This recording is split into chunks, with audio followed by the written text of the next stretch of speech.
Lu Ye, a treasure appraisal streamer earning a monthly income of 100,000, never imagined that after a night's sleep, he would wake up to find himself in a beast-taming world as a rookie beast appraiser. Due to a shift in the world's timeline, even his once proud following of 100,000 fans had plummeted to just 2,000, leaving this newly chosen one, who had just acquired the golden eye ability, in a challenging predicament. The familiar ringtone echoed in the early morning.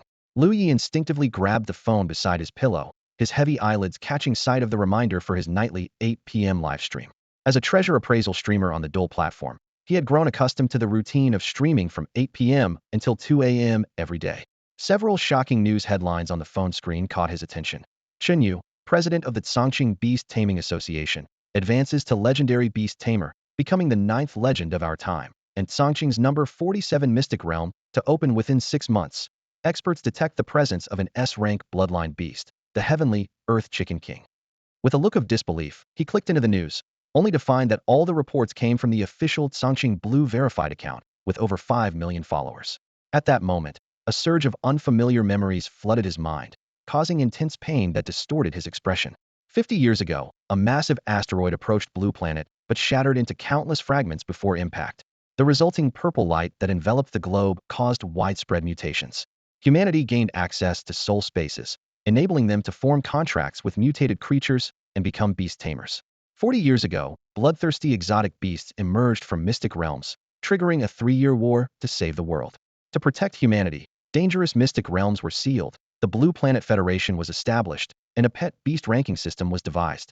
10 tiers with a total of 100 levels. To become a legendary beast tamer, one must own a beast of at least tier 9, level 80. Over the past 50 years, only 8 people had achieved this, highlighting the immense difficulty. Beast bloodlines were further categorized from SSS to E, with the S-rank Heavenly Earth Chicken King being a coveted prize among beast tamers. When Lu Ye opened the Dole app, he was shocked to discover his follower count had plummeted from 100,000 to a mere 2,500. His display case of prize collectibles and his 100,000 follower award plaque had vanished, and even his username had changed from Langy Treasure Appraisal to Langy Beast Appraisal. Just as he was feeling lost about his future, the super god beast taming system suddenly activated and bound itself to him, granting him the unique ability of the golden eye. An ocean of knowledge about pet beasts flooded his mind, from publicly available information to classified secrets, and even unverified theories. All of it became his to command. Meow, a soft cat's meow broke Lu Ye's train of thought. His chubby orange cat, Wonkai, looked at him with a pitiful expression. The golden eye immediately displayed its stats, a fire attribute pet beast with a drank bloodline and level 3 strength, possessing the skill Big Bite, which allowed its mouth to expand to 1.25 times its usual size. Lu Ye's personal stats showed that he was a tier 1 soul-level beast tamer with the golden eye ability. The system then issued his first beginner task: achieve 2,000 influence points during his first beast taming livestream, with rewards including the copy-paste ability and 10,000 livestream points. This ability would allow him to potentially copy a target's talent or skill during appraisals and transfer it to another pet beast as an attribute. After feeding Wonkai, who could gulp down a fifth of a bowl of cat food in one bite, Lu Ye began setting up his streaming equipment. In the Beast Taming Era, with the system's assistance and his extensive streaming experience, his return to the top seemed inevitable. In the live stream, Lu Ye's upper body suddenly appeared on the screen, and the chat on the right side began to scroll rapidly. The system's live stream assistant panel popped up on the left, displaying his meager influence score, 16. His follower count was just over 2,500, far fewer than the thousands who used to flood into his streams in his previous life. Now, only a dozen or so viewers had entered the room, making for a rather desolate scene. After waiting for a moment, the number of viewers barely stabilized at around 150, his regular daily audience. Sporadic comments started to appear in the chat. Pig nose, you finally started streaming. Were you late tonight? The electronic pet is live again. Hurry up, I want to see some action. Click here for premium videos. Lu Ye casually kicked the spammers out of the chat room. Clearing his throat, he greeted, "Good evening, everyone. Have you eaten yet? Streamer, you're really ugly. I had pasta mixed with concrete number 42. A small heart floated up from the user, Jiaochan Ziyaoshang.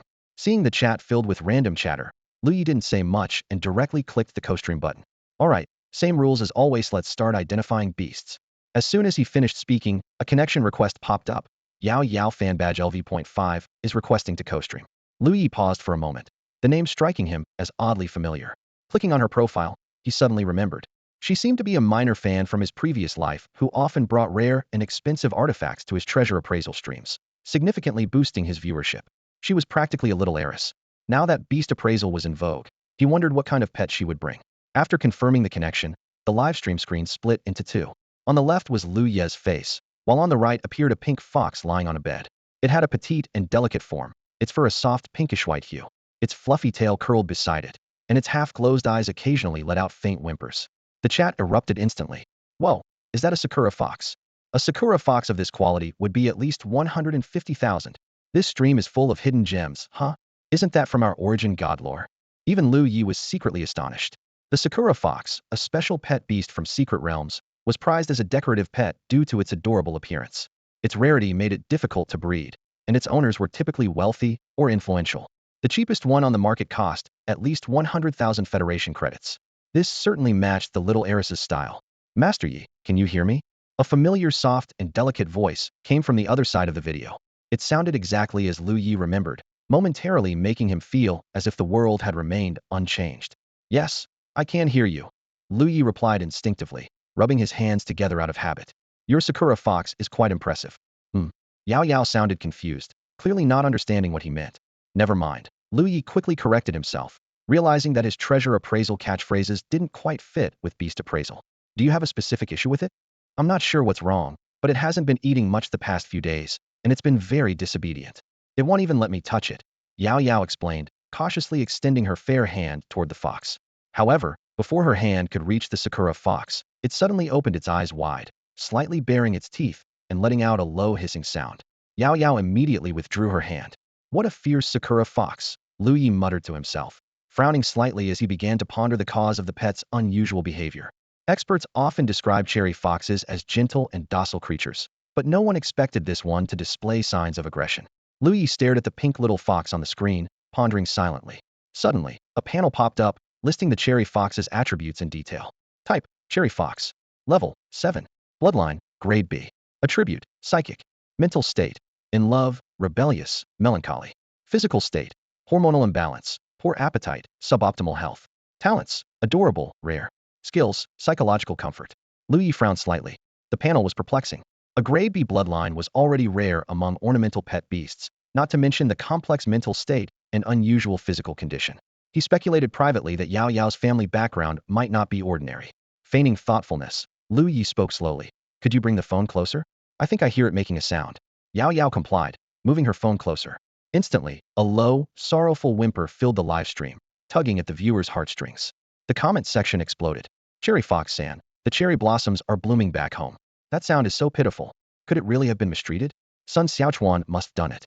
Yao Yao hurriedly explained, her tone urgent. That whimpering only started in the past few days. I've given it its favorite toys and snacks, but nothing seems to help. I swear I haven't mistreated it. Lu Ye nodded gently, reassuring her. Its coat looks shiny and smooth, not like an abused animal. Everyone, don't jump to conclusions. He then asked, has it been like this with everyone? Not letting anyone touch it? It's only been like this for the past few days, Yao Yao replied. Before, it didn't mind being touched by my parents or my sister. Who does it seem closest to besides you? Lu Ye pressed further. Yao Yao thought for a moment. Besides me, probably my sister. Sometimes I feel like it likes her more than me. The comments section lit up. Is it because your sister has snacks in her pocket?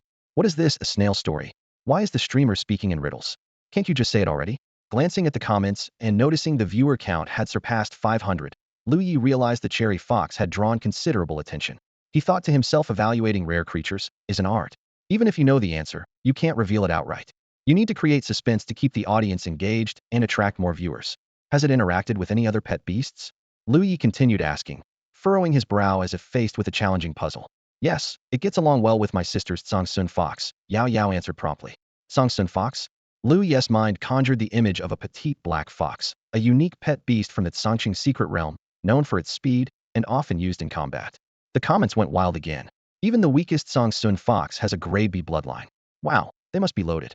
Press 1 to get it, Songsun fox. 1111, are you really giving one away? Why are you pressing for ones though? Lu Ye smirked mysteriously. So, that Songsun fox hasn't been home these past few days, has it? Yao Yao froze for a moment. That's right. It's been traveling with my sister for work and hasn't returned yet. As soon as she finished speaking, the cherry fox suddenly sat up. Its slit-like eyes sparkled as it stared intently at the camera. It seemed energized, no longer whimpering, but gazing fixedly at Yao Yao. The comments erupted once more. Wow, it's awake. That look, it's different from other cherry foxes. Adorably fierce. I want one. Yao Yao was taken aback, staring at the suddenly alert Cherry Fox, unsure how to react. Lu Ye shrugged, leaning back in his chair. I think I know what's going on. What is it? Yao Yao asked curiously.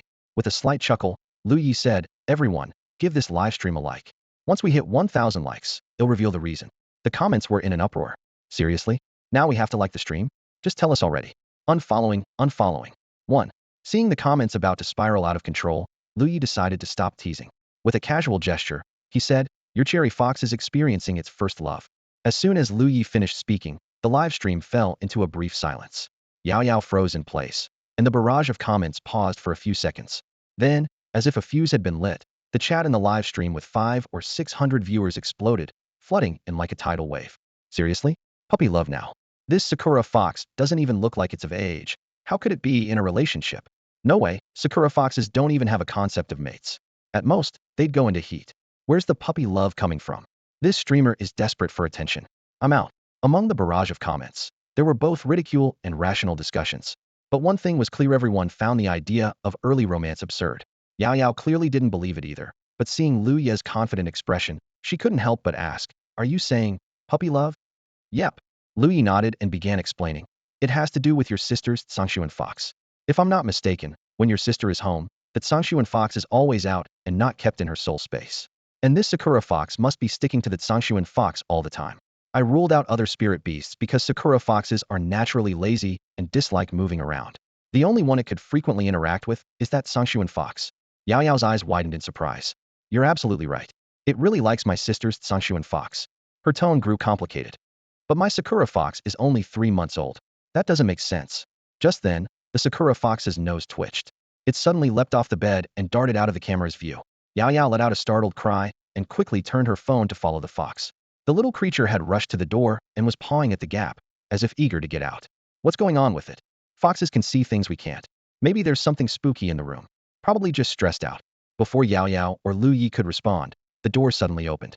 A figure, visible only from the waist down in casual pants, stepped into the room. A cool, clear female voice followed. Yao Yao, what are you doing? The moment the voice fell, the Sakura Fox eagerly ran to the newcomer and pawed at her pant leg with its tiny claws, letting out soft whimpering sounds. The woman chuckled lightly and bent down to pat the Sakura Fox's head. All right. Don't worry. I'll let it out. As soon as she spoke, a streak of black light flashed across the room, and a sleek, jet black fox appeared on screen. This was the Sangshuan Fox. Slightly larger than the Sakura Fox, it was agile and elegant, its fur as deep and mysterious as the night sky, shimmering faintly under the light. Wow, it's really a Sangshuan Fox. With this kind of quality, its bloodline must be at least a grade. Rich lady alert. Please adopt me. The chat erupted again, and the number of viewers began climbing rapidly, soon surpassing 900 and on the verge of breaking 1,000. After the Sangshuan Fox appeared, it also displayed an eager demeanor, affectionately pressing close to the Sakura Fox. The scene resembled a pair of love-struck young lovers. Oh my gosh, is this really puppy love? So sweet, I'm shipping it. They really do look like a couple. Lu Ye fixed his gaze on the Sangshuan Fox, and its data panel appeared before him. Type, Sangshuan Fox. Level, 34. Bloodline, a grade. Attribute, thunder. Mental state, in love. Physical condition, hormonal imbalance, thyroid dysfunction, suboptimal health. Talents, advanced agility, thunder manipulation, etc. Skills, swift steps, thunder strike, thunder shield, etc. Lu Ye nodded to himself, thinking, well. In love plus hormonal imbalance. Looks like my assessment was spot on. When Yao Yao saw this scene, she froze. The sudden change in Yinghu made her realize. No wonder it suddenly perked Yupits because my sister is back. Master Lu, you were absolutely right. Lu Ye smiled and continued explaining. The two of them are like lovers deeply in love. Being apart makes them feel uneasy and empty. As their owner, it's hard for you to understand their emotional state. In its eyes, you seem to be interfering with its bond with the Sangshuan Fox, which is why it acted aggressively toward you. Now that they've reunited, you can pet it freely. Let me try, Yao Yao said softly, carefully placing her hand on Yinghu's soft body. Just as Lu Ye had said, Yinghu didn't resist, and even purred contentedly. It's true, Yao Yao exclaimed in delight, finally letting go of her doubts. She had thought Yinghu would always remain distant from her. The livestream chat suddenly became lively. I've learned something new today. Where can I get a Yinghu? I have a Yinghu, but where can I get its Sangshuan Fox? Wow, the streamer really knows their stuff. 5 cents per comment, delete the parentheses.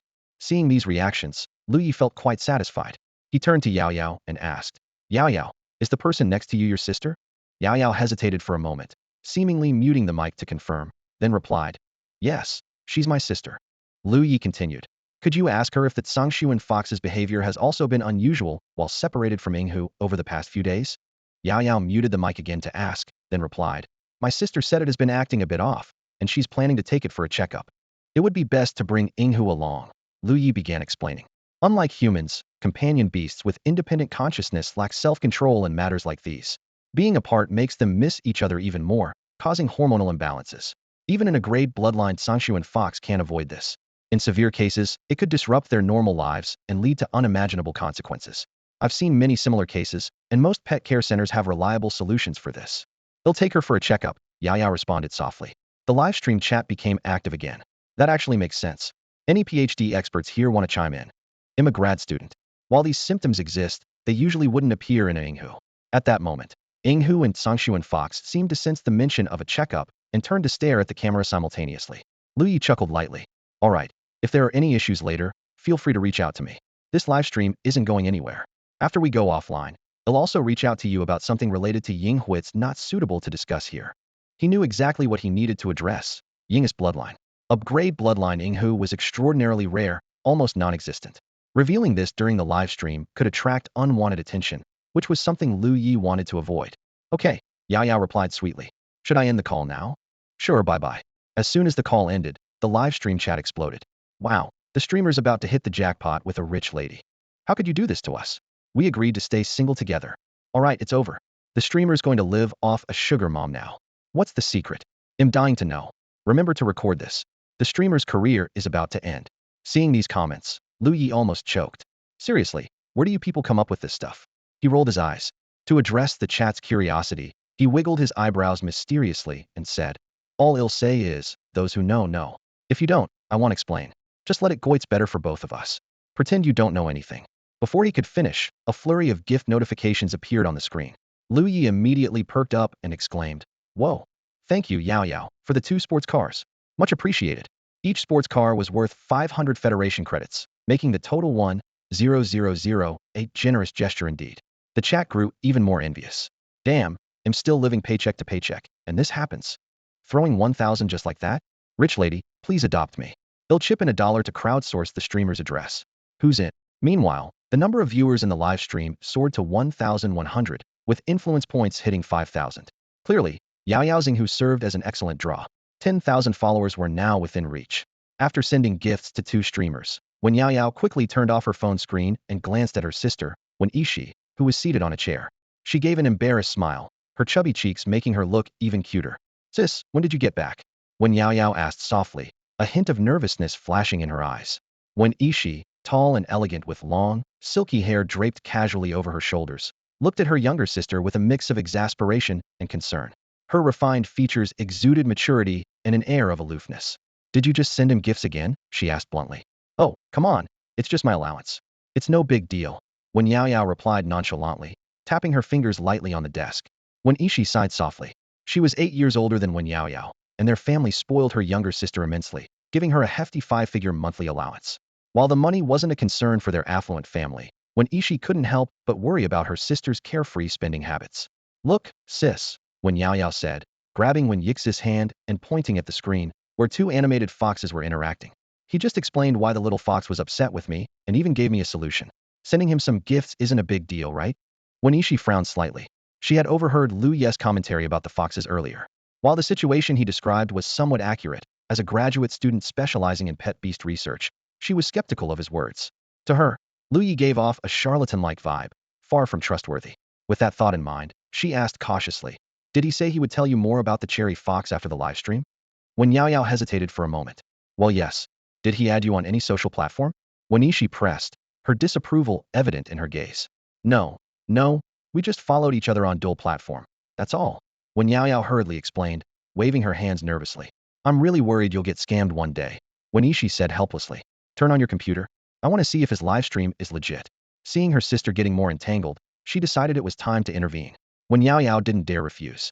Reluctantly, she opened her computer and clicked on Lu Ye's live stream. On the screen, Lu Ye was answering questions from the chat without engaging in direct interactions with viewers. Sneaking a glance at Wenishi, when Yao Yao chuckled sheepishly. Sis, does this count as you exposing a fraud? Wenishi took a deep breath, her expression serious as she looked at her sister. Wen Yao Yao, have you forgotten that you'll be starting high school in just a month? Wen Yao Yao's face froze, and she swallowed her words. I know. In our Eastern District, it's mandatory for every student to have a contracted pet beast before officially entering high school. Do you remember that? I remember. Wen Yao Yao lowered her head slowly. Do you still want to apply for the pet beast cultivation program at Songqing University? I do. Do you remember that to get into the pet beast cultivation program, you'll need to contract a pet beast that's at least level 15 and has a Kraid bloodline or higher? I remember. When Yao Yao's head was now practically buried in her chest. The cherry fox you've contracted now has, at most, a Kraid bloodline. Do you think it's sufficient for your goals? No. When Yao Yao looked up with a pitiful expression. Sis, stop lecturing me. They'll listen to you, okay? Hearing her sister's response, Wen Yishi finally looked a bit more satisfied. Tomorrow, we'll take both of them to the Pet Beast Center for a checkup. I'll ask Uncle Zhang to help you pick out a grade pet beast. Okay, okay. When Yao Yao replied obediently. Just then, Lu Ye's excited voice came through the live stream. Thank you, researcher Gu Wenhao, for the sun, moon, and stars gift. What a generous boss. What? When Ishi and Wen Yao Yao exclaimed simultaneously, their eyes fixated on the screen. The boss's live session was about to start, and when Yao Yao hastily tried to change the subject, her expression tense. The livestream screen suddenly split in two, revealing a man with a square face and black-framed glasses on the other side. Lu Ye maintained a professional smile and politely asked, Mr. Gu, is there something you'd like to discuss? Gu Wenhao, on the other end, stared coldly at the phone screen and began introducing himself. I'm from the Eastern District, a doctoral student in the Pet Beast Research Program at Songqing University, and a part-time researcher at the Songqing Sakura Fox Breeding Center. Finishing his introduction, he double-tapped the screen, flipping the camera, and the view immediately changed. On an indoor artificial grass field, more than a dozen energetic Sakura foxes of various shapes and sizes were playing around. The chat exploded with comments. Wow, so many Sakura foxes. Bro, can you give me one? They'll sell a kidney for it. The medical center won't take a kidney that's weak. I've been to the Sakura Fox Breeding Center. It really looks like this. Impressive. This kind of fraudster should be exposed, or the internet will be ruined. Lu Ye raised an eyebrow slightly, listening as Gu Wenhao continued. I believe your earlier assessment was completely wrong. The concept of early mating doesn't exist in Sakura foxes. I've been studying them for nearly 3 years. This batch here is all juvenile Sakura foxes. Do you see any of the behavior you mentioned? Lu Ye's lips curved into a faint smile. He thought to himself, just when he was hoping someone would challenge him, this turned out perfectly. It would make the show more interesting. Interlacing his fingers calmly, he replied, I'm also a graduate of Songqing University, and we're from the same program, senior. So what? Gu Wenhao retorted disdainfully. Unfazed, Lu Ye countered with a question. I actually have a question for you, senior. Do you believe there's any pet beast that has been completely and thoroughly researched? The question caught Gu Wenhao off guard. Even his professor wouldn't dare claim that any pet beast had been fully understood. Pet beasts possessed various unique abilities, and their complex physical structures made research challenging. This was precisely why he chose to focus on D-level and A-level bloodline Sakura foxes during his doctoral studies. As of now, no, there isn't, Gu Wenhao admitted grudgingly. Lu Ye seized the opportunity and pressed further. Exactly. If Sakura foxes haven't been fully studied, how can you be so certain that early mating doesn't exist? Gu Wenhao was momentarily stumped, but quickly presented a research paper as a rebuttal. This is a paper by the legendary beast tamer Zheng Shan, who is also the current president of the Federal Beast Tamer Association. It was published 10 years ago and discusses the characteristics of Sakura foxes. Generally, fox-type pet beasts, whether Tsang Sun foxes or native blue star foxes, reach sexual maturity at around 1 year old. That's a well-established fact. According to President Zheng's research, Sakura foxes contain a unique hormone called volpamone. This hormone allows them to mature at just 6 months old, after which they enter estrus. But as was mentioned earlier, these Sakura foxes are only 3 months old. How could they possibly be in estrus? Everything I've stated is true. You can verify it on the Beast Tamer Association's official website. After this long professional explanation, the chat grew even more animated. Whoa, impressive. No wonder he's a PhD student. I want to see a battle of wits. I suspect this guy's a plant. Wait, isn't anyone questioning the streamer's academic credentials? The viewer count surged to 2,000 at that moment. After hearing Gu Wenhao's argument, Lu Ye leaned back, stretching lazily. With an air of nonchalance, he asked, Senior, when did I ever say they were in estrus? This question left Gu Wenhao speechless for a moment, his brows furrowing deeply, clearly not expecting such a response. Gu Wenhao frowned as he watched the scene before him, utterly perplexed. The affectionate behavior of Yinghu towards King Zunhe seemed, to him, nothing short of a prelude to courtship. Unable to hold back, he voiced his doubts. Senior, don't you think Yinghu's behavior towards King Zunhe looks like courtship? You don't seem very knowledgeable in this area. Lu Ye chuckled softly at his remark, shaking his head with a hint of helplessness in his tone. You've got it all wrong. They're just playing around. Compared to actual courtship behavior, there are at least 7 obvious differences. He paused, as though considering whether to elaborate further, but decided against it. Let's not go into the details. If I explain too much, this livestream might get shut down. Anyway, these foxes aren't foolish. They know early pregnancy wouldn't be good for them. Gu Wenhao pursed his lips at that. While Lu Ye's reasoning seemed sound, his blunt phrasing felt a bit too straightforward. He wanted to argue further, but hesitated, realizing he might indeed have misjudged the situation. Just then, a sudden comment popped up in the livestream chat. If they have babies, can I have one? The unexpected question left Gu Wenhao momentarily speechless, unsure how to respond. Seeing this, Lu Ye chuckled lightly and decided to use the opportunity to share some knowledge. Since everyone seems interested, let me give you a quick explanation. Clearing his throat, Lu Ye began. The intelligence of pet beasts is closely tied to their bloodline rank. Generally, D and E-ranked pet beasts have intelligence comparable to that of a 10-year-old child. But starting from crank, there's a significant leap in their intellectual abilities. He provided an example. Take a cranked long-armed ape. For instance, it can even help with household chores. As for B and E-ranked pet beasts, their abilities are even more remarkable. An E-ranked golden-tailed mouse, for example, can perform mental calculations of addition, subtraction, multiplication, and division within a billion, and with training, it can even learn square root operations and calculus. His explanation drew gasps of amazement from the livestream audience. Lu Ye continued, the most elite strength pet beasts, like the heavenly Koan Chicken King, are capable of independent survival from the moment they're born. Their survival skills seem innate, etched deeply into their bloodline. Gu Wenhao listened intently, his eyes narrowing slightly as a thought struck him. With a glimmer of realization, he asked, are you suggesting that the Ying who we just saw might have a higher bloodline rank than a typical D or E level? Lu Ye didn't answer directly.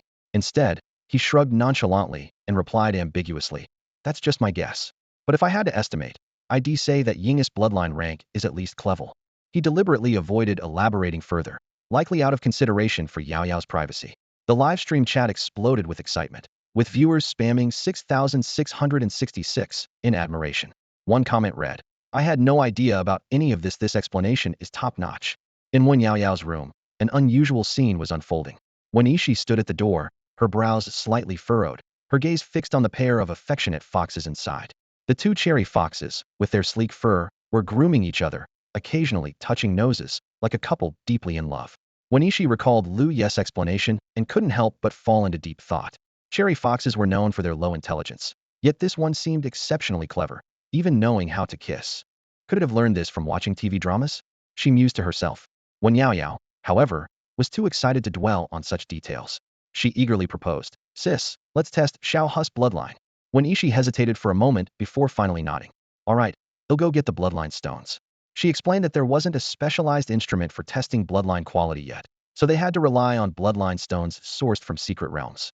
These stones were abundant and inexpensive, costing only 50 federal credits per piece, but they could only be used once. A moment later, when Ishi returned with several bloodline stones and handed them to her sister. The stones were entirely red and about the size of a bottle cap. When Yao Yao carefully picked one up and, filled with anticipation, brought it close to the cherry fox. The instant the bloodline stone touched the cherry fox, a dazzling blue light erupted, flooding the entire room. Startled by the sudden brightness, when Yao Yao accidentally dropped the stone, which landed on the floor with a dull thud, the blue light, as fleeting as a blooming flower, vanished in an instant. When Ishi stared in disbelief at the bewildered cherry fox, muttering, This is impossible. She knew that the color of the light emitted by the bloodline stone corresponded to the quality of the bloodline. Gold for grade, purple for a grade, blue for grade, and green for crate. Yet, this cherry fox had displayed a grade blue glow. When Ishi distinctly remembered that this cherry fox was personally chosen by Wen Yao Yao at the breeding center. The bloodline certificate, still well preserved, clearly stated that its bloodline was grade. How could it now be grade? As a scholar with 6 years of expertise in pet research, when Ishi felt a wave of dizziness. Suddenly, when Yao Yao's eyes lit up as she exclaimed, does this mean I don't have to go to the pet center tomorrow now that we have Xiaohu? This discovery not only left Wen Ishi bewildered, but also plunged Gu Wenhao into deep self-doubt. It was like being told that the basic principle of 112 had been overturned, and now it could equal 3 or 4. Who could he even turn to for answers in such an absurd situation?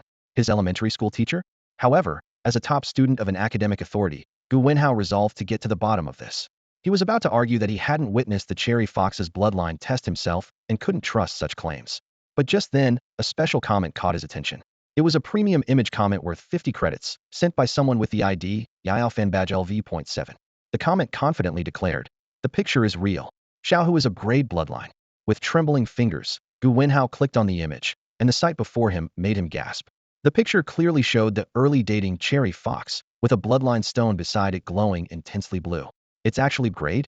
Gu Wenhao internally screamed. "I've never even seen a grade before." The livestream chat exploded instantly. "Holy crap, it's really grade. Are you kidding me? A cherry fox with a grade bloodline. Did they throw integrity out the window just for clout? This cherry fox must be worth millions now." Millions? If it's the first ever grade cherry fox, it could be worth 8 figures. The comment section flooded with messages as everyone reeled from this astonishing revelation. The Sakura fox, an expensive yet widely known mystical beast, had never been associated with a grade bloodline in public perception. Even Zheng Shun, a legendary beast tamer who had spent years studying the Sakura fox, had never seen one with such a bloodline. In the livestream, the chat was flooded with messages as the viewer count quickly surged to 2,500. The new viewers, intrigued by the cheerful expression of the streamer, Lu Ye, were initially confused but found themselves drawn in by the flurry of comments. When Yao Yao's impulsive comment caught Lu Ye off guard, he quickly deleted her message, cleared his throat, and said, "Everyone, please remember to protect your personal privacy. After all, it's a private pet beast, and being harassed would be troublesome." He had planned to maintain some mystery and help cover for Yao Yao, but she had revealed everything outright. Realizing her mistake, when Yao Yao stuck out her tongue in embarrassment. Meanwhile, when Ishi's expression turned serious as she said in a stern tone, "Yao Yao, set your account to private immediately. Change your username, profile picture, and bio." "Why? What's wrong?" When Yao Yao asked, puzzled. When Ishi explained with a wry smile, "Your little fox might be the world's first grade bloodline Sakura fox, which makes it extremely valuable for research. People are probably already targeting it. I'll call Dad right away. Just follow my instructions." As the daughter of the vice president of the Beast Taming Association in Songqing, she knew that informing her father would minimize the risks of their personal information being exposed.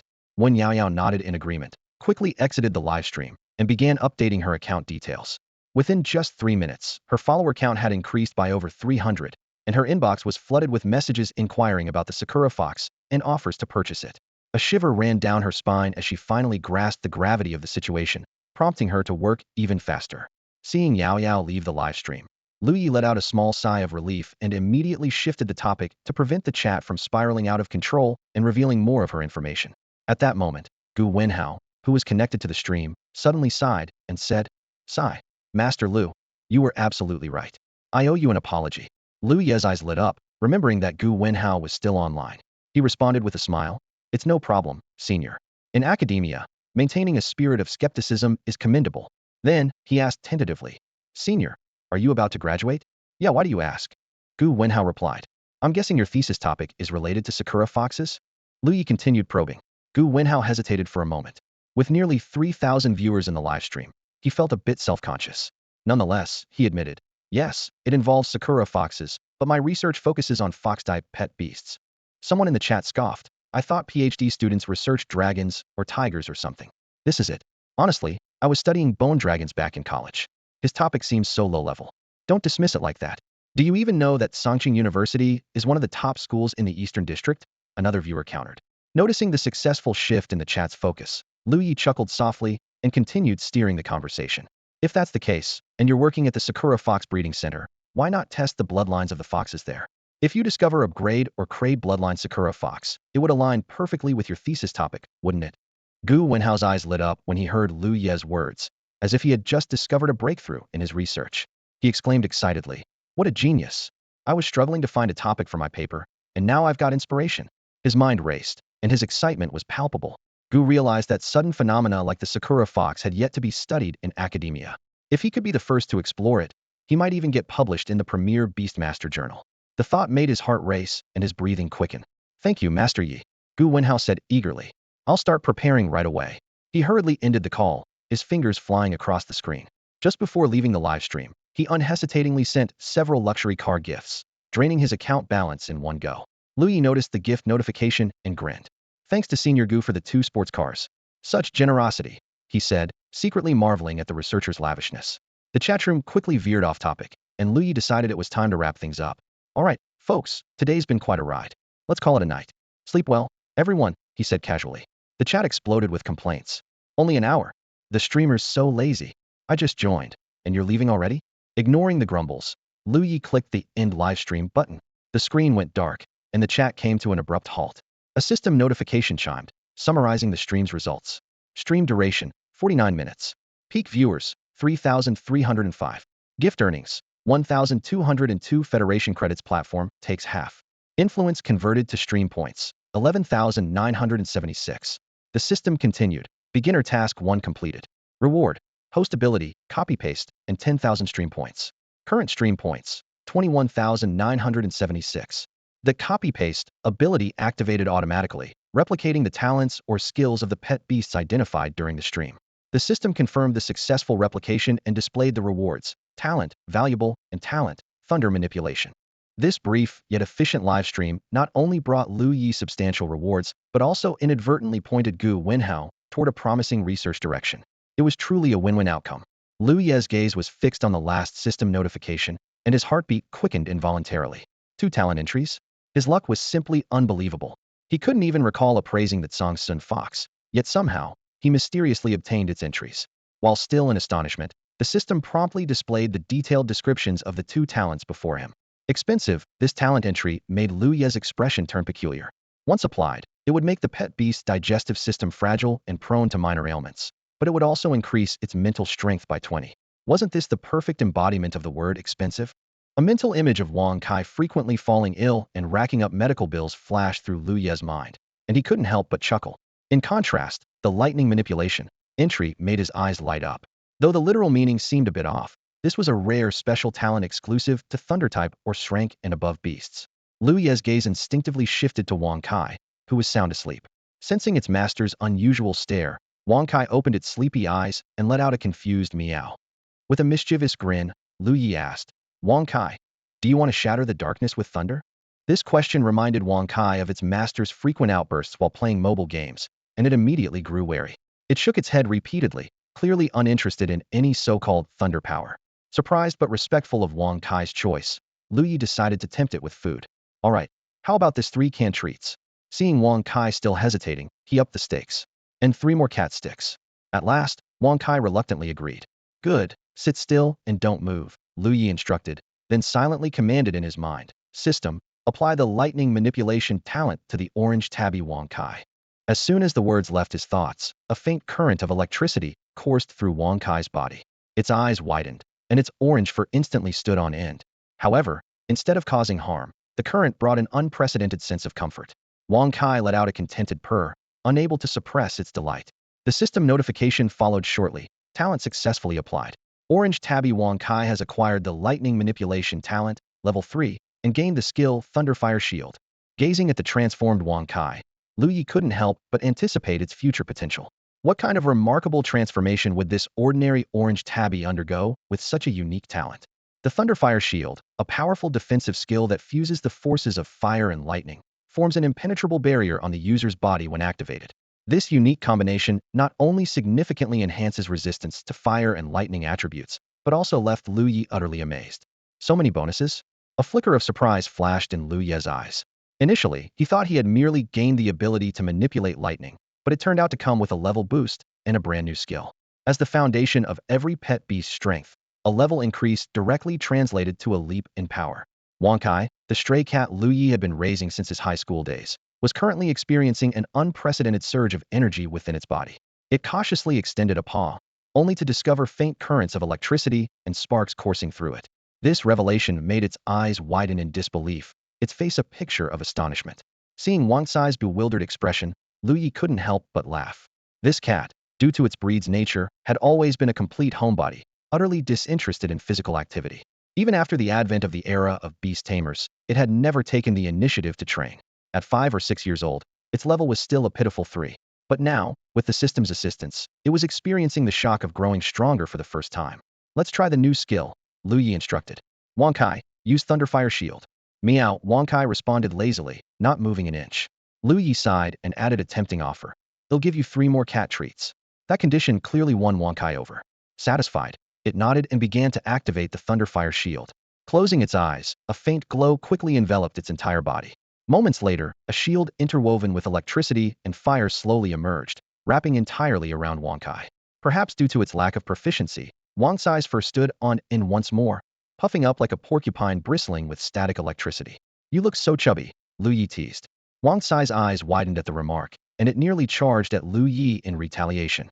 All right, I won't mess with you anymore, Lu Ye quickly placated. Go ahead and eat your canned food, but remember, just one can. With a soft huff, Wang Kai finally let it go, lumbering toward the living room with heavy steps. After Wang Kai left, Lu Ye stroked his chin thoughtfully and muttered to himself. It seems that even non-matching attributes can inherit talent traits. Wow, this system is incredible. He recalled that he had never come across such a phenomenon in the Beastpedia. Wang Kai might very well be a one-eo fakened existence. This realization only deepened Lu Ye's curiosity about the system. He opened the system interface and began exploring another feature livestream points. The interface indicated that these were the system's currency, but no system store function was to be found despite his thorough search. System, where can I spend livestream points? Lu Ye asked, puzzled. The system promptly responded, livestream points can currently be used to upgrade the host's soul tier, pet beast levels, and pet beast bloodline quality. Additional usage options will be unlocked upon completing more tasks. Intrigued, Lu Ye reopened the interface and noticed a change. A symbol had appeared next to his soul tier, as well as next to Wang Kai's pet level and bloodline quality. He decided to test it by clicking the symbol next to his soul tier. Livestream points 10,000. Host soul tier has been upgraded from rental apartment to standard apartment. With the system's notification, Lu Ye suddenly felt weightless, and in a daze, he found himself in a pure white room. The room was only about 20 to 30 square meters, feeling quite cramped. Is this my soul space? He murmured. The next moment, he watched as the walls of the room started expanding outward, and the ceiling rose higher and higher. It was as though the entire space was undergoing a magical transformation. After lasting for over 10 seconds, Lu Ye's room suddenly expanded, its area surging to over 100 square meters, 3 to 4 times larger than before. He frowned, puzzled by the thought. What does it mean to go from a rental apartment to the level of a low-tier commercial apartment? The system provided an explanation. This is a self-defined term, no need to overthink it. After pondering for a moment, Lu Ye found the definition quite fitting. After all, the size of the soul space is determined by the soul's rank. Over 100 square meters is indeed the standard size of a commercial apartment. Of course, that still includes shared space deductions. Exiting his soul space, Lu Ye felt refreshed and invigorated. Not only had his mental strength significantly increased, but even his physical condition had subtly improved. Immersed in this wonderful sensation, he remained unaware that, in the living room, Wang Kai's pet suddenly shuddered. The creature paused mid-bite from its canned food and cast an annoyed glare toward Lu Ye's room. As Lu Ye's contracted beast, Wang Kai keenly sensed that the source of this anomaly came from Lu Ye himself. At that moment, Lu Ye was intently examining the system panel. He still had 12,000 livestream points remaining, but the signs beside his soul rank and Wang Sai's bloodline quality had disappeared. Only the level could still be upgraded. Glancing toward the doorway, he saw Wang Kai focused on its meal, seemingly unaffected. Logically, leveling up shouldn't have much impact on Wang Kai. With a cautious curiosity, Lu Ye decided to give it a try and clicked the upgrade button. Pet level, 6-7. The livestream points decreased by only 350. Just then, in the living room, Wang Kai suddenly jolted, causing the meat paste it was eating to spill onto the floor. Yet, the ecstatic Lu Ye failed to notice this scene, too absorbed in marveling at how simple upgrading was. Encouraged, he began clicking the button for Wang Sai's level repeatedly. Each click caused Wang Sai's body to tremble violently. This was because the system's upgrade effects were instantaneous, and Wang Sai's body needed time to adjust and recover. The shaking was its body's way of coping with the rapid adaptation process. Pet level, 7-10. Meanwhile, Wang Sai's condition worsened. It convulsed uncontrollably, scattering meat paste all over the floor and even onto its fur. As everyone knows, cats are naturally clean creatures, and Wang Kai was no exception. Seeing its fur sullied, its eye twitched in frustration. Overwhelmed and unable to bear it any longer, it let out a furious roar. Meow. The roar echoed like thunder, as if it could shatter the very heavens. An elderly man with slightly graying hair stood at the door of Lu Ye's home, patting him on the shoulder and speaking earnestly. Xiao Lu, you still remember what the contract says, don't you? Lu Ye let out a bitter smile and nodded. I do, Uncle Zhang. Uncle Zhang raised an eyebrow. Then go ahead and recite it. Without hesitation, Lu Ye recited. After 8 p.m., no pet is allowed to make noise exceeding 70 decibels. After 10 p.m., the limit is 45 decibels. There you go. Uncle Zhang clapped his hands, his expression showing a hint of displeasure. I was just rolling out dough, and I got such a fright that it ruined everything, turned it all into mush. Really, is this acceptable? Even the young couple on the second floor working late don't disturb me like this. Lu Ye quickly offered an apologetic smile and explained, I'm really sorry, Uncle Zhang. My cat accidentally stepped on something and let out a scream. I deeply apologize. He was renting a third-floor unit in a self-built house on the outskirts of Changqing, owned by the elderly man standing before him Zhang Shou. The contract's noise clause was usually more of a formality, but the prolonged, thunderous roar of Wang Kai, his pet cat, had been so loud it resembled a street vendor's megaphone. No surprise that Zhang Shou had come knocking. Hearing this somewhat reasonable explanation, Zhang Shou felt slightly appeased. However, as he was about to remind Lu Ye of something else, his peripheral vision caught a flash of orange. Zhang Shou furrowed his brows and pointed a finger at Wang Kai, who had suddenly appeared behind Lu Ye. Are you sure it was your cat's paw that got stepped on and not my brain? Lu Ye was startled and quickly turned around. In the living room, Wang Kai, with all four limbs perfectly intact, was dashing around energetically, showing no sign of being hurt. What the didn't I lock you in the room? Lu Ye exclaimed angrily, rushing forward to grab Wang Kai. However, after leveling up 7 times, Wang Kai's speed and strength had significantly improved. Its once chubby body was no longer a hindrance. Instead, it moved with surprising agility. It darted toward Lu Ye, only to slip through his legs and dash away. But it didn't stop there. After squeezing past Lu Ye, Wang Kai, as if addicted to the game, sped beneath the bewildered Zhang Shou's legs as well and bolted straight downstairs. Are you kidding me? Lu Ye had no time to explain further to Zhang Shou. He quickly shut the door behind him and chased after Wang Kai. Zhang Shou, feeling helpless, followed suit. After all, if the cat got lost, he might be held partly accountable. As Lu Ye hurried downstairs, he cursed Wang Kai internally. I'm such an idiot. I should have known that even though its level increased, its intelligence didn't. It's still as disobedient as ever. If it gets caught, and someone finds out it can summon thunder, it might be taken away for dissection. His steps quickened, and he soon reached the yard outside the house. Seeing that the yard's gate was made of iron bars with wide gaps in between, his heart sank. The gaps were definitely large enough for the fat cat to squeeze through. Thinking fast, he summoned the system interface and leveled Wang Kai up again. Congratulations to the host's pet beast, the orange cat Wang Kai, for breaking through to Tier 2 and acquiring a new skill, Super Big Mouth Eating. With this skill, the mouth can open up to a 90-degree angle without any adverse effects. Just then, a loud roar echoed from inside the house. Mrao, it's inside my house. Zhang Shou turned his head, his expression shifting. Crap, I didn't lock my door. Uncle Zhang, any damage caused, he'll fully compensate you. Lu Ye shouted. The two of them rushed back into the house, heading straight for Zhang Shou's unit. As soon as they stepped into the house, Lu Ye and Zhang Shou's eyes were immediately drawn to the shocking scene on the living room floor. Wang Kai, their usually lazy house cat, was fiercely clamping its jaws around a massive rat. This rat was enormous, nearly the size of Wang Sai's head, and about as big as an adult's palm. The rat struggled desperately in Wang Sai's sharp teeth, emitting sharp squeaks that pierced the air. Its tenacious vitality was astonishing. Lu Ye and Zhang Shou exchanged incredulous glances, their faces filled with disbelief. Changqing, being in the northern region, was not typically a habitat for large rodents. A rat of this size was unheard of. Lu Ye's gaze locked onto the rat, and suddenly, a virtual panel appeared before his eyes. Type, brown rat. Level, 6. Bloodline, grade E. Psychological state, desperate.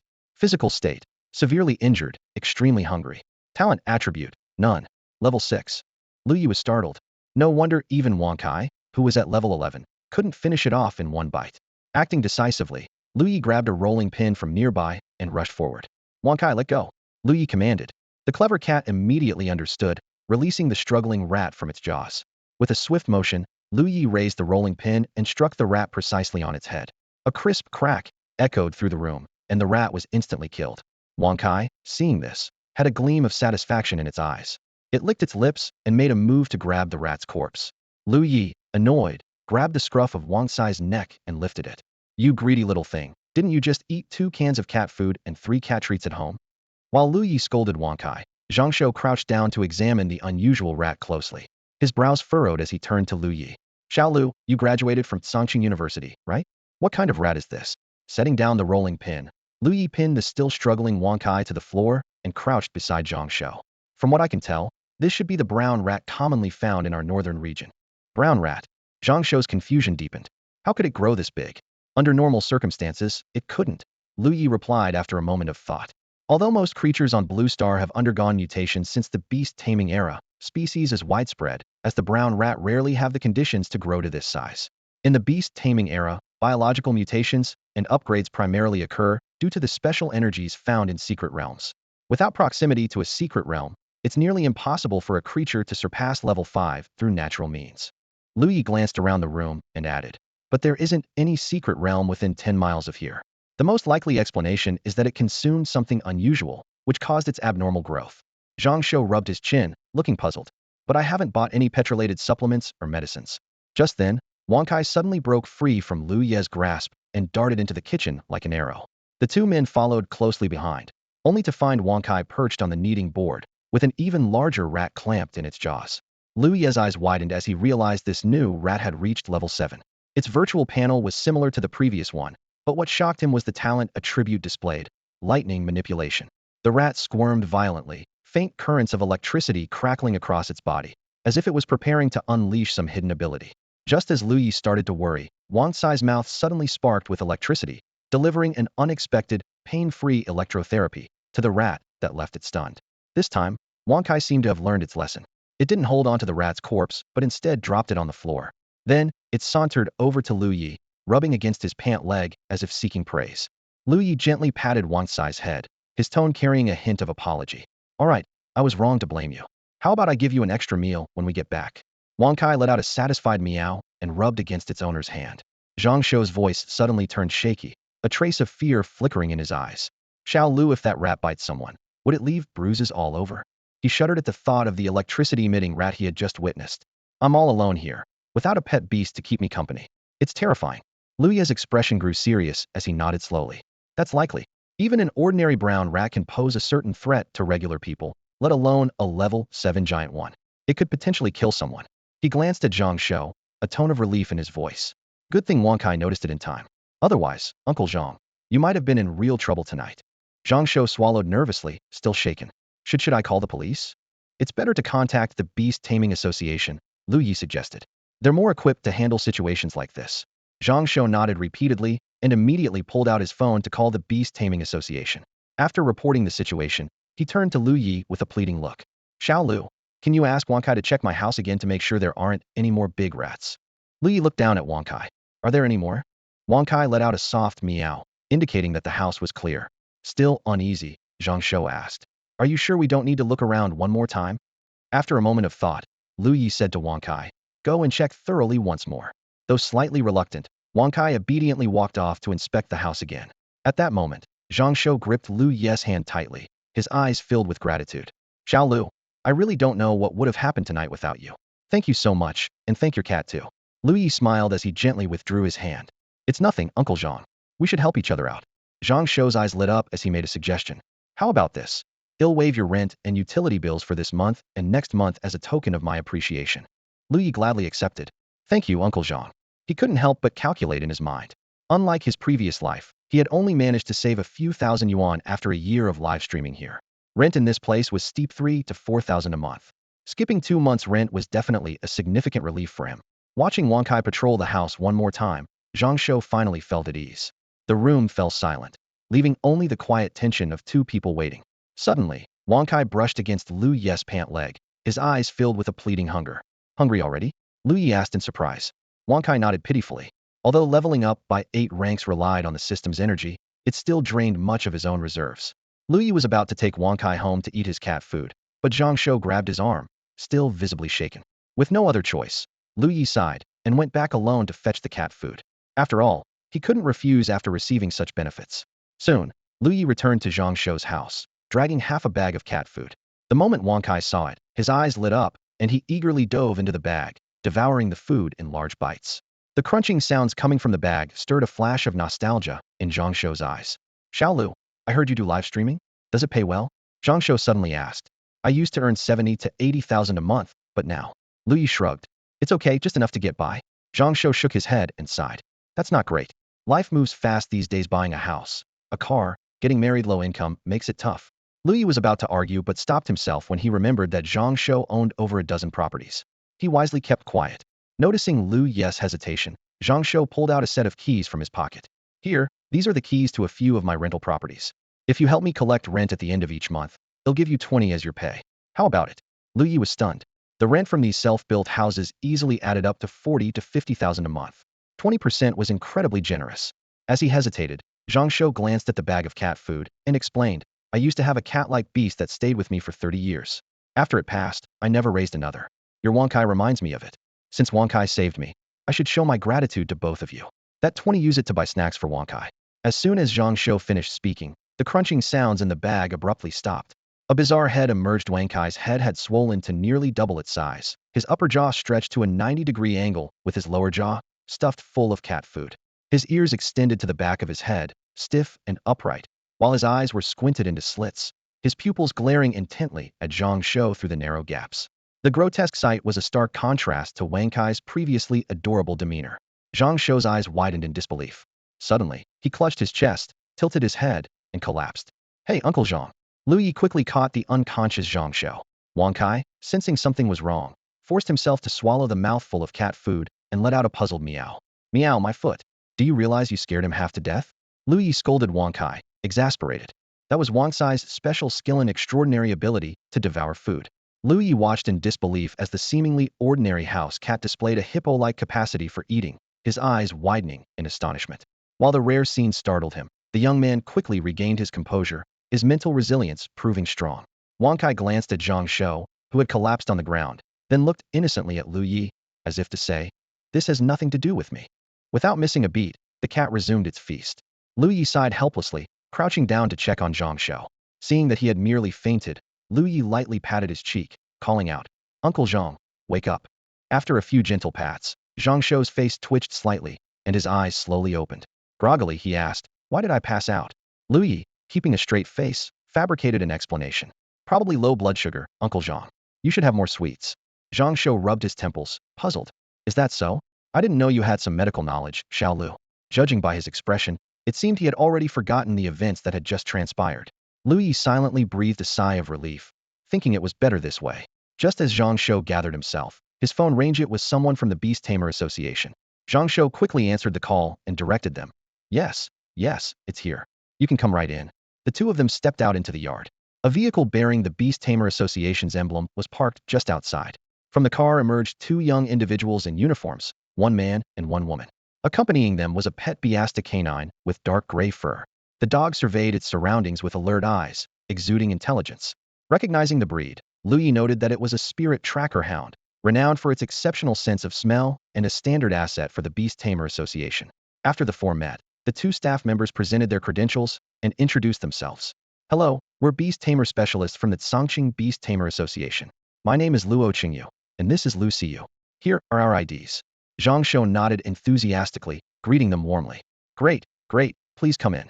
In the current era of beast taming, the Beast Tamer Association was on equal footing with the federal government, tasked with handling incidents involving special creatures and wielding considerable authority.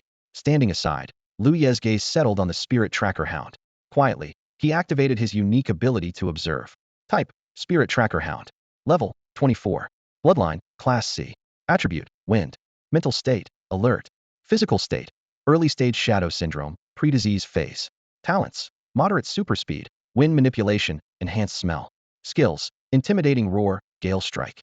A flicker of surprise crossed Lu Ye's eyes. Shadow Syndrome, he thought. Shadow Syndrome was a rare condition among pet beasts, akin to Parkinson's disease in humans. Given that the Beast Tamer Association conducts comprehensive health checks on their pet beasts at least twice a year, this shouldn't have happened. He decided to inform the staff discreetly. After all, spirit tracker hounds were high-tier working dogs with significant training costs. As a responsible federal citizen, he felt obliged to point out the issue. Still, he couldn't deny a hint of envy for the hound's impressive talents and skills. The two specialists entered Zhang Shou's house and carefully examined the two dead rats, sealing them in bags and documenting their findings. They questioned Lu Ye, Zhang Shou, and Wang Kai about what had happened. Fortunately, they didn't find Wang Sai's discovery of the rats unusual and only gave the cat a casual glance. Afterward, the spirit tracker hound conducted a thorough sweep of the house and yard. As Wang Kai had already determined, there were no other abnormalities. Luo Qingyu explained to Zhang Shou, "Lately, the Beast Tamer Association has received numerous similar cases. This is due to the influence of Secret Realm number 47 in Chongqing, which has caused certain biological mutations across the city." Secret Realm? Zhang Shou asked, puzzled. Zhang Shou frowned in deep thought. Could the influence of the Secret Realm affect an entire city? While Secret Realms were no longer novel concept, she himself, someone who didn't even own a pet beast, had visited low-risk Secret Realms that had been transformed into tourist attractions. The current situation was clearly out of the ordinary. Luo Qingyu explained with a bitter smile, What the association has detected might be a highly dangerous, large-scale secret realm. It could manifest anywhere in the city within the next 6 months. These words made Zhang Shou's heart tighten. Does that mean that before the secret realm appears, these giant rats could show up at any time? Luo Qingyu nodded in confirmation, but quickly reassured him. However, there's no need to worry. Since you don't have a registered pet beast, the Beast Tamer Association will provide you with a second-tier guardian pet beast. It will remain with you until the secret realm materializes, after which it will be retrieved. During this period, we'll provide food for the pet beast. You only need to arrange a place for it to stay. Hearing this, Zhang Shou felt slightly relieved. Grasping Luo Qingji's hands tightly, he thanked him repeatedly. Thank you so much. He'll take good care of the guardian pet beast. Luo Qingyu smiled and replied, it's our duty. The pet beast will be delivered to you tomorrow morning. With that, the two officials got to work, spraying various special substances around the property, reportedly to deter harmful creatures like the giant rats from approaching. Lu Ye, who didn't seem to have anything to do, crouched beside the spirit-sniffing hound with a curious look on his face. Officer Lu, can I pet it? He asked, raising his right hand, his eyes glimmering with anticipation. Lu Xiu, accustomed to such requests, reminded him, sure, but don't use too much force. It wasn't unusual for civilians to want to touch the spirit-sniffing hound during missions, and Lu Ye's frail appearance didn't seem like a threat to the third-tier pet beast. Thank you. Lu Ye grinned, and carefully reached out to touch the back leg of the hound. Suddenly, a sharp, anguished yelp pierced the air. The spirit-sniffing hound collapsed to the ground, trembling in pain. Nearby, Luo Qingji's expression darkened. He shoved Lu Ye aside and shouted sternly, what are you doing? His eyes were full of suspicion as he stared at Lu Ye. Meanwhile, Lu Xiu immediately bent down to check on the spirit-sniffing hound. Hearing the commotion, Zhang Shou rushed over, looking bewildered. Lu Ye staggered slightly but didn't appear angry. Raising his hands defensively, he explained, Officer Luo, I swear I didn't do anything. I just touched its back leg. Luo Qingyu narrowed his eyes, clearly not believing him. A colorful, fully feathered bird resembling an exotic sparrow appeared on his shoulder. With just one glance, Lu Ye felt an invisible force wrap around him, restricting his movements. I'm telling the truth, Lu Ye insisted. If you don't believe me, have Officer Lu try touching it again. Still skeptical, Luo Qingyu didn't look back as he asked, see you? How's it doing? Lu Xiu looked puzzled. 12 is mostly fine, but it says its back leg suddenly hurt. The spirit-sniffing hound, codenamed 12, was her pet beast, and she was familiar with its condition. As she spoke, she curiously reached out and gently touched 12's back leg again. Ah, why are you touching it too? 12 gasped, baring its teeth in pain. Lu Xiu frowned deeply. What's wrong with your back leg? Awu 12 whimpered pitifully, its face scrunched up in distress. It didn't understand what was happening either. Let me take a look, Luo Qingyu said, crouching down to examine the hound closely. Luo Qingyu approached 12 and reached out to touch its hind leg. However, 12, overwhelmed by pain, dodged desperately, as if another touch would bring it to tears. Seeing this, a trace of awkwardness flashed across Luo Qingyu's face. He had fought side by side with this spirit-sniffing hound for half a year, yet he was still not allowed to touch it. At that moment, Lu Ye spoke up at the right time. Commissioner Lu, this spirit-sniffing hound might be suffering from shadow syndrome. Shadow syndrome. Lu Xiu and Luo Qingyu spoke in unison, their faces filled with confusion. Lu Ye calmly explained, shadow syndrome is a rare latent condition that is hard to detect in its early stages unless a genetic test is conducted. If it's progressing into the middle stage, some of the pet beast's fur will gradually turn grayish-white. However, since spirit-sniffing hounds are naturally grayish-white, it's not easy to notice. He paused. From my observation, it seems like it's been at least 2 months since its last checkup, right? Zhang Shou, standing nearby, quickly added, that's right. Xiao Lu graduated from the Pet Beast Research Program at Songqing University. He's very skilled, you should trust him. Although he couldn't understand why the hound was baring its teeth, Zhang Shou firmly believed that Lu Ye wouldn't harm someone else's pet beast without reason. Luo Qingyu's gaze shifted between Zhang Shou and Lu Ye, pondering. You're right. 12 had a checkup 2.5 months ago. It was healthy at the time, but no genetic test was done. Could shadow syndrome have already been dormant back then? At this moment, Lu Xiu took a closer look at Lu Ye, and her eyes suddenly lit up. Wait a second. You wouldn't happen to be Master Yi, would you? Lu Ye's pupils slightly contracted, and his composed demeanor instantly cracked. Being called his online alias in real life brought an inexplicable sense of social embarrassment. Seeing Lu Ye's silence, Lu Xiu became even more certain and called out again. Master Yi? Lu Ye felt a chill run down his spine and quickly stopped her. All right, just call me Lu Ye. Don't use my online name. Master Yi. Zhang Shou looked puzzled. You're talking about Xiao Lu? He can actually be called Master? Hearing this, Luo Qingyu gave Lu Ye another glance and suddenly understood. So it really is him. Without the beauty filter, I almost didn't recognize him. Lu Ye inwardly grumbled. I didn't use a beauty filter. Do you think I'm a female streamer? But instead, he curiously asked, "You know me?" Lu Ye smiled as she replied, "Of course we know you. You're the streamer who discovered the great Sakura fox. Right now, everyone at the Tsangqing Beast Tamers Association is busy with this matter. You're quite well known." "Why?" Lu Ye asked, puzzled. "After your live stream ended, our vice president immediately ordered a re-examination of all the Sakura foxes in the city. Some details can't be disclosed.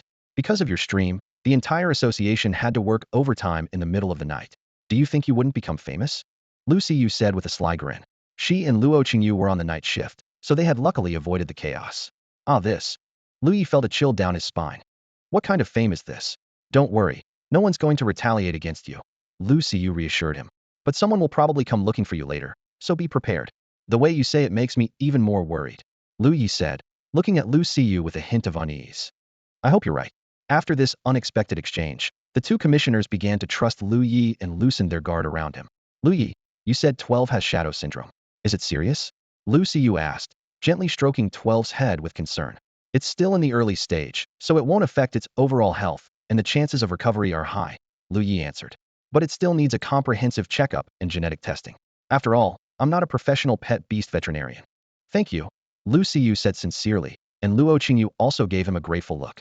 12's next scheduled checkup was a month away, and by then, the shadow syndrome might have progressed to an unpredictable stage.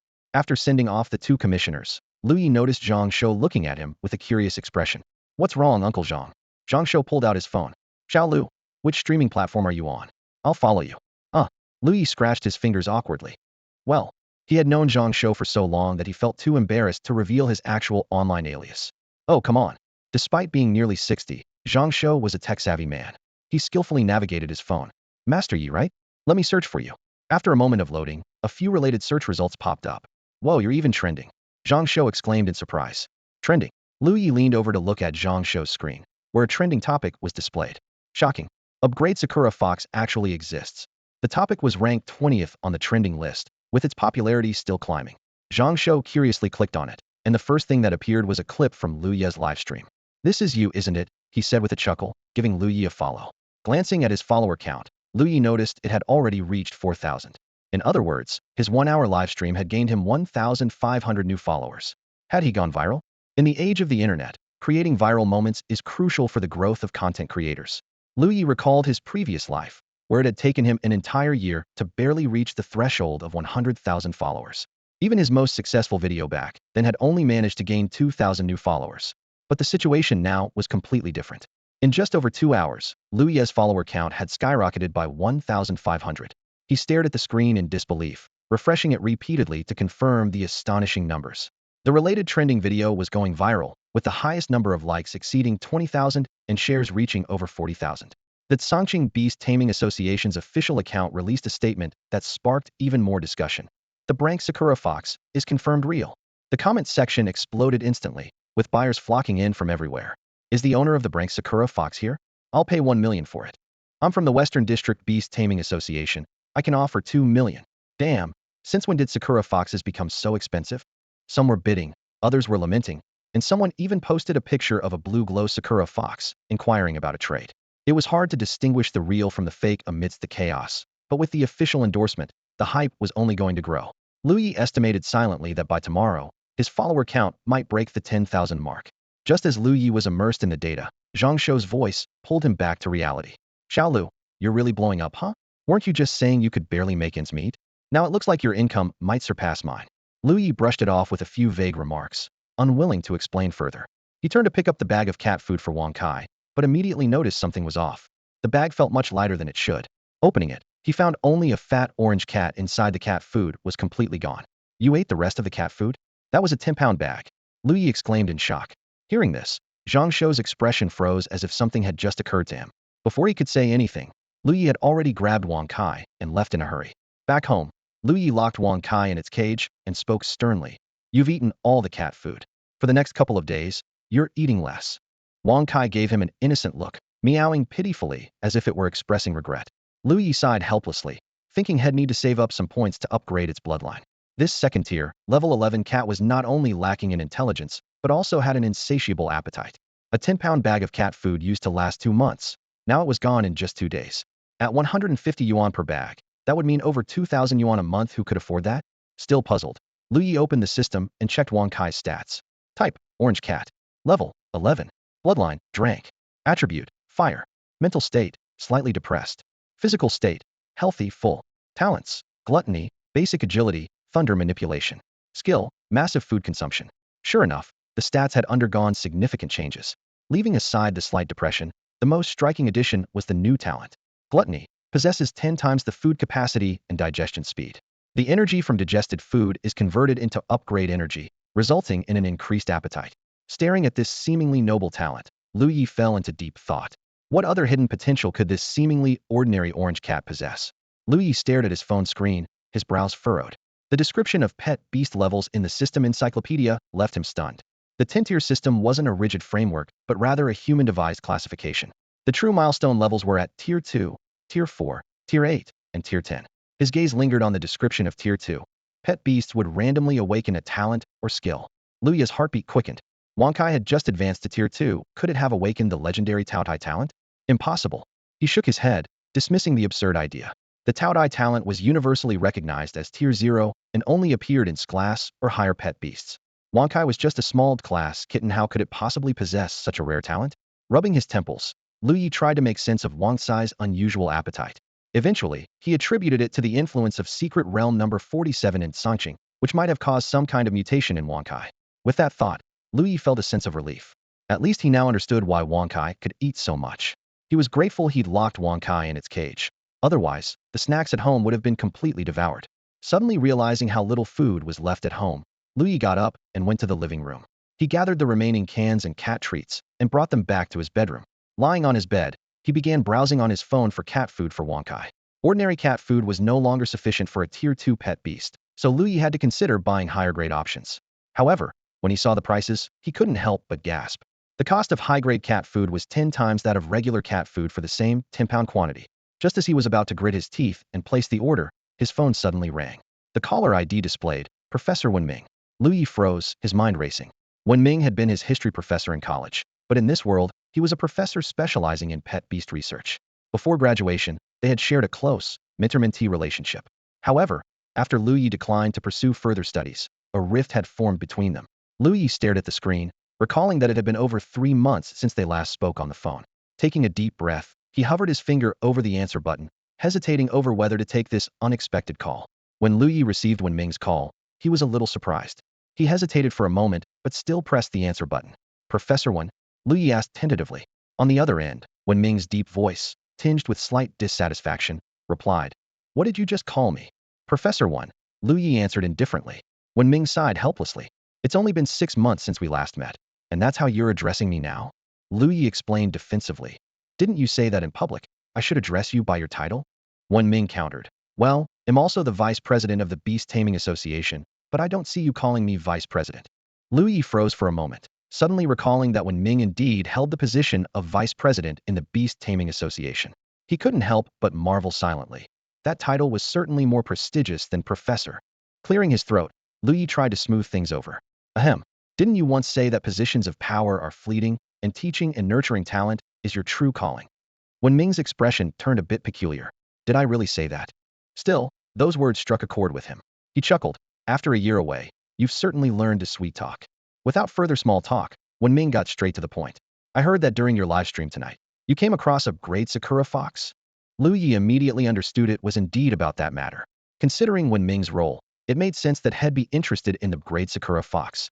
This also reminded Lu Ye of what those 2 officials had mentioned earlier. Their vice president had issued a notice confirming the situation with the great Sakura fox. Professor, you wouldn't happen to be the vice president who issued that notice, would you? Lu Ye asked tentatively. Wenming nodded. Seems like Lu and the others mentioned it to you. Yes, because the owner of that great Sakura fox is my youngest daughter. Lu Ye was taken aback. Your daughter? He had assumed that the Beast Taming Association had used their extensive resources to quickly identify Yao Yao's details. He hadn't expected it to be such a straightforward family connection. Yes, Wenming replied curtly. Lu Ye muttered under his breath. No wonder they're so well off. Wenming cut off his wandering thoughts. Stop rambling and get to the point. Lu Ye pouted but returned to the subject. Fine, fine. That great Sakura fox was indeed discovered by me. Why? Wenming pressed. He had already rewatched the entire livestream multiple times. Despite his expertise, while he could tell the Sakura fox displayed signs of romantic behavior, He couldn't determine how its lineage had mutated.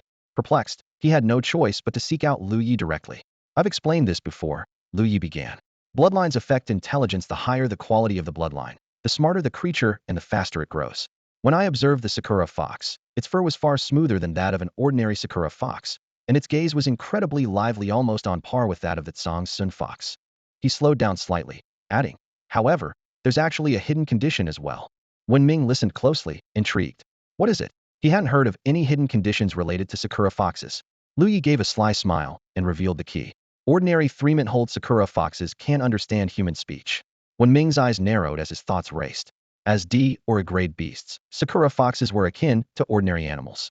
They needed training to comprehend human commands. Note: comprehend commands, not learn human language.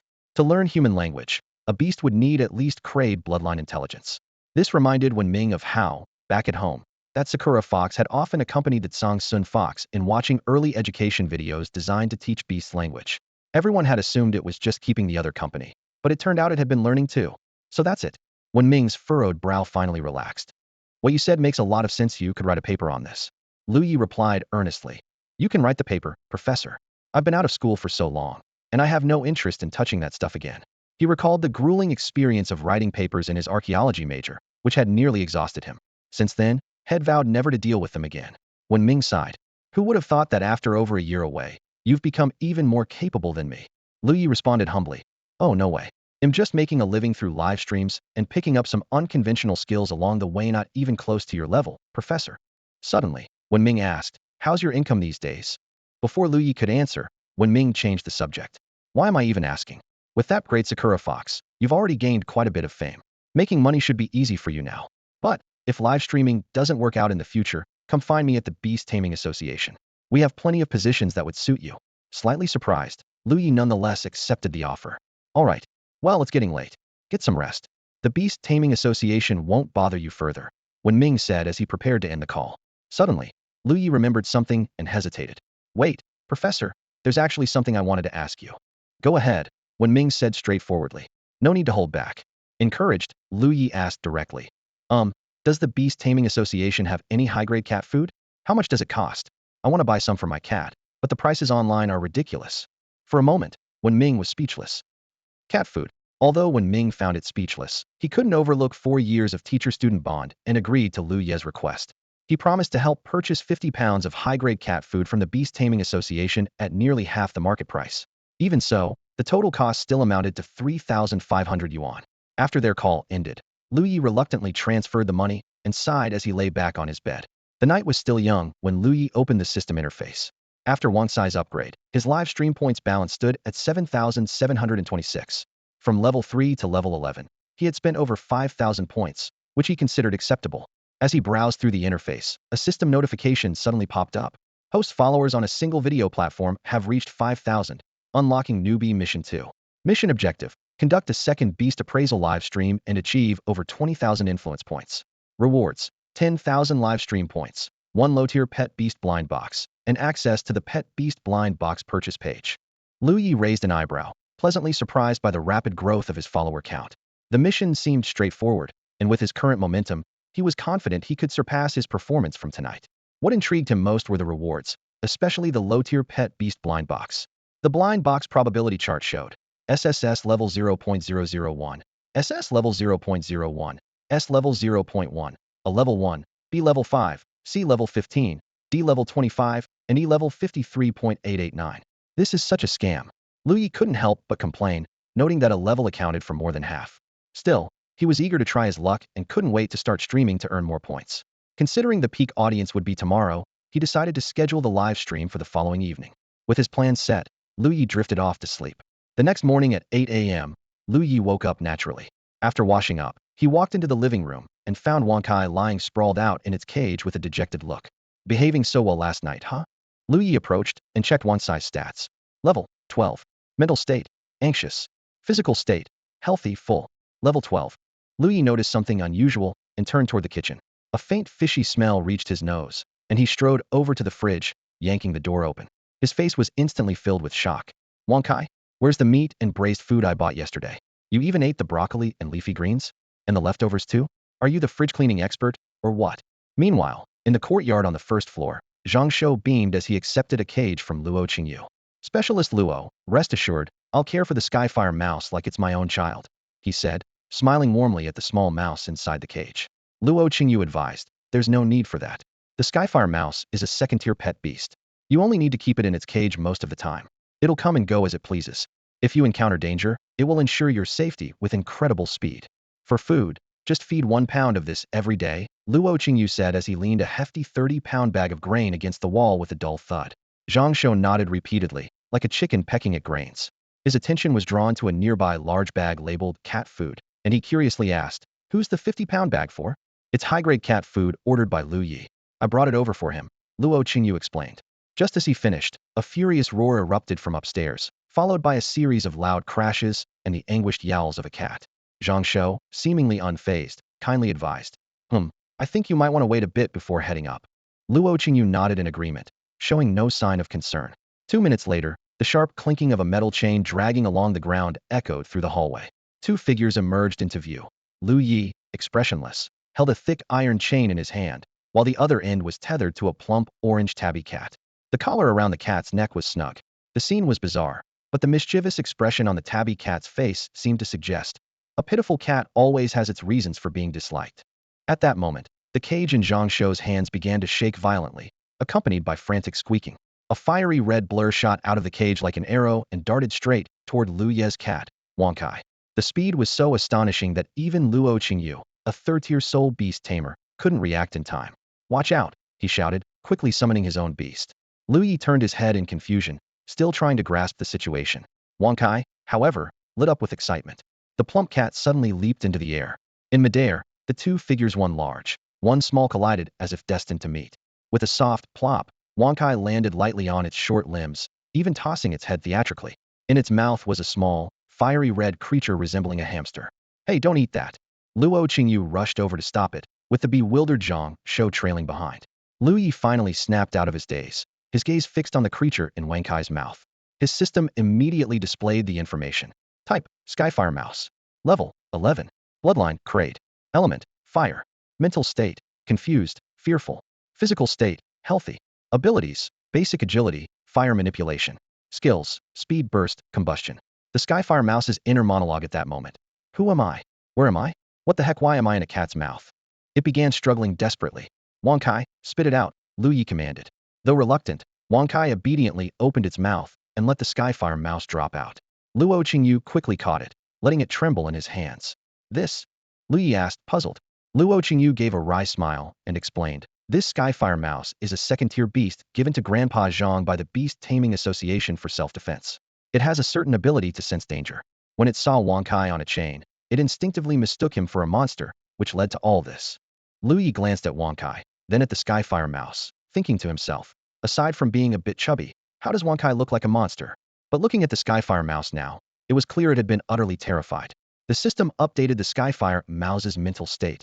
Psychological trauma, lingering fear.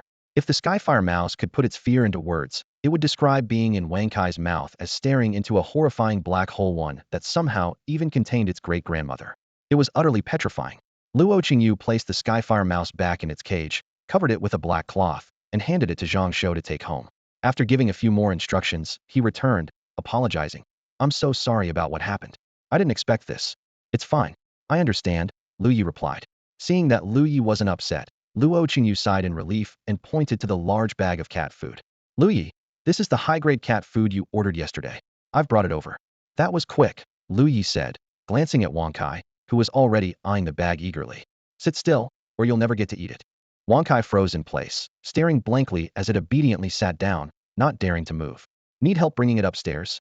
Luo Qingyu offered. No need. I'm heading out to walk the cat and buy some groceries. He'll grab it when I come back. All right, then he'll head off. Take care. Lu Ye dragged an iron chain while leading Wang Kai down the street, drawing curious glances from passersby. After 2 hours of exercising and wandering through the market, they finally made it back home just before noon. Thanks to his thick skin honed from live streaming, Lu Ye paid no mind to the stares of others. Wang Kai, on the other hand, acted like a shootin' who hadn't seen the sun in a month, avoiding the sunlight as much as possible and occasionally playing dead. Fortunately, Lu Ye's sharp golden eyes saw through the clever cat's tricks. Back home, Lu Ye tore open a bag of premium cat food, scooped out a handful, and poured it into Wang Kai's bowl. Wang Kai's eyes lit up with excitement, just about to dig in, when Lu Ye called out, "Hey, behave yourself. No need to use that skill, no one's competing with you." Wang Kai let out a compliant meow and obediently ate the food in a normal manner. Although he usually devoured his meals in big gulps, this time he managed to seem more composed. As the first bite of cat food hit his taste buds, Wang Kai's eyes glowed with delight, as if savoring the most exquisite delicacy. Without warning, his eating speed accelerated, and in the blink of an eye, he had polished off the entire bowl. Wagging his fluffy tail, Wang Kai signaled for more. But Lu Ye smiled and said, "That's it for today. You can only have one handful per day." Wang Kai froze in shock, as if struck by lightning, completely petrified. Lu Ye added, "And if you dare try to sneak food and I catch you, you'll be banned from eating for 3 days, and your portions will be cut in half." Got it. Faced with these strict rules, Wang Kai's pupils quivered, but he could only nod reluctantly. Squatting down, Lu Ye patted the cat's head and began to paint a rosy picture. "You have to understand, we don't have much money right now. This cat food alone cost us thousands. Once we're better off, I promise you can eat to your heart's content every day." With his gluttonous nature, Wang Kai stared blankly at Lu Ye, clearly understanding his words. He let out a small, pitiful meow. Lu Ye continued to coax him. "Come on, when have I ever lied to you? Just behave, all right?" Wang Kai responded with another soft meow. After pacifying Wang Kai, Lu Ye turned his attention to preparing his own lunch. While eating, he pulled out his phone to check his follower count. 8,125 followers, though it didn't quite meet his expectations from the night before, it was still a satisfying number. Glancing at the trending topics, he noticed that the original B-class Sakura Fox topic had disappeared, replaced by new ones like "Check your Sakura Fox's bloodline" and "Reporter exposes fake beast certificates at Sakura Fox Breeding Center." This shift wasn't surprising, seemed the Beast Tamer Association had stepped in to suppress news of the B-class Sakura Fox. Even most of the recordings of his live stream had been removed. Lu Ye glanced at his inbox, where nearly 1,000 private messages piled up like a sea of red notifications. The site reminded him of his past life, though back then, most of the messages were tied to shady content. Skimming through a few, his attention was caught by a familiar account with a garbled name and a black profile picture. The account had sent him several messages. When he opened them, he realized they were from Yao Yao. Lu Ye was just about to start his live stream when his phone suddenly vibrated. He glanced at it and saw a message from Yao Yao. "Master Yi, it's me, Yao Yao. I've changed my name and profile picture." The text on the screen read. Raising an eyebrow, Lu Ye continued scrolling. "Took little fox for a checkup today. They said its hormonal imbalance is quite severe and I'll need to stay at the pet center for a few days," Yao Yao added, her tone carrying a hint of concern. Another message quickly followed. "My dad says it can understand human speech. I tested it out, and it even knows how to react to curse words." Lu Ye chuckled softly and typed swiftly on his keyboard. "Your dad must be amazing to figure out it understands human speech. Truly a master." Almost immediately, Yao Yao replied, "My dad is right here with me. He said you were the one who told him that." The message hit Lu Ye like a hammer, leaving him momentarily frozen. His mind raced as he realized he had made a rookie mistake. How could Wenming be with Yao Yao? He silently thanked the fact that this was an online conversation and that the other side couldn't see his awkward expression. Taking a deep breath, Lu Ye tried to sound casual and composed. "Looks like Mr. Wen mentioned me to you. That was just a joke earlier." Got it, Yao Yao replied. "Master Yi, are you still streaming tonight?" "Still at 8 p.m., Lu Ye answered briefly. "All right, my dad's calling me, so we'll head off for now," Yao Yao concluded. Closing the private message window, Lu Ye's expression grew complicated. Did this count as revealing his identity to a fan? Then again, considering Yao Yao was Wenming's daughter, his own teacher's daughter, it probably didn't matter. Time slipped by, and soon it was almost 8 p.m. Lu Ye tidied himself up and launched the streaming software. The notification instantly went out to his 8,500 followers. In just 1 minute, 400 viewers flooded into the live stream room, and the number kept climbing. Hello everyone. Good evening." Lu Ye greeted warmly. The chat exploded with messages. "Heard there's a brank Sakura Fox here. Came to check it out. I've sent a request for a connection. Master, please check on my pet beast." Watching, Lu Ye quietly blocked the last user and continued waiting. 3 or 4 minutes later, the viewer count surpassed 2,500, and the chat messages were flying by at an incredible speed. Clearing his throat, he addressed the audience. "For tonight's stream, let's not talk about the Sakura Fox anymore. The official announcement has already been made, and I don't have any additional details. Also, there are quite a lot of connection requests today, so let me go over the rules again. From now on, for connections, we won't go by rankings. You'll connect with one free user first, followed by a paid user. So there's no need to think you can skip the line by sending gifts." The chat erupted again. "Such a principled streamer, love it. So my $50 went to waste. Seriously? I came here for the Sakura Fox. No Sakura Fox, no point in staying." Lu Ye ignored the complaints. Once the viewer count surpassed 3,000, He opened the connection list. The list clearly displayed the amount paid by each user, with unpaid entries marked as free. After a moment's consideration, he selected a free connection. The screen shifted, and on the left appeared an Alaskan Malamute with black and white fur. It was confined in a cage, its coarse coat barely masking a pair of cloudy brown eyes that stared fearfully at the camera. In this era of beast taming, this kind of dog was referred to as a sled dog. The chat instantly lit up. Is that a sled dog? Ugh, it looks awful. Looks like it's been mistreated. Poor little guy. Hello, Master Yi. A young woman's voice came through. Hello. Lu Ye replied while carefully examining the sled dog's stats. What seems to be the issue with your sled dog? Era of beast taming, the starving sled dog. Lu Ye stared at the panel on the screen, his brows furrowing ever so slightly. Type, sled dog. Level 1. Bloodline, grade E. Attribute, grade E. Psychological state, none. Physical state, despair, malnutrition, illness, extremely hungry. Hey, race the thing. The woman on the call began to explain, her hands nervously rubbing together. My dog is extremely territorial about food and has bitten me before. I've tried all the methods I found online, but nothing works. I wanted to ask if you have any advice. The live stream's comment section immediately exploded. What? Isn't this a stream for evaluating tamed beasts? Regular pets are allowed to. If it's a food aggression issue, go find a dog trainer. Why come here? I feel like this sled dog just hasn't been fed enough. Lu Ye glanced at the comments, exhaled slowly, and said seriously, listen, everyone. My name, Lang Yi Beast Appraiser, means that as long as it's a beast, I can appraise it. Even if it's not a tamed beast, I can still help. So please don't judge them with bias. Thank you for your cooperation. He paused briefly, then explained. In the era of beast taming, the sled dog species hasn't undergone significant mutation or evolution. In fact, they've remained relatively stagnant, with most bloodlines being grade E or D. As a result, not many people consider them as tamed beasts. However, some regular people still keep them as pets, just like in the past. After finishing, Lu Ye turned to the woman on the call and asked, can you show me how it behaves when it's guarding its food? The woman hesitated for a moment, then leaned closer to the camera. She picked up a bowl with a shallow layer of dog food and placed it inside the cage. The sled dog's eyes lit up at the sight of food, and it immediately dove into the bowl, its tongue quickly licking up every piece of kibble. Then, the woman picked up a small stick and cautiously poked it towards the dog. Howl, woof, woof. The moment the sled dog caught sight of the stick from the corner of its eye, its face contorted, baring sharp teeth. It let out a menacing growl, as if it was ready to rip the stick and the woman's hand into shreds. The comment section erupted again. Whoa, that's fierce. This food aggression is off the charts. One swift kick, a stomp, and toss it a couple of dragon fruits, it'll calm down. Lu Ye remained calm, his expression professional and composed. Let it finish the dog food first. All right. The woman set the stick aside. Half a minute later, the dog food was completely gone, the bowl spotless. Now pour some more dog food into its bowl, but this time, add a larger amount, Lu Ye instructed. Huh. The woman hesitated, looking troubled. But the pet store told me it can only eat 100 grams a day. Any more than that wouldn't be healthy. Oh. Lu Ye tilted his head slightly, a faint, knowing smile appearing in his eyes. How old is it? Just turned 6 months. And how much does it weigh? I weighed it yesterday, 34 pounds. The woman replied, blinking in confusion. Master Yi, why are you asking this? No wonder its physical condition is so poor, Lu Ye thought to himself. He raised his voice slightly. A normal sled dog at 6 months should weigh at least 20 kilograms, 44 pounds. Yours is significantly underweight. Lu Ye sighed, staring directly at the camera. Tell me, ever since you brought it home, have you been feeding it just 100 grams of dog food every day? The woman didn't see anything wrong with that and replied confidently. Isn't that how it's supposed to be? 6666, mystery solved. Unbelievable owner. No wonder the dog is starving. If you only fed me 100 grams a day, I'd bite you too. The comments flooded the screen, voicing sympathy for the sled dog.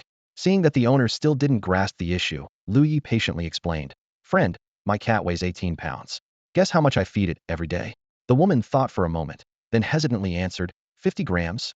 Lu Ye shook his head helplessly. If I only fed it 50 grams, it'd end up just like your dog. At this, the woman finally seemed to realize the problem. Her eyes widened in disbelief. Are you saying I've been underfeeding it? Exactly. Lu Ye shrugged, his expression showing a hint of helplessness. He explained, at first, the pet seller told you to feed it 100 grams a day for the sake of its digestion. But as it grows older, its appetite naturally increases. Do you really think 100 grams is still enough? The woman looked completely confused, her brows furrowed. After a moment of silence, she retorted, even if I did underfeed it, what does biting people have to do with it? Isn't that its problem? Lu Ye couldn't help but laugh. That logic is so strange. Feeding it only 100 grams a day? No wonder the dog guards its food, it's starving. It's a miracle it hasn't wasted away. He paused, a flicker of curiosity crossing his face. But I do wonder, how did it even grow to 34 pounds? Poor thing. The woman's words left Lu Ye a bit stunned, but he patiently continued explaining. You have to understand, a husky at this age is like a 13 or 14-year-old kid. They're in a rapid growth phase and need more food to support it. Plus, a dog's greatest joy is eating. If you deprive it of that, how could it not act out and bite? At this point, Lu Ye suddenly made a suggestion. If you don't believe me, why not give it a try? Hold some dog food in your hands and offer it to its mouth. If it actually bites you, they'll pay 10 times your medical expenses. 10 times. The woman's eyes lit up, clearly tempted. But she still asked cautiously, you're a big streamer, you can't be lying, right? Of course not, Lu Ye promised earnestly. But if it doesn't bite you and just eats the food, then you'll have to agree to take it to the vet tomorrow and follow the feeding guidelines the doctor provides. Deal. The woman agreed readily. The dog had already bitten her several times, and she knew its temperament well. Besides, she hadn't gotten a rabies shot yet. If she could really get 10 times the compensation, that would be 1,000 yuan too good to pass up. After speaking, she set her phone aside, scooped up a handful of dog food with both hands, and slowly extended it toward the cage. At that moment, Lu Ye keenly noticed a change in the husky's eyes. Its gaze was suddenly filled with longing and anticipation, as if it had just seen salvation. When the woman's trembling hand reached for the cage, the livestream audience held their breath. The sled dog's cloudy eyes suddenly lit up with a glimmer of hope, as if it had glimpsed long-awaited salvation. That small handful of dog food appeared to it as a grand feast, enough to fill 2 bowls. The dog stood up excitedly, eagerly stretching its head out of the cage and opening its mouth wide, moving toward the woman's hand. Startled by the sudden movement, the woman gasped and instinctively shut her eyes tightly, bracing herself as if awaiting pain. The audience in the livestream collectively held their breath. Some bet the dog would bite her, while others believed it only wanted the food. A few even stirred up the tension, hoping for a dramatic or bloody scene. However, Lu Ye remained calm, quietly observing the unfolding moment. To everyone's surprise, what the woman felt wasn't the pain of being bitten, but a moist, gentle sensation. She opened her eyes to see the sled dog carefully licking the food from her hand. Despite its obvious hunger, it showed no intention of harming her, not even letting its teeth graze her skin. It even licked the spots it had already eaten from, savoring the rare treat. Within half a minute, the dog food was gone. The sled dog licked its lips contentedly, its eyes sparkling with joy. The audience in the live stream was astonished, with some jokingly asking for the link to buy that specific brand of dog food. The woman stared at the dog in surprise, and its innocent eyes reminded her of the first time they met. Suddenly, it dawned on her. So, have I really not been feeding you enough? The dog let out a soft woof and gently licked her palm again, as if expressing its gratitude. Lu Ye spoke at just the right moment. See that? You need to pay more attention from now on. The woman snapped out of her thoughts, apologizing repeatedly and promising to take the dog for a checkup the very next day. Lu Ye smiled, saying he had followed her account and asked her to post updates, also reminding her not to overfeed the dog all at once. After ending the call, Lu Ye addressed the audience. You see, whether it's a pet or any animal, they all need care and attention. Problems should be identified and addressed promptly. Although this owner was a bit negligent, her intentions weren't malicious. He then randomly selected the next caller. The screen switched, revealing a middle-aged man named Old Phone, who smiled shyly before quickly flipping his camera. On screen appeared another sled dog happily devouring its meal. The unexpected scene left both Lu Ye and the viewers stunned. Some joked that the live stream should be renamed Lu Ye Dog Reviews, while others teased that Lu Ye had a knack for identifying sled dogs and even invited him to visit kennels. The live stream instantly became filled with laughter and cheer, as no one had anticipated encountering 2 sled dogs in a row. Although also a sled dog, this one had much thicker fur and was noticeably larger than the previous one, clearly well cared for. Can you hear me? A man asked in a thick accent. Master Yi? I can't hear you, Lu Ye replied, his expression complicated as he asked, does this dog guard its food too? Not at all. The man stepped forward and gently tapped the sled dog's mouth with his free right hand. Surprisingly, the dog didn't resist and instead let out a few affectionate whines. Adorable. Calm temperament. Seems approachable, Lu Ye thought to himself. Compared to the last one, this is like night and day. Oh, it seems to be in a good mood, Lu Ye remarked approvingly. This sled dog is very friendly. Right? I think so too. The man laughed heartily. Master Yi, just call me Old Phone. No need to be so formal. All right, Old Phone. Lu Ye nodded and asked, does it have any issues? Yes, yes, Old Phone replied quickly, turning his phone camera toward a corner of the room. Several large dog food bags were piled there, creating an impressive sight. My dog here ate nearly 30 pounds of dog food today, Old Phone said worriedly. But it doesn't seem full, so I kept feeding it. Is something wrong? What? Lu Ye almost doubted his hearing. 30 pounds. Yeah, each bag is 5 pounds, and it's almost gone through 6 bags. Lu Ye did some quick mental math. 30 pounds? The dog next door would probably cry out of envy. At 100 grams a day, that dog would take over 100 days to eat the same amount. This is like heaven and hell in comparison. Wait, is this dog a bottomless pit? How can it eat so much? Lu Ye's expression turned strange as he quickly checked the dog's stats. Type, sled dog. Level, 10 about to break through. Bloodline, grade C. Attribute, metal. Psychological state, satisfied. Physical state, overnourished, obese. Talent, gluttony, iron teeth and copper jaws. Skills, speed eating, wild charge. Lu Ye rubbed his eyes and double-checked to ensure he wasn't mistaken. No way, is the gluttony talent really that common, he thought. Didn't the system say only grade A or higher beasts might have the gluttony talent? Could that have been wrong? Master Yi, what's going on with my sled dog? Old phone pressed again. If it keeps eating like this, my wallet's going to be empty. Have you tested its bloodline? Lu Ye asked cautiously. Yeah, I tested it right at the start. It's a grade C. As Old Feng spoke, he picked up a bloodline stone and placed it on the dog's head. A green light flashed, confirming it was still grade C. Grade C? That's pretty rare, Lu Ye muttered under his breath.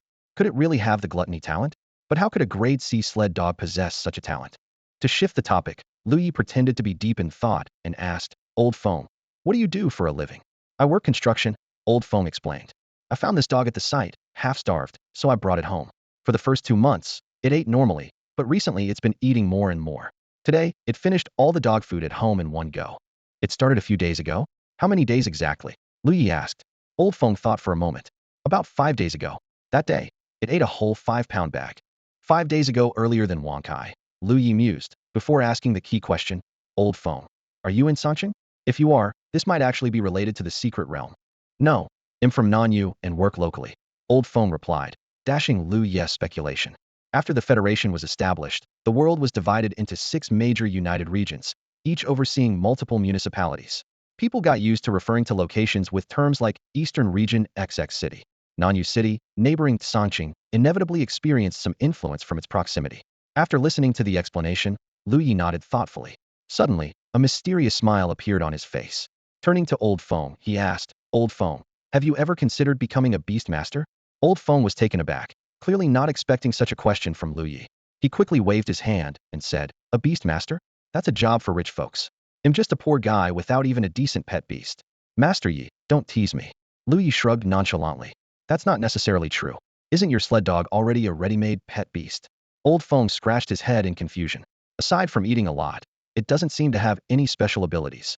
Being able to eat is a blessing in itself, Lu Ye said meaningfully. Have you ever thought that maybe this dog is on the verge of advancing to the second tier? Second tier. Old Feng looked even more puzzled. I haven't noticed anything like that. Lu Ye frowned slightly, clearly skeptical of Old Feng's claim. There was a significant difference between a first-tier and a 10th-tier sled dog. Although their size might not change much, their strength would be worlds apart, like the difference between a mouse and a cat. Out of curiosity, Lu Ye asked again, Old Feng, when you've taken it for walks recently, have you noticed its strength increasing significantly? Has it become harder to control? Old Feng thought for a moment and shook his head. Not really, he said with a simple smile.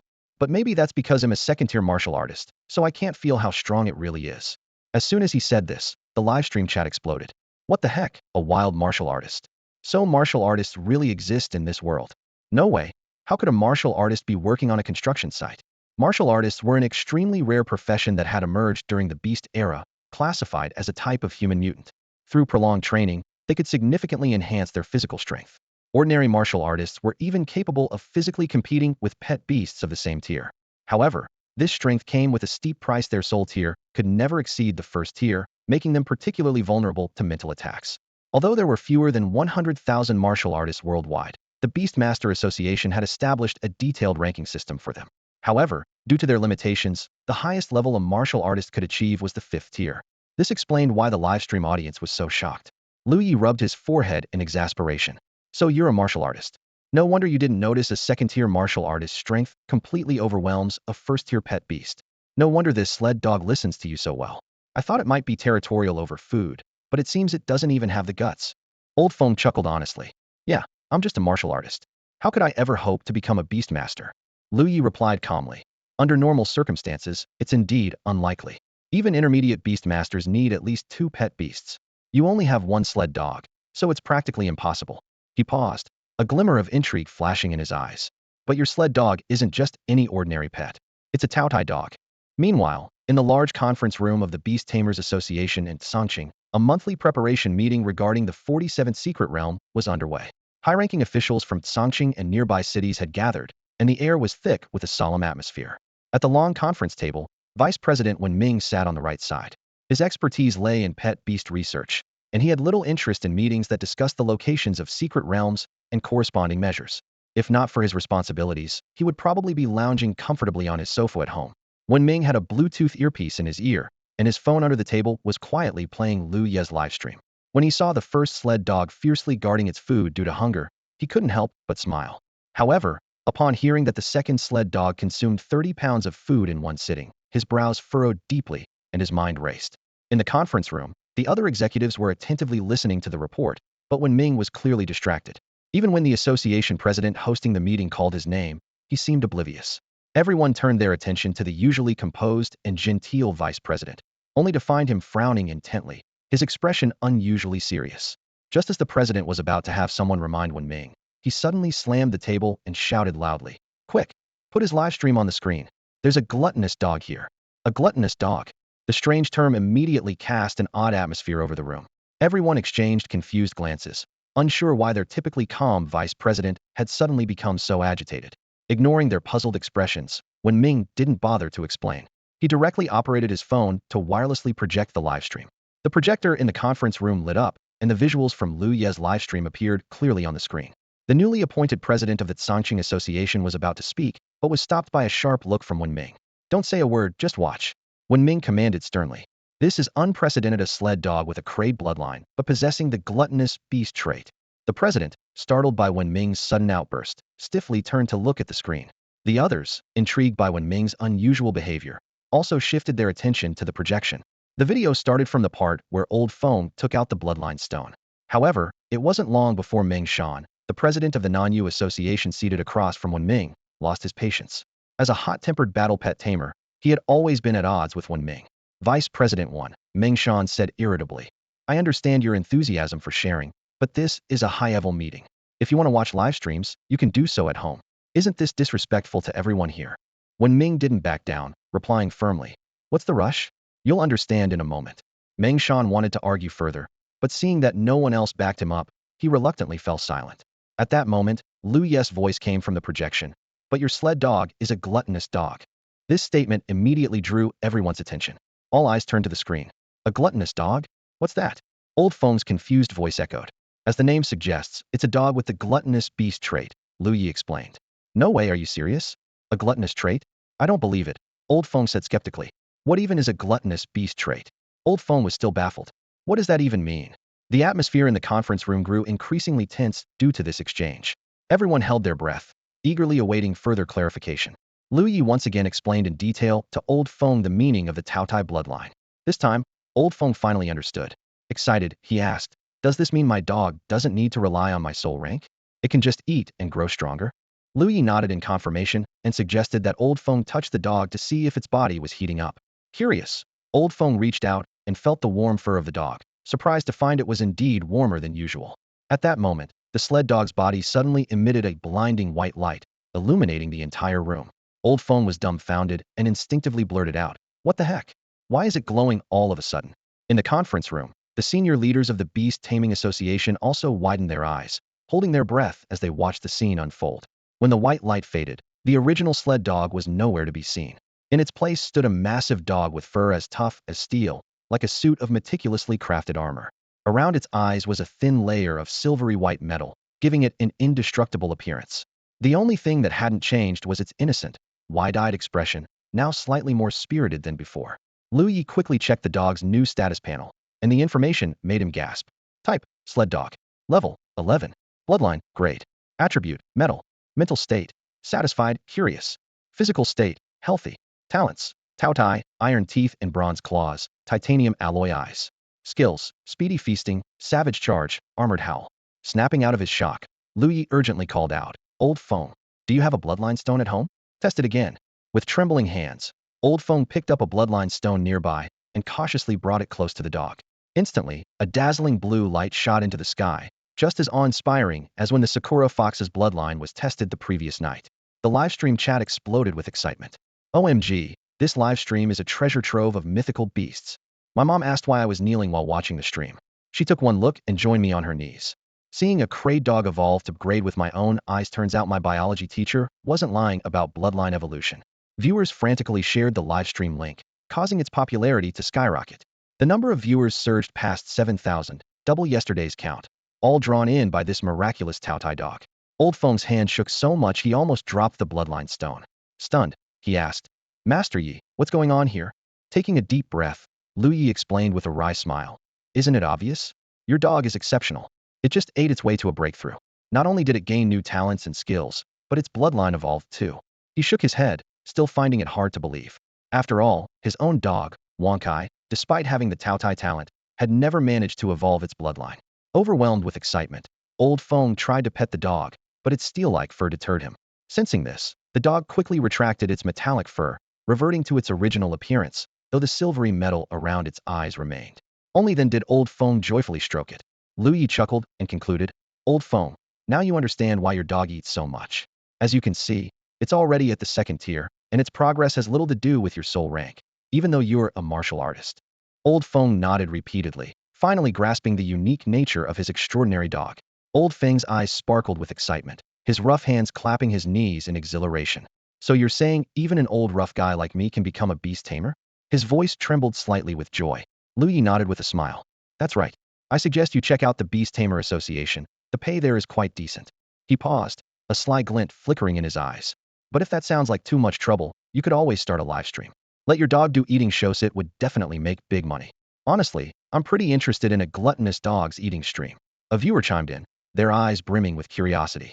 "Which construction site is Old Feng at? I want to buy his dog." 666,666. The comment section exploded with excitement, with messages flooding the screen. Old Feng nodded repeatedly, the wrinkles on his face smoothing out as he beamed. "Got it. Thank you so much, Master Yi." He kept expressing his gratitude, as if he had found a lifesaver. Lu Ye chuckled lightly and waved his hand. "All right, you paid to connect with me. This is just part of my job." His gaze flickered briefly, and he silently prayed, "Please let me copy something good from this." As if answering his prayer, an invisible ripple of energy spread through the air. His ability to copy and paste quietly activated, beginning to replicate the talent or skills of the pet beasts being evaluated during the livestream. Copy successful. The system's notification sounded in Lu Ye's mind. Reward copied. Talent gluttony. In stark contrast to the lively atmosphere of the livestream, the conference room was deathly silent. Every leader present had a furrowed brow, some even gaping in shock at the livestream feed. Even with their extensive knowledge, they dared not assert that Lu Ye was wrong. After all, who had ever seen a gluttonous dog?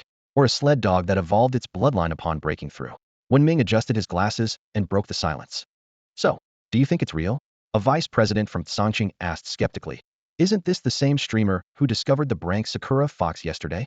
"That's right, it's him," Wenming replied, giving his colleague an approving glance. "Good observation." He added, "He's also my student." Sakura fox? As soon as he mentioned it, most of the people present recalled the event. That brank Sakura fox was big news yesterday, sparking discussions in nearly all beast tamer associations. To think, the person casually chatting on screen was the one who had discovered it. And now, he had found a gluttonous dog as well. Several leaders who, like Wenming, worked in universities, looked over enviously. Students who could help boost their credentials weren't easy to come by. Wenming steered the conversation back on track. "Back to the main point. Do you think he's correct? Does this dog truly have the gluttony talent?" With his prompting, the professionals present began to share their opinions. After 5 or 6 minutes of discussion, the majority agreed with Lu Ye's assessment. This was indeed a gluttonous dog. However, not everyone was convinced. Meng Shan, the president of the Non-Yu Association, voiced his doubts. "All we've heard is that the dog can eat. It hasn't demonstrated eating 30 pounds on the spot. Why should we believe it? Besides, it's not unheard of for pet beasts to evolve their bloodlines upon breaking through. Why assume it's due to the gluttony talent? And this kid claims to be a martial artist. I'm in Non-Yu, and I've never heard of him." Wenming turned to Meng Shan, smiling as he proposed, "Since President Meng isn't interested in spending time on research, we at the Songqing Association can take over. We'll invite Old Feng for further study and share the results later." How about that? The surrounding leaders looked at Wenming in surprise, not expecting him to so openly poach talent. After all, if the sled dog truly had the gluttony talent, it would be of immense research value. Plus, Old Feng being a martial artist added even more appeal. However, there were rules among beast tamer associations. Only the local association had autonomous research rights. Even higher-level regional associations couldn't intervene unless the rights were transferred. Fine, let your association handle it. I can't be bothered, Meng Shan sneered dismissively. Wait, no. His vice president panicked, whispering urgently. President, we should definitely conduct this research ourselves. He had just been rejoicing at the prospect of studying the gluttonous dog firsthand, only for his president to hand it over. It was enough to make him want to cry. What's there to worry about? They said they'd share the results with us. Why not just sit back and enjoy the benefits? Meng Shan replied quietly. The vice president wailed internally. This isn't sitting back and enjoying, it's letting a golden opportunity slip through our fingers. Around the room, others were equally stunned, regretting not making the first move and letting Songqing seize the chance. All right then, they'll gladly accept the responsibility, Wen Ming said, satisfied, as he took a seat and tapped his phone a few times in full view of everyone. On the projection screen, a notification for 10 luxury car gifts appeared. At the same time, several leaders from Songqing also opened Lu Ye's livestream. Lu Ye raised an eyebrow, a flicker of delight flashing in his heart. Another gluttonous beast talent? This was an unexpected surprise. Instinctively, he asked the system if this talent could be transferred to his pet, Wang Kai, but the system replied that 3 identical talents were needed to combine into a 2-star talent. This reminded him of a certain auto chess game's mechanics, bringing a small smile to his face. Since it couldn't be used immediately, he decided to store the talent for later. After ending his call with Old Phone, the number of viewers in his live stream had climbed to 8,000. Instead of jumping into another call, Lu Ye shifted his attention to the constantly scrolling gift list on the right. He began thanking the generous viewers. Thank you to Wu Bo, the president of the Songqing Beast Taming Association, for sending a Dolu number 1. Thank you to Vice President Wen Ming for sending 10 sports cars. Thank you to the Songqing Beast Taming Association for sending 2 sports cars. You guys are too generous. However, as he continued expressing his gratitude, Lu Ye's expression gradually turned peculiar. He was taken aback to find that nearly all the gifts came from members of the Songqing Beast Taming Association. The top 10 contributors on the leaderboard were all association members, and they were using official accounts. Each gift was worth at least 1,000 yuan, leaving Lu Ye in awe of the association leader's extravagance. Seeing Wen Ming's name among the contributors, Lu Ye suddenly understood. He speculated that Teacher Wen had orchestrated this, asking the association leaders to boost his stream's popularity. With the share from these gifts, he could easily earn over 10,000 yuan. Gratitude for Teacher Wen welled up in his heart as he felt lucky to have shared the hidden trait of the Brank Sakura fox with him earlier. The gift acknowledgements went on for nearly 2 minutes. Although the viewer count had slightly dropped, it still held steady at around 7,000. Meanwhile, connection requests kept popping up in the bottom right corner of the streaming platform. Glancing at the time, Lu Ye realized only an hour had passed. All right, folks, let's get back to identifying beasts, Lu Ye said, regaining his composure and speaking seriously. And remember, if anyone else brings me a sled dog, I'm not entertaining it. He clicked on the next connection request. The screen shifted, revealing the side profile of a young woman on the right. Even with just a partial view, her delicate skin, graceful eyebrows, and refined features were unmistakable. Wow, Master Yi picked me, she exclaimed in surprise, her voice soft yet natural, carrying a pleasing tone. Yes, how should I address you? Lu Ye asked directly, showing no particular reaction to her voice. Just call me Xiao Du, she replied gently. Hello, Master Yi. Hello, what's the issue with your pet beast? Xiao Du turned the camera, and the screen now displayed a peculiar 2-headed green snake. Its body was covered in shimmering green scales that reflected a metallic sheen under the light. From its neck, its body split into a unique fork, forming 2 distinct triangular heads. The 2 heads were closely connected, but had independent consciousness and movements. Lu Ye's eyes lit up immediately. Seeing this 2-headed snake was like discovering a rare treasure during an appraisal. After dealing with sea and drank beasts earlier, this was finally a heavyweight and a rank pet beast, the twin-headed wood spirit snake. Although he felt a slight discomfort at the sight, his professional demeanor quickly took over as he prepared to evaluate this remarkable beast for the viewer. Xiao Du stood in front of Lu Ye, holding a 2-headed wooden spirit snake in her hands. The snake's stats were impressive, level 38, grade A bloodline, wood attribute, with talents such as twin resonance, independent snake personality, and natural perception. Its skills included vine bind, corrosion arrow, and constrictive strangle. Xiao Du couldn't help but marvel. This snake's stats were even more powerful than the Tsang Sun fox from the day before. However, Xiao Du frowned slightly. Pointing to the snake's right head, she asked, Master Yi, have you noticed that the 2 heads of my snake seem to have very different emotions? Lu Ye carefully observed the 2-headed snake. The left head drooped sleepily, as if it could fall asleep at any moment, while the right head stared blankly at the sky, wide awake. He nodded and said, I see it. Although it's called a 2-headed wooden spirit snake, the chance of having 2 heads with completely different thoughts like this is 1 in 10,000. Xiao Du sighed. The problem is, their differences go beyond just thoughts. They have completely opposite personalities. In every battle, the left head obediently controls the body to use its skills, but the right head wakes up, blames the left, and even bites it. Lu Ye raised an eyebrow, clearly surprised. That's serious? Even if a two-headed snake has different personalities, it should understand their familial connection. If one head actively attacks the other, that's a significant problem. Xiaodu shook her head helplessly.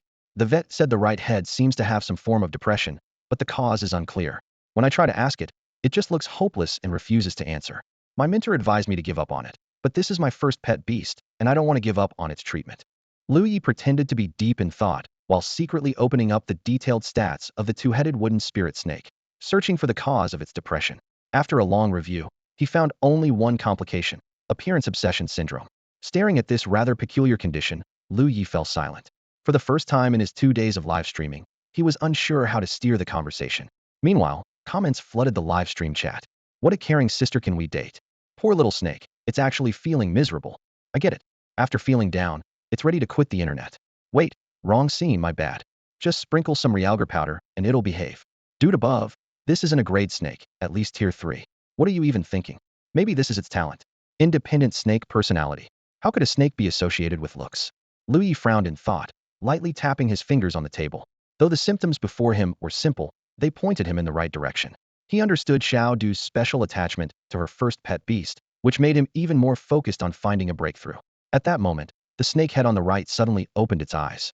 Its narrow, dark green pupils locked onto the camera with a piercing gaze, as if it could see straight through the screen and into the viewer's soul. The triangular head lifted slightly, its tongue flicking rapidly as it emitted a threatening hiss. Startled by the snake's sudden aggressive movement, Xiaodu instinctively stepped back a few paces, causing the camera to shake. What a fierce snake, what did it see? She murmured, her heartbeat quickening. The oppressive aura of the grade pet beast was so strong that it sent chills down her spine. Once a safe distance was established, the snake head on the right quickly calmed down, resuming its upward gaze at the sky. Meanwhile, the head on the left seemed to be roused by the commotion. It groggily opened its eyes, glanced around, and, finding nothing amiss, closed them again in peace. Xiaodu was utterly perplexed. Why did it suddenly try to attack me? Lu Ye's eyes sharpened, and a faint smile appeared on his lips. I think I know the reason. What is it? Xiaodu asked curiously. Instead of answering directly, Lu Ye posed a question. Is it particularly sensitive to mirrors or similar objects? Xiaodu thought for a moment, glanced around, and replied uncertainly. Aside from the bathroom, there aren't any mirrors in my house, so I'm not really sure. Do you have a mirror nearby? We can test it out, Lu Ye suggested. After rummaging around for a moment, Xiaodu found a small mirror. Following Lu Ye's instructions, she used the mirror to reflect light toward the snake's head. Instantly, the snake's head reared up again, displaying its menacing demeanor. But as soon as Xiaodu removed the mirror, it returned to its calm state. Wow, I think I understand now, Xiaodu said, her expression lighting up. It must be seeing the other snake head in the mirror and getting angry. Its mood changes faster than mine when I'm upset. Lu Ye shook his head. It's not just that. Try changing the angle. Following his guidance, Xiaodu adjusted the mirror's position. After some experimentation, she noticed a pattern. When the mirror was on the left side, the snake became enraged and aggressive, but when it was positioned at a specific angle on the right, the snake showed little to no reaction. Lu Ye explained. In the wild, ordinary animals might mistake their reflection for another of their kind and react defensively. But the double-head mewling snake is a grade pet beast with high intelligence. It knows the image in the mirror is itself. So why does it still get inexplicably angry at the mirror? Xiaodu excitedly guessed. Could it have a complex about its appearance? Maybe it feels insecure about its profile when the mirror is on the left, but it's fine with the right side. Xiaodu's speculation was like a bombshell, causing an uproar in the livestream chat. The comments section flooded with messages, as viewers expressed their disbelief and astonishment. Unbelievable. The snake actually has appearance anxiety. So it's just depressed like this? Is it a beaver? I've heard of this condition, but isn't it usually seen in good-looking pet beasts? Lu Ye listened to Xiaodu's serious explanation and let out a helpless chuckle. He shook his head slightly, a complex expression flickering in his eyes. That's not it. While it does have something to do with appearance, it's not anxiety. Xiaodu blinked and tilted her head in confusion. It's not. Lu Ye shook his head again, his tone firm. Of course not. Snakes, like humans, have symmetrical faces. There's no such thing as being dissatisfied with one side of their profile. The real issue is that when the mirror is on the left, it reflects the left snake head alongside the mirror image. However, due to the angle, a mirror on the right doesn't show both snake heads in the same frame. Both in the same frame, Xiaodu pondered for a moment before her eyes lit up with realization. I get it now. She quickly put down her phone and turned to grab a photo. Returning, she held up the picture for everyone to see. This is a group photo I took of them. Then Xiaodu flipped the photo and showed it specifically to the right snake head. Hiss. The reaction was shockingly intense. The snake head seemed like it wanted to lunge forward and shred the photo. But since the left head was still asleep, it could only thrash in frustration, emitting sharp, angry hisses. Xiaodu couldn't help but burst into hearty laughter. So it thinks the two heads look different. The comments section erupted again. Wait, is this OCD? No, this doesn't exactly look like that. She's sharp. Lu Ye silently admired her insight. As expected from a top student, you figured it out instantly. That's exactly it. The doctor once mentioned it has OCD, but after observing it for a long time, I couldn't pinpoint where it was showing any obsessive behavior. Xiaodu laughed as she concluded. Now it seems to be appearance-related OCD. Lu Ye nodded slightly. Exactly, it's appearance-related OCD. The solution is simple: get it a cosmetic surgery. Once both sides look the same, the issue will be resolved. Yep, I was thinking the same thing, Xiaodu agreed, then added. In the era of beast taming, besides the basic battle pet competitions, there are also beauty contests, daily competitions, and so on. So the pet beauty industry has developed rapidly, and no one thinks it's shameful to get cosmetic procedures for their pets. Lu Ye nodded in understanding. All right, then I wish you the best of luck. Xiaodu sincerely thanked him. Thank you, Master Yi. After ending the call, Lu Ye continued to consult with 3 or 4 more fans, addressing common illnesses in cats and dogs. During this time, the livestream's viewership remained stable at around 5,000. This was an unavoidable phenomenon. Most viewers were just there for the excitement. Once the featured pet turned out to be ordinary, the audience quickly lost interest. Even though Lu Ye tried his best to keep the atmosphere lively, it was no match for the buzz generated by an A-grade pet. Moreover, these pets in the calls were neither rare breeds, nor did they provide Lu Ye with any abilities to replicate. After about another half hour of streaming, Lu Ye wrapped up his work for the day. As soon as he ended the live stream, his phone rang, and a system notification chimed simultaneously. Lu Ye prioritized answering the phone, where the caller ID displayed Wenming. Hello, teacher, Lu Ye answered. Lu Ye, can you get in touch with Old Phone? Wenming cut straight to the point. Old Phone, the one with the Taotai dog. Lu Ye frowned slightly, confirming. Yes, he's from Nanyu City. We've been trying to call him, but we can't get through. Can you try reaching him through Dole? Wenming asked. What do you need him for? Lu Ye asked, puzzled. Are you planning to study his Taotai dog? Not just that. Wenming's tone carried obvious excitement. He's the first martial artist to possess the Taotai gifted beast talent. He might even reach the 6th or 7th tier in the future. Wait a second. Lu Ye was still trying to process. Isn't he from Nanyu City? What does that have to do with us in Sangqing? Of course, it has something to do with us, Wenming chuckled. The Nanyu Beast Taming Association has already said that the research rights belong to us. Seriously? Lu Ye said in disbelief. How much did you pay them? He paused for a moment, realizing something was off. Wait, my live stream just ended half an hour ago, and you already know about this? Of course, Wenming explained. I was in a meeting at the time, and several high-ranking members from nearby associations were present. I projected your live stream onto the screen. Lu Ye finally understood why the Sangqing Beast Taming Association had been so generous with their gifts. Damn, I felt touched for nothing. Don't worry. Old Phone will be absolutely safe with us. If he grows stronger, he'll be a huge asset. Plus, for the paper on the Taotai dog, I'll give you 3rd authorship, Wenming promised. 3rd authorship? Lu Ye frowned in dissatisfaction. You still haven't finished writing the paper on the great Sakura Fox. I'll make you the 2nd author on the Sakura Fox paper. How about that? Wenming compromised. Now we're talking, Lu Ye chuckled. I'll try contacting him after my live stream. All right. After hanging up, Lu Ye opened the Dole backend and found Old Phone in his followers list. He followed him back. In reality, having a Taotai dog like Old Fing's wasn't necessarily a good thing. Although he was a martial artist, his living conditions didn't seem much different from an average person's. Based on his work environment, Lu Ye guessed he likely did manual labor. His living situation also appeared modest, and it was likely that most of his earnings were spent on feeding the Taotai dog. Now that the dog had reached the 2nd tier, its appetite would only grow larger, increasing the financial burden on Old Phone. This was why Lu Ye had suggested that Old Phone try live streaming with the dog to earn some money. If he joined the Beast Taming Association, Old Feng's living conditions would certainly improve, at least enough to relieve him of his financial struggles. Lu Ye sent him a private message. Old Feng, are you there? Shortly after, Old Feng responded with a voice message. ILL. Wait, why send a voice message? Lu Ye converted it to text. The converted message read, I'm here. I'm here. Grandmaster Yi, what can I do for you? True to his reputation, Old Feng's enthusiasm was palpable, even through text. Lu Ye replied, here's the thing.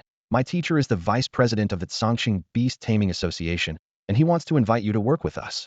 Old Feng quickly replied, huh? You're saying the same thing as them. Lu Ye was taken aback. Question mark. Old Feng's phone kept ringing incessantly, with several unfamiliar numbers from the Chongqing Beast Tamer Association making him wary.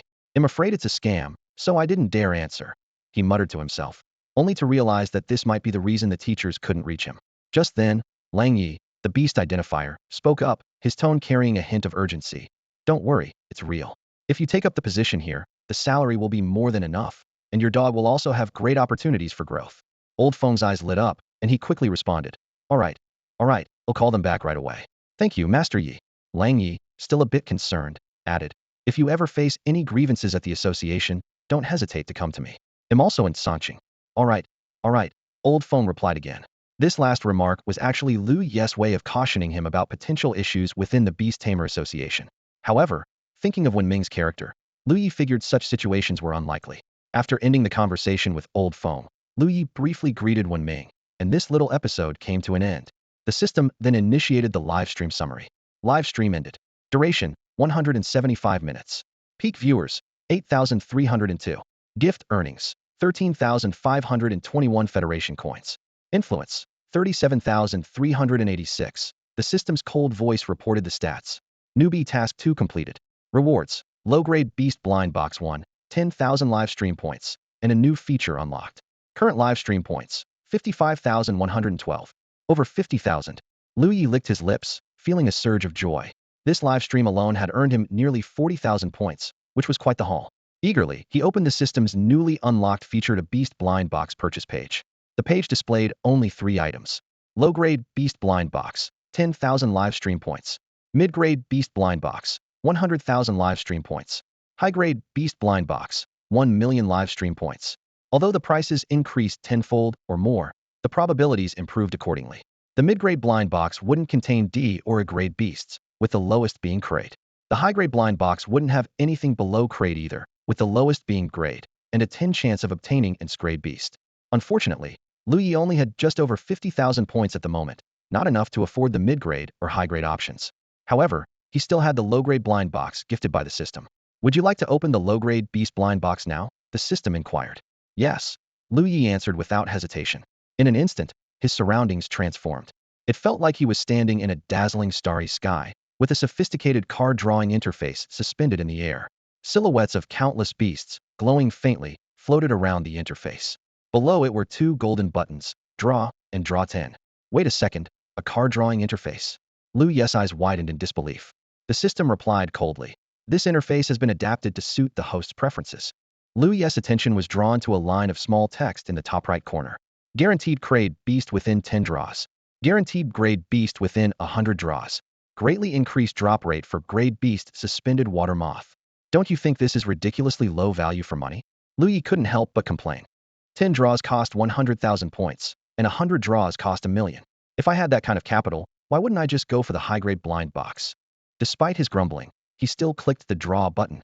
The card drawing interface vanished instantly, and a golden beam of light drifted toward him like an arrow of light from the starry sky. Congratulations, host. You've obtained an grade beast, the necromancer. The system's voice suddenly turned enthusiastic. Would you like to extract it directly into your soul space or transform it into a beast egg? An grade beast. Lu Ye was so overwhelmed with excitement that he could barely contain himself. Extracted directly into the soul space. Extraction complete. As soon as the words were spoken, Lu Ye felt a shift within his mind. He could faintly see a new addition in his 100 square meter soul space. It was a small skeleton, about a meter tall, wearing a tattered black robe and holding a staff adorned with a skull. Its hollow eye sockets glowed with a faint green light as it curiously surveyed its surroundings. The system promptly provided detailed information. Type, necromancer. Level 1. Bloodline, grade. Attribute, undead. Mental state, curious. Physical state, healthy, skeletal. Talents, knowledge is power, advanced intelligence. Skills, spectral servant. Now this is what its grade looks like. Lu Ye couldn't help but compare it to Wang Kai, his other beast. Look at Wang Kai had even as that. Already level 11 and still only has 1 skill. But this necromancer, level 1 with 2 talents and 1 skill, absolutely incredible. The necromancer, its class bloodline pet beast, belongs to the undead attribute. The official Beast Association website barely provides any information about it, just a 3-sentence introduction without even a decent illustration. This rare pet beast has only ever been sighted in a large secret realm in the northwest region. That secret realm is teeming with skeletons, zombies, ghosts, and various other undead pet beasts. making it the origin of all undead-type pet beasts currently on the market. Even after humans thoroughly explored the secret realm, the necromancer remained an enigma, impossible to tame. However, Lu Ye broke that record. Excitedly, he summoned the necromancer from his soul space. As ripples spread through the space, a skeletal figure about 1 meter tall emerged. Its hollow eye sockets glowed with eerie green flames, its gaze fixed firmly on Lu Ye, as if sensing its master's uniqueness. The skeleton gently twisted its neck, emitting crisp cracking sounds, then slightly bowed its head, seemingly in a gesture of respect toward Lu Ye. As its contracted beast, Lu Ye could clearly feel its deference. Not bad, pretty smart. Lu Ye nodded to himself, suddenly recalling the fat cat Wang Kai lounging in the living room. In comparison, Wang Kai's emotions were always hard to read, leaving him to guess its needs, which typically boiled down to either eating or sleeping. Rubbing his chin, Lu Ye stared at the expressionless skeleton and decided to give it a name. I'll call you Xiao. Fate suits your identity. With a clap of his hands, the skeleton gently nodded in understanding. Come on, let's introduce you to Wang Kai, Lu Ye said, patting Xiao Fa's bony head and leading it to the living room. Wang Kai was sprawled on the sofa, sound asleep. Hearing movement, it assumed feeding time had arrived. Opening its eyes, it was instead greeted by the sight of a glowing green skeleton staring back at it. Hiss! Wang Kai jumped up in fright, leaping 3 or 4 meters away onto the floor, arching its back, while warily eyeing Xiao Fa. Lu Ye had anticipated this reaction and sat leisurely on the sofa. Wang Kai, this is your new companion, Xiao Fa. Excited, Wang Kai muttered internally. Excited my tail. It worried that the newcomer might steal its status and food. But as it scrutinized Xiao Fa's emaciated, skeletal frame, its concerns quickly dissipated. This guy doesn't even have a digestive system. What cat food could it possibly eat? Gradually, Wang Kai let its guard down. With heavy steps, it approached Xiao Fa and let out a soft meow. Xiao Fa responded with a rattling crack, and thus, the two entirely different creatures began their first interaction. Xiao Fa's skeletal frame trembled slightly, emitting a faint meow as a gesture of goodwill toward Wang Kai. Wang Kai obediently lay down, using its short right paw to point toward its back. The green flames in Xiao Fa's eye sockets flared brighter. It crouched down slowly, extending a pale, bony hand to gently stroke Wang Kai's back. The chill of the skeletal fingers brushing against Wang Kai's fur sent a shiver down its spine. Yet, Xiao Fa's movements were unexpectedly skillful and tender, its hands moving with the precision of a seasoned cat whisperer. Wang Kai felt an unusual sense of comfort, like a cool, soothing scratch traveling across its body. Unable to resist, it closed its eyes and surrendered to the pleasure. Lu Ye, observing the scene, couldn't help but feel a twinge of surprise. This skeleton has better cat petting skills than I do, he thought. While stroking Wang Kai, Xiao Fa's gaze roamed the living room, eventually settling on a bookshelf near the balcony. The bookshelf housed Lu Ye's various graduate school textbooks, which he had kept since his university days out of sentimentality. Rising to its feet, Xiao Fa began making its way toward the shelf. Lu Ye watched its every move with curiosity, while Wang Kai, now fast asleep on the floor, remained blissfully unaware of its surroundings. The bookshelf was a combination design, with storage space on the lower levels and a glass display case on the upper levels. Xiao Fa, being quite short, tiptoed and stretched as much as it could but still couldn't reach. Just as Lu Ye was about to step in and help, a staff materialized in Xiao Fa's hand out of thin air. With a gentle wave, a strange magic circle appeared beneath its feet, and from it emerged a cloud-like entity that lifted Xiao Fa to the height of the shelf. Reaching out to open the glass case, Xiao Fa suddenly paused, turning to look at the wide-eyed Lu Ye, as if seeking permission. Go ahead, feel free, Lu Ye said, snapping out of his daze. Curiously, he asked, is that cloud one of your skills? Xiao Fa nodded in confirmation. Recalling the information he'd previously seen on Xiao Fa's stats panel, Lu Ye suddenly understood. So this is that phantom servant skill, pretty handy, he mused. Pushing open the glass case, Xiao Fa pulled out a copy of linear algebra. Just as Lu Ye began to wonder if it could make sense of such a complex subject, he saw the green flames in Xiao Fa's eyes suddenly turn a blood-red hue as it opened the book. The fiery glow spread across its entire body, as though it had gone berserk, and even the book in its hands was consumed by the flames. That's insanely cool, Lu Ye exclaimed in genuine admiration. Despite how dangerous it appeared, he, as Xiao Fa's master, knew this was merely its innate ability in action. Knowledge is power, a system notification chimed. Special intelligence talent activated. Knowledge absorbed will convert into mental strength. The more knowledge gained, the higher the mental power. Additionally, this increases the number of skills that can be mastered and enhances resistance to mental attacks. Passive effect, learning efficiency, is doubled. Lu Ye was stunned to realize that this talent had never been documented in the official records of the Beastmaster Association. Its power seemed on par with the legendary gluttony Talent, though, the two excelled in completely different ways. One grew stronger by devouring, while the other advanced through learning. Yet, compared to gluttony, the threshold for knowledge's power was clearly higher. For a pet beast like Wang Kai, this ability would be essentially useless. After about 15 minutes, the flames around Xiao Fa gradually subsided, and it returned to its normal state. However, the book in its hands had been reduced to a pile of ash shaped like its original form. Xiao Fa looked at the ashes in confusion before lifting its head to glance innocently at Lu Ye, as if it didn't quite understand what had happened. Lu Ye pinched the bridge of his nose with a sigh. It's fine, burned is burned.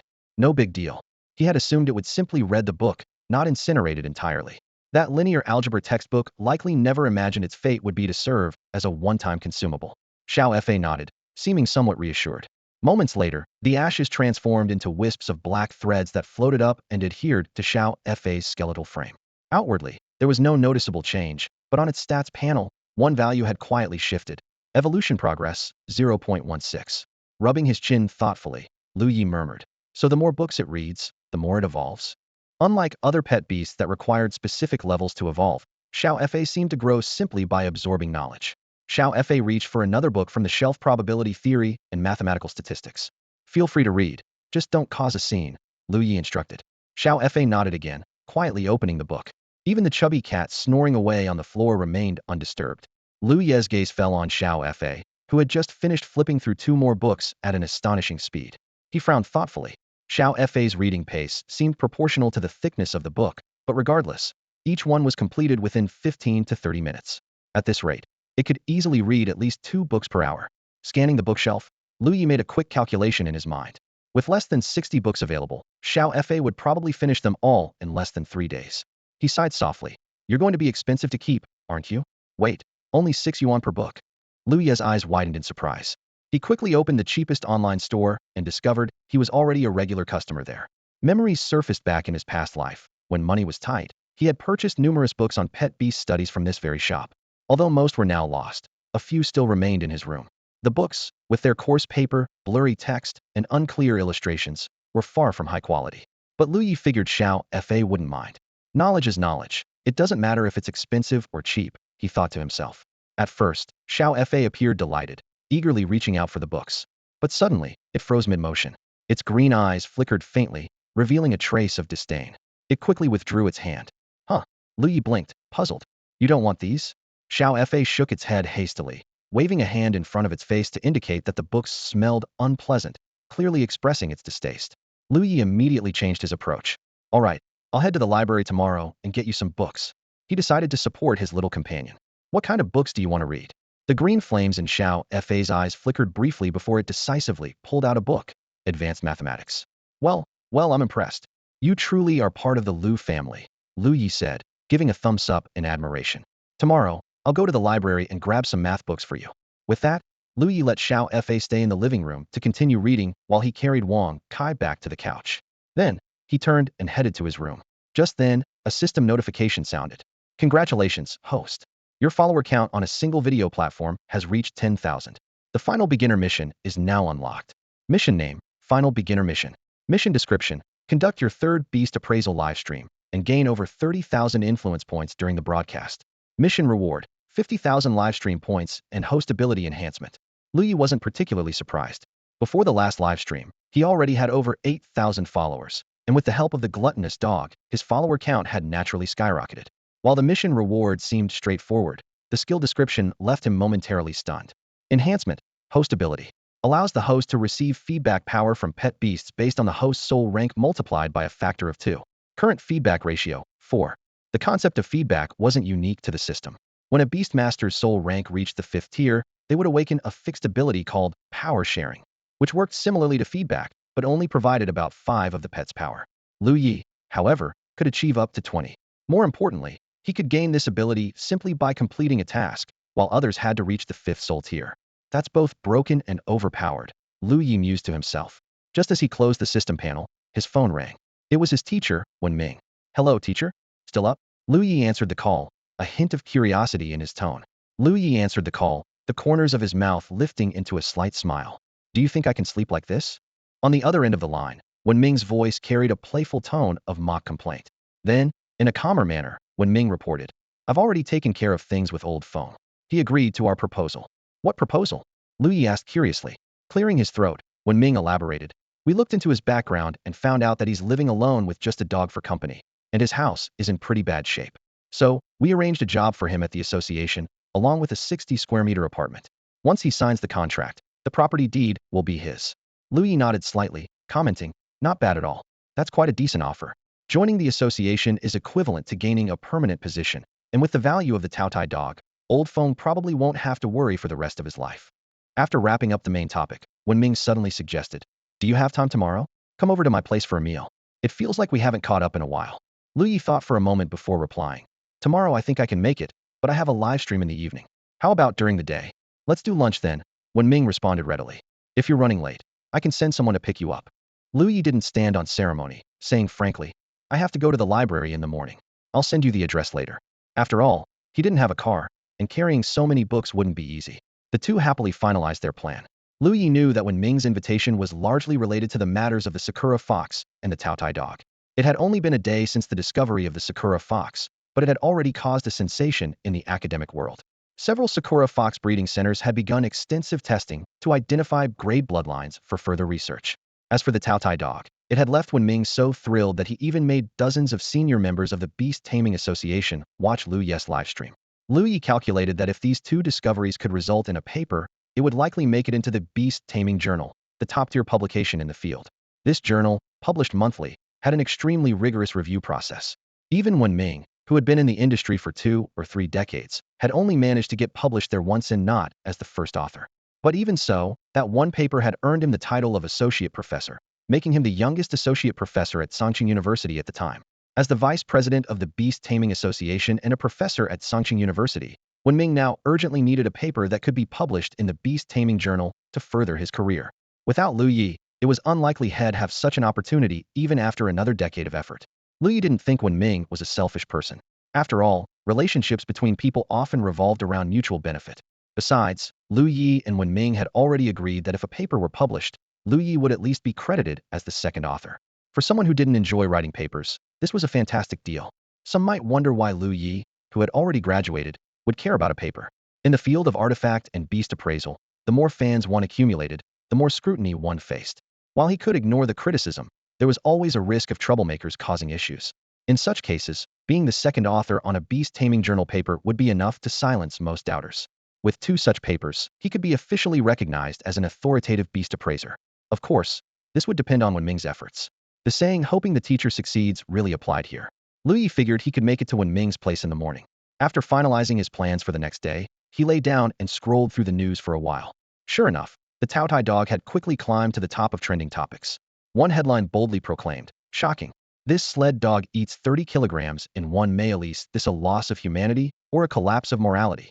Additionally, clips from his livestream were being uploaded at lightning speed.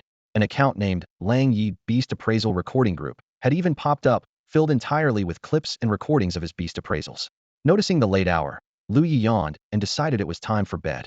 At 6 o'clock the next morning, Lu Ye surprisingly woke up early. Despite having only slept for 6 hours, he felt refreshed and full of energy benefit of the recent elevation in his soul rank. After quickly washing up, he strolled into the living room and found Xiao Fa still diligently immersed in a sea of books. Scanning the bookshelf, Lu Ye noticed that over a dozen books were missing. Eagerly, he checked his evolution progress, only to find it had increased to just 2.02. The number puzzled him logically. The knowledge from over 10 books should have added at least 2.5. However, the system offered no explanation. Lu Ye could only speculate that it might be due to varying knowledge density in the books. He couldn't help but recall those seemingly hefty books that turned out to be full of fluff. Turning his attention back to Xiao Fa, he saw that it had already advanced to level 5 and had even learned a new skill knowledge sword. This ability allowed it to condense its vast store of knowledge into an invisible blade, inflicting mental damage on enemies. Lu Ye mused to himself, isn't this just a knowledge-based version of an information overload? Not only could it harm opponents, but it could also throw their minds into disarray. He resolved to buy books from a wider range of topics to ensure the skill wouldn't fail against specialists in certain fields. As Lu Ye was lost in thought, a soft meow broke through his reverie. Looking down, he saw Wang Kai gazing up at him pitifully, its eyes filled with expectation. With a sigh, Lu Ye grabbed a handful of cat food from the bag and poured it into the bowl. Knowing he had a busy day ahead, he added an extra handful. Wang Kai's eyes lit up with joy, and it meowed repeatedly in gratitude. Ever since learning about the food rationing last night, Wang Kai no longer dared to gobble its food in one go. It carefully licked up a few pieces of kibble, savoring each bite, then smacked its lips contentedly and let out a long meow. Lu Ye shook his head with a small laugh and turned to prepare his own breakfast. His meals were always simple, dumplings or noodles, and occasionally leftovers from the night before if he was lucky. Today he casually cooked some dry noodles, added instant noodle seasoning, tossed in a few leafy greens, and fried an egg. Before long, a fragrant bowl of noodles was ready on the table. As he ate, his gaze wandered back to Xiao Fa in the living room. A sudden question popped into his mind. As an undead-type pet beast without a digestive system, what did Xiao Fa eat? Slurping a mouthful of noodles, he asked directly, Xiao Fa, what do you usually eat? Hearing the question, both Wang Kai and Xiao Fa looked up. Xiao Fa seemed confused, while Wang Kai perked up its ears warily. Tilting its head, Xiao Fa appeared to ponder the meaning of food. After a moment, it pointed at the book in its hands. So you're saying you just eat books? Lu Ye asked, seeking confirmation. Xiao Fa nodded, affirming his guess. Realizing that Xiao Fa wouldn't compete for its food, Wang Kai relaxed, lowering its head to focus on its breakfast again. Lu Ye let out a small sigh of relief. At least he wouldn't have to worry about feeding Xiao Fa. After finishing his meal, Lu Ye carefully tidied up the room. His gaze fell on Wang Kai, who was lounging comfortably in the corner. He walked over and sternly instructed, I might not be back until tonight. Behave yourself and don't sneak any food, got it? Without waiting for Wang Sai's response, Lu Ye turned to Xiao Fa, who was quietly reading a book nearby, and said, keep an eye on it for me. If it dares to steal food, give it a strike with your sword. Not too hard, just enough to teach it a lesson. Wang Kai rolled its eyes in dissatisfaction, thinking, you're making it pretty obvious you don't trust me, huh? Even though it had indeed planned to sneak some food once Lu Ye left. Xiao Fa glanced at the clearly displeased Wang Kai, then gave a slight nod to indicate understanding. To be extra cautious, Lu Ye opened Xiao Fa's panel and leveled it up several times. With the support of 50,000 livestream points, he directly boosted Xiao Fa to level 15, spending a total of 13,250 points and leaving just over 40,000 remaining. Unlike Wang Kai, Xiao Fa showed almost no reaction to the upgrades, remaining quietly engrossed in its book. However, its panel underwent significant changes. Its evolution value surged to 13, and it gained a new talent and skill. The new talent, Shadow Affinity, increased its movement speed and reduced damage taken while in shadows. This was a fairly standard undead-type talent, not particularly powerful. What surprised Lu Ye, however, was the new skill, Necromantic Summoning. This skill allowed Xiao Fa to gather necrotic energy and summon undead creatures like skeleton warriors for combat, with a number of summons dependent on its mental strength. This revelation made Lu Ye realize that Xiao Fa might be a summoner-type mage, not the knowledge-focused mage he had initially assumed. Still, Lu Ye quickly reminded himself not to jump to conclusions based on a single skill. As an shrank bloodline pet, Xiao Fa possessed incredible learning ability and growth potential, resembling more of an all-rounder mage with proficiency in a variety of magic. Driven by curiosity, Lu Ye checked Xiao Fa's mental strength value, only to be shocked. 254 points. This was more than double the average for pets at its level, and even comparable to third-tier pets. Noticing Lu Ye's gaze, Xiao Fa turned its head, a staff materializing in its hand, as if it wanted to test its new skill. Lu Ye nodded encouragingly. Go ahead, see how many you can summon. With that, he moved Wang Kai and its bowl aside, clearing space for Xiao Fa to cast its spell. Given the green light, Xiao Fa raised its staff and began chanting softly. As the incantation echoed, a complex black pentagram appeared on the ground, emitting an eerie, shadowy glow like a foreboding black hole.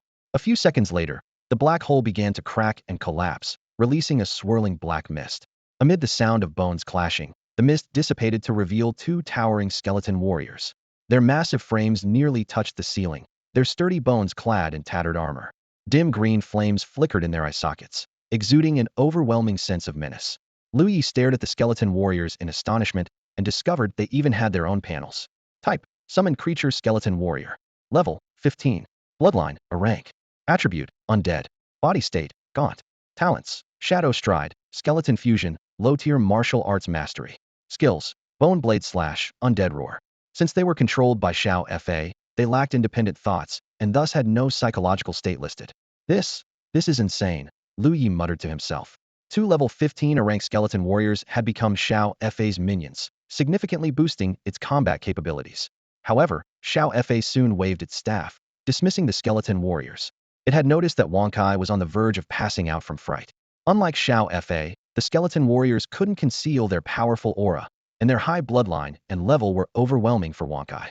Lu Ye finally noticed Wang Sai's distressed state and quickly picked it up. When he checked its mental state, it read, fear, shock, increased appetite. Damn, scared out of your wits and still thinking about food.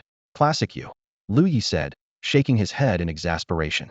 Once the skeleton warrior's presence fully dissipated, Wang Kai calmed down, panting heavily as it stared wide-eyed at Xiao Fa, as if to say, "You're incredible." Lu Ye gently patted Wang Sai's head and said earnestly, "You see that? You wouldn't stand a chance against those skeleton warriors. You better listen to Xiao Fa from now on." Wang Kai let out a bitter meow, as if to say, "I get it, I get it." Before leaving, Lu Ye's gaze fell on the pitiful Wang Kai. He crouched down, scooped up 2 handfuls of cat food, and said softly, "Today, you and Xiao Fa will be watching the house. Consider this your advance reward." Wang Sai's eyes lit up immediately, and its little head bobbed up and down like a rattle drum, clearly showing its sudden enthusiasm for the job. After reminding Xiao Fa once more to take good care of the house, Lu Ye prepared to head out. Humming a cheerful tune, he casually descended the stairs to the first floor.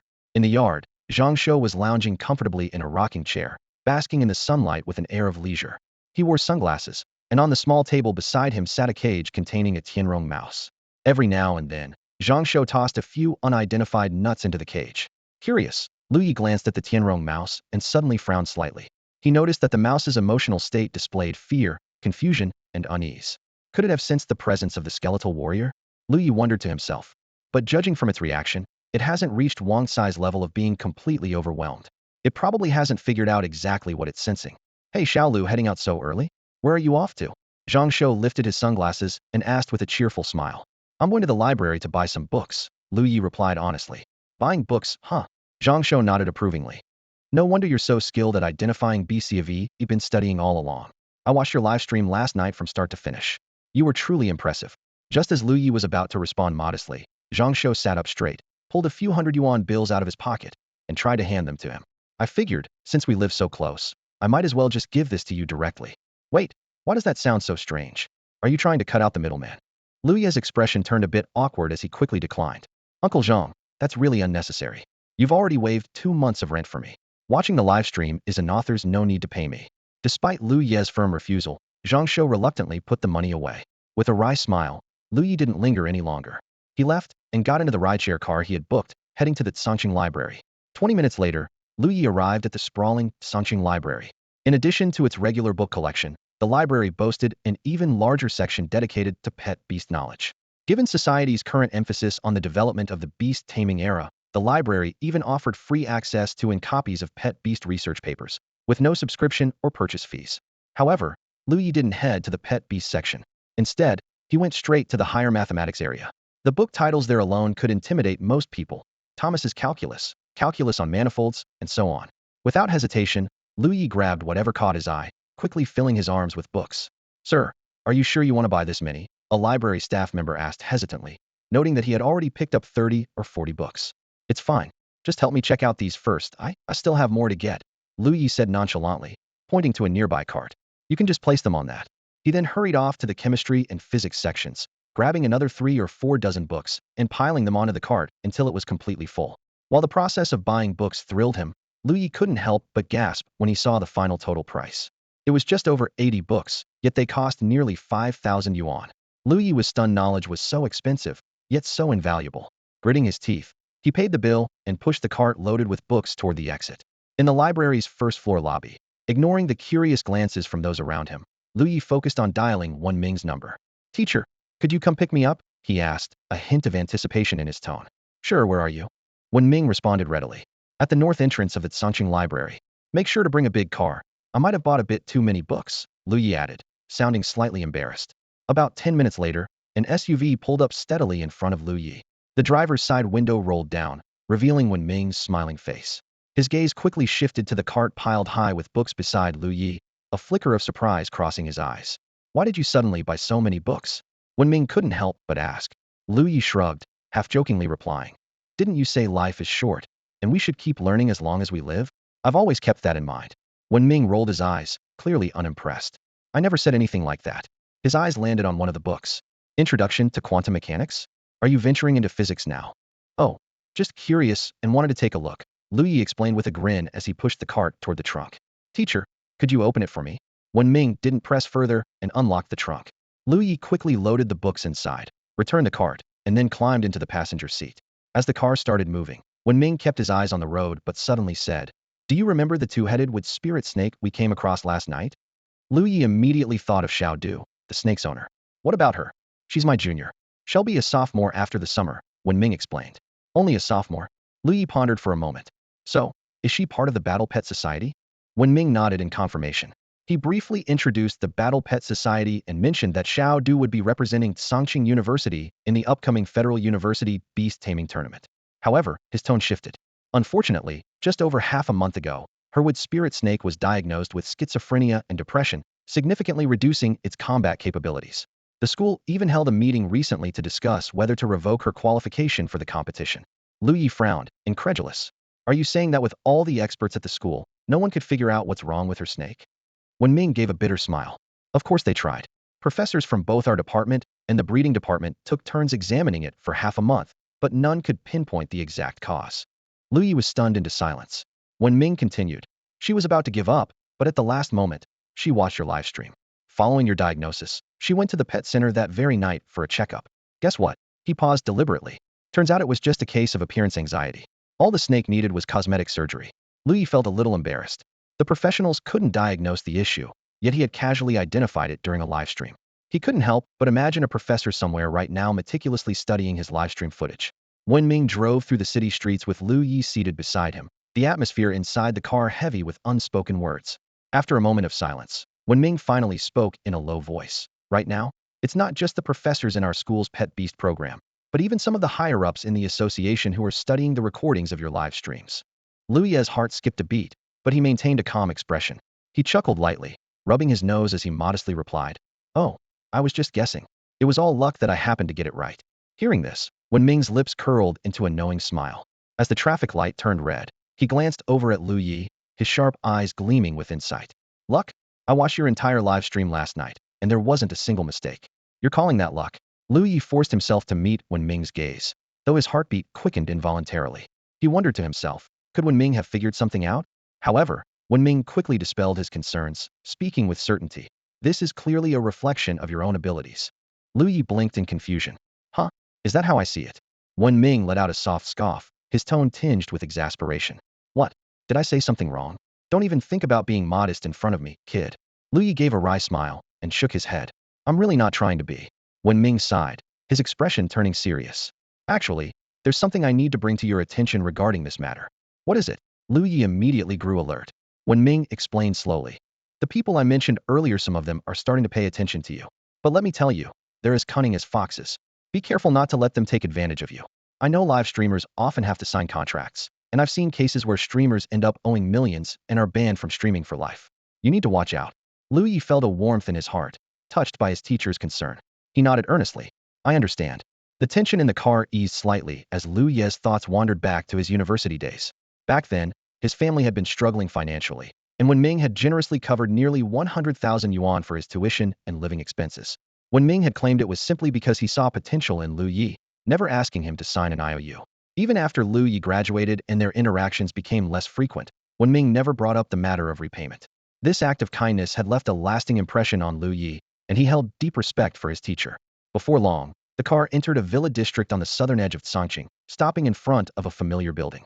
Following Wenming inside, Lu Yi noticed that while the interior decor was not overly extravagant, the 400 square meter space made the house feel spacious and bright. As soon as they stepped through the door, Wenming's wife, Lao Qingdai, also a professor at Songqing University, greeted them warmly. "Xiao Lu, you're here? Come in, have a seat. It's been so long since you last visited." Lu Yi bowed slightly and respectfully addressed her. "Shermu."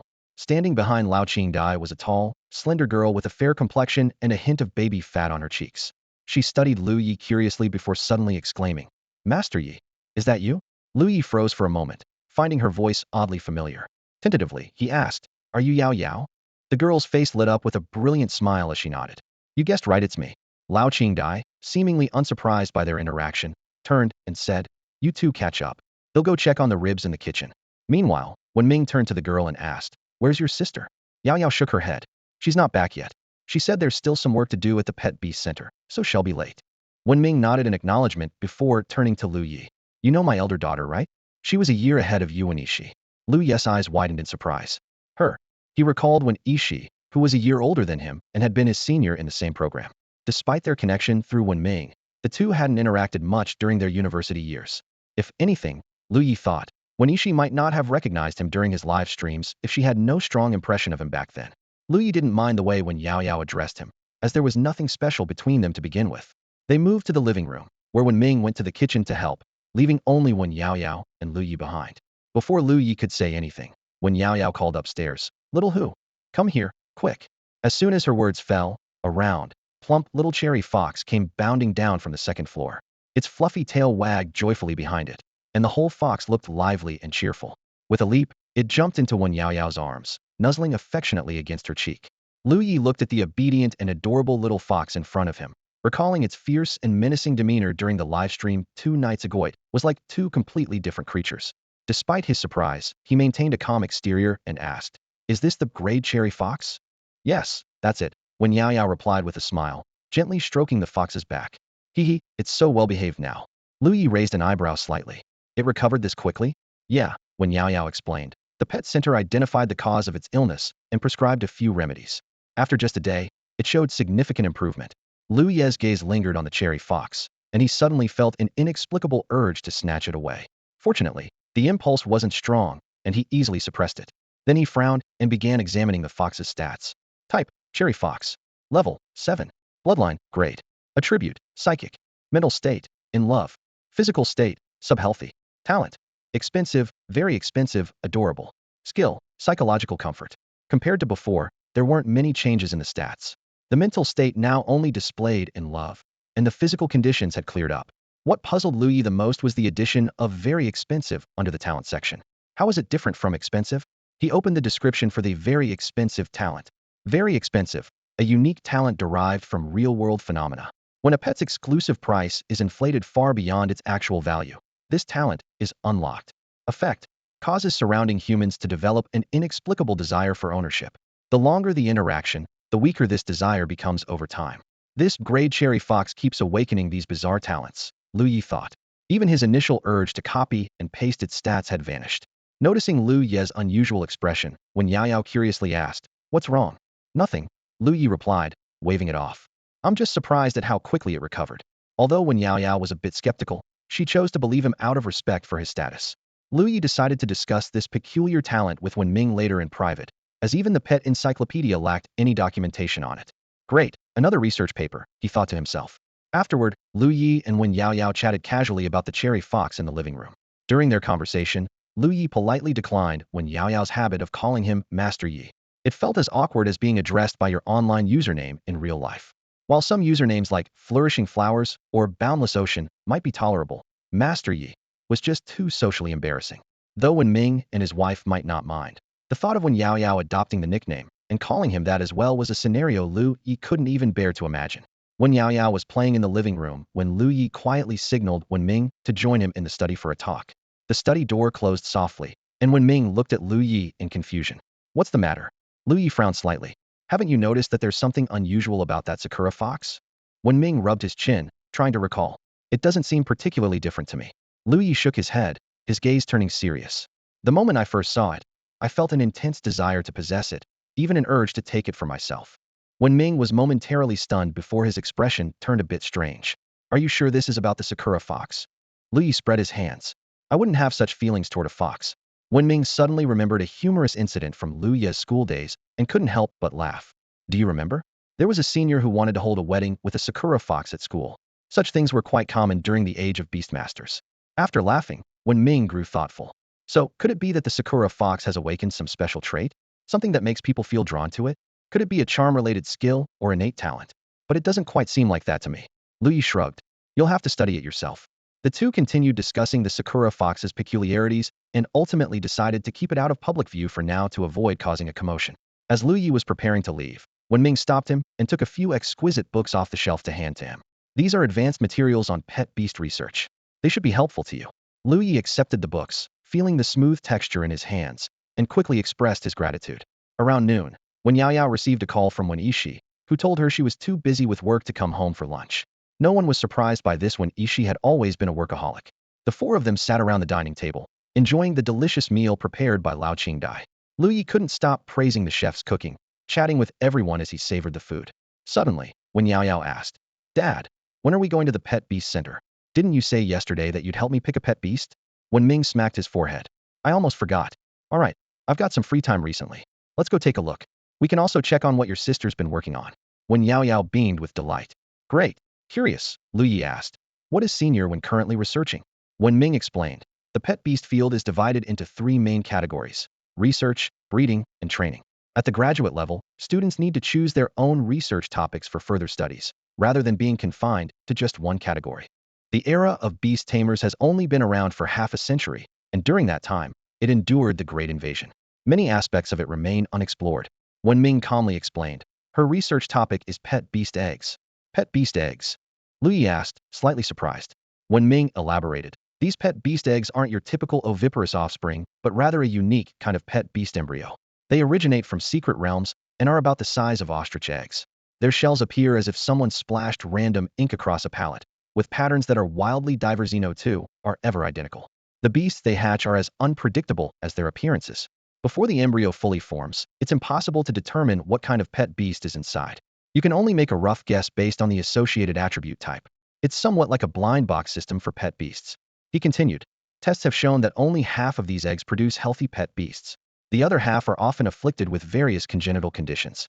For example, 3 years ago, someone hatched in a grade bloodline Tongsong ape from an egg and thought they'd hit the jackpot. However, when the Tongsong ape advanced to the second tier, it punched its owner's head off. Subsequent tests revealed that the ape had been born with a condition called hyperandrogenism. When Ming added, additionally, about one of these eggs hatch into hybrid chimeras. Fortunately, these can be detected, and once identified, they are destroyed. Lu Ye recalled an image he had seen in his previous life of a hybrid pet beast embryo. The body of a yak, limbs with other pet beasts' heads growing from them, for tails, and a head that didn't belong to any single species, with facial features pieced together from different beasts. Statistics showed that this creature was a mix of at least 20 different pet beasts, and the Beast Taming Association considered this a relatively mild case. Wen Ming sighed. As you can see, studying pet beast eggs is an incredibly complex field, one that even professors are hesitant to delve into. Yet when Yi, as a graduate student, has shown remarkable courage.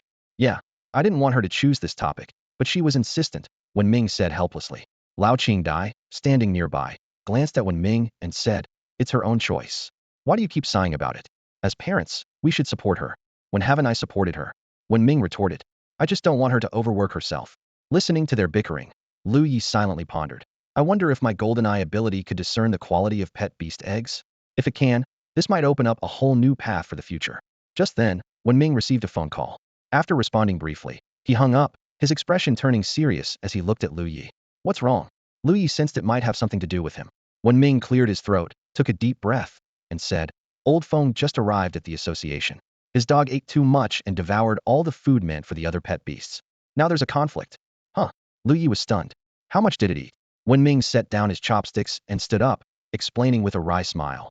"The association prepares food in advance for its agents and their pet beasts. Somehow, that sled dog got into the storage room. By the time the agents returned, they discovered it had eaten all 70 pounds of food." "Wait, how much did you say?" Lu Ye was incredulous. "Didn't the live stream yesterday say it eats 30 pounds in one meal? 70 pounds is more than its own body weight, isn't it?" When Ming continued, "Those agents and their pet beasts had been up all night without rest, planning to eat and then get some sleep. Instead, they walked into a disaster zone. The lead agent is a high-ranking official in the association, known for his bad temper, and he wanted to arrest the sled dog on the spot. I have no choice but to head to the association now." Lu Ye couldn't help but secretly complain in his mind. Why does the Beast Taming Association sound like a chaotic amateur troupe? Wen Ming looked at Wen Yao Yao apologetically and explained, "Yao Yao, there's an emergency at the association. I might not have time to go with you this afternoon, but I'll handle it as quickly as I can and try to come back early." Wen Yao Yao nodded understandingly and said softly, "It's okay." She was already accustomed to her family's busy lifestyle. Not wanting to disappoint his youngest daughter, Wen Ming turned his gaze to the seemingly idle Lu Ye and suggested, "Lu Ye, your teacher's wife has a flight to catch this afternoon. How about you take Yao Yao to the Pet Beast Center? Consider it doing me a favor, and I'll make it up to you later." Lu Ye tilted his head slightly, a trace of interest flickering in his eyes. "I'm free this afternoon, but it depends on whether Yao Yao agrees." Before he could finish, when Yao Yao's eyes lit up, and she quickly responded, "I agree." Although she wanted to go with her father, Wenming always prioritized combat potential when choosing pet beasts and loved giving lectures. In comparison, the gentle Lu Ye seemed like a much better companion. Wen Yaoyao's quick response caused a slight pang in Wenming's heart, but he maintained his composure and tossed the car keys over. Lu Ye caught the keys and asked, "What about you?" "I still have another car in the garage," Wenming replied as he headed out the door. Lu Ye couldn't help but feel a twinge of envy. No wonder they call him wealthy, even switches cars like they're nothing. At this moment, Lao Qingdai reminded, "Lu, no one will be home this afternoon. If you're heading back later, just drop Yao Yao off at her sister's place." "Understood," Lu Yi replied, then helped clear the table. After tidying up, Lu Yi and Wen Yao Yao headed to the garage. On the way, Lu Yi noticed the cherry fox in Yao Yao's arms and reminded her, "Yao Yao, it's better to put the cherry fox away. Do you know how valuable it is now? Many people recognize it, and taking it out in the open might attract unnecessary trouble." Wen Yao Yao nodded without question. She gently stroked the cherry fox before placing it into her soul space. Once they got in the car, Wen Yao Yao noticed the trunk was filled with books and curiously asked, "Did my dad buy these?" "No, I bought them," Lu Yi explained. "Aren't you just starting high school? It's a great time to study. Want to take a look at some of them?" Instead of outright refusing, Wen Yao Yao asked, "What kind of books are they?"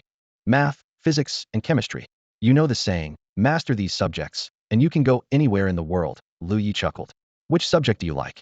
I'll find something for you." Hearing this, Wen Yao Yao immediately showed a look of disdain. Forget it. I don't want any." "What a pity," Lu Yi said with a trace of regret, then quickly changed the subject. "By the way, is the cherry fox your only pet beast?" "Yes," Wen Yao Yao nodded and briefly explained the reasoning. Lu Yi nodded in understanding. The requirements for the pet beast cultivation major are indeed quite strict. "Why did you choose this major?" "Because the other majors have even higher requirements," Wen Yao Yao replied matter-of-factly. "For instance, the pet beast research major requires a contracted pet beast at level 25. That's way too hard." "What?" Lu Yi was so shocked he almost thought he misheard. "Am I attending a faked Sanqing University? I didn't even have a pet beast when I got admitted." After listening to Lu Ye's explanation, Wen Yao Yao's initial shock gradually turned into confusion. She blinked her big eyes and spoke with a hint of uncertainty. "But, my sister is in the same field. She had a level 26 Phantom Spirit cat when she was admitted." Lu Yi was momentarily at a loss for words. His gaze shifted between Wen Yao Yao and their surroundings as his mind raced. If what Wen Yao Yao said was true, he might not even make it to college. But then he reconsidered, since Wen Ming and Wen Ishi were already in this field. Perhaps their family didn't want a third member following the same path and used this as an excuse. Or maybe they were trying to motivate Wen Yao Yao. However, this girl seemed quite laid back and had chosen the relatively easier path of pet beast cultivation studies. Taking a deep breath, Lu Yi tried to make his tone sound more convincing. "Maybe your sister and I aren't in the exact same specialization. Every field has subdivisions. Besides, your sister went to graduate school, and I didn't. That might explain the difference." Luckily, Wen Yao Yao didn't seem particularly sharp. She nodded hesitantly and didn't press further. The Wen family home was only 7 kilometers away from the Pet Beast Center, so they arrived quickly. The Pet Beast Center was a large, comprehensive facility under the jurisdiction of the Beast Taming Association, providing services such as pet beast medical care, cultivation, and sales. The two headed straight to the pet beast sales area. This section was housed in a 5-story building, with each floor nearly 10 meters high, making the total height an impressive 60 meters. The first and second floors primarily sold lower-tier pet beast cubs of levels 1 to 3. Each shop represented a specific element and was operated under the Beast Taming Association. The third floor featured pet beasts with A and gray bloodlines. Although it only had shops for common elements, it occupied the entire floor. The fourth and fifth floors were their destination, the pet beast egg sales area, which also attracted the most visitors. The pet beast eggs here were moderately priced, ranging from a few thousand to 10,000. Due to their higher risks, only the Pet Beast Center was authorized to sell them. The allure of the unknown made pet beast eggs the most popular items in the sales area. Wen Yao Yao skillfully navigated the crowded space with Lu Yi in tow, heading to the entrance on the far left of the fourth floor. After exchanging a greeting with the guard at the door, they entered a small laboratory. Several researchers in white lab coats were busy inside, surrounded by various instruments related to pet beast eggs. Hearing the commotion, one of the researchers stepped out. "Yao Yao," she called softly. "Hey sis," Wen Yao Yao greeted casually. "I'm here to pick a pet beast." Wen Ishi nodded. "Do you need me to go with you? Are you done with your work?" "Not yet, still have a bit left," Wen Ishi replied, stretching her stiff neck. "No worries. I've got Master Yi accompanying me," Wen Yao Yao said with a cheeky grin. "Master Yi?" Wen Yix's expression beneath her mask seemed subtly curious as she turned her gaze to Lu Yi. At that moment, Lu Yi was fully focused on the pet beast eggs in the laboratory. Suddenly, a panel appeared in his field of vision. Type: pet beast egg. Attributes: 25 wood, 25 earth, 10 fire, 5 metal, 5 darkness. Displays up to the top 5 attributes. Resulting pet beast, emerald spirit deer. When Lu Ye saw the last line, his pupils contracted slightly, and his heartbeat quickened involuntarily. Lu Ye shifted his gaze from the pet beast egg he had just examined to another pure white egg. Its unique composition caught his attention. 50 water, 20 ice, 10 wind, and 5 each of soul and spirit. As he carefully reviewed the information, a hint of surprise flickered across his face. A conch warrior? Lu Ye murmured to himself. Innate claustrophobia? This pet beast resembled an oversized hermit crab, with an incredibly tough shell completely fused with its body. Although it was born with a home, its innate claustrophobia was both amusing and perplexing. Lu Ye couldn't help but imagine the conch warrior retreating into its shell, only to suffer severe emotional distress each time. He shook his head at the thought. Well, I guess it'll be fine as long as it doesn't sleep in its shell, he consoled himself. Not too big of an issue. However, what left him even more dumbfounded was the pet beast in another egg, a ripple dolphin that was afraid of water. Lu Ye marveled at the endless mysteries of these pet beast eggs. As he was lost in thought, when Yao Yao waved her hand gently in front of his face. What's on your mind? Snapping out of his reverie, Lu Ye smiled sheepishly. Seeing all this just reminds me of my college days. When Yao Yao didn't dwell on his words and instead introduced her sister, Wenishi. This is my sister, Wenishi. Sis, this is Master Lu Ye, the one we saw that day. He's also the student dad invited over for dinner. Wenishi extended her hand sincerely. Thank you for helping with our 2 foxes. If it weren't for you, we still wouldn't have figured out what was wrong with Inghu. Lu Ye gave her hand a brief, polite shake and replied humbly. It was nothing, just part of my duty. As a streamer, it's my job to serve my top supporters. Otherwise, what kind of streamer would I be? Wenishi nodded in agreement. I still have a batch of pet beast eggs to examine, so I won't be able to join you in picking out a pet beast. I'll leave that to you. Having watched Lu Ye's livestream the day before, she had faith in his abilities. The 2 of them headed to the 3rd level, where the crowd was slightly thinner, but the atmosphere remained lively. They strolled through the area, glancing at shop names and chatting as they went. Have you decided what kind of pet beast you want? Lu Ye asked. When Yao Yao answered excitedly. Yes. I want one that smells nice and soft, feels nice and soft, and even sounds nice and soft. Lu Ye quickly interrupted her. Why don't I just find you another agrading Inghu? Nice and soft, huh? Where do you think you'll find that many nice and soft pet beasts? When Yao Yao, not catching his sarcasm, started considering it seriously. That's not a bad idea. Lu Ye was speechless. We can't afford an agreed Inghu even if we wanted one right now. When Yao Yao pouted in disappointment. Lu Ye, you really don't understand a girl's heart. Oh, come on. Nice and soft equals a girl's heart now. Lu Ye finally understood why when Yao Yao didn't like going out with Wenming. If she had mentioned nice and soft in front of him, she would have been scolded for sure. All right. Let's check out the water-type pet beast shop. But let me be clear, I'll do my best to meet your requirements, but no guarantees. While Lu Ye had encyclopedic knowledge of pet beasts, finding one that fit her nice and soft criteria on short notice was a tall order. Let's go. When Yao Yao replied with a grin. Just as they were about to leave, a loud voice rang out nearby. Lu Dao's shop reviews, truth or scam.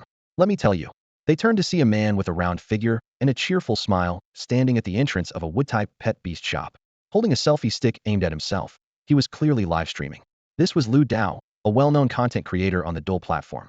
Lu Dao, a popular influencer known for his content focused on visiting pet beast shops, has amassed millions of followers thanks to his honest appearance and occasional humorous quips. Today, he arrived at the highly acclaimed Pet Beast Center in Songqing, ready to live stream his visit. To highlight his financial capability and responsibility to his fans, he specifically chose the 3rd floor. I've heard the Pet Beast Center in Songqing has excellent reviews, especially for its top-notch after-sales service. Today, we're going to check it out ourselves. Lu Dao said cheerfully into the camera, while discreetly signaling to his assistant off-camera.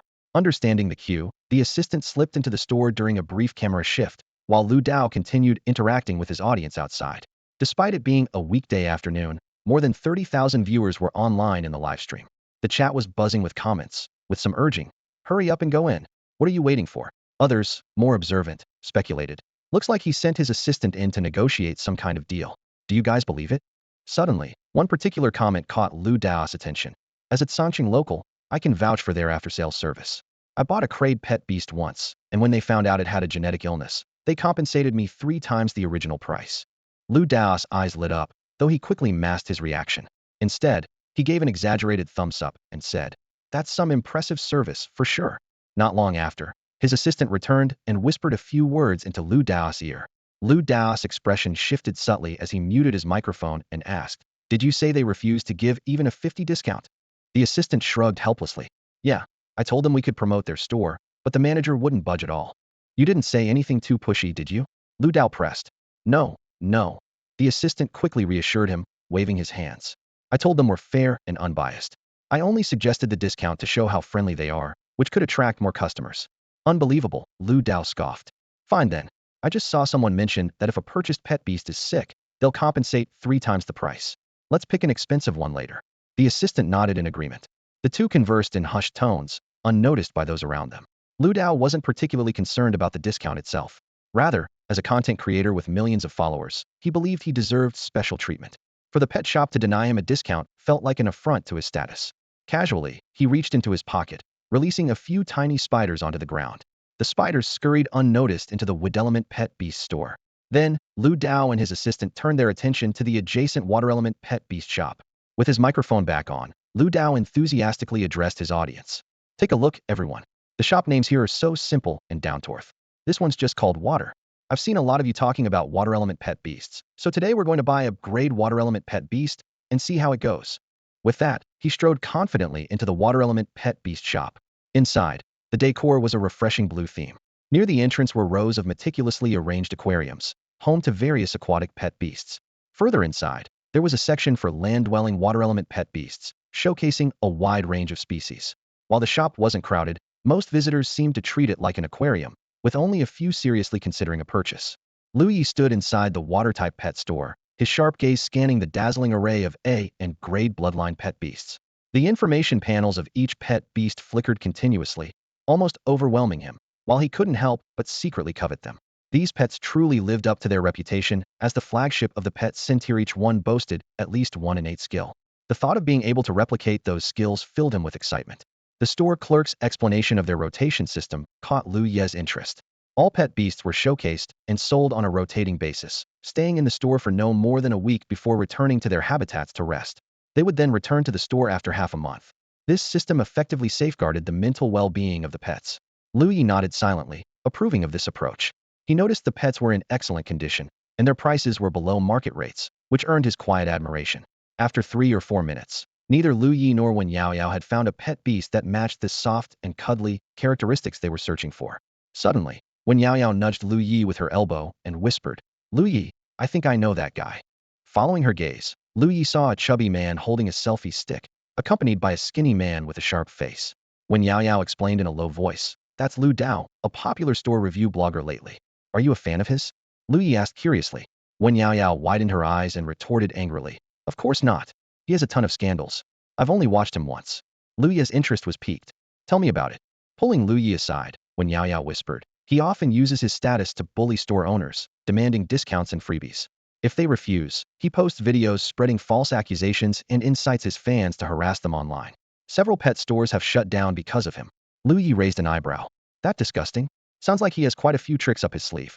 Most private pet stores are backed by companies, so for him to drive them to close down, there must be more to it. This guy is petty, just a scoundrel." Wen Yaoyao nodded in agreement, her expression tinged with worry. "I've met the person in charge here before. They wouldn't even give my dad any special treatment, so they definitely won't give in to Lu Dao. I'm worried he might smear our pet center." Although Lu Ye had never purchased a pet beast from this store, as a native of Songqing, he knew the quality of pets here and wouldn't stand for anyone spreading false rumors. Just as he was about to confront Lu Dao, a large figure came into his peripheral vision. "All right, let's interview some customers here and hear their thoughts," Lu Dao said, his tone dripping with mockery, as if he were making fun of them. Wen Yaoyao nervously clutched Lu Ye's sleeve. Knowing she was underage and shouldn't appear on camera, Lu Ye stepped in front of her protectively and said in a low voice, "Go find the person in charge and explain the situation. He'll handle Lu Dao." Wen Yaoyao nodded in understanding and quickly hurried away. Lu Dao's gaze lingered on her for a moment before she ran off, leaving him displeased but not showing it. Lu Ye stepped forward to face Lu Dao, glancing at the information on his livestream. Over 40,000 viewers were online. Even in his previous life, that was an enviable number. Suddenly, a system livestream assistant panel appeared before Lu Ye, displaying an influence value that shocked him. 0? Lu Ye stood inside the pet beast shop, his brows slightly furrowed, utterly puzzled. He had accidentally appeared in someone else's livestream, and it somehow counted as his own? This discovery piqued his interest, and a faint smile unknowingly curled at the corner of his lips. Just then, a slightly greasy voice interrupted him. "Hey, buddy, are you a local?" The speaker was a middle-aged man, none other than Lu Dao, the host of this livestream. Lu Ye turned slightly, showing half of his face to the camera. Yeah, he replied curtly, his eyes scrutinizing Lu Dao. Why do you ask? Lu Dao's face lit up with an exaggerated smile as he introduced himself. I'm a content creator who reviews local shops. I wanted to ask what you think of this place. Feigning contemplation, Lu Ye answered. I'm just here with a friend, looking to pick out a pet beast. Lu Dao's eyes gleamed with excitement. Patting his chest with his left hand in a show of enthusiasm, he said, Buddy, I know a thing or two about selecting pet beasts. Need a hand? Before Lu Ye could respond, Lu Dao pointed to a fish tank with a jellyfish floating inside, resembling a glowing light bulb. Do you know what this is called? Lu Ye chuckled inwardly, but maintained a serious expression as he pretended to observe carefully. Then, with a solemn face, he shook his head and said, I don't know what a light bulb jellyfish is, but I do know this is a juvenile Sangja jellyfish. Its diameter is about 20 centimeters, with tentacles about 15 centimeters long that have glowing tips roughly 1 millimeter wide. It's already capable of releasing venom, and just 1 milligram could take out everyone here. This professional explanation caused an uproar in the livestream chat. Whoa, this guy knows his stuff. Oh, Lu Dao's met his match. Why does this voice sound so familiar? Did Lu Dao actually not hire actors this time? Ha ha. Lu Dao was left speechless, his smile frozen awkwardly. He felt as though had been played, and a wave of frustration surged within him. Lu Ye, however, smiled warmly and explained, Actually, I just read it on an encyclopedia. I really don't know much about picking pet beasts. Why don't you help me out? Lu Dao eyed Lu Ye suspiciously. Are you sure? Of course. Lu Ye pulled out his phone, pretending to have just searched Lu Dao's profile. Feigning surprise, he said, Wow, you're a big-time content creator with over 1 million followers. Who better to help me pick a pet beast? Seeing Lu Ye's trusting expression, a subtle, sinister smile appeared on Lu Dao's face as a devious idea formed in his mind. All right, buddy, what kind of pet beast are you looking for? Let me help you find one. As he spoke, he casually brushed his left hand against the pocket of his shirt. Lu Ye keenly noticed the small gesture but quickly averted his gaze, acting nonchalant as he replied. Something suitable for a girl would be ideal. Easy, Lu Dao said with a grin. Let's check out some amphibious water-type pet beasts up front. With that, he strode confidently toward the front of the shop, followed closely by his assistant. Lu Ye narrowed his eyes and let out a quiet chuckle. Interesting, he muttered. During that brief glance, he had caught sight of a panel emerging from Lu Dao's pocket. Type, Arrow Poison Spider. Level, 48. Bloodline, A grade. Attribute, Poison. Mental state, agitated, oppressed. Physical state, healthy, weak. Talents, Advanced Toxins, Stealthy Breath, Toxin Mimicry. Skills, Conceal Toxin, Shrink currently in use, Spider Shadow Clone, etc. A glint of intrigue flashed in Lu Ye's eyes as he followed Lu Dao, curious to see what tricks this self-proclaimed million-follower content creator had up his sleeve. The Pet Beast Sales section of the Sanqing Pet Beast Center operates under strict regulations. Even with a Pet Beast social certificate, releasing one's pet beast is strictly prohibited. Every entrant is required to sign an agreement, and violators face lawsuits from the Beast Taming Association. To ensure safety, the sales area is patrolled by numerous 4th-tier or higher spirit sniffing hounds, and equipped with expensive pet beast suppressors that function like electronic jammers, weakening the abilities of pet beasts. However, Lu Dao's Arrow Poison Spider, using its innate stealth breath ability and shrinking skill, skillfully avoided detection by the spirit sniffing hounds. Despite being affected by the suppressor and in a weakened state, this level 48 Arrow Poison Spider remained formidable. Even more astonishing was its venom simulation ability, allowing it to replicate the toxins of other creatures, making it nearly impossible to trace. Lu Ye suddenly realized how Lu Dao had caused those pet shops to go out of business. Lu Dao would bring the Arrow Poison Spider into the store, simulate venom, and inject it into the pet beasts for sale. He would then release videos and leverage public opinion to create a crisis that left the shop owners defenseless. This underhanded tactic made Lu Ye increasingly wary. Without revealing his thoughts, Lu Ye discreetly followed Lu Dao while messaging Wen Yaoyao to request additional security and relay a few instructions for coordinating their act. Unaware of the attention, Lu Dao cheerfully led Lu Ye to the aquatic pet beast section. This area was even larger, with each young beast housed in eco-friendly enclosures for customers to choose from. As they walked, Lu Dao explained to both Lu Ye and his livestream audience, eventually stopping in front of an enclosure. Inside was a young flow crystal beast. Though only the size of a human head, its features were already apparent. Its bluish-green, rough scales covered its body. Its limbs were thick and sturdy. Its head was relatively large, and its mouth was filled with uneven sharp teeth, giving it an overall unattractive appearance. Feigning excitement, Lu Dao said, Brother, take a look at this flow crystal beast.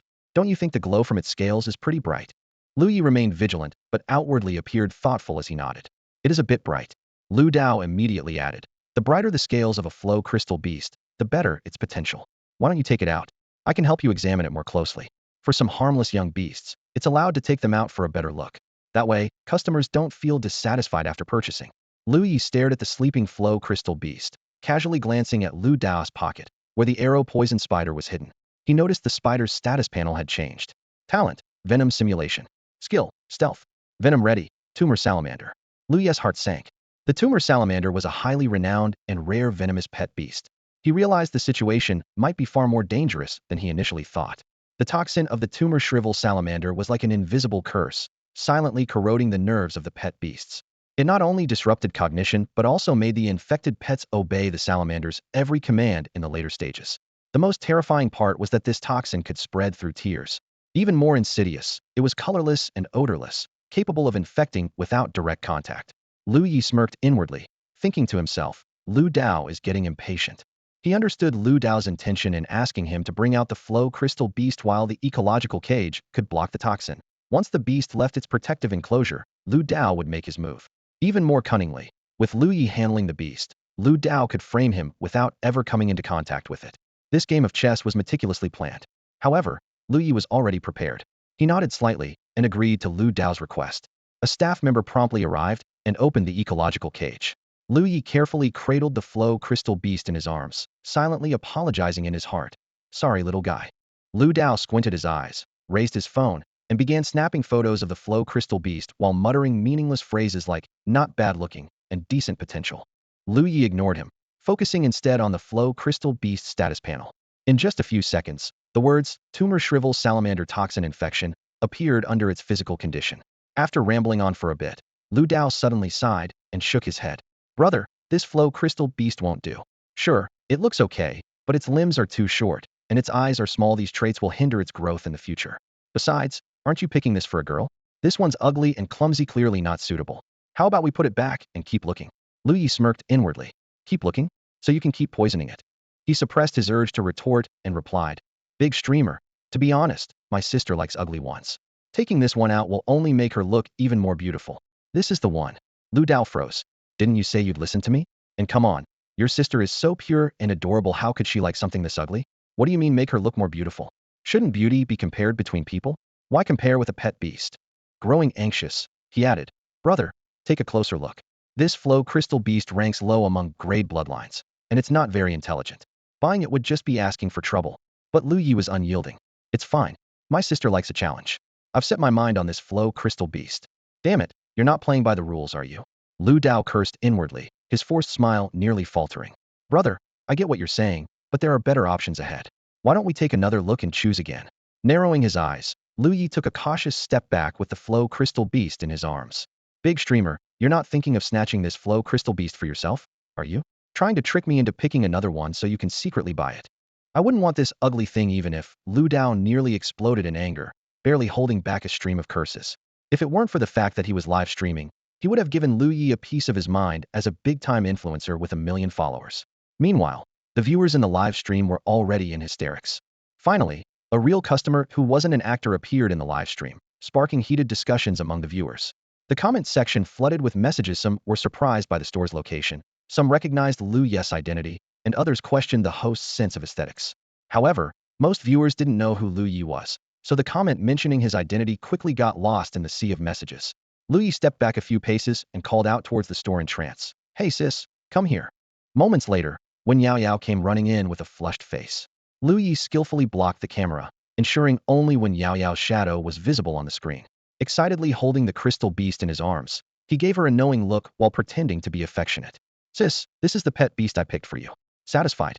Lu Dao's eyes lit up at the sight, thinking that the real star of the show had finally arrived. He secretly anticipated a unique reaction from Wen Yao Yao, but what happened next completely caught him off guard. Wen Yao Yao exclaimed, Wow, this one is way too cute. It's totally the pet beast of my dreams. Although her words sounded a bit exaggerated, they didn't arouse Lu Dao's suspicion. Lu Ye almost broke character, thinking to himself that such a statement didn't sound like something a young girl would say. But his concern was clearly unnecessary. Lu Dao stared at Wen Yao Yao in disbelief, feeling as though his worldview was crumbling. He had deliberately chosen this ugly pet beast, assuming that 99 of girls wouldn't like it. Yet, it turned out that Wen Yao Yao fell into that rare one. He couldn't help but chuckle bitterly to himself, thinking, This is unbelievable. Just unbelievable. Lu Ye glanced at the livestream stats and noticed the engagement had climbed to over 6,000. Even though it wasn't his own livestream and most of the audience wasn't there for him, this number was still quite impressive. Suddenly, he shouted, "Waiter, time to check out." His voice startled nearby customers, who turned to look curiously. A staff member quickly approached with a forced smile. "Sir, are you ready to check out?" "Yes, I want to buy this crystal beast." "How much is it?" Lu Ye asked straightforwardly. The staff member immediately quoted the price. "This one is listed at 166,666 federal credits. Since you're a new customer, we can offer you a 20 discount." "All right, no problem. Pack it up for me," Lu Ye said casually, shoving the crystal beast into the staff member's arms. The staff member hesitated for a moment before clarifying. "By pack it up, do you mean providing a carrying case?" Yes, exactly that," Lu Ye quickly responded. The staff member's smile grew even brighter. "Understood, I'll arrange it right away." Internally, they were thrilled. After waiting all day, a genuine buyer had finally shown up. Lu Dao, watching this unfold, was so frustrated that he clenched his teeth. However, he quickly adjusted his mindset, thinking he could still approach other potential buyers. Just as he was about to bid farewell to Lu Ye, he saw Lu Ye pull the staff member aside again, smiling as he said, "Before I buy it, I want a full health check done on this crystal beast to make sure it doesn't have any illnesses." This request hit Lu Dao like a hammer to the chest. A flicker of disbelief crossed his eyes as he thought, if they do a full health check, the toxins will definitely be discovered sooner or later. The staff member, however, appeared confident. "Illness? Actually, we conducted a health check on this crystal beast just yesterday. All indicators are normal, and we have certification from the Beast Tamer Association to guarantee it's completely healthy. Moreover, we have a professional after-sales process. If you find any illness after purchase and the cause is verified, we'll compensate you 3 times the price." Lu Ye tilted his head, staring sharply at the staff member, his tone firm and uncompromising. "You have a hospital and equipment here. Is it that hard to run another test? If you don't, I won't buy it." The staff member silently calculated in his mind, knowing that commission was the priority. After weighing his options, he figured the test wouldn't cost much. Though he'd worked here for years and rarely encountered such requests, he nodded in agreement to seal the deal. "All right, please wait here for a moment. I'll take it for a checkup. It should take about 20 minutes. "Just 20 minutes? I'll take a walk in the meantime," Lu Ye replied, satisfied. The staff member then hurried off with the beast, heading toward the medical center. As the staff member left, Lu Dao stepped forward and said to Lu Ye, "Brother, since you found the pet beast you wanted, I have some urgent matters to attend to and can't stay with you." Lu Ye looked at him quizzically. "What urgent matter?" Sweating nervously, Lu Dao hastily made up an excuse. "My car's been locked." Hearing this, Wen Yaoyao glanced at Lu Dao in surprise and whispered to Lu Ye, "How does he know his car's been locked?" Moments earlier, she had spoken to the person in charge here. As Wen Ming's daughter, her words carried significant weight. She subtly hinted, "You don't have to offer pet discounts to Wen Ming's family, but if you do, you'd better listen to what they say. It's all about flexibility." After hearing her, the person in charge immediately issued orders to monitor Lu Dao and even sent people to the parking lot to lock their car, ensuring they couldn't escape. Outside, over a dozen security guards and 6 spirit-sniffing hounds had already gathered. After all, if this turned out to be true, the person in charge could lose their position. Lu Ye rubbed his chin and suddenly understood. "So that's how it is." Lu Dao forced a smile and turned to leave. "Well, I won't bother you anymore. I'll be off now." But as Lu Dao and his assistant took just a few steps, 2 large hands landed firmly on their shoulders. Turning around, they saw it was still Lu Ye. Lu Ye's face held a chilling smile, his tone laced with mockery. "What's the rush, big streamer? The test results aren't out yet. Leaving now seems a bit hasty. Or are you scared?" Lu Dao's eye twitched, a sense of foreboding rising in his chest as sweat dampened his palms. Still, he pretended to remain calm. "What's there to be scared of? I was just helping you pick a pet beast. I'm just concerned about my car. It's quite expensive, you know." Lu Ye chuckled. "Expensive? No matter how pricey, it can't be worth more than the businesses you've driven into bankruptcy, right?" As the words landed, Lu Dao and his assistant froze in shock, staring at Lu Ye as if struck by lightning. Lu Dao stammered, his voice trembling. You're slandering me. Those stores failed because of their own issues. It has nothing to do with me." His voice was loud, even louder than when Lu Ye had shouted about the purchase earlier, drawing the attention of everyone nearby. Curious onlookers began gathering to see what was happening. At this moment, Lu Dao's assistant, who had been glued to his phone watching a live stream, finally noticed something alarming. Trembling, he leaned toward Lu Dao and whispered, "Boss, he seems to be Master Yi." Those 3 words hit Lu Dao like a thunderclap, leaving him dizzy. As a fellow streamer, he was well aware of the name that had gained fame in the community for Beast Appraisal. However, since the other only had about 10,000 followers, Lu Dao hadn't paid much attention. But if this was about Beast Appraisal, It was likely that the man had already seen through his tricks. The realization sent a chill down Lu Dao's spine, spreading rapidly through his body. Meanwhile, the livestream chat erupted into a frenzy. Whoa, the streamer's doomed. Time to celebrate with fireworks. Deleted and blocked. I'm lighting fireworks. Deleted and blocked bringing out the big guns. Deleted and blocked. So it really is Master Yi, huh? Not streaming today, but out here serving justice. Blocked limit Riachito. My god, it really is Master Yi. The streamer's done for. Influence 18015 commented. Been busy playing Black Myth these past few days. This game is unreal, worth every second of the 4-year wait. At that moment, the number of viewers in the live stream surged like a tidal wave, skyrocketing from over 30,000 to 60,000 in an instant. Every single one of these new viewers was here for Lu Dao. Most of them were well aware of the infamous internet celebrity's tainted reputation and were eager to witness his downfall with their own eyes. Lu Ye didn't directly respond to Lu Dao's accusations. Instead, he took a few steps back with Wen Yao Yao, creating some distance. Raising his voice with a hint of provocation, he said, Lu, the great streamer, didn't you say they brought this upon themselves? Then what does this have to do with you? If your conscience is clear, why the panic? The inspection will take no more than 20 minutes. If you're innocent, he'll apologize to you on the spot. After speaking, Lu Ye gave Wen Yao Yao a meaningful look. She instantly understood, signaling with a wave of her hand. In an instant, several security personnel with grim expressions entered the scene, each leading fierce and intimidating scent-hunting hounds. The hounds began methodically clearing the crowd. Simultaneously, the pet store staff quickly activated the defensive systems to ensure the safety of the young creatures in case of any conflict. Lu Dao's gaze fell on the hounds, which were at least Tier 4 or Tier 5.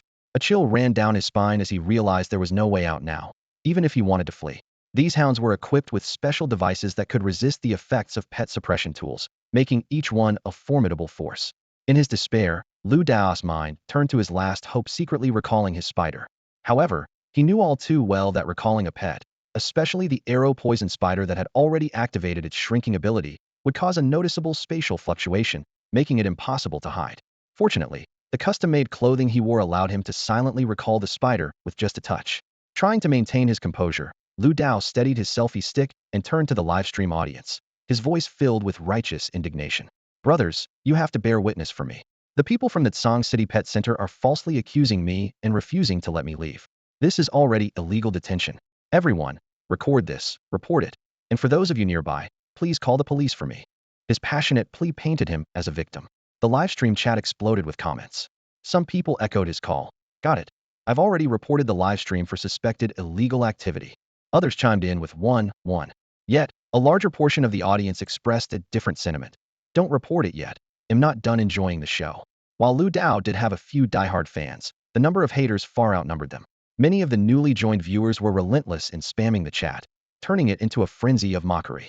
Someone even bluntly commented, wow, you're really panicking now. Ignoring Lu Dao's theatrics, Lu Ye turned to the security team leader and quietly asked, do any of these hounds have soundwave-based skills specifically for dealing with pets? Spider-type creatures are particularly vulnerable to soundwave attacks, which might disrupt their abilities. The security team leader replied without hesitation, yes, we have a skill called cranial resonance. Will that work? As part of a highly trained security team, their scent-hunting hounds were equipped with a variety of skills, including soundwave attacks. Great. Use that, Lu Ye instructed decisively. The security team leader hesitated for a moment. Right now? Are you sure? While the team had the authority to act, using such a skill in a pet store could lead to unpredictable consequences. Lu Ye dismissed the concern. What's there to worry about? If anything happens, President Wen will take responsibility. Just make sure the hounds are careful while using the skill. Mid-sentence, his expression suddenly hardened. He noticed Lu Dao, taking advantage of the crowd, stealthily reaching into his pocket. Lu Ye immediately realized that Lu Dao was attempting to recall his pet. If he succeeded in recalling the arrow poison spider, it would be much harder to secure solid evidence later. Do it now, Lu Ye urged urgently. The security team leader wasted no time, promptly issuing the command. A fifth-tier spirit scent hound suddenly lunged in front of Lu Dao, its massive jaws wide open, emitting a deep and penetrating roar. The air seemed to freeze, filled with an unsettling ripple of dread. As the sonic attack subsided, Lu Dao let out a pained scream. Abruptly, a thick, jet-black spider leg tore through Lu Dao's clothing.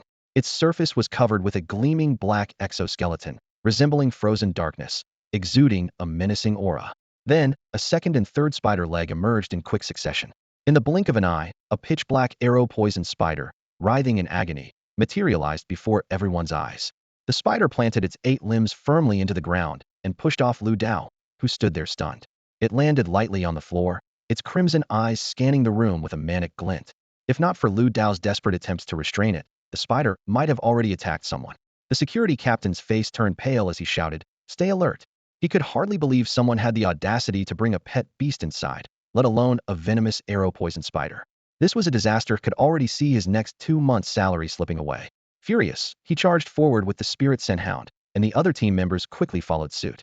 Lu Dao's face was ashen, his voice trembling and weak, his eyes hollow and lifeless. He was a stark contrast to his earlier arrogance. His body trembled uncontrollably, his breathing heavy, with no strength left to stand. His assistant had collapsed to the ground, a look of utter despair etched across their face. The livestream audience was utterly stunned. Through the camera, they had witnessed the arrow-poison spider burst out of Lu Dao's body and grow to its full size. Many had already recorded the harrowing scene. Even as Lu Dao collapsed and his phone fell to the floor, leaving only the ceiling in view, the chilling sounds allowed viewers to vividly imagine the unfolding chaos. At that moment, a staff member from the Pet Beast store rushed back into the room, panting heavily. Before fully assessing the situation, she shouted, "The test results are out. The Flow Crystal Beast was infected with toadworm toxin within the last hour." Only after speaking did she notice the massive spider crouched near the Flow Crystal Beast's enclosure, hissing menacingly at the crowd. With the evidence now irrefutable, the security captain stopped holding back and coldly ordered, "Take it down." The spirit-sent hounds sprang into action, surrounding Lu Dao and the arrow-poison spider from all sides. The confined space prevented them from using offensive skills, so they resorted to suppression techniques like the earlier cranial shockwave. For piercing howls reverberated through the room, each as deafening as thunder, slamming into the arrow-poison spider. The sudden sonic assault caused the spider's head to throb in pain. Already weakened by the pet beast suppressor, it couldn't withstand the onslaught of sound-based attacks and eventually collapsed, unconscious. The security captain wasted no time, commanding, "Seize them." The team swiftly moved in to apprehend Lu Dao and his assistant. Lu Dao's eyes were bloodshot as he struggled desperately to stand, but his legs were paralyzed with fear. He lacked even the strength to push himself off the ground. Helpless, he watched as the security team hoisted him up like a rag doll, securing a suppressor on him to prevent him from releasing any other pet beasts. He was gasping for breath when he suddenly noticed Lu Ye standing at the doorway, his expression calm and composed. Lu Ye's lips curled into a meaningful smile, as if silently saying, "Well, looks like I caught you." A flash of venomous hatred flickered in Lu Dao's eyes. It was him. If it weren't for Lu Ye, how could he have ended up in such a miserable state? Lu Dao stared at Lu Ye with murderous intent, his gaze filled with a burning desire to tear him apart. A wild thought took root in Lu Dao's mind. Since there was no way out for him, why not drag someone down with him? His eyes turned bloodshot as he summoned the last remnants of his soul power to control the fallen arrow-poison spider. The unconscious arrow-poison spider suddenly rose, mustering all its strength to spit out a jet of dark green venom.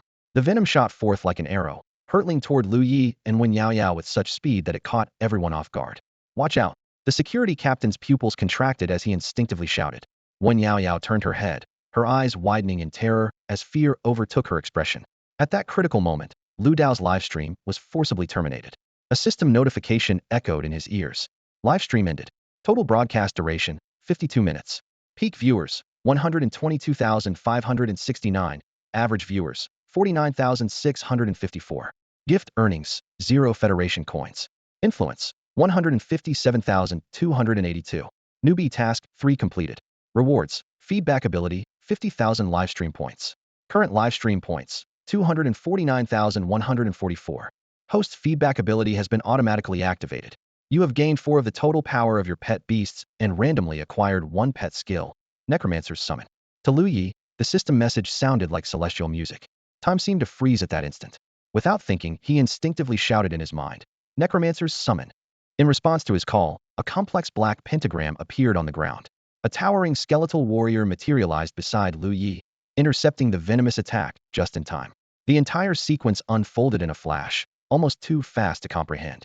Although the venom was forcefully expelled by Lu Dao's manipulation of the arrow-poison spider, its corrosive power was insufficient to penetrate the skeletal warrior's body.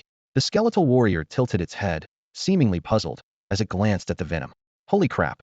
Lu Ye looked up at the massive skeletal warrior towering over 2 meters tall, marveling to himself. Is this some kind of guardian spirit? Meanwhile, back at Lu Ye's home, Xiao Fa, who had been quietly reading, suddenly lifted his head, his gaze shifting toward the room. The skeletal warrior, who had been helping with chores moments ago, had vanished without a trace. Not only Xiao Fa, but even Wang Kai looked utterly astonished. The skeletal warrior that had been mopping the floor just moments ago had vanished into thin air. Green flames flickered in Xiao Fa's eye sockets, as if it were analyzing something. A few seconds later, it detected the skeletal warrior's presence and relaxed its non-existent brows. Since it had been summoned away by its master, there was no need for concern. With this understanding, it lowered its head and continued focusing on the book in its hands. On the sofa, however, Wang Kai furrowed its little face, staring intently at the spot where the skeletal warrior had disappeared. Its brain, which hadn't been in action for quite some time, began the arduous process of thinking. In the pet store, all eyes turned to the skeletal warrior that had suddenly appeared. The security captain was the first to react, dashing over to Lu Dao and delivering a precise elbow strike to the back of his neck, knocking him out cold. "Call the police," the security captain commanded, his face dark with anger. He gave Lu Dao a hard slap across the face for good measure. This guy has some nerve, bringing a toxic pet into the pet center, poisoning the young ones, and now ordering his pet to attack people? Absolutely lawless. Calls himself a big streamer, what a complete idiot. Lu Ye finally snapped out of his shock, his heart pounding violently with the relief of narrowly escaping death.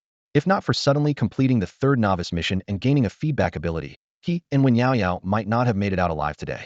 But what puzzled him was that the feedback ability was supposed to only return strength values. Why had he gained a pet skill instead? There was no time to dwell on it. Noticing the crowd staring at the skeletal warrior, Lu Ye cleared his throat and quickly recalled it.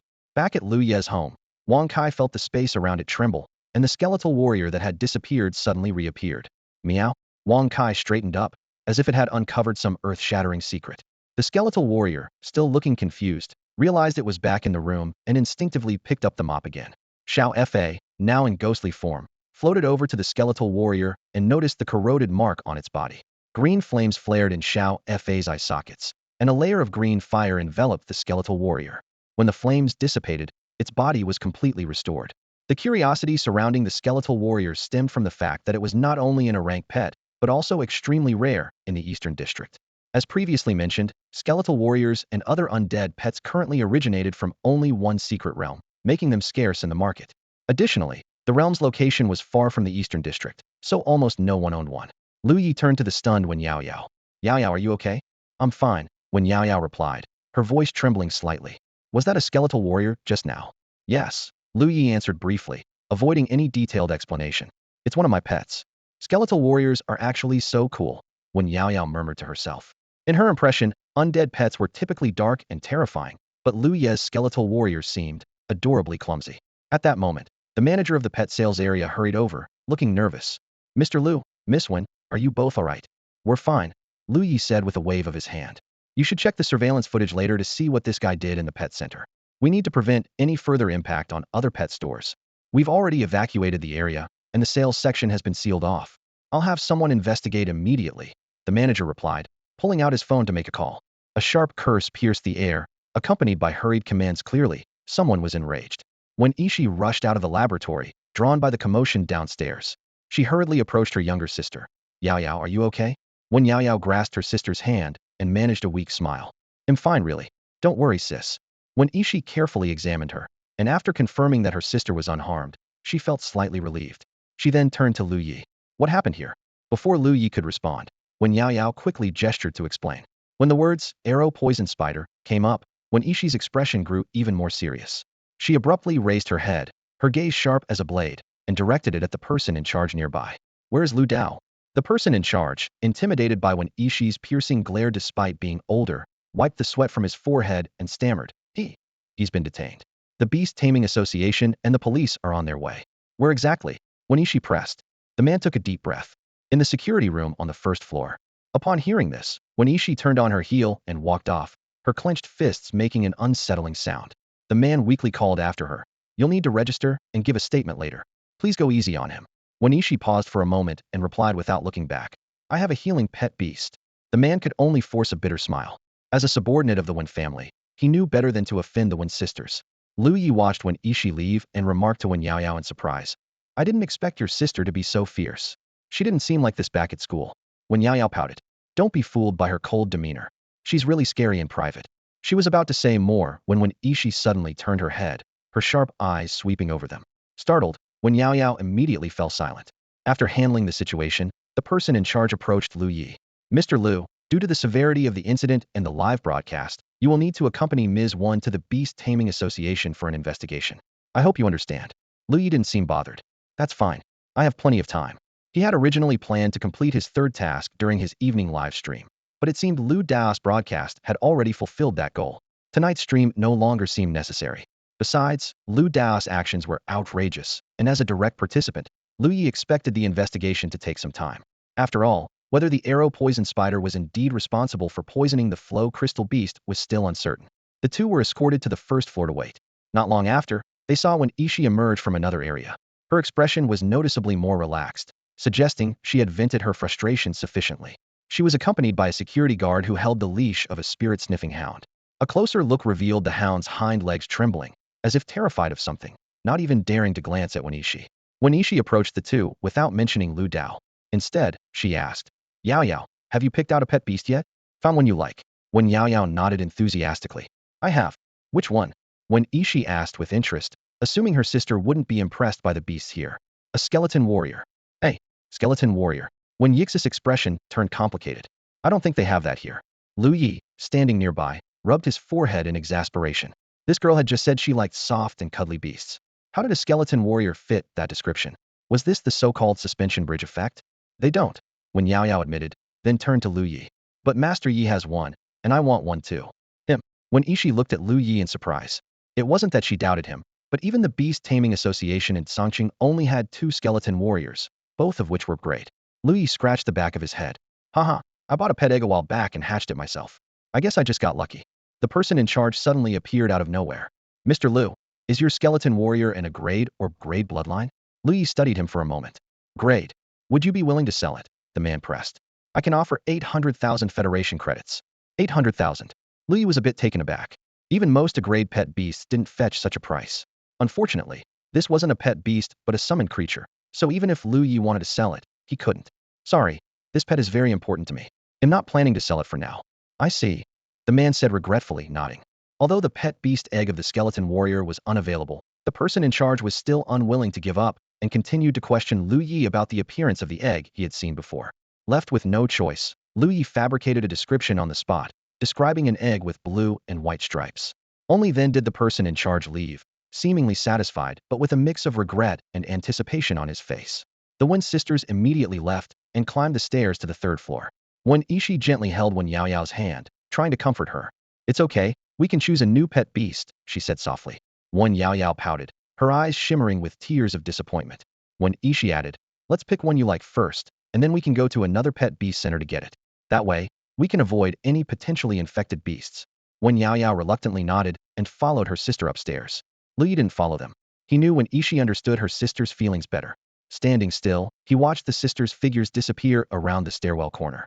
Before long, a large team from the Beast Tamer Association and the Security Bureau arrived, numbering dozens of people.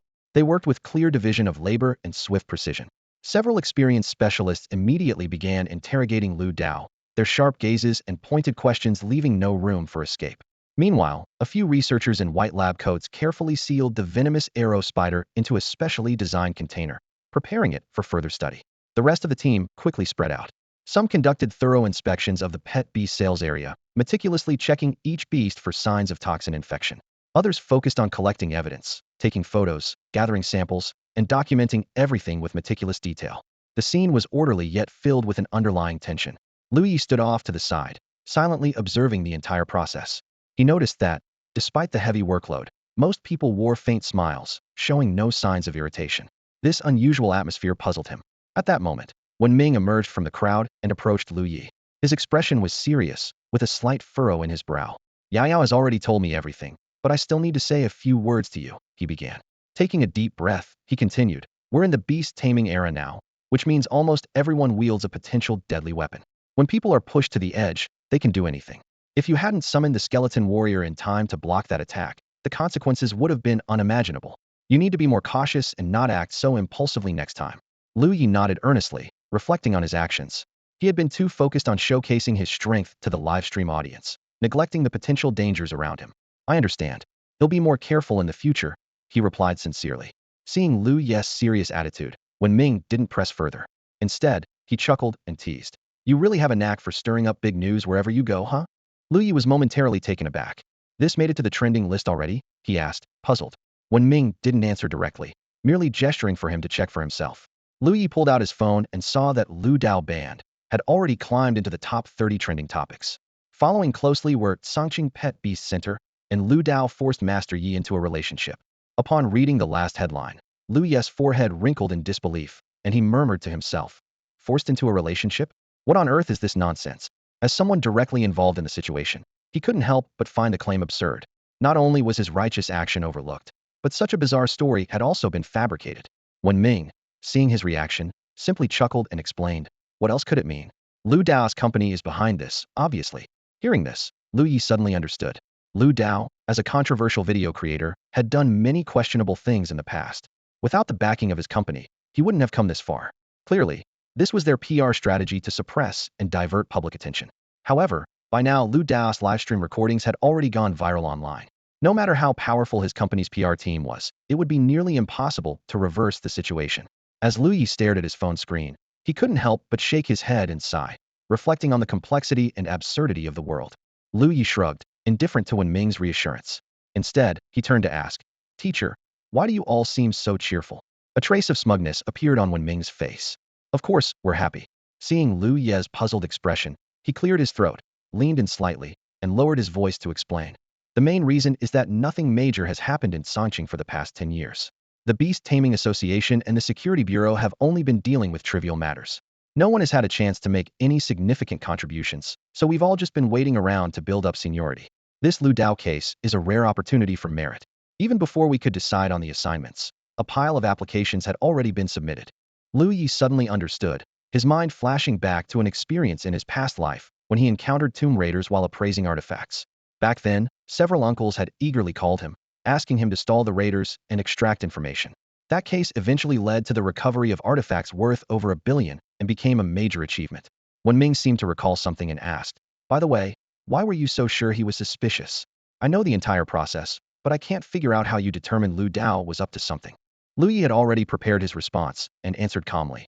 I studied micro-expressions in beasts for a while and found that they can also apply to people. When I mentioned sending the flowing crystal beast for inspection, his nostrils flared, his eyes flickered, and although he tried to appear calm, he was clearly guilty. So, I took a gamble and it paid off. When Ming frowned deeply after hearing this. That was still a risky move. What if he were wrong? Who would take responsibility for the consequences? He reminded Lu Ye that when Yao Yao had called in over a dozen security personnel and evacuated the customers from the pet store based on his suspicion. This not only caused a stir, but also disrupted business operations. If Lu Dao had turned out to be innocent, his influence could have led to serious retaliation. Lu Ye grinned cheekily and said, well, that's what you're here for. When Ming didn't get angry, but gave him a stern warning. Even if I'm here, you need to be more cautious next time. If things spiral out of control, I might not be able to protect you. Lu Ye nodded repeatedly in agreement. When Ming continued, after we finish cleaning up the scene, we'll have to take you to the Security Bureau for statements. The questioning might take a while and could interfere with your evening live stream. I'm not planning to stream tonight, Lu Ye replied. Lu Dao's company probably hates me by now. If I go live, they'll definitely hire trolls to stir up trouble. As an experienced internet user in his previous life, Lu Ye was well aware of how to navigate such situations.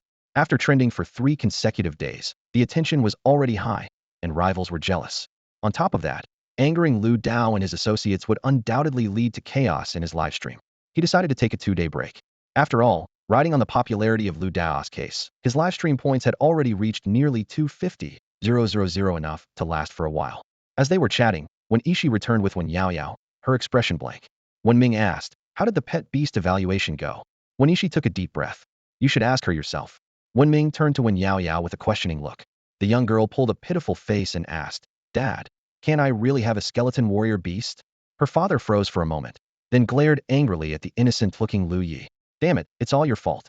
Lu Ye could only give an awkward smile, unsure of how to handle the sudden blame. When Ming and when Ishi began persuading Wen Yao Yao to reconsider. Although Wen Ming had the capability to acquire common grade A pet beasts from the Eastern District, he was helpless when it came to rare ones like the skeleton warrior. Seeing that the situation had stabilized, Lu Ye started reviewing the results of his livestream. The livestream data showed that out of the 120,000 viewers, 50,000 were specifically there for him. These 50,000 viewers contributed a total revenue of 150,000 points, and with the task rewards included, the total reached 250,000 points. He then proceeded with feedback distribution. Since Xiaofa and Wankai were Tier 2 pet beasts, the 4 feedback ratio had a minimal effect, merely improving Lu Ye's mental state slightly. His ability to go without sleep increased from 40 to 41 hours. However, to Lu Ye's surprise and delight, the feedback also came with a random skill from the pet beast's supreme undead summoning. This far exceeded the typical auxiliary abilities of beastmasters, leaving Lu Ye secretly quite pleased. After reviewing the feedback effects, Lu Ye opened the dual video platform. Lu Dao and the gluttonous dog ranked 2nd and 7th respectively on the trending list, and clicking on either of them led to mentions of Lu Ye's name. His follower count had surged from 10,000 the previous night to 25,000 and was expected to reach 30,000 by the evening. 4 hours later, the on-site investigation concluded. The results revealed that Lu Dao's venomous arrow spider had used its breath of concealment and mimic toxin abilities to evade detection, poisoning 16 pet beasts on the 3rd floor of the pet sales area. The toxins found at the scene matched those of the venomous arrow spider exactly, and surveillance footage captured the attack in action, irrefutably proving Lu Dao's guilt. Under the Federation's strict laws regarding pet beast crimes, Lu Dao faced at least life imprisonment and permanent revocation of his beastmaster rights. Afterward, Lu Ye accompanied the investigators to the Security Bureau to provide a statement. To his surprise, the officers there were unusually friendly. They not only offered him tea but also prepared a grilled spicy chicken leg rice meal for him since he hadn't had dinner. Once the statement was finished, Lu Ye got into Wenming's SUV. As soon as he sat down, his phone chimed with a payment notification. To his amazement, it was a 50,000 yuan reward transferred by the Zhongqing Beastmaster Association. Wenming explained, after the investigation, it was found that Lu Dao's case implicated several publicly listed companies. For the association and the Security Bureau, this was a major case.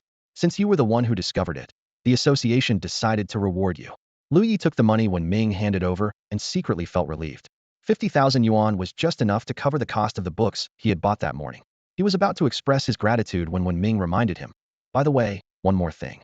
About your skeleton warrior, I've made sure everyone present will keep it a secret.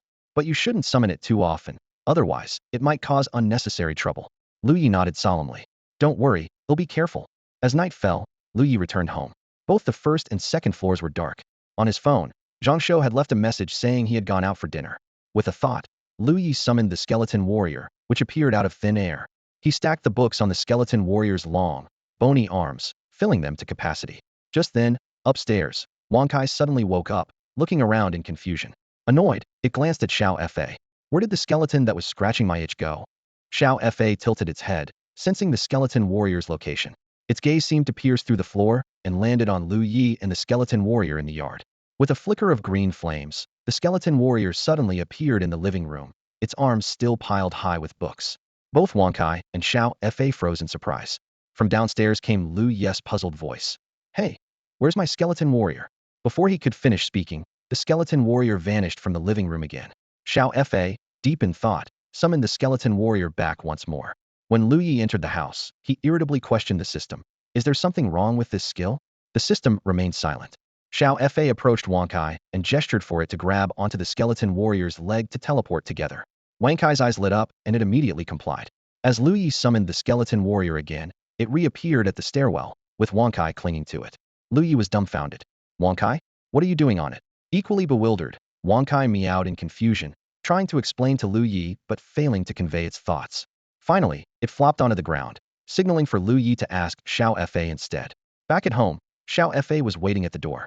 It succinctly explained the situation. The skeleton warrior was actually its summoned creature, not something the system had brought from another world. Realization dawned on Lu Ye. He stared at the books stacked on the skeleton warrior's arms and suddenly had an idea. "So, does this mean I can load stuff onto it, and then you can summon it back, effectively turning it into a kind of teleportation device?" Xiao Fa nodded, clarifying that the teleportation range was about 20 kilometers.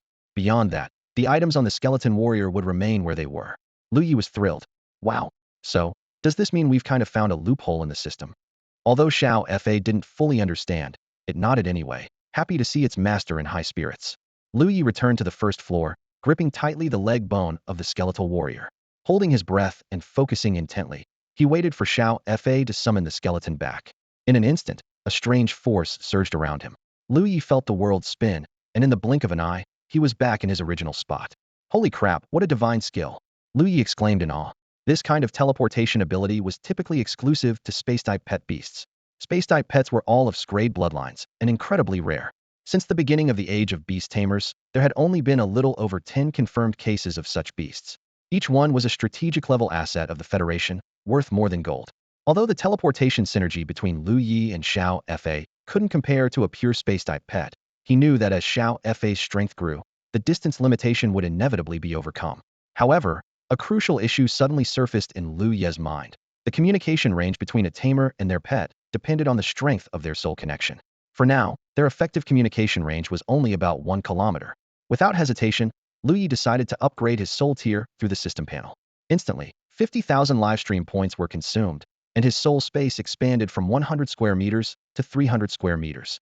The upgrade had a significant effect. Lu Ye felt brimming with energy, confident he could go 80 hours without sleep or rest. Their communication range also extended to 5 kilometers. Next, Lu Ye upgraded Xiao Fa. With a swift expenditure of over 90,000 points, Xiao Fa's level soared to 25. Blue flames erupted from Xiao Fa's core, spreading across its entire skeletal frame. The flames carried no heat but instead caused the room's temperature to plummet, prompting Lu Ye to pull his clothes tighter against the chill. Could it be bone spirit cold fire? Lu Ye muttered to himself. As the flames gradually subsided, Xiao Fa's new form was revealed.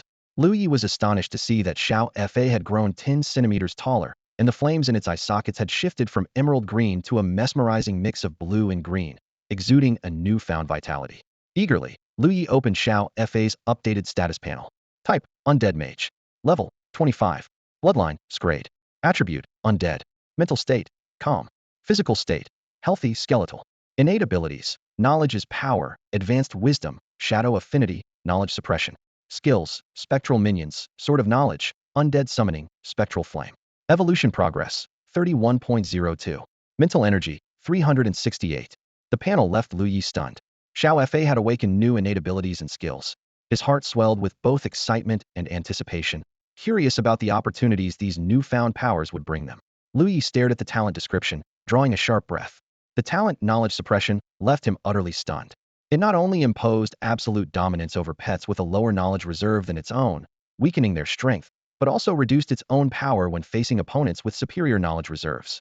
Even more astonishing, it had a unique ability to nullify any form of suppression. Various concepts of suppression flashed through Lu Ye's mind. Bloodline suppression, for instance, wherein class pet like Xiaofa would naturally dominate a class pet like Wangkai. Talent suppression, often seen in racial advantages, such as dragon-type pets imposing their dominance over ordinary pets. But the existence of knowledge suppression completely overturned these conventional understandings. He couldn't help but imagine what if Xiaofa spent 10 years at home focused solely on reading? With its extraordinary learning ability, it might emerge unmatched, capable of suppressing any pet. The thought filled Lu Ye with both excitement and unease. Next, Lu Ye's eyes fell on the description of Soulfire, a mysterious power originating from the realm of the undead. It could summon cold, eerie flames that pierced through the enemy's armor and defenses, directly targeting their soul. Though it consumed a significant amount of mental power as a growth skill, its potential was astonishing. Lu Ye sank into deep thought. On the surface, it appeared to be a magical attack, but in reality, it was a rare soul-based assault. As in class pet skill, its growth potential was nothing short of jaw-dropping. After Xiaofa leveled up, their communication range skyrocketed to 5 kilometers, while the distance at which the skeletal warrior could transport supplies had reached a staggering 500 kilometers. The stark contrast made Lu Ye roll his eyes, thinking that even a trip to the pet center would result in losing contact. At that moment, Xiaofa suddenly raised its staff and tapped twice in the air. Instantly, 2 skeletal warriors emerged from the floor.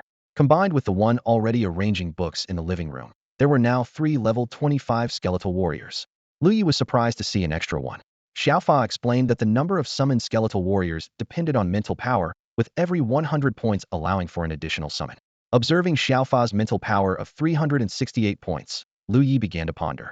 He tried using his own undead summoning ability, but could only summon 1 skeletal warrior. Feeling slightly disappointed, an idea struck him, and he asked Xiaofa if he could get 2 warriors if Xiaofa managed to summon 4. Xiaofa shook its head, uncertain. This train of thought sparked Lu Ye's curiosity. He started brainstorming ways to increase Xiaofa's mental power. According to Xiaofa's calculations, reaching level 30 would push its mental power beyond 400 points, but it would cost over 80,000 points. Lu Ye hesitated, only had 100,000 points left. If he upgraded Xiaofa, he wouldn't have enough to level up Wangkai. As he wrestled with this dilemma, his gaze inadvertently fell on the skeletal frame beneath Xiaofa's black robe. No stomach, no urinary or digestive systems, Not even skin. A bold idea flickered in Lu Ye's mind. Ahem, Xiaofa, Lu Ye asked cautiously. Do you ever get skin diseases or digestive issues? The flames in Xiaofa's eyes flickered, and it shook its head. It had some understanding of petrolated books on Lu Ye's shelf. Reassured, Lu Ye breathed a sigh of relief and made up his mind. System, paste the precious talent onto Xiaofa. The system responded swiftly, completing the talent transfer. Xiaofa's mental power surged from 368 to 441 points. Though Xiaofa showed little reaction, it immediately grabbed its staff and summoned another skeletal warrior. This time, when Lu Ye used his undead summoning ability, he successfully summoned 2 skeletal warriors. Wow, it worked! Lu Ye exclaimed in excitement. This meant he now effectively had 6 pets. His earlier plan to save points for opening blind boxes was instantly abandoned. Decided to invest everything into nurturing Xiaofa. After all, Xiaofa was far more valuable than any blind box could ever be. A faint smile appeared on Lu Ye's face as he looked at the newly summoned skeleton warrior, and the displeasure in his heart dissipated considerably. After leveling up, Xiao Fa's thirst for knowledge grew stronger. Without hesitation, it dumped a pile of books in the living room and buried itself in intensive study. Just as Lu Ye was about to discuss the next steps with Xiao Fa, a wave of grievance emanated from the direction of the sofa. Turning his head, he saw Wang Kai sprawled on the couch, its cheeks puffed up and eyes narrowed into crescent shapes, exuding a clear sense of resentment. Although Wang Kai wasn't foolish and knew its upgrades depended entirely on Lu Ye, it couldn't comprehend why, as one of Lu Ye's pets, the newly arrived skeleton received so much favor while it couldn't even get a bite of cat food. Sensing Wang Kai's discontent, Lu Ye's smile froze. He had assumed Wang Kai was jealous of Xiao Fa's newfound strength and wanted some attribute points too, but he hadn't expected it was due to unfair treatment. Shaking his head in mild amusement, Lu Ye walked over to the bag of cat food, scooped a full bowl, and placed it on the floor. Come eat. Consider it a reward for being so well-behaved today, Lu Ye said. Hearing this, Wang Kai's expression immediately brightened, and its grievance vanished without a trace. Using all 4 limbs, it darted to Lu Ye's side and opened its massive mouth. Whether it was starving all day or just greedy, it devoured the entire bowl in one gulp. After a few loud chews, it spat out the saliva-covered bowl with satisfaction. Letting out a contented sigh, Wang Kai then meowed a few times at Xiao Fa. Xiao Fa nodded, and one of the skeleton warriors on standby walked over, picked up the food bowl, and headed to the bathroom to wash it. Lu Ye stared at the scene in astonishment. Wait, you two have only known each other for a day, and you're already this close? Meow, Wang Kai replied, sprawling on the floor and pawing at the ground. Only then did Lu Ye notice that his home, which hadn't been cleaned in days, was now spotless. The floors, the coffee table, even the sofa looked much tidier. Did you arrange this too? Lu Ye asked in disbelief. Wang Kai nodded proudly, as if to say, without me, could this house even function properly? Impressive. It seems my years of training have paid off, Lu Ye said solemnly, patting Wang Kai's head. He had to admit, the soft, warm feel of Wang Kai's fur was far more pleasant than the cold, hard surface of Xiao Fa's skull. Wang Kai's eyes lit up, clearly anticipating more rewards. So, I've decided to upgrade your bloodline, Lu Ye announced, pointing at Wang Kai. Bloodline? Upgrade? What does that even mean? Wang Kai stared blankly, utterly confused. It would have much preferred another serving of cat food. Lu Ye gave Wang Kai no chance to refuse and immediately opened its status panel, initiating the bloodline upgrade. Instantly, 25,000 points were consumed. A notification chimed. Bloodline upgraded. DC. Suddenly, Wang Kai's body erupted in radiant light. The bright glow illuminated the entire room, streaming through the windows to form a massive beam that resembled a spotlight. The brilliance lasted only a second or two before fading, leaving Wang Kai staring blankly, completely bewildered. Lu Ye grinned and asked, how does it feel to have your bloodline upgraded?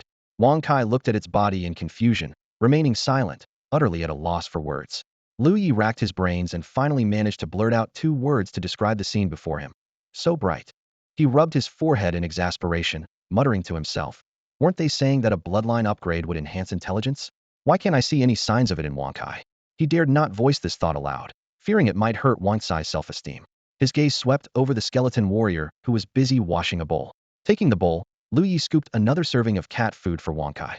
Forget it, just focus on eating, he said softly. He wasn't expecting Wang Kai to be particularly useful. He was more concerned that it might feel inferior when compared to Xiaofa. But now it seemed he had been worrying for nothing. Reflecting on the 6 years Wang Kai had been by his side, through his 4 years at university, and all the diverse pet beasts he had encountered during that time, even the grand spectacle of the Federation's pet beast competition, none of it had ever inspired Wang Kai to think beyond eating, drinking, and playing. Smiling to himself, Lu Ye murmured, you can just keep being my emotional support. As if it understood its master's words, Wangkai wagged its tail happily while devouring its meal. Lu Ye shifted his attention to Xiaofa. He urgently needed a suitable tool to overcome the communication distance issue. Suddenly, a light bulb went off in his head, and he slapped his forehead. How could I be so dumb? Why not just use PP? He quickly walked into the bedroom and dug out his old laptop from his university days. While this aging computer couldn't handle AAA games, it was more than adequate for everyday use. Excitedly, Lu Ye called out to Xiaofa. Xiaofa, come here. Xiaofa had just finished reading a book and walked over to sit next to Lu Ye. Opening the laptop, Lu Ye first cleared the browsing history and some files. Then, after clearing his throat, he said, "Look, this is called a computer. Let me teach you how to use it." Half an hour later, Xiaofa, with its astonishing learning ability, had already mastered the basics of operating the computer, even knowing how to download the right software. Lu Ye couldn't help but marvel. Xiaofa was leagues ahead of those people who immediately download that Sword Game Center. He set up a secondary PP account for Xiaofa and said, "From now on, if I'm not home, we can use this software to communicate in real time."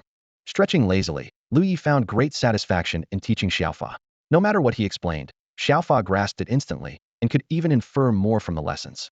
Xiaofa nodded in understanding and then asked if it could use the computer for other purposes. Lu Ye readily agreed, but half-jokingly warned, "Given your age, there are some things you definitely shouldn't look at." Xiaofa nodded knowingly and gestured for the skeleton warrior to hand over a book titled Differential Geometry. Flipping to the inside cover, it found a URL, the official website of the Federation's Mathematics Society. Xiaofa deftly opened the browser, entered the URL, and was greeted by a website brimming with mathematical content. It quickly navigated to the section for professional mathematical knowledge and enthusiastically began to study. 5 minutes later, Lu Ye clearly saw a wisp of black energy rise from behind the computer and flow into Xiaofa's body. It was identical to the black substance that appeared when Xiaofa read books. The sight left Lu Ye utterly stunned, his brows deeply furrowed as his whole body seemed to freeze. After a long moment, he slowly turned his head, his gaze falling on the bookshelf in the living room. That collection of books had cost him 5,000 yuan. What the? Lu Ye muttered to himself. So it can just learn directly from the internet? Why didn't I think of that? And the craziest part is, Xiaofa's online learning only uses electricity. Even if the computer runs all day, it's way cheaper than buying 100 books. At that moment, Lu Ye began to seriously question his own intelligence. For 3 consecutive days, Lu Ye's livestream channel fell silent. Originally planned as a 2-day break, it unknowingly extended to 3 as he sought to adjust his routine. During this time, the Chongqing Public Security Bureau officially announced the arrest of Lu Dao. The charges were staggering: endangering public safety, intentional harm, and 4 other serious crimes, with the lightest sentence being life imprisonment. It was a stark reminder of the old saying, "One reaps what they sow." Meanwhile, Lu Ye's follower count skyrocketed like a snowball, gaining momentum, finally slowing down after surpassing the 30,000 mark. In less than a week, his audience had grown tenfold, an achievement that any streamer would envy. On the afternoon of August 1st, the scorching summer heat was interrupted by a rapid knocking at Lu Ye's door. Standing outside was Zhang Shou, clutching a crumpled electricity bill in his hand, his face full of confusion. "Xiao Lu, something seems off with your electricity bill last month, doesn't it?" Zhang Shou said as he handed over the bill. Lu Ye took the bill, and his eyes immediately landed on the glaring number, 1010. He rubbed his eyes, doubting what he saw. Zhang Shou continued, "Look at this. Back in June, it was only around 400 yuan. How did it jump to over 1,000 last month? I even checked the meter myself and didn't find any signs of electricity theft. I read online that sudden spikes in bills could mean someone stealing power, but in your case..." His voice trailed off, laden with puzzlement. Frowning in thought, Lu Ye suddenly recalled the little creature, Xiao Fa. Ever since it learned to use the computer, the house's electricity had been unusually unstable. Could it be the reason behind the exorbitant bill? After all, there were no other high-power appliances in the house. "Uncle Zhang," Lu Ye said with an embarrassed smile, "here's the thing. I recently started raising a lightning element pet beast. Training it every day consumes a lot of electricity. You know, my pet Wang Kai has a talent for manipulating lightning, so calling it a lightning element beast isn't far off. While you've already waived my utilities and rent, I'd still like to cover this extra cost myself." Zhang Shou waved his hand dismissively. "What are you talking about?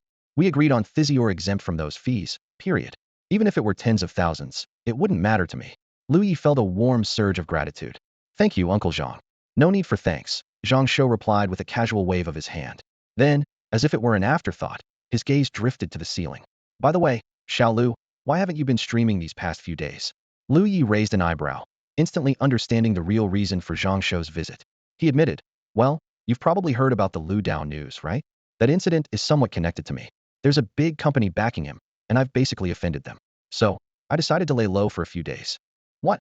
Zhang Shou's face turned red with anger. He slapped his thigh and declared, tell me the name of that company. My younger brother works at the Eastern District Court. It'll help you sue them. Lu Ye quickly reassured him. Uncle Zhang, there's no need to trouble yourself. I have someone looking out for me, so don't worry. I promise I'll be back to streaming tonight, same time as always. Seeing Zhang Shou's animated reaction, Lu Ye couldn't help but feel a surge of warmth. In just a few days of streaming, this old landlord had transformed into one of his most loyal supporters. That kind of unwavering support filled him with gratitude. Zhang Shou finally let out a sigh of relief, a look of relief spreading across his face. That's great. A few of my old friends and I have been waiting to watch your livestream. Lu Ye raised an eyebrow. Old friends? Yeah, Zhang Shou explained. I went out for dinner with them a few days ago and brought up your story, but they didn't believe me. At this point, a hint of indignation crept into his tone. They call themselves professors and experts, but I think they're just full of nonsense. Professors and experts? A subtle sense of unease began to well up in Lu Ye. Zhang Shou continued, his tone laced with a touch of disdain. Yeah, they're both some sort of officials with the Beast Taming Association. I told them, if they don't believe me, they should just watch your livestream. Then we'll see who's right. Lu Ye's expression turned slightly peculiar. It wasn't that he felt intimidated by having a few authoritative figures in the audience after all. Back in his previous life during his treasure appraisal livestreams, plenty of big names in the field had personally posted videos to debunk him or even try to set him up. When the popularity grows, such things are inevitable, though this time it seemed to come a bit earlier. What surprised him was Zhang Shou's surprisingly extensive network. It seemed this man was no ordinary wealthy businessman. His background might even rival Wen Ming's. Zhang Shou patted his chest and reassured him. But don't worry, they're just there to watch. They won't say anything against you. I understand. Lu Ye nodded. He'll be streaming tonight. Before leaving, Zhang Shou gave one more piece of advice. Lu, I see your popularity is growing fast. There'll probably be lots of people stirring up trouble in the chat room. I suggest you get a moderator to keep things under control. Lu Ye looked at Zhang Shou, feeling as though he was being guided by a well-meaning but inexperienced elder who felt the need to remind him about every little thing. I've already arranged for a moderator. Don't worry about it. Oh, you already did? Zhang Shou's face showed a hint of disappointment. All right then, I'll head off now. Take care. Watching Zhang Shou's slightly dejected figure as he left, Lu Ye couldn't help but chuckle wryly. It wasn't that he didn't want Zhang Shou to be a moderator, it's just that the world of live streaming wasn't something Zhang Shou could easily grasp. Making him a moderator would only add unnecessary stress. It was better for him to simply enjoy watching the streams. Back at home, Lu Ye turned to little Fa, who was busy typing on the keyboard. Little Fa, how's the testing going? Still lagging. Sitting on the couch, little Fa gave a blank nod and raised its right hand, forming an OK gesture with its fingers. It seemed that over the past few days, besides learning, it had also picked up some new tricks. Yes, Lu Ye's chosen moderator was none other than little Fa. He had initially considered asking Wen Yao Yao, but given that she was about to start high school and would be busy, he decided against it. Observing little Fa over the past few days, he noticed its increasing proficiency with computers and its typing speed, which far exceeded his own. So, he decided to let it try moderating. To his surprise, little Fa had exceeded all his expectations with just self-study. Good. Lu Ye continued. Have you memorized the manual I gave you? The manual was a guide Lu Ye had put together based on his previous live streaming experience. It detailed how to be an effective moderator, covering everything from dealing with spammers and trolls to managing disruptive viewers and attention seekers. Little Fa nodded again, indicating it was fully prepared. Satisfied, Lu Ye gave a thumbs up. That pet blind box had definitely been worth it. On the coffee table in the living room, besides the computer, there was also a phone and a tablet. Little Fa had assured Lu Ye that it could handle moderating while continuing its studies. Trusting it completely, Lu Ye had generously equipped it with top-notch electronic devices. This little one was truly a worry-free companion, with no risk of becoming a screen-addicted troublemaker. At 8 p.m. sharp, Lu Ye clicked the Start Live button.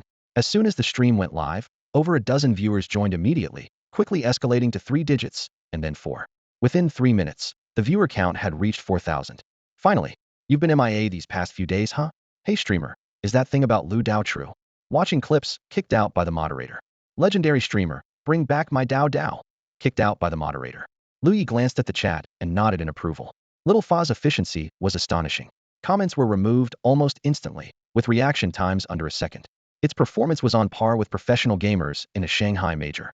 5 minutes later, the viewer count stabilized at around 7,000. It was time to begin. All right, everyone, Lu Ye said with a smile. Let's not talk too much about the Lu Dao incident here. Just check the official statement if you're curious. It doesn't have much to do with me. I've been a bit busy these past few days, so apologies for the delay. Now, let's get started with the Beast Appraisal. Let's welcome our first Beast holder. The scene abruptly shifted, and a delicate and captivating young woman appeared on the left side of the live stream. Her long hair cascaded over her shoulders like a waterfall, and although her face was pale and weary, it only added to her fragile charm. This woman, named Xiao Min, appeared to be in her early 20s, instantly drawing the attention of countless viewers. Wow, she's stunning. This young lady is so beautiful. Followed. The comments section exploded with chatter. However, the host, Lu Ye, seemed utterly indifferent to her appearance. He frowned slightly and reminded her, Miss Xiao Min, could you double tap the camera to flip it around? We're here to see the pets. Thank you for cooperating. Xiao Min nodded gently, a sorrowful expression on her face. She said softly, I'm sorry, Master Yi. I connected to your live stream to ask for your help with something. What is it? Lu Ye asked curiously. Xiao Min took a deep breath, her voice trembling slightly. To be honest, I was diagnosed with a terminal illness last month, and I have no more than 3 months to live. I have 3 pets, and I don't want them to be left without a home after I'm gone. So, I came to your live stream to find them new owners. Lu Ye didn't respond immediately. Instead, he glanced at the comments. The viewers had mixed reactions. Stage 4 brain cancer. Only 3 months left. Such a pity. She's so beautiful. Life is unfair. I'm a doctor. That diagnosis report looks fake. Don't be fooled. After weighing his options, Lu Ye decided to trust Xiao Min, adjusting his expression to one of seriousness. He said, don't worry. There are many kind people in this live stream. I'll carefully screen them later and make sure your pets find suitable owners. Xiao Min gave a faint smile. Thank you, Master Yi. The comments erupted again. The host is so kind. Pick me. I'm a mid-level beast tamer. Is this a pet evaluation live stream or a matchmaking show? Lu Ye composed himself and said to Xiao Min, let's start by taking a look at your pets, one by one, okay? Xiao Min nodded in agreement and flipped her camera.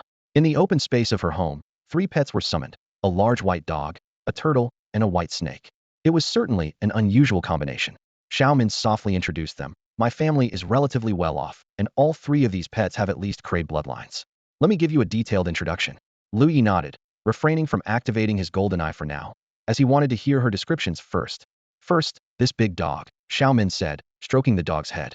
It's a Highland dog, brought back by my father from the Western District. It has a Kraid bloodline, is level 19, and has a gentle yet intelligent temperament. The Highland dog affectionately nuzzled her hand, letting out a low woof. The comments lit up again.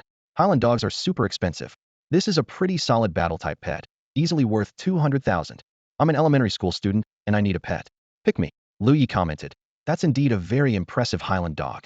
You've taken excellent care of it. Thank you, Xiao Min said with a smile. She then pointed to the turtle. This is a Tianpa turtle. It has a Kraid bloodline and is nearly 60 years old. It was passed down from my grandfather's generation and is now level 32. Lu Ye looked slightly surprised. Oh, the Tianpa turtle was a native species of Blue Star, and its 60-year age meant it had witnessed the entire era of beast taming. Xiao Min, Lu Ye began, already deeply intrigued by this unique Tianpa turtle. Lu Ye couldn't help but speak up, his eyes flickering with concern. This Tianpa turtle is extraordinary. Its value can't just be measured by its bloodline or age. Are you sure you want to give it away? He paused, memories flooding back. I recall how, after the Great Battle 40 years ago, most of the native species on Blue Star were wiped out. The fact that this Tianpa turtle survived until now is nothing short of a miracle. A glint of greed flashed in his eyes. Why not give it to me, sister? I promise I'll take good care of it. He lowered his voice slightly and added, if you give it to me, I could sell it for at least tens of thousands. Xiao Min fell silent for a moment before speaking in a voice tinged with sorrow. Actually, my family abandoned me because of my illness. Lu Ye was taken aback and quickly apologized. I'm sorry. I shouldn't have brought that up. If you're going through a tough time these 3 months and need company, I can be there for you. Don't be sad. If you let me take care of your pets, I promise I'll look after them well. The number of viewers in the live stream skyrocketed to 10,000, with comments flooding in like a tidal wave. Xiao Min's follower count surged from just a few thousand to over 5,000, even outpacing Lu Ye's own growth. Xiao Min softly said, it's okay. Just letting me gift my pets during the live stream means a lot to me. At that moment, the Tianpa turtle seemed startled by something. Its shell shifted slightly, and its long neck extended as it glanced around in confusion. To everyone's surprise, there was an unusual red mark on its deep brown head. Xiao Min quickly explained, this is its birthmark. We usually use this to estimate its age. It's similar to the rings of a tree. This birthmark has 6 rings, which means it's 60 years old. The comments section exploded with reactions. Wow, that's fascinating. I didn't know you could tell age like that. Wait, why didn't I see any rings at the pet center? Sounds fake to me. Hey, she said it's a birthmark. If it has one, you can tell its age, right? Lu Ye listened to Xiao Min's explanation, his brow furrowing slightly. Birthmark rings? Who's going to believe that? And why are you so quick to explain without being asked? However, seeing how lively the live stream was, he decided not to interrupt and instead activated his golden eye ability, starting with the mountain dog. Type, mountain dog. Level, 19. Bloodline, grade B. Attribute, rock. Mental state, excited, infatuated. Physical state, pet beast-like aids. Talent, survival instinct. Skill, mountain charge. Lu Ye's pupils contracted sharply, and he was utterly shocked. What the? Did I just see that? Is that AIDS? He quickly recalled relevant knowledge. In this world, even pet beasts can contract diseases similar to human ones. Humans call it AIDS, and for pets, it's pet beast-like AIDS. The symptoms are almost identical. He then turned his attention to the Tiampa turtle. Type, Tiampa turtle. Level, 32. Bloodline, grade C. Attribute, earth. Mental state, despair. Physical state, gonorrhea, syphilis on head. Talent, earth affinity, green leaf support. Skill, hardened shell. Damn it, that red mark. It's syphilis, isn't it? Lu Ye's mind raced with disbelief. He glanced at the snake's attributes as well, and sure enough, similar symptoms appeared. This is like a walking biohazard, Lu Ye thought grimly. Who knows how many people these infected pets could harm? But one thing's certain, these three are definitely infected. Just then, a message came through from the AI assistant in the living room. Master, I crawled through her video profile and checked her social media. She has some peculiar habits, and her illness isn't brain cancer, it's AIDS, along with other sexually transmitted diseases. I strongly suggest cutting the live stream immediately. If anyone gets deceived, the consequences could be severe. Good grief, she's a biohazard herself. Lu Ye muttered, then paused in confusion. Wait, when did you learn web crawling? There was no time to dwell on it. Lu Ye immediately cut off the connection with Xiao Min. The comment section erupted. Hey, why did it stop? I still wanted to know about that snake. Is the host trying to keep the pets for himself? What the heck is wrong with him? Taking a deep breath, Lu Ye addressed the viewers seriously. Let me warn you all. If you just followed Xiao Min, unfollow her immediately and block her. I'm not joking. That red mark on the Tiampa turtle's head isn't a birthmark, it's a sign of a disease, and it's already festering. It won't survive more than a few months. Also, some of you are right, Xiao Min isn't a good person. She's a walking biohazard. I've said my piece. Believe it or not, that's up to you.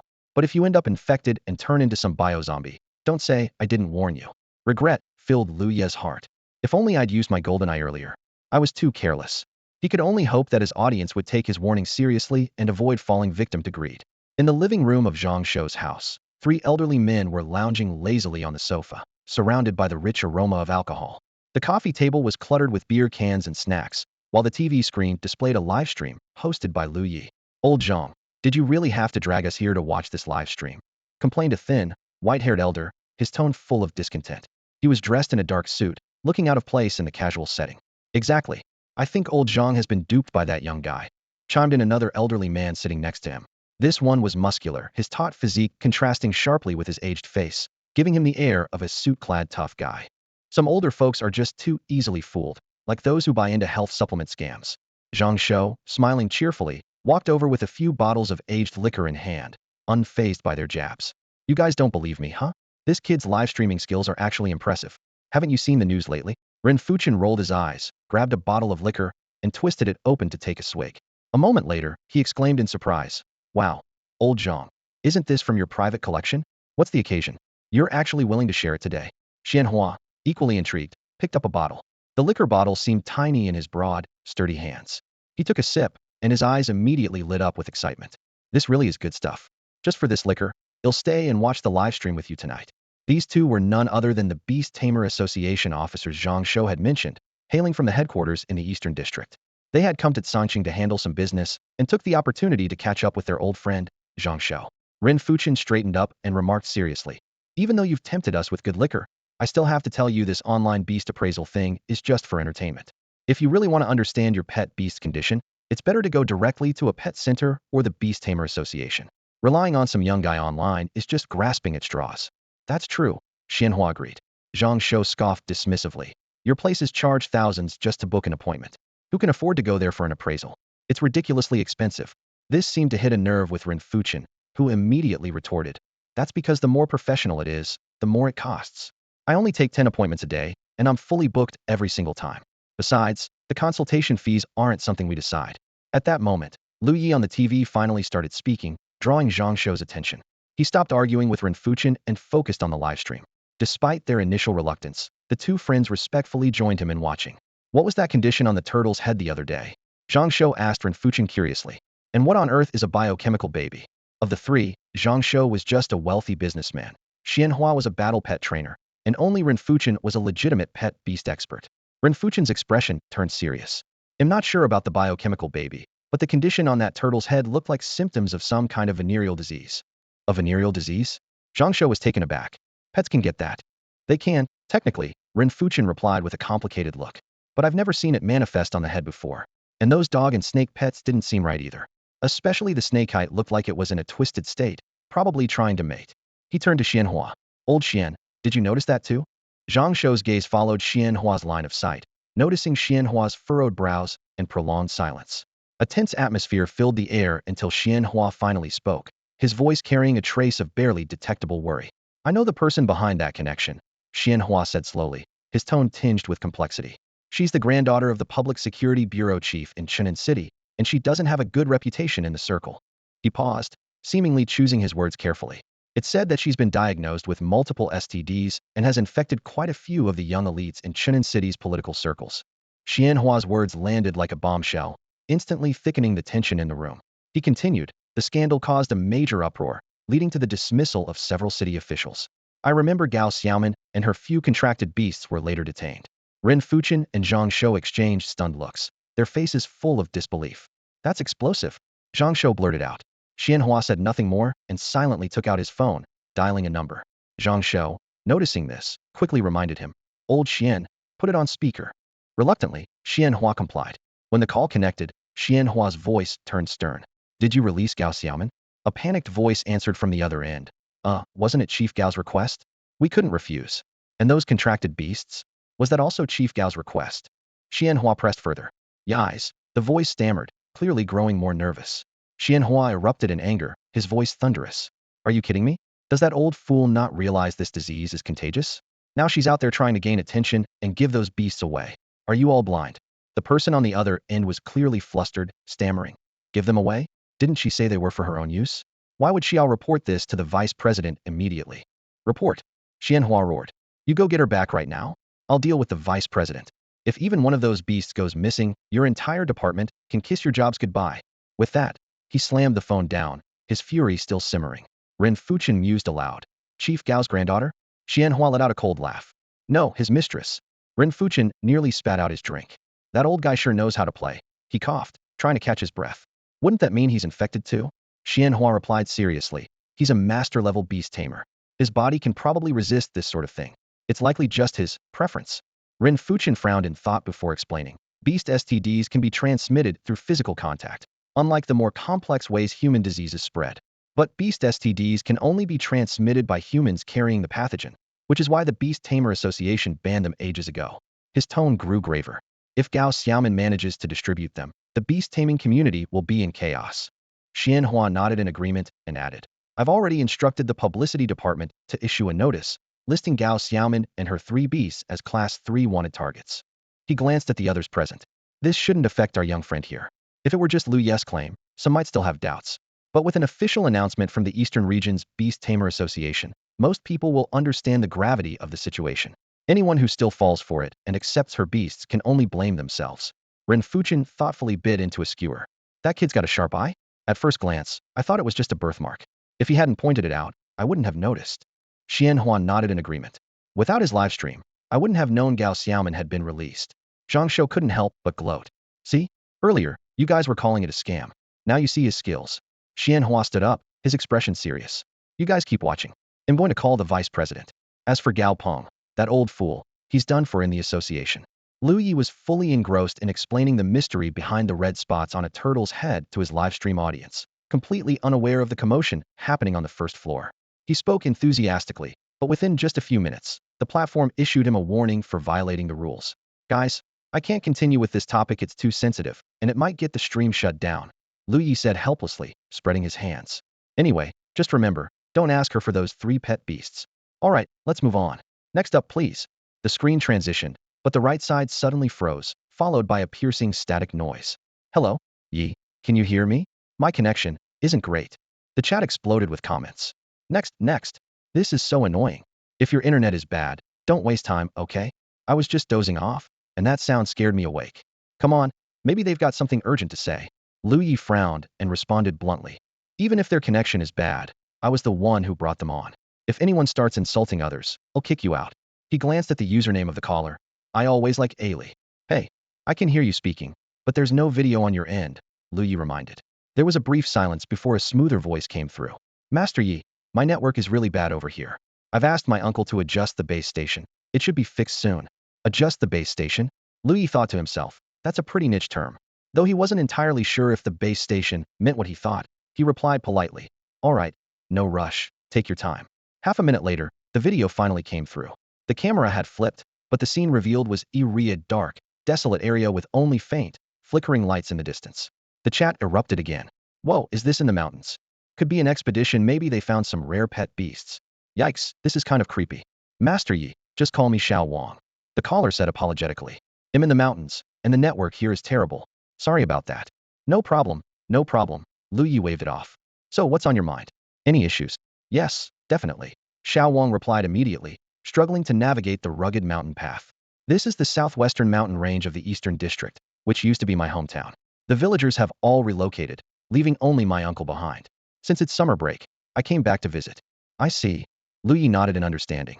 Your uncle must be attached to the place, which is why he stayed behind. He explained that due to the rise of the pet beast era, mountainous regions had become increasingly unsuitable for human habitation. The Federation had been encouraging and assisting people to relocate. Those who still stayed in the mountains must have unique reasons. Exactly, Xiao Wang agreed. Before I was born, my uncle was the wealthiest farmer in the village, raising a lot of chickens, ducks, cattle, and sheep. When the relocation happened, he wanted to take the livestock with him, but transportation was too challenging, so he stayed behind for their sake. It's been 15 years now. Lu Ye nodded in understanding. The older generation tends to be sentimental. It's not about money, it's just ingrained in them to live out their lives in the place they've always called home.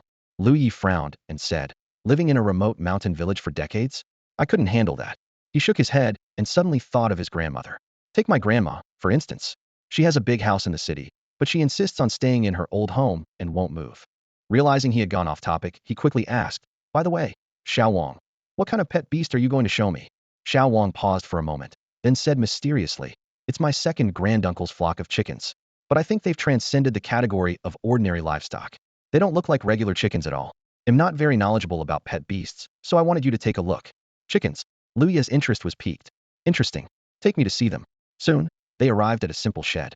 The ground was covered with thick straw, and the area was open with no walls, making it very well ventilated. Xiao Wang walked straight to the left, where the chickens were resting. Lu Ye took a closer look and couldn't help but gasp.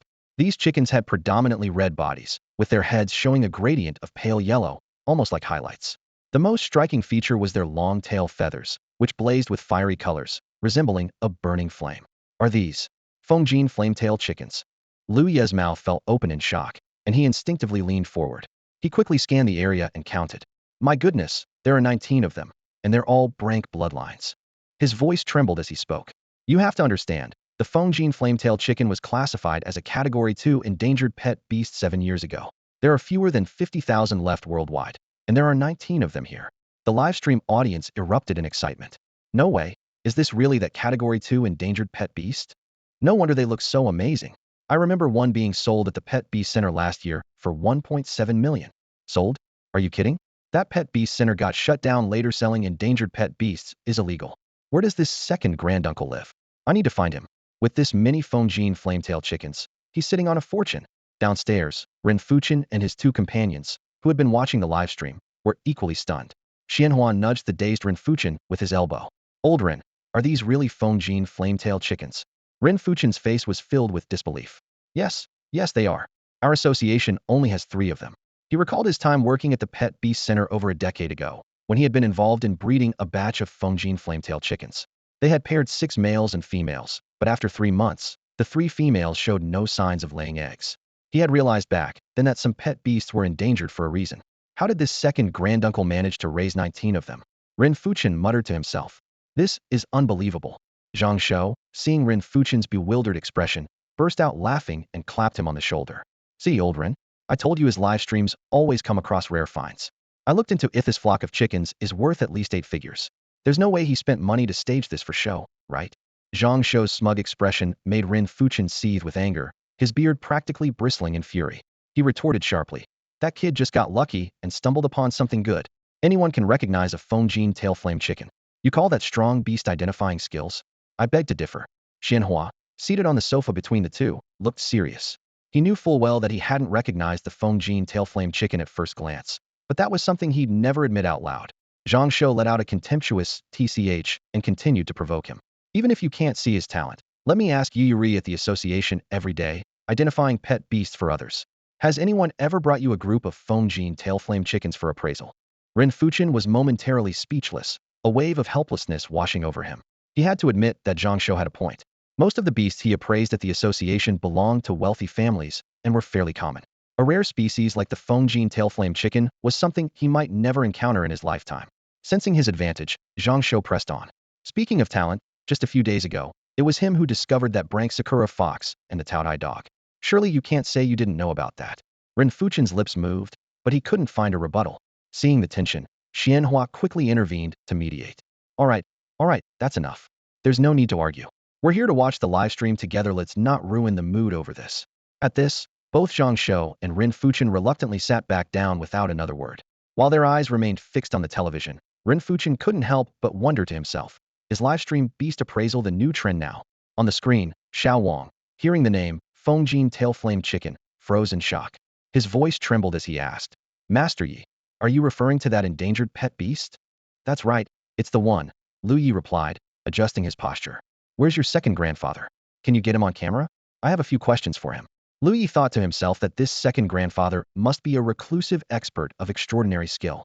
To be able to breed such remarkable creatures was no small feat. The might even have been a high-ranking member of the Beast Taming Association in the past, now choosing a life of quiet obscurity. He went on to explain, according to the encyclopedia, the Fongi tailflame chicken has extremely low reproductive success. Their mating drive is minimal, with no specific breeding season throughout the year. Even when they do mate successfully, the gestation period is 3 months long, and they only lay 2 to 5 eggs at a time.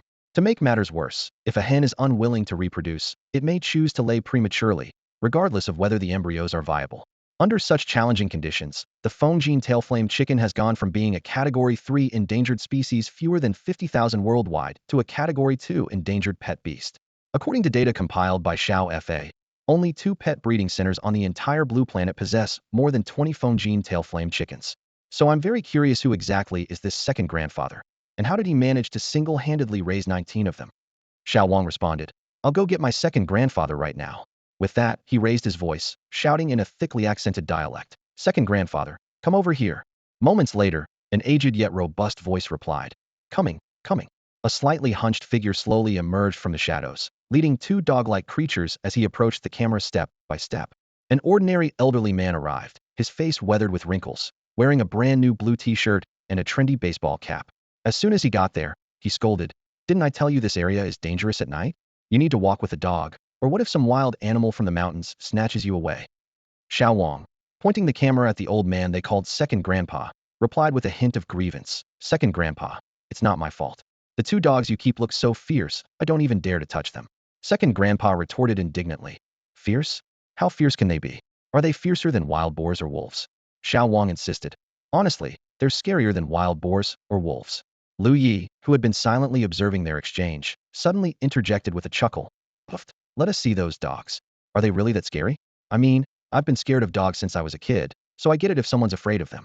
He thought to himself, why do I feel like Second Grandpa's dogs aren't just any ordinary dogs? Suddenly, Second Grandpa noticed the phone in Xiao Wang's hand. What are you doing with that? He asked. Xiao Wang explained. I'm using my phone to call someone. I'm asking an expert what breed of chickens we're raising. What breed? Second Grandpa asked curiously. I've been raising them for years and still don't know what they are.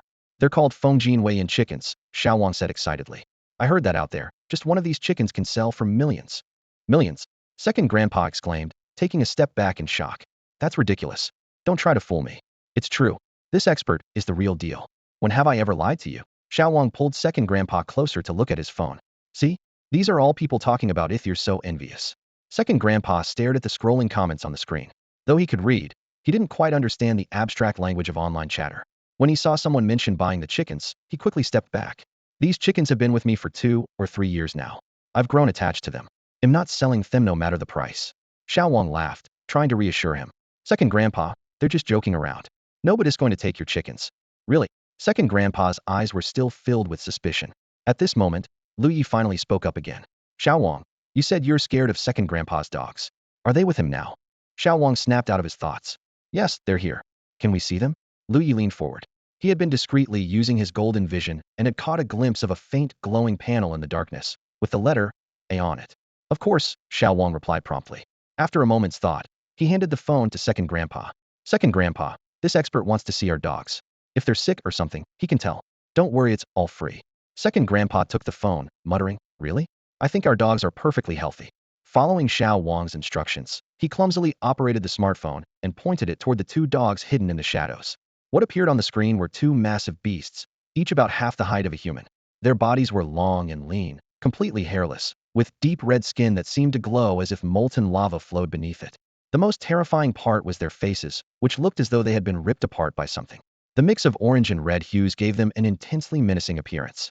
Their eyes, in particular, were deeply sunken and void of light, sending chills down anyone's spine. A panel appeared before Lu Ye. Type, Scorch Beast. Level, 25. Bloodline, A-class. Element, fire. Mental state. Physical state, healthy. Abilities, advanced flame mastery, shadow affinity, eerie agility. Skills, flame shield, molten strike. What was even more shocking was that there were two of these creatures. Wow, these things are seriously hideous. Damn, those tiny eyes, they gave me goosebumps. What even are these? I've never seen anything like them before. After reading the information on the panel, Lu Ye shot to his feet and exclaimed, Another second-class endangered pet beast. Are you kidding me? Endangered? I don't buy that. Ye scoffed, stroking the scorching beast that affectionately nuzzled his palm. The other one stood alert, scanning the surroundings vigilantly, as if guarding its companion. Lu Ye sighed helplessly and explained, Ye, this isn't just an ordinary dog. These are scorching beasts, and there are fewer than 10,000 of them worldwide. Ye remained unconvinced. Don't try to fool me. Just these two at my place? Last month, they had a litter of over 10 pups. They're so easy to raise, how could there be less than 10,000 of them in the whole world? Hearing this, Lu Ye furrowed his brows, took a deep breath to calm himself, and asked, What did you say? A litter of over 10 pups? Yeah, Ye replied matter-of-factly. They've been with me for 7 years, and they've had 2 litters, each with over 10 pups. Lu Ye pressed his hand to his forehead, as if questioning his own sanity. If I'm not mistaken, scorching beasts typically have no more than 7 pups in a litter. Reaching over 10 would only happen under ideal circumstances. Are you sure you're not joking? What would I gain from lying to you? Ye retorted indignantly. The latest litter is still at home. If you don't believe me, we'll take you to see for yourself. Fine, I'd like to see this for myself, Lu Ye said, swallowing nervously. Let's go, grandson. We'll head home and open his eyes. Ye called out to the dumbfounded Xiao Wang, grabbing his phone and heading off. Meanwhile, the livestream viewership had surged to 16,000, all drawn to Ye's fangin-tailed flame chicken and his scorching beasts. Downstairs, Ren Fuchen rubbed his eyes in disbelief and turned to Xianhua beside him. Old Xian, are those really scorching beasts? Although Xianhua wasn't an expert in pet beasts, he had raised one before. Xianhua's eyes gleamed with an unusual light, and he nodded without hesitation. Yes, they're scorching beasts. I'm not seeing things, right? 2 of them, plus a litter of over 10 pups. That's correct. I'm not dreaming, am I? Slap. Xianhua suddenly slapped Ren Fuchen across the face. Does that hurt? Yeah, it hurts, Ren Fuchen replied, ignoring the sting on his face as he bolted upright and turned to the bewildered Zhang Shou. Old Zhang, isn't that kid living upstairs from you? Zhang Shou nodded blankly. Yeah, why? Without another word, Ren Fuchen grabbed Zhang Shou's hand and started dragging him. Come on, let's go upstairs. What are you doing? Zhang Shou asked urgently, stumbling to keep up. Ren Fuchen explained as they hurried along. Scorching beasts are a Class 2 endangered pet species, even more valuable than the fangin-tailed flame chicken. We need to find that Ye immediately. Ren Fuchen wasn't interested in the fangin-tailed flame chicken or the scorching beasts themselves, but in Ye's exceptional ability to breed them. In his decades of experience, he had never encountered anyone who could cultivate such extraordinary pets. Learning from Ye could be a groundbreaking contribution to the entire pet beast industry. A talent like that shouldn't be hidden away in the mountains. Determined, Ren Fuchen dragged Zhang Shou at a brisk pace toward Ye's home. Zhang Shou and Ren Fuchen stood downstairs, their eyes fixed on the live stream playing on the screen above. Ren Fuchen was anxious, itching to rush upstairs to see what was going on, but Zhang Shou stopped him. That's not going to work, Zhang Shou said firmly, glaring at Ren Fuchen. They're in the middle of a live stream. Barging in like that would be incredibly disrespectful. Ren Fuchen stomped his foot in frustration. A live stream? So what? Those are 2 Class 2 endangered pet beasts up there. Don't you understand which is more important? Zhang Shou calmly reasoned. Even if you think chickens and dogs are more important, they're his discovery. At the very least, you should wait until his stream is over to ask. Don't go throwing your weight around just because of who you are. He doesn't owe you anything. Renfuchen was taken aback. In nearly 40 years of friendship, old Zhang had never spoken up for someone else like this. If it had been a woman, he might have understood old Zhang had been single his entire life, and a sudden romantic awakening wouldn't have been impossible. But this was a young live streamer in his 20s. The thought made Renfuchen's imagination run wild. Could this be old Zhang's illegitimate son? He shot Zhang Shou a meaningful look and sighed. Fine, fine, I won't go up. Happy now. Zhang Shou didn't catch the look in Renfuchen's eyes. Instead, he was puzzled by how quickly his friend had backed down. He suggested, how about I call him now? You can talk to him, and there'll be no need to go to his place. This was the biggest compromise Zhang Shou was willing to make. Renfuchen nodded in agreement. The two of them returned to the sofa, and before long, Zhang Shou dialed Lu Ye's number. Lu Ye, who was in the middle of his live stream, was surprised to see the call, but muted his microphone and put on his headphones to answer. After all, Zhang Shou was right downstairs, and the call might be urgent. Uncle Zhang, what's up? Lu Ye asked. My old friend is watching your stream with me. He's also in the pet beast research field. Would you mind answering a few of his questions later? Zhang Shou explained. Lu Ye quickly recalled the two Beast Taming Association officials Zhang Shou had mentioned over lunch. Sure, just let me know. Renfuchen eagerly took the phone. Lu, right? Can you ask him how he's raising the Fongi tail flame chicken and the Chilean beast? Don't worry, I'm just curious. I'll keep it professional. Lu Ye chuckled. Anything else? Yes, Renfuchen continued. Tell him the East District General Beast Taming Association's official account has already followed him. They'll be in touch soon.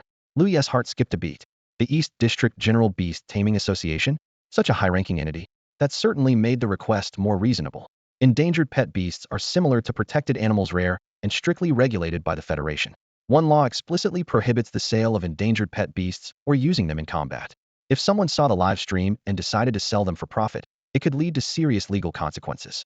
Having official attention in this case was undoubtedly a good thing. Got it. They'll let him know, Lu Ye replied. Great. Thanks a lot, Renfuchen said gratefully.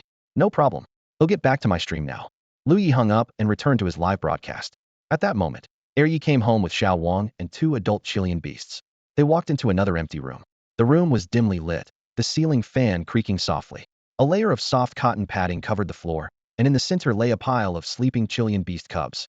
The two adult Chilean beasts trotted over to guard the cubs. Yi stood at the doorway, not stepping closer. You can see from here, right? Over there, those are my pups, 12 in total. The chat exploded. Whoa, it really is 12. Group photo time. Group photo 1. 14 in total. Based on the 12-year final auction price, that's a whopping 26 million. Yi is a hidden millionaire. Yi need a grandson? Lu Ye couldn't help but twitch at the corners of his mouth. Yi, you're truly something else. Note, in reality, the laws protecting animals are even stricter than what I've described. Please don't try anything like this. Lu Ye couldn't help but exclaim. Second Master, you're the real expert here. Being able to raise two endangered pet beasts like the Fongi tail flame chicken and the Chilean beast is truly incredible. His words were filled with genuine admiration. Lu Ye continued. I looked into it. These two species are notoriously difficult. One refuses to reproduce, and the other struggles to breed. No wonder they're on the brink of extinction. Yet you've managed to cultivate so many of them. It's absolutely astonishing. He speculated aloud. Second Master, could you be some hidden master of the craft? You know, in college, the pet beast breeding major has the highest entry requirements. It's like the medical field of the pet beast world, textbooks thicker than bricks and an overwhelming number of practical courses. It's also the only major where even undergraduates need an extra year of study to graduate. Recalling his own college days, he added, I had a roommate in that program, and he couldn't handle it after just 1 year. He had to pull some strings to switch to a research-focused major.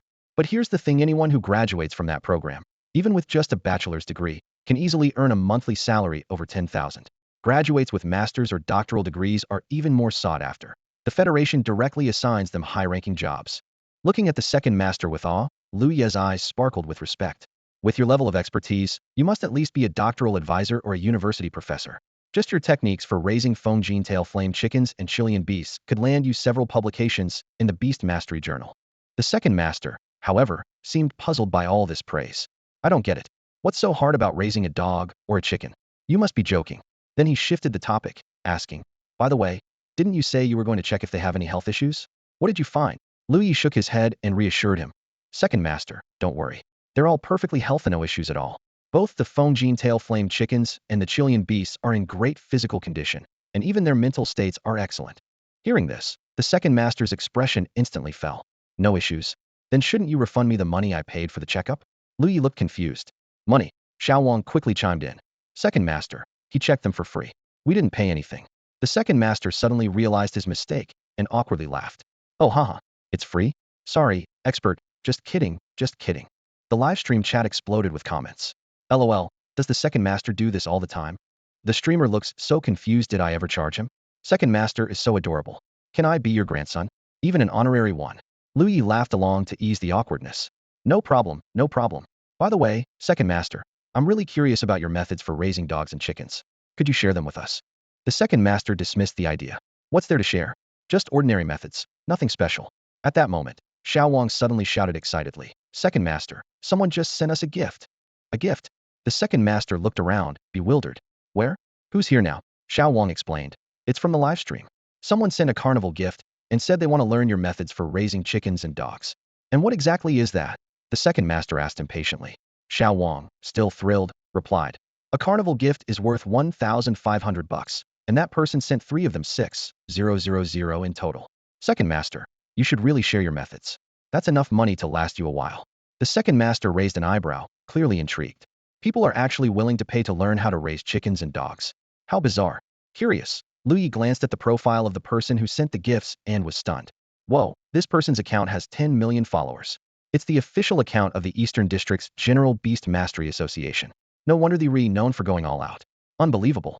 The announcement of gifts from the official account caused quite a stir in the livestream. The chat was flooded with comments, and the atmosphere of discussion grew increasingly intense, with the viewer count nearing the 20,000 mark. The impact was so strong that even Lu Ye couldn't help but feel tempted to send some gifts to Ye, though, as a streamer, he could only sigh inwardly. Urged on by the enthusiasm of the viewers, Ye was finally persuaded and led Xiao Wang back to his modest bedroom.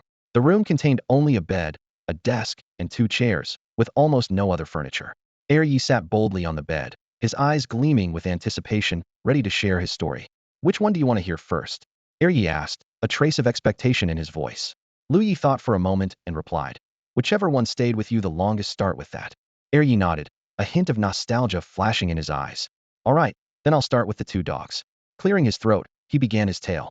7 years ago, I was chopping wood in the mountains. Suddenly, something happened up there, and a large number of animals started fleeing in panic. I quickly hid in a cave and stumbled upon a pack of big dogs. Do you mean those fierce Chilean beasts? Lu Ye interrupted. Exactly, Ye confirmed. There were over 20 of them. But when they saw me, they just ran deeper into the cave. Maybe they were in such a hurry that 2 little ones couldn't keep up and ended up injuring their legs. So I brought them home. Lu Ye listened intently but couldn't help but ask. I heard that young Chilean beasts look even uglier. Didn't you find them strange, Ye? Ye didn't answer directly and continued his story. Lu Ye pondered for a moment before asking. Ye, are these 2 Chilean beasts your contracted spirit beasts? Contracted spirit beasts? No. Ye shook his head. I don't have contracted beasts. I just raised them like family. But even without a contract, they were very obedient. Lu Ye looked surprised. But the books say Chilean beasts are vicious from a young age and incredibly hard to tame. How did you manage to tame them? Ye let out a bitter laugh at this. You're not wrong. I raised them for 2 years, but they were still disobedient, always baring their teeth at me. Then one day, guess what? They ran out of their room and bit my leg. Almost hit an artery. Can you believe there are dogs like this? Completely unruly. Lu Ye was stunned and pressed further. And then? Ye's expression turned fierce. He let out a cold chuckle and mimicked swinging a shovel. And then, I grabbed a shovel nearby and gave their heads a few good whacks. But their skulls were really tough. After a few hits, they were still baring their teeth at me. I thought, I can't let these beasts look down on me. So I kept swinging the shovel. By the end of the day, I had hit them over 100 times. I even broke the shovel. As he spoke, he reenacted the scene of hitting the dogs, his expression ferocious, clearly recalling the frustration of that moment.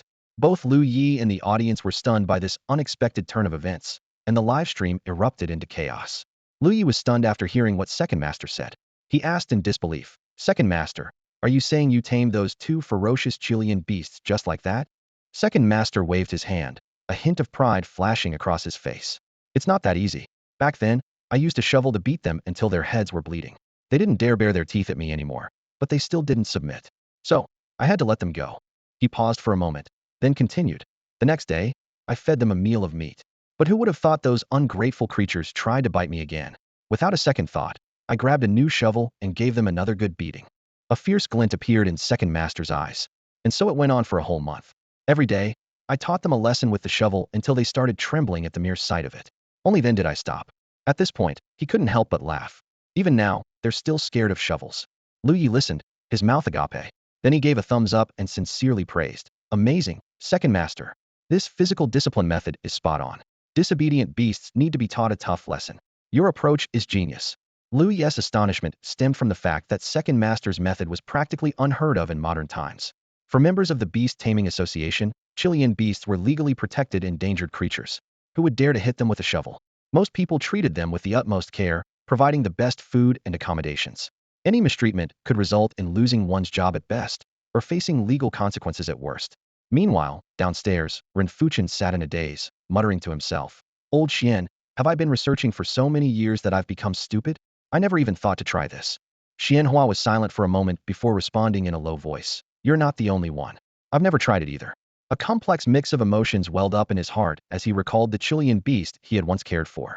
It had taken him 6 months of patience to form a contract with it. That beast, though considered mild-tempered, was classified as a Category 2 endangered pet beast a year later. Due to his job responsibilities, he had been forced to part with it, handing over the creature he had invested so much effort into. Every time he thought about it, he couldn't help but feel bitter. Renfuchen, however, shook his head and sighed. No, it's not that. I just didn't realize how stubborn Chilean beasts could be. Do you think I didn't try second master's method back then? I went a whole week without feeding it, and even tried hitting it, but it just wouldn't submit. Now it's clear I wasn't ruthless enough. Hearing this, Xianhua's face was full of question marks. Didn't you tell me not to mistreat Chilean beasts? He remembered how it was Renfuchen's advice that had led him to spend 6 months gently handling the beast. Renfuchen shrugged casually. That's because mistreating Chilean beasts is illegal.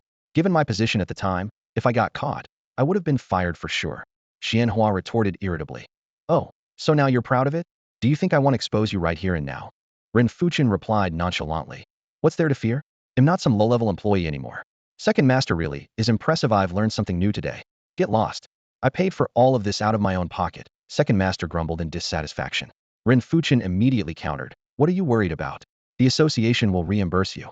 You're a grandmaster level beast tamer. Surely you're not stingy about such a small amount of money. Xiao Wang suddenly exclaimed with excitement. Second master. That person just sent another 5 carnivals, 500 bucks in total. Hearing this, Lu Ye felt a pang of jealousy. He muttered to himself. BYD. Wasn't I the one who noticed it first? Where's my carnival? Just as he was about to complain, another gift notification popped up. Oh, thank you to the East District Beast Taming Association for sending 5 carnivals. Much appreciated, boss. Lu Ye instantly felt balanced again. All right, I won't nag you guys anymore. At that moment, the second master slammed the table and responded to Lu Ye. What's there to argue about? Some things just can't be helped. I've raised them for 2 whole years, provided them with food and drink, and even gave them extra treats sometimes. Instead of being grateful, they had the nerve to bite me. If my safety hadn't been at risk, I wouldn't have taken action. He took a deep breath and continued.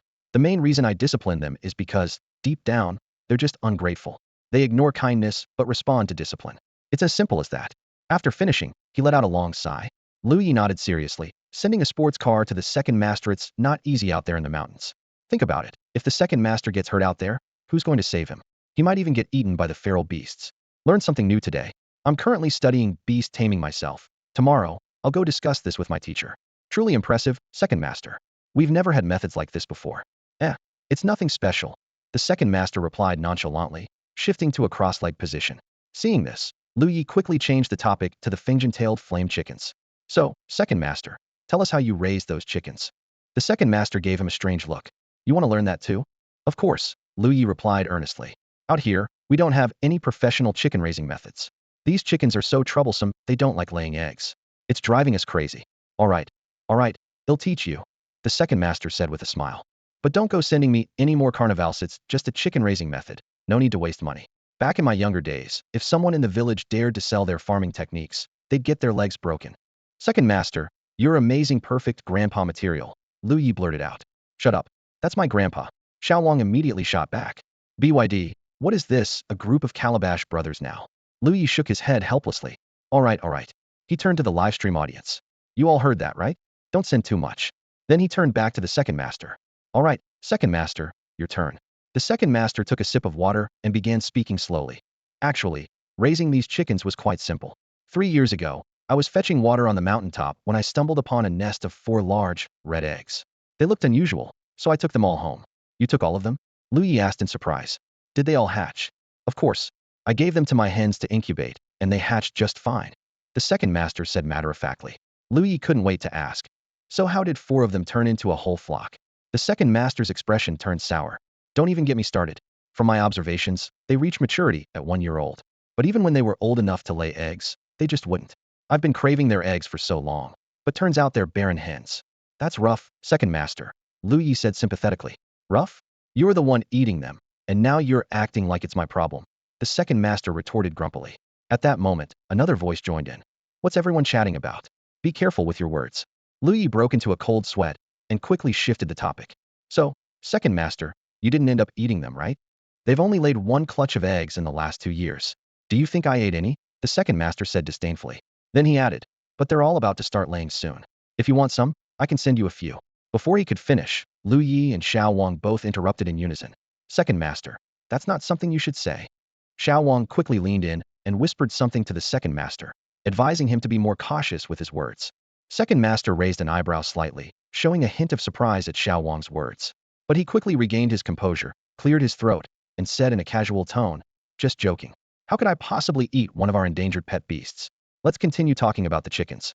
Lu Ye detected the perfunctory tone in second master's response and secretly breathed a sigh of relief, discreetly wiping the cold sweat from his forehead. He was grateful this scene hadn't played out during a live stream. The consequences would have been unimaginable. Second master carried on. When I realized they weren't laying eggs, I racked my brain trying to figure out why. Then I thought, maybe they're living too comfortably, so they don't feel like laying eggs. Too comfortably? Lu Ye asked curiously. What do you mean? Second master spread his hands and explained. I feed them every day, give them water, and even clean the coop myself. With their quality of life so high, all they do is lounge around and sleep. How could they have the energy or motivation to lay eggs? He continued. I figured it was like raising dogs, you need to be a bit tougher. So, I decided to lock them up. But within a week, the 4 chickens were nearly dead. Lu Ye was dumbfounded, unsure how to respond to such an approach. Second master's face took on a peculiar expression as he went on. But that's when I realized something. These chickens are inherently stubborn. Just as they were on the brink of death, they actually began laying eggs. He concluded, in other words, they don't feel the need to reproduce unless it's a crisis situation. The livestream chat exploded with comments. 6,666. These chickens are something else. I'm really curious about what he did next. Did he stop feeding them every day? If he stops feeding them, they'll probably run away. Chickens aren't dumb. Second master explained his solution. After that, I came up with a compromise. I still fed them and took care of them every day, but during their mealtime or when they were resting, I let out 2 of my dogs to scare them. With the dogs intimidating them, I figured they'd naturally start laying eggs. Lu Ye couldn't help but marvel at the unconventional approach. Second master, your thinking is really creative. It's a mix of traditional farmer wisdom and ingenuity. You've essentially created a sense of crisis for them. Poor chickens, though. He continued with a bit of scientific insight. This phenomenon is actually mentioned in animal studies. It's called stress-induced reproduction. Animals might increase reproductive activity when they sense environmental stress or threats, likely as a way to ensure the survival of their species.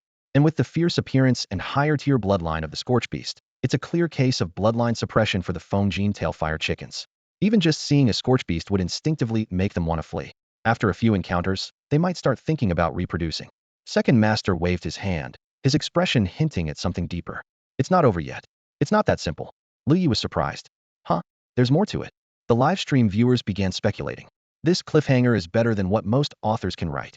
Feels like second master is more professional than the host. True, the host is just here to play along and react. Still, the scientific explanation was pretty good.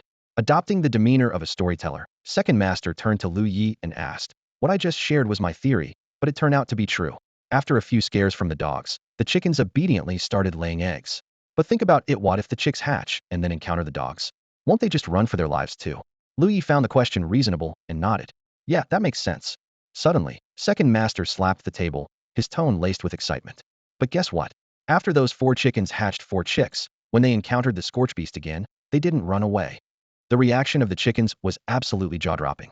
Faced with Guzzi's threat, they didn't run away. Instead, they collapsed onto the ground as if they had completely given up on life. The scene left not only me in utter disbelief but also Guzzi, who froze in place, utterly confused. After hearing this description, Lu Ye was equally puzzled. What's going on here? He frowned, deep in thought. Isn't the instinct for survival something every pet beast is born with?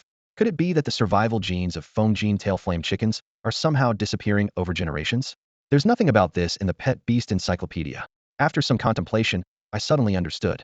These chickens seemed to lack any ability to handle pressure. It was as if they found running away too exhausting and had simply decided to leave the task of survival to their chicks after laying their eggs. Arya's expression was full of helplessness. Tell me, are these chickens here just to be funny? It's downright hilarious how they just give up like that. It's like they're saying, fine, keep scaring me every day. Once I lay my eggs, you can just eat me. What is this? Conflict resolution?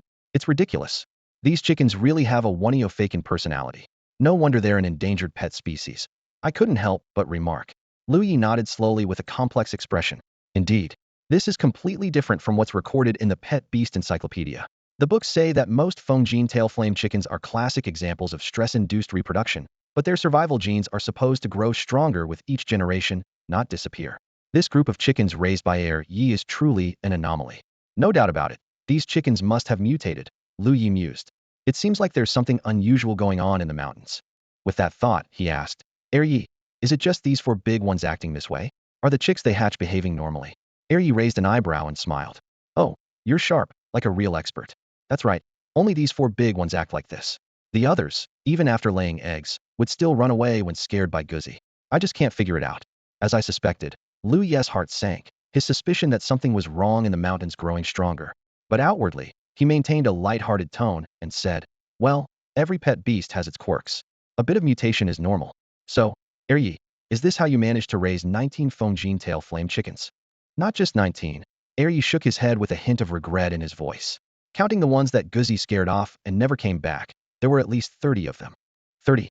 Lu Ye's eyes widened slightly. That's such a shame. Just like that, a few million went down the drain.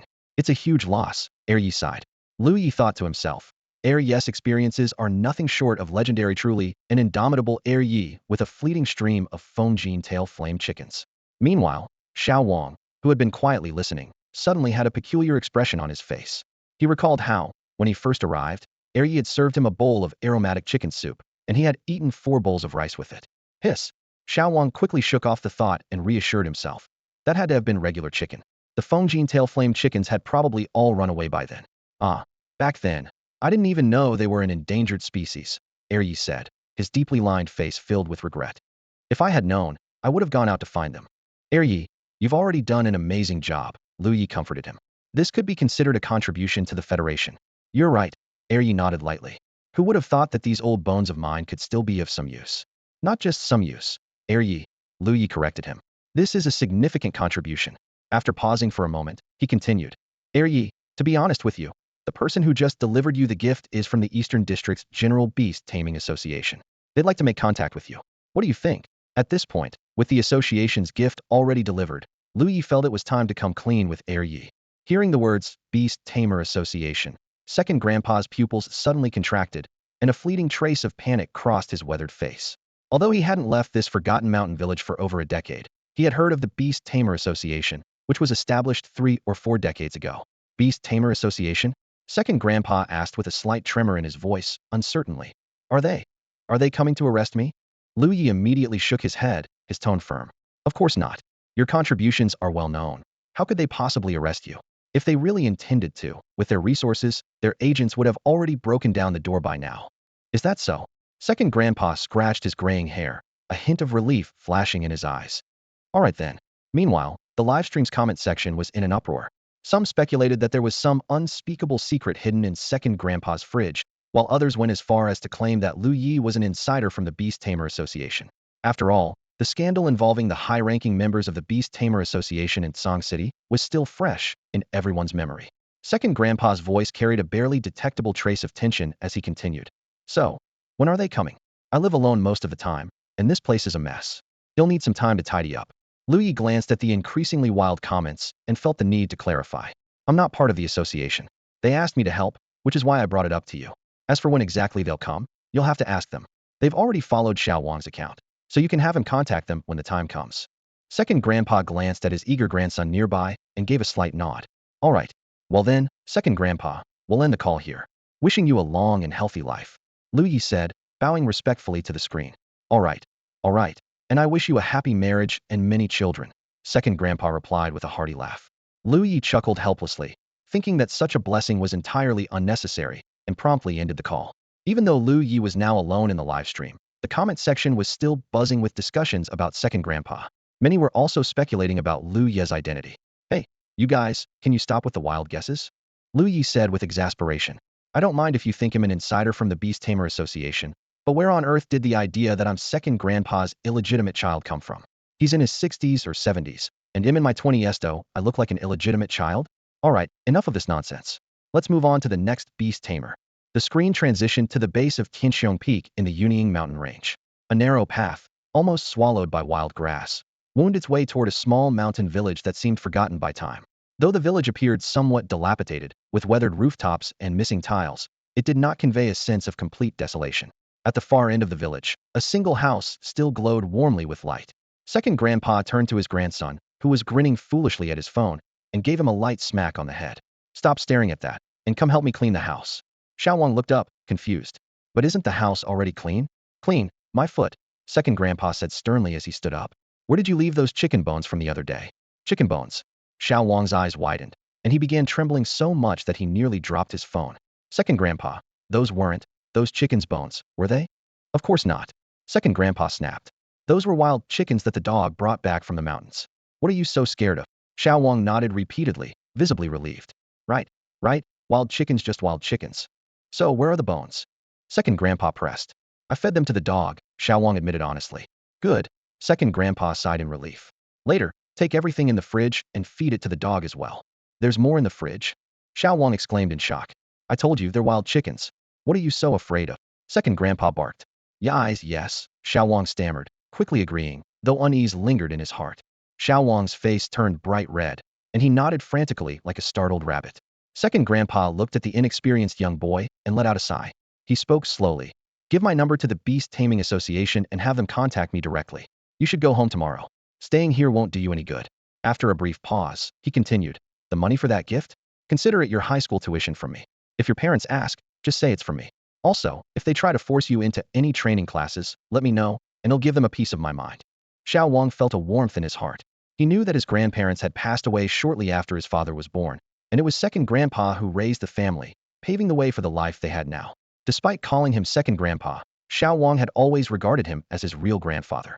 It was this deep bond that had driven Xiao Wang to travel to the mountains alone to visit him.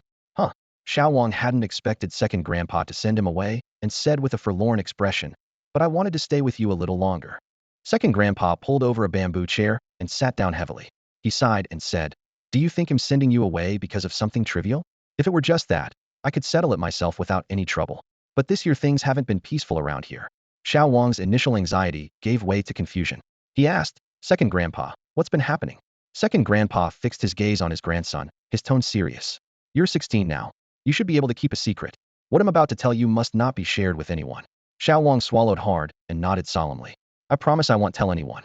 Second grandpa gave a slight nod and began. 7 years ago, on a certain night, something happened in the mountains. Thick smoke filled the air, and I thought it was a forest fire, so I went to check it out.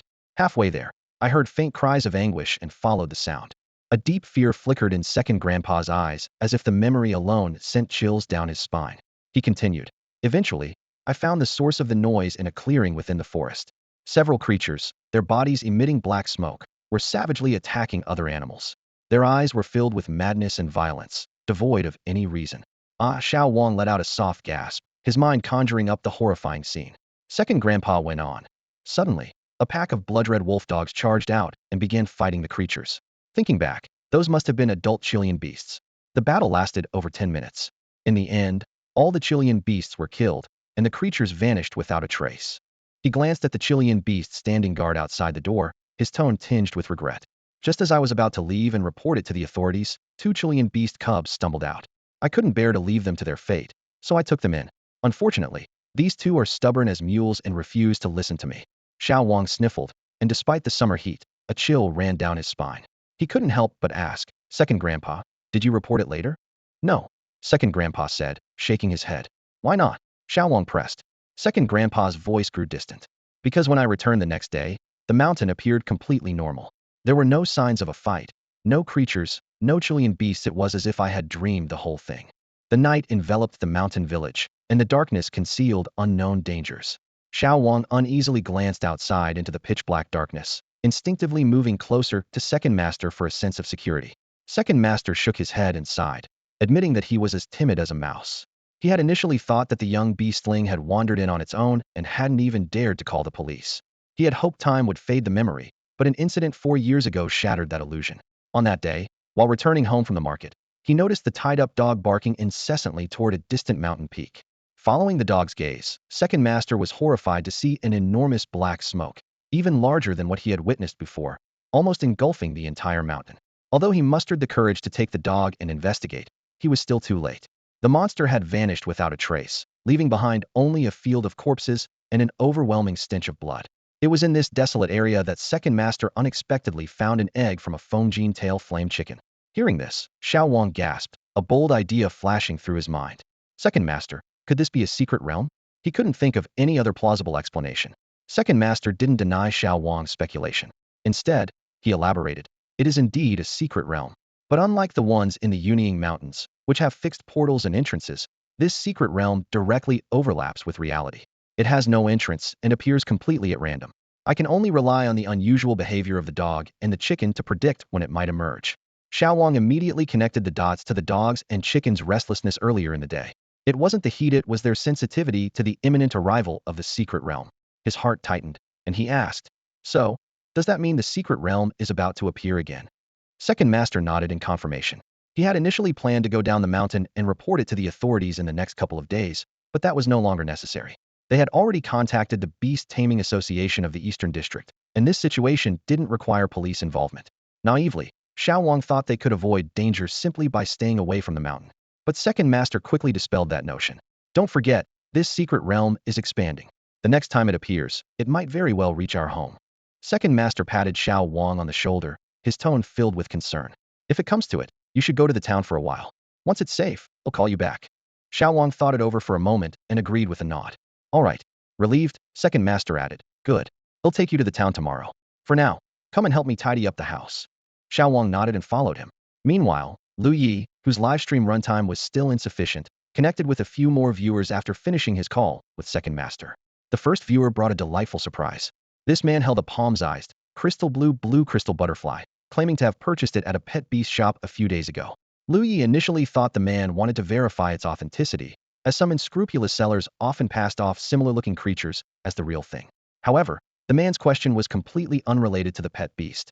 He held up a purchase certificate to the camera and, in a sincere tone, asked, Master Yi, look at this purchase certificate. The serial number is 888-8888. Does this mean this is the 888,888th blue crystal butterfly sold by the Beast Taming Association? Lu Ye tilted his head, momentarily at a loss for words. After a long pause, he finally replied, yes, that's correct. Why do you ask? He then added, whether it's a pet center or a pet shop, their supply chains are strictly regulated and subject to federal oversight. Every time a pet beast is sold, detailed information is recorded in the federal database.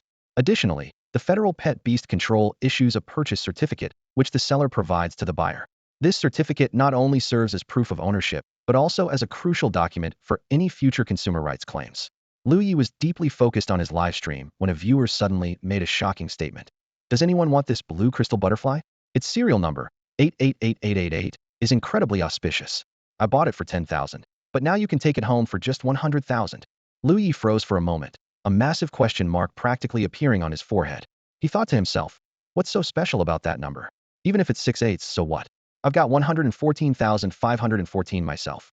Besides, are you planning to take the blue crystal butterfly along with its purchase certificate? Or maybe engrave the serial number on the butterfly? The idea is utterly absurd. When neither Lu Ye nor the chat responded, the viewer assumed the price was too high. Gritting his teeth, he said, how about 85,000? Anyone interested? Just as Lu Ye was about to explain that the serial number on the certificate was meaningless, the screen suddenly went black. The viewer's connection was cut off, and the chat messages ceased abruptly. Then, a notification appeared on the livestream. Livestream suspension notice. Dear streamer, our system has detected that your live stream includes the sale of goods without activating the appropriate sales feature, which violates our community guidelines. As a result, your live stream will be suspended for 30 minutes. If this was an error, please click the appeal button to contest this decision. Lu Ye fell silent. He thought to himself, sometimes this dual platform is just so unreasonable. It was the viewer who started selling things. What does that have to do with me? Why suspend my stream? But as an experienced streamer, he understood that this was part of the platform's joint responsibility policy, and suspensions were unavoidable. Resigned, Lu Ye let out a sigh, uploaded a video explaining the situation, and decided to continue streaming the next day. He recalled his past experiences of getting banned during treasure appraisal livestreams in his previous live fight had been a common occurrence. However, this was his first time encountering a suspension in this world. Just then, the system notification chimed. Livestream ended. Duration, 168 minutes. Peak viewers, 20,157. Gift revenue, 21,442 federal coins. Influence, 135,241. Current livestream points, 218,885. Immediately after, his copy-paste ability activated, and Lu Ye acquired 2 skill traits. Talent, Shadow Affinity. Skill, Mental Amplification Technique. This unexpected gain brought a smile to Lu Ye's face, instantly dispelling his earlier frustration. Shadow Affinity was a skill that Xiao Fa already possessed. Lu Ye decided to save it for now, planning to upgrade Xiao Fa to a 2-star talent if he obtained another one. He didn't consider giving it to Wang Kai, as Shadow Affinity required high agility, which didn't suit Wang Kai. As for Mental Amplification Technique, it was a skill copied from the Blue Crystal Butterfly earlier. It was a common skill among support-type pet beasts. Lu Ye carefully reviewed the skill description. Mental Amplification Technique. A buff skill that, when activated, enhances the mental strength of the user and a designated pet beast. The amplification rate depends on the user's psychic power. After reading the description, Lu Ye didn't hesitate to paste the skill onto Xiao Fa. A system notification promptly appeared. Pasting initiated. Mental Amplification Technique skill trait has been consumed. Pasting complete. Undead Mage Xiao Fa has acquired the skill, Mental Amplification Technique. Lu Ye thought to himself, since this skill boosts mental strength, perhaps Xiao Fa will be able to summon an additional skeleton warrior with it. Having completed these tasks, Lu Ye stretched, got up, and headed to the living room to relax and unwind his tense nerves. Lu Ye stepped into the living room, his gaze falling on Xiao Fa, who was intently focused on the sofa. Sensing his owner's attention, Xiao Fa looked up, locking eyes with Lu Ye. How does it feel to be the chat moderator tonight? Lu Ye asked as he approached and sat down beside Xiao Fa. His eyes casually swept across the laptop screen, but he froze in shock. On was the usual live stream management interface, replaced by a pink video site. The bold title read, "The most comprehensive Python web scraping tutorial on the internet, packed with essential content." The smile on Lu Ye's face instantly stiffened. He quickly stepped forward, slammed the laptop shut with a snap, and stared at Xiao Fa sternly. "Why are you learning this stuff?" Xiao Fa looked up, confused, gesturing with its fingers, a clear indication that this was very practical. It explained that the private videos and social media content of that woman, Xiao Min, were all scraped using this. Without it, Lu Ye would have remained in the dark and potentially been deceived. Lu Ye's heart raced. "You're scraping content from Dolu and VXine platforms?" Xiao Fa nodded innocently. "Damn, you're fearless, aren't you?" Lu Ye rubbed his forehead in exasperation. "Do you know that a lot of people who learn this stuff end up in jail? Are you trying to get me locked up?" Xiao Fa tilted its head, looking puzzled. "Locked up where?" "Never mind, just don't do this again." Lu Ye sighed, then reopened the laptop and pulled up a web page, showing it to Xiao Fa. "Unless you memorize all the laws and regulations on this page first. Once you understand what's legal and what's not, then you can consider learning programming or whatever." The web page had a straightforward title, Federal Cybersecurity Law. Xiao Fa stared at the screen thoughtfully before nodding in agreement. The content didn't seem too lengthy. One day should be enough to memorize it all. All right, back to business. Lu Ye crossed one leg over the other. "How was your experience as a chat moderator today?" Hearing this, Xiao Fa skillfully moved the mouse and opened an Excel spreadsheet. Lu Ye leaned in curiously, and his eyes widened in astonishment. The spreadsheet meticulously documented the ban list, including banned user IDs, the duration of the bans, and reasons for the actions. Each entry even had a screenshot of the offending messages as evidence. After a quick scan, Lu Ye noted over 200 entries. The lightest punishment was a 10-minute mute for spamming, while the harshest was a permanent ban for users posting prohibited content or engaging in excessive verbal abuse. Taking a few minutes to carefully review the spreadsheet, Lu Ye found that Xiao Fa's enforcement was generally sound, with most of the bans being fair and justified. Wow, Lu Ye muttered in disbelief. He recalled that in his previous life, live stream rooms typically had only a few thousand viewers online. Even with 4 or 5 moderators, their combined efficiency couldn't match Xiao Fa's. What made it even more impressive was that those moderators were paid thousands of dollars a month, while Xiao Fa worked for free. The contrast was staggering. "Not bad. Keep up the good work," Lu Ye said approvingly. Then, he opened a shopping website on the computer and logged into his account. "Xiao Fa, from now on, if there's anything you want to buy, just use this site and order it yourself. You don't need to ask me. But remember, don't buy anything illegal. Although Xiao Fa was a diligent employee who always considered its boss's interests, Lu Ye knew better than to be a stingy employer. Providing appropriate benefits was essential, and giving Xiao Fa the freedom to use the shopping site seemed like a great way to do so. Lu Ye stared at the shopping website, his brows slightly furrowed. This point system somewhat reminded him of the shopping cards issued by companies in his previous life. He turned to look at Xiao Fa, only to see the skeletal creature fixing its blue-green flame-like eyes on the screen before giving him an okay hand gesture. Lu Ye couldn't help but stroke his chin thoughtfully and asked, "By the way, when will you be able to speak?" It wasn't that they couldn't communicate, but face-to-face verbal exchanges always felt more natural than just staring at each other in the soul space. Hearing this, the flames in Xiao Fa's eye sockets flickered slightly. It tried to move its jawbone, but only managed to produce a grating sound akin to rusty hinges resisting being forced open. After a few attempts, it could only shake its head helplessly. "So, you have to evolve before you can talk?" Lu Ye pressed on. Xiao Fa first nodded, then shook its head, and finally pointed its bony claw at its upper and lower jaw. Leaning in for a closer look, Lu Ye was startled to discover that Xiao Fa's jawbone was covered with dense, sharp bone spurs. It was these spurs that were preventing it from speaking. "Is this bone hyperplasia?" Lu Ye exclaimed. "Damn, that ridiculously expensive talent kicked in this quickly? Wasn't it supposed to only cause digestive issues? And isn't this kind of thing usually found in joints? Why is it growing on your jaw?" Xiao Fa shrugged, using soul transmission to indicate that it wasn't a big deal. Once its evolution value reached 70, these conditions would disappear. For now, these symptoms didn't hinder its daily activities. Overall, the benefits of this talent far outweighed the drawbacks. Hearing this, Lu Ye breathed a sigh of relief and checked Xiao Fa's evolution progress.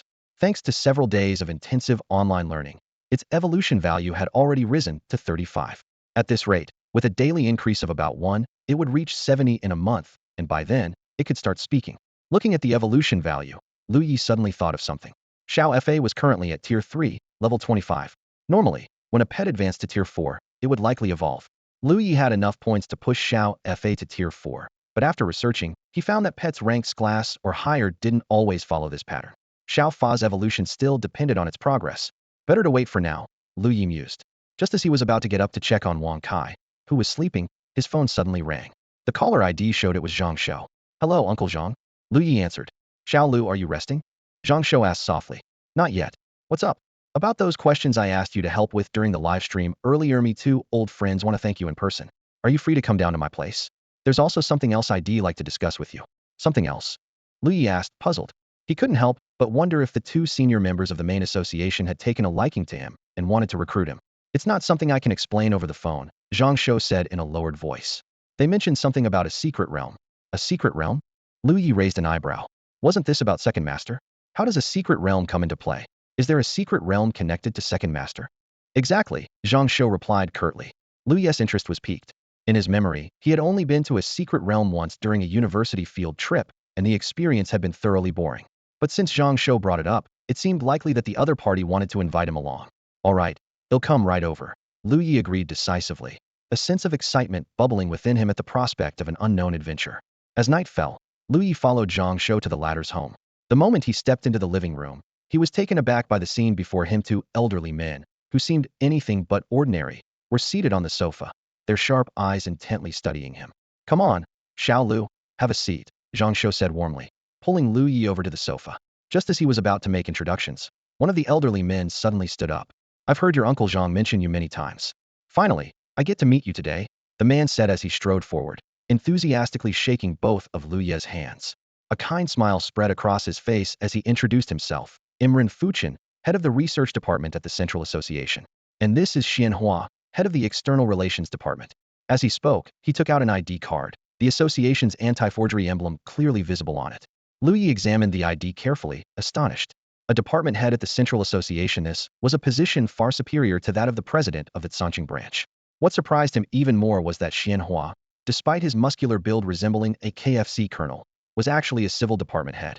And most unbelievable of all, Zhang Shou, who seemed like an ordinary person, had two such high-ranking friends. Just as Lu Ye was about to respectfully respond, Zhang Shou's exclamation interrupted his thoughts. "When did you two get promoted?" Zhang Shou asked, his eyes wide with disbelief. 2 years ago, Ren Fuchen replied calmly, a slight smile tugging at the corners of his mouth. Xian Hua nodded in agreement. "We got promoted at the same time. Why didn't you tell me?" Zhang Shou's expression was one of utter betrayal. "I've been thinking all this time that you were just regular staff members." Ren Fuchen spread his hands in a gesture of innocence. You can't blame us for that. If you checked the Central Association's website, you'd have seen both of our photos and titles. Clearly, you just haven't been paying enough attention to us. Zhang Shou was so exasperated that he couldn't form words, his trembling finger pointing at the two of them. Not only did you keep it from me back then, but even after meeting face-to-face, you still left me in the dark and now you're blaming me? Lu Ye watched the sudden argument in stunned silence before hurriedly intervening. Sirs, maybe we could calm down? It's late, and we wouldn't want to disturb the neighbors.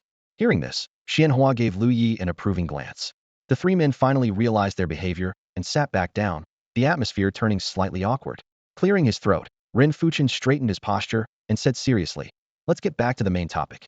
Shortly after you disconnected from Yi, we managed to contact him. We wanted to ask about his location, but to our surprise, he told us that the Fongi flametail chicken and the Chilean hound both originated from a secret realm. Lu Ye's eyes lit up with excitement as he pressed. A secret realm really exists? Where's Yi now? Ren Fuchen continued. After further investigation, we discovered that this is a concealed, overlay-type secret realm extremely rare. According to Yi, the secret realm will reappear within a week. I've already reported this to the association, and we're planning to head to Yi's location in a day or two. Lu Ye pondered deeply. From the moment he saw Yi's extraordinary farm, he had suspected something along these lines. After all, while both the Fongi flametail chicken and the Chilean beast were fire attribute creatures, there were hardly any habitats in the southwestern part of the eastern district that could simultaneously support both species. The existence of a secret realm seemed to be the only plausible explanation. Since the world is vast and full of wonders, he didn't bring it up during the livestream. Lu Ye stood at the foot of Tianxiong Peak in the Yunying mountain range, gazing up at the seemingly ordinary yet mysterious mountain. He had very little information about it, only knowing that it was a regular mountain hiding a temporary secret realm. That secret realm reportedly lasts only 4 or 5 days. Ren Fuchen's voice interrupted Lu Ye's thoughts. So Minister Xian and I will head over there tomorrow in advance. A glimmer of curiosity flashed in Lu Ye's eyes. And Ren Fuchen answered directly. So we're inviting you to join us at Ye's place. Lu Ye internally rolled his eyes, thinking, so they do want me to team up with them. But he couldn't help wondering, given the General Association's resources, why would they need him? It's just a hidden secret realm. With so much talent in the association, couldn't they just pick a few people? As if reading Lu Ye's thoughts, Ren Fuchen explained, there's no other reason. It's because Yi was discovered during your livestream. To show our gratitude, we have the right to take you along. That's all just common courtesy. Lu Ye's opinion of Ren Fuchen rose slightly. He didn't agree immediately, but instead tested the waters. So, if I go with you, would I be allowed to livestream there? Livestream? Ren Fuchen was momentarily taken aback, staring at Lu Ye. You're really dedicated to your work, huh? Lu Ye explained helplessly. Well, I've already been off the air for a few days, and if I don't stream in the secret realm, my audience might start complaining. It's like an author who updates sporadically, readers would just leave. Ren Fuchen nodded in understanding and turned to Xianhua.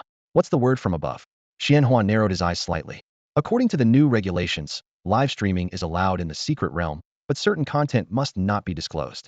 He briefly explained the Beast Taming Association's stance on permitting live streams in ordinary secret realms. Ren Fuchen then turned back to Lu Ye. You'd have to stream under our guidance. Is that okay? After thinking for a moment, Lu Ye replied, that's fine. All right, go pack your things. We'll take you there tomorrow morning, Ren Fuchen said. Lu Ye asked in confusion, isn't it several hundred kilometers from here to Tianxiong Peak? Don't we need to buy tickets? Ren Fuchen chuckled. Tickets? What for? Seeing Lu Ye's puzzled expression, he explained, Minister Xian has a level 75 Tianhuan Wing. We'll ride that. Hearing the name Tianhuan Wing, an image of a blocky game monster briefly flashed in Lu Ye's mind.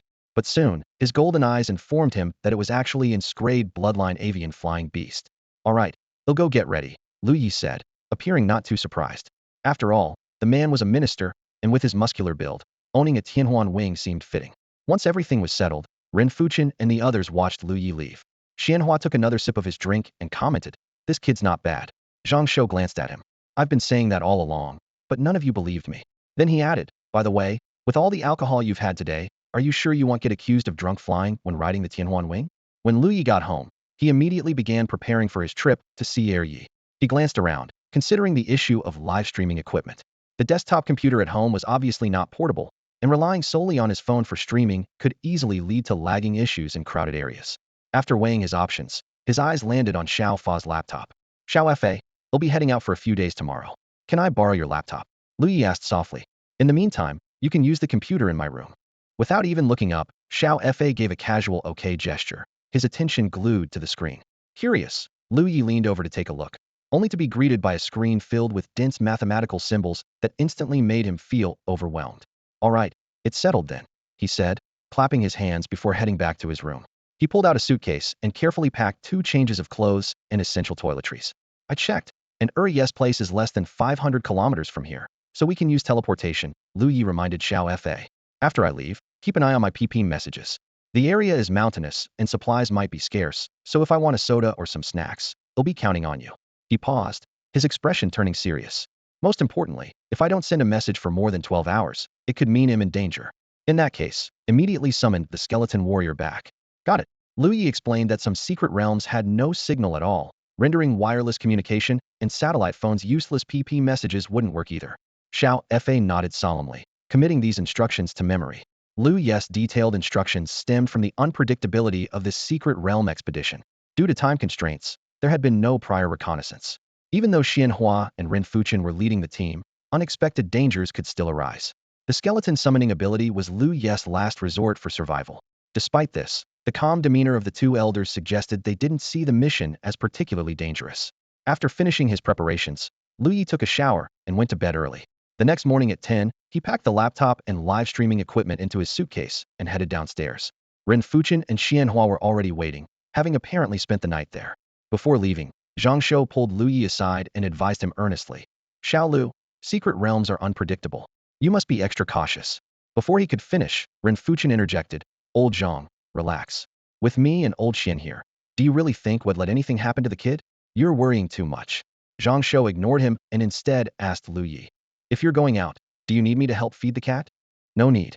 I've prepared plenty of food for it, Lu Ye replied with a smile. You don't have to worry. Only then did Zhang Shou seem somewhat reassured, but he still lowered his voice to warn. Your Uncle Xian had some drinks last night, so be extra careful. Lu Ye was puzzled, unsure what he meant by that. After a bit more small talk, Ren Fuchen urged, all right, enough chit-chat. Let's get moving. The 3 of them stepped out into the courtyard, where a green off-road vehicle came into view. Its rugged design, sharp lines, and bold contours exuded a mechanical beauty, giving it an undeniably wild and expensive look. As they got into the car, Lu Ye asked curiously, Uncle Ren, weren't we supposed to take the Tianwan wings? Why are we taking a car instead? Lu Ye accompanied Ren Fuchen and Xianhua, 2 elders, to the city, preparing to take a flying pet beast to their destination. To appear closer, Lu Ye followed Ren Fuchen's lead and addressed Xianhua as uncle. In the car, Ren Fuchen explained with a smile, we need to head to the flying pet beast airport to take off. Hearing this unfamiliar term, Lu Ye felt a hint of confusion. He quickly recalled that in this era of beast taming, the federal government had established special airports to manage large flying pet beasts. These airports primarily served massive creatures with wingspans exceeding 15 meters. The ticket prices were astonishingly high, 10 times the cost of a regular flight ticket. Have you ever taken one before? Ren Fuchen asked. Lu Ye shook his head. No, it's too expensive, and the speed doesn't compare to passenger planes. Ren Fuchen chuckled. You'll get to experience it soon. Uncle Xian's Sky Phantom Wing has a wingspan of over 50 meters, and it's much more comfortable than a passenger plane. Lu Ye nodded and curiously asked, how about the speed? The car fell silent for a moment. After a brief pause, Xianhua cleared his throat and said, at full speed, it's faster than a passenger plane, but for comfort, we'll go a bit slower. Lu Ye understood and didn't press further. After all, they weren't particularly familiar, and it wasn't appropriate to make casual remarks. Half an hour later, they arrived at the flying pet beast airport. The layout was similar to that of a regular airport, but there was an additional security checkpoint building at the entrance.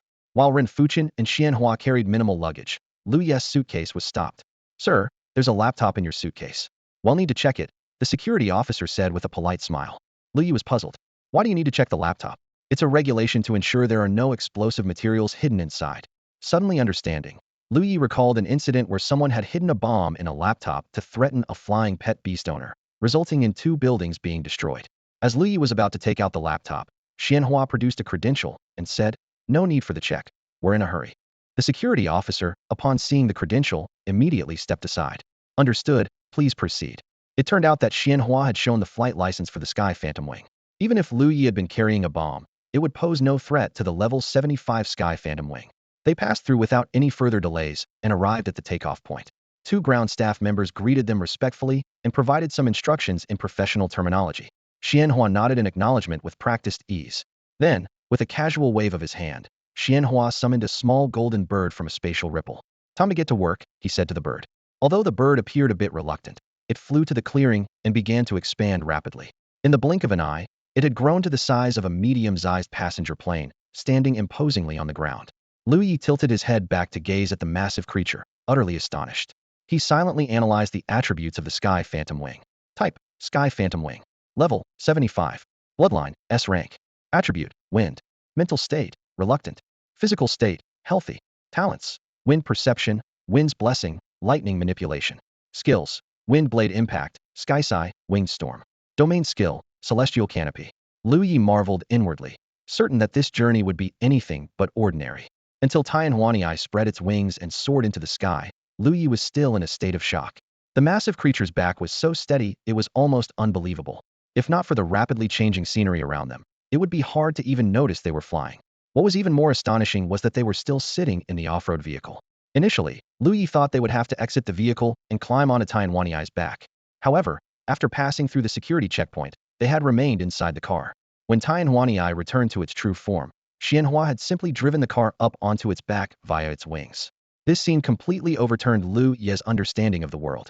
Noticing the confusion in Lu Ye's eyes, Ren Fuchen chuckled and explained, "Everything's in the car, so we just drove it up. If you're curious, you can step out and take a look. Don't worry, you won't get blown away." Lu Ye swallowed nervously and decided to experience it for himself. Carefully, he opened the car door and stepped onto Tianhuanyi's solid back. The feathers beneath his feet were both soft and reassuring. Looking around, he was greeted by an endless expanse of blue sky, of vast sapphire of clarity and depth. It's beautiful, he couldn't help but marvel. Despite being high above the ground, Lu Ye couldn't feel any wind. The surroundings were eerily calm. Suddenly, Ren Fuchen's voice broke the silence. "Even if you were to pee into the wind here, it wouldn't blow back onto your face." Lu Ye turned to Ren Fuchen with a peculiar expression, momentarily speechless. Even he couldn't come up with something so crude in such a surreal setting. Noticing Lu Ye's reaction, Ren Fuchen laughed and added, "Relax, I was just joking. Want to try bungee jumping? I've got ropes in the car." Bungee jumping. Lu Ye's expression grew even more bewildered. Who would bungee jump off a flying creature? "Yep, I've also got gear for gliding and skydiving." Ren Fuchen continued enthusiastically. Lu Ye quickly shook his head. "No thanks. I'm a bit afraid of heights." "What a shame," Ren Fuchen said with a hint of regret. "I prepared all this, and you're not even interested."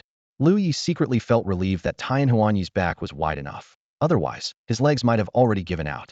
Ren Fuchen turned and said, "Well, I'm going to skydive then." "Be my guest," Lu Ye replied, watching the elderly man who was well past 60 yet still passionate about thrills walk away. He couldn't help but feel a little surprised. Afterward, Lu Ye simply laid down on the ground, basking in the sunlight with his eyes closed.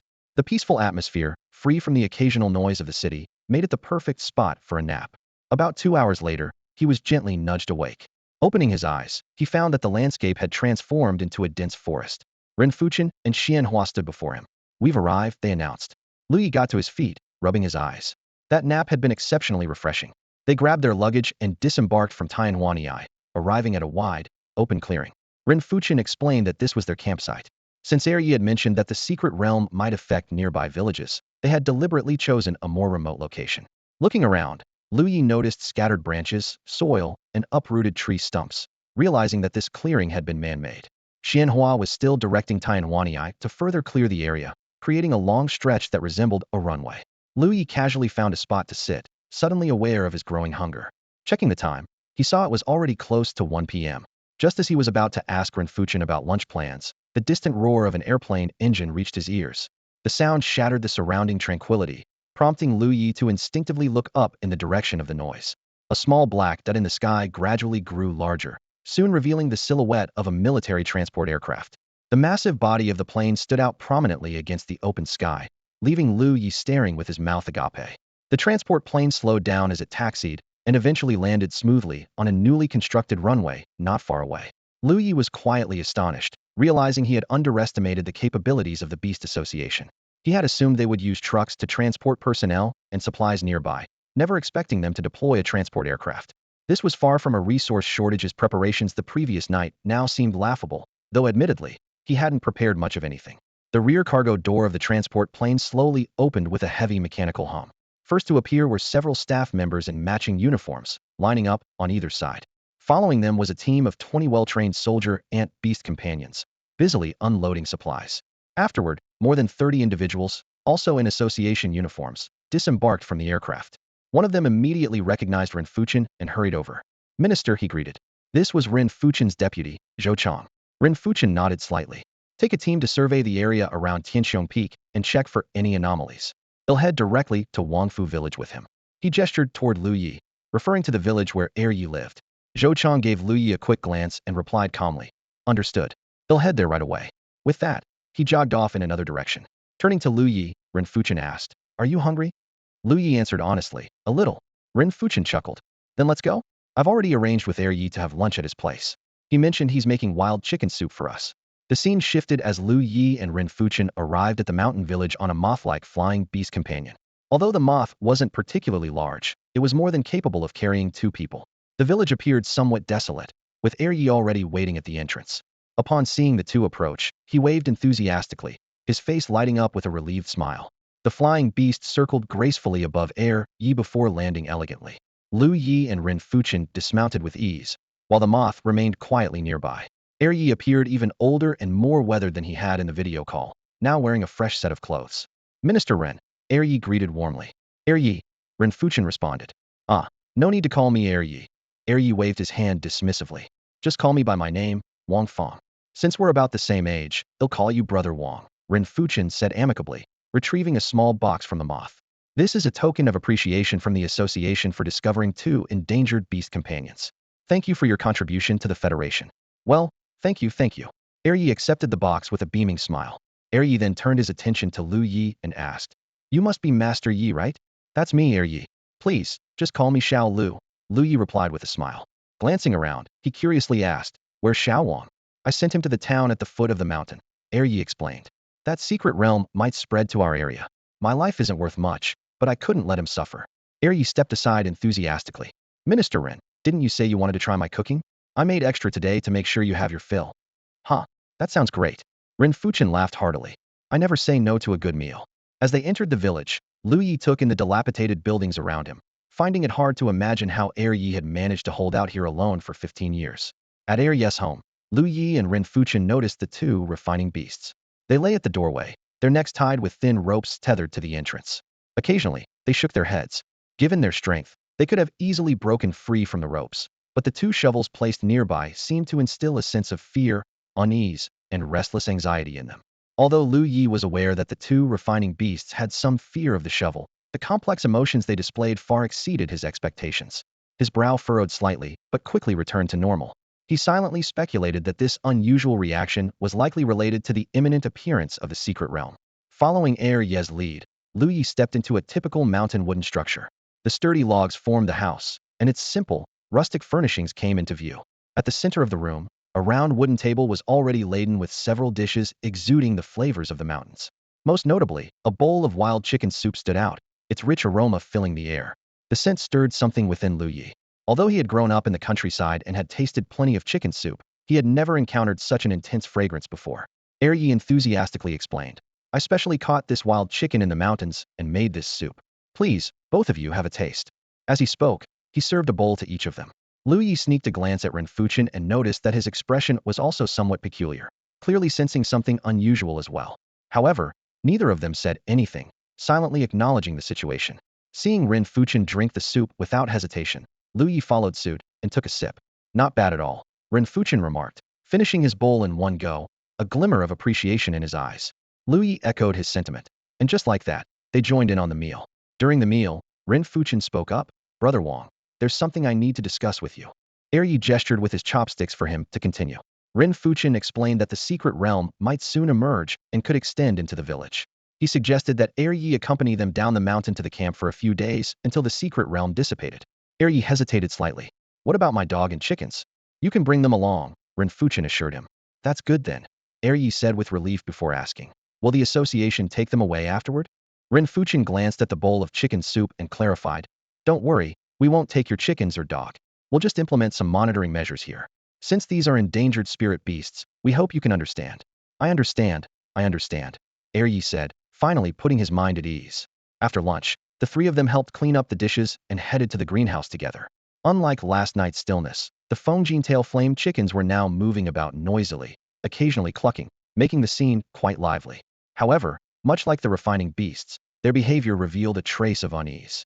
Knowing that Ren Fuchen wanted to observe the chickens up close, Yi rushed into the flock and grabbed an older one.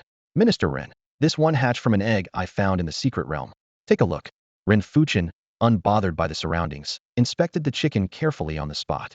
After a few minutes, he nodded. It's very healthy, though it seems to have been mentally affected by the secret realm.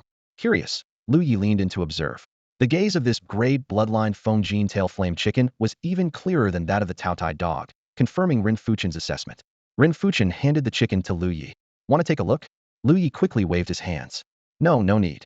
Although disoriented, the tail flame chicken instinctively assessed the strength of those around it. It dared not provoke second master, as the menacing glaring beast stood watch nearby. Ren Fuchen's presence as a high-level beast tamer was equally intimidating. However, the ill-tempered chicken was itching to act up against Lu Ye, even going so far as to consider pecking him. Second master carefully examined the condition of the tail flame chicken before turning his attention to the puppy. The little dog was clearly malnourished, its emaciated frame evoking sympathy. Unfortunately, Second Master himself was in no position to provide extra nutrients or supplements. Before departing, Second Master packed some local specialties and reluctantly boarded Ren Fuchen's moth. This grade, level 65 moth had the ability to alter its size, conveniently accommodating the three of them along with their two pet beasts. By dusk, the group arrived at the campsite at the foot of the mountain, bringing the chicken and the dog with them. The sight before Second Master made him rub his eyes in disbelief. Dozens of neatly arranged tents stood in rows, illuminated by two large floodlights, with a simple fence encircling the camp. It was a stark contrast to the wooded area he remembered. Just set up, Ren Fuchen explained, then instructed his subordinates to settle Second Master and the pet beasts. The subordinates responded respectfully and guided Second Master into the camp. Ren Fuchen, meanwhile, took Lu Ye to find Xianhua. Along the way, Lu Ye curiously observed their surroundings. He noticed many worker ants busily scuttling about. Even more surprising were several individuals wielding camera equipment, frantically filming the ants as if they were celebrity pet beasts. Ren Fuchen found this odd and called over Zhou Chang to inquire. Zhou explained that these were representatives from partner companies of the association, here to record documentaries and videos. Ren Fuchen frowned with concern, noting that this was an uncharted secret realm. Even he and Xianhua had only dared to bring Lu Ye along cautiously, wary of unforeseen dangers. Lowering his voice, Zhou added that these individuals had paid their way in and signed liability waivers, taking full responsibility for any mishaps. Lu Ye pondered this, understanding the journalist's motivations. In the era of beast tamers, news related to secret realms garnered far more attention than entertainment gossip. To secure first-hand material, these individuals were willing to take risks. Ren Fuchen, accustomed to such scenarios, merely sighed and asked which companies were involved. Zhou replied that they were Tianxiong Entertainment and Chuanxian Media. The former was a renowned subsidiary of the Tianxiong Group, while the latter sounded vaguely familiar to Lu Ye, though he couldn't recall much about it. Oh, them, Ren Fuchen said knowingly. That explains a lot. Let's go find old Xian. Among the crowd of photographers, a man with a small braid and a slightly hunched figure suddenly noticed the departing backs of Lu Ye and his group.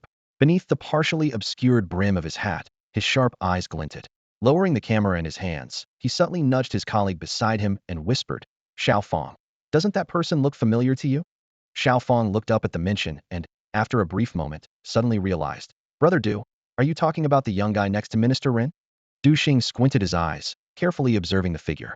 Isn't that Lu Ye? Lu Ye. Xiao Fong's interest was piqued. He looked again closely and then exclaimed in surprise. It really is him. Du Xing appeared thoughtful as he speculated. That explains it. Second Master's discovery must have been his doing, so the association brought him along. Huh, looks like he's got quite the backing. He turned to Xiao Fong. Stay here and keep an eye on things. I'm going to report this to the boss. After getting Xiao Fang's nod of approval, Du Xing quickly returned to his tent and dialed his boss. Lowering his voice, he said, Boss, there's something going on. A deep male voice answered from the other end of the line. What happened? I'm at Tianxiong Peak, and I just saw Lu Ye. Du Xing reported quietly. There was a brief silence on the other end, followed by a cold chuckle. We haven't even had the chance to settle the score with him, and he's already delivered himself to us. The voice belonged to Wu Tianhan, the owner of Limitless Media. His sensitivity toward Lu Ye stemmed from a past incident involving Lu Dao, one of the company's former influencers with millions of followers. Lu Dao had ended up in prison because of Lu Ye's actions. If not for Wu Tianhan's family connections, even he might not have escaped legal trouble. Ever since, Wu Tianhan had been looking for an opportunity to take revenge on Lu Ye, and now, unexpectedly, he had learned of his whereabouts. Picking up on the anger in his boss tone, Du Xing grinned slyly and suggested, How about I take care of him? I've had enough of that guy anyway. As one of Lu Dao's colleagues, Du Xing had also suffered losses, missing out on several lucrative photography gigs because of the incident. Wu Tianhan was about to agree but hesitated and asked cautiously, "If I remember correctly, isn't Ren Fuchen and Xian Hua leading this expedition?" "Yes," Du Xing confirmed. "They're a master and a grandmaster, and the others aren't pushovers either. You're just an advanced beast tamer. How do you plan to act under their noses?" Wu Tianhan sounded doubtful. If Du Xing's actions against Lu Ye were discovered, the consequences could be far worse than the Lu Dao incident. But Du Xing was unwilling to let go of the chance. He pressed on. "Boss, have you forgotten my Stygian water cicada? Its delayed action stealth toxin can ensure that even if I poison Lu Ye, the effects won't show for days, maybe even weeks. By then, he'll definitely be far from the camp. And we're deep in the mountains. There's no monitoring equipment here. If he dies, it won't trace back to us." A sinister grin spread across his face as he imagined Lu Ye collapsing from the poison. Wu Tianhan seemed tempted. In the past, Du Xing's Stygian water cicada had helped him deal with plenty of problems discreetly. After all, Du Xing was far from an ordinary photographer. "All right, but you need to be extremely cautious. Make sure no one catches on," Wu Tianhan warned repeatedly. "Don't worry, boss," Du Xing replied with a smug smile. "I heard from Feng Sheng that neither Ren Fuchen nor Xian Hua will be around tonight." It was the perfect moment to act. Wu Tianhan took a deep breath, a glimmer of determination flashing in his eyes. He turned to Du Xing and lowered his voice. "If this works out, you'll get triple the year-end bonus." Du Xing's heart leapt with joy, but he maintained a calm demeanor, giving only a slight nod. "Got it, boss." In the center of the camp, inside a spacious tent, Xian Hua was seated at a simple wooden table, discussing matters with a few others. The tent was brightly lit, with various pieces of equipment neatly arranged, clearly serving as the command center for their operations. Ren Fuchen entered with Lu Ye, striding purposefully into the space. His gaze swept across the group as he got straight to the point. "What's the situation?" A burly man, whose physique was similar to Lu Ye's, immediately responded. "We've conducted a thorough survey of the area around Tianxiong Peak. Apart from Second Master's family, no other residents were found." He paused, frowning slightly. "However, there's nothing unusual around Tianxiong Peak, and we still can't pinpoint the exact source of the secret realm." Xian Hua nodded thoughtfully, then turned to Ren Fuchen. "Tonight, you'll come with me to the Yunying mountain range." Ren Fuchen silently nodded, already preparing himself for an all-nighter. Although Lu Ye remained quiet, he keenly picked up on the conversation, sensing that they believed the source might be hidden somewhere in the Yunying mountain range.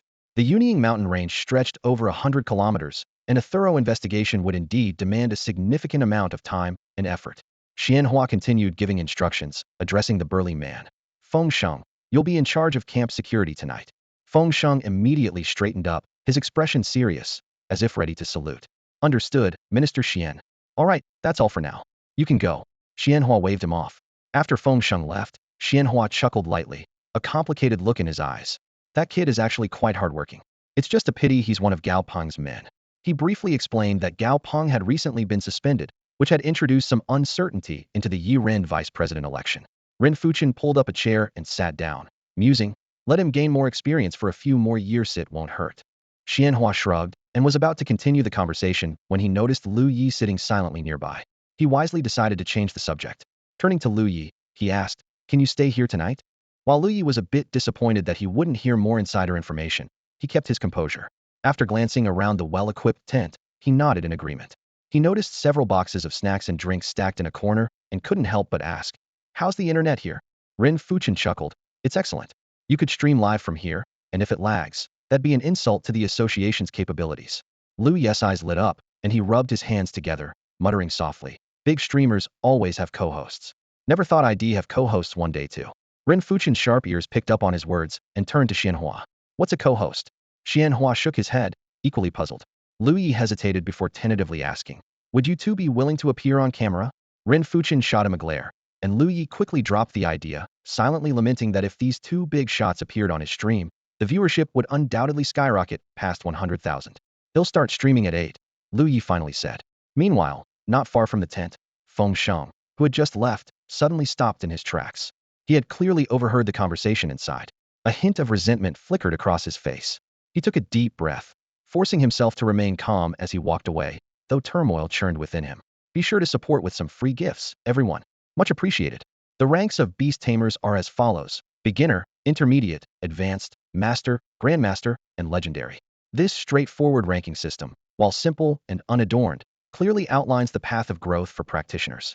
After dinner, as the clock struck 7:30, Lu Ye's live streaming session began as scheduled. He skillfully arranged his computer and equipment, settled into a sturdy military folding chair, and started configuring the streaming software. Just as Ren Fuchen had mentioned, the internet quality here was indeed excellent, perhaps even better than at his own home. Since it had been a while since Lu Ye last used this laptop for streaming, the software needed updating. While waiting, Ren Fuchen pulled up a chair and sat beside Lu Ye with curiosity, asking, "What software is this?" "Dull," Lu Ye replied curtly, glancing at him. Ren Fuchen shook his head and rephrased his question. "I don't mean where you're streaming. I'm asking what software you're using for the stream." "Oh, Dull Live Companion," Lu Ye explained. "Most people use this software." "Live Companion," Ren Fuchen murmured thoughtfully before asking again. "Is it something you can download directly from Dull?" "Yes," Lu Ye nodded, then gave him a slightly puzzled look.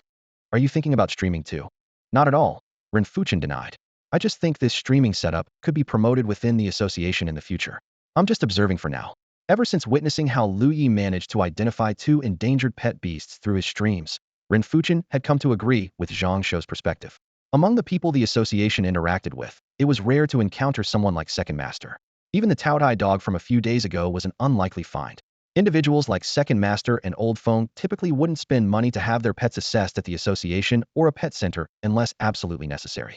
They preferred someone like Lu Ye, who offered free or low-cost evaluations. From this angle, it seemed the association was somewhat out of touch with the general public. Of course, as a minister-level figure in the Central Association, Ren Fuchen himself wasn't suited for live streaming. At most, he could learn a thing or two from Lu Ye. "I see." Lu Ye responded skeptically, noticing that Xianhua had also brought over a chair and was now seated on his other side. "By the way, you two uncles, weren't you planning to head out tonight?" Lu Ye asked. "No rush. How long is your stream?" Ren Fuchen countered. "About 2 hours," Lu Ye replied. "If I were at home, I might stream until around 11. But since this is a shared space, most people start winding down after 10 p.m. "All right, we'll head out in 2 hours then," Ren Fuchen said nonchalantly. "All right," Lu Ye thought to himself, amused. "So they're just here to watch me stream, huh?" Once the software finished updating, the streaming interface popped up on the screen. Ren Fuchen, intrigued, stared at it attentively and asked, "What's all this for?" Lu Ye had no choice but to spend a few minutes explaining. Ren Fuchen adopted a serious, studious demeanor, and within a few minutes, he seemed to grasp everything. "So, for the gift revenue, does the platform take a cut?" Ren Fuchen asked. Lu Ye chuckled internally. "Why are we talking about gift revenue now? Uncle Ren, are you seriously considering joining the streaming world?" Out loud, he replied. "If you're not signed with a platform MCN, the platform usually takes a 5,050 split of gift revenue. If you are signed, it might be 7,030 or 80/20. What about if it's an account for the association?" Ren Fuchen pressed. Lu Ye hesitated. In that case, maybe there wouldn't be any gift revenue." "No revenue? Why not?" Ren Fuchen asked, surprised. Lu Ye held back a laugh, but replied diplomatically. "No particular reason. I can't say for sure, I'm just guessing. It would depend on how you decide to implement it." Ren Fuchen nodded thoughtfully, as though enlightened. After another 10 minutes of back and forth, Lu Ye finally adjusted the camera to ensure only he was in the frame. Taking a deep breath, he clicked the Start Streaming button. Lu Ye's large face suddenly filled the live stream screen, instantly attracting a surge of viewers into the stream. Last night's successful broadcast had skyrocketed his follower count to over 40,000, a growth rate that left people speechless. He understood the importance of maintaining a fixed streaming schedule, as it not only kept the momentum going, but also strengthened fan engagement. "Good evening, everyone. Have you had dinner yet?" Lu Ye greeted smoothly, kicking off the stream. The chat exploded like a tidal wave. "Yep, had dinner. Why did you end the stream so abruptly last night?" "Hey, the background's different. Where are you streaming from?" "The background's green, probably a filming set. Is the streamer going into acting?" "What a surprise." Seeing the chat veer off topic, Lu Ye helplessly massaged his temples and explained, "I'm on a business trip, and let me make this clear, I'm keeping it classy and would never get involved in anything shady. About last night, that guy started auctioning stuff live in the stream, and the system flagged it as selling goods, so I got penalized. Sorry about that, everyone." He paused before adding, "Also, from now on, in my stream, please don't mention prices or units. If you really want to talk value, let's use Mantu as a substitute, okay?" The chat continued to roll. "You keeping it classy? Yeah, right. Speaking of last night, did that blue crystal butterfly with the 888888 serial number really sell? Last night, you were all buddy-buddy with me, and now you're acting like you don't know me?" Ren Fuchen and Xianhua stood off to the side, watching the flood of comments with puzzled expressions. Ren Fuchen leaned over and asked quietly, "Old Xian, do you understand what they're talking about?" Xianhua shook his head. "Not really. Feels like we're out of touch with the younger generation. If the association plans to live stream, we'll need to rely on the younger folks." Absolutely, Renfuchen agreed. Ignoring the murmurs of the two elders, Lu Ye noticed the live viewer count had surpassed 5,000 and decided it was time to move on. All right, everyone, let's start connecting with viewers. Just as he finished speaking, a prominent gift notification popped up on the screen. Shinzai Fuzhong Buji Fu has sent one carnival. Wow, thanks to Boss Fu for the carnival gift. Really generous of you. Lu Ye exclaimed in surprise. This viewer not only secured the first spot for a live connection, but also instantly shot to the top of the contribution leaderboard. The chat went wild again. Whoa, a big spender already? Grabbing my chair to watch this unfold. Sending a carnival just for a connection, insane. Boss, are you looking to connect live? Lu Ye asked, thinking to himself that this was the first time someone had sent a carnival just to connect. He couldn't afford to slack off. After receiving confirmation, he grinned and said, all right then, let's start with our top contributor. The screen split in two, and on the right appeared a clean-cut young man who smiled at the camera. Hey, Master Yi, can you hear me? Loud and clear. Lu Ye replied while carefully observing the man's background. It's daytime where you are, huh? Yeah, I'm studying at a university in Inglan City, Northwest region. There's a time difference, it's 3 p.m. here, the young man explained. You can just call me Xiaoyu. Lu Ye thought to himself, this guy must be a student studying abroad. Although the world was now united under the Blue Star Federation and the term study abroad wasn't used anymore, Xiaoyu's appearance clearly marked him as someone from the eastern region. To be studying in another region, his family must be quite well off. All right, Xiaoyu, what's on your mind? Any specific requests?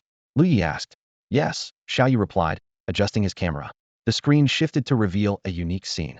It was a sprawling square surrounded by towering Gothic-style buildings. The center of the square bustled with people, with occasional shouts echoing through the air.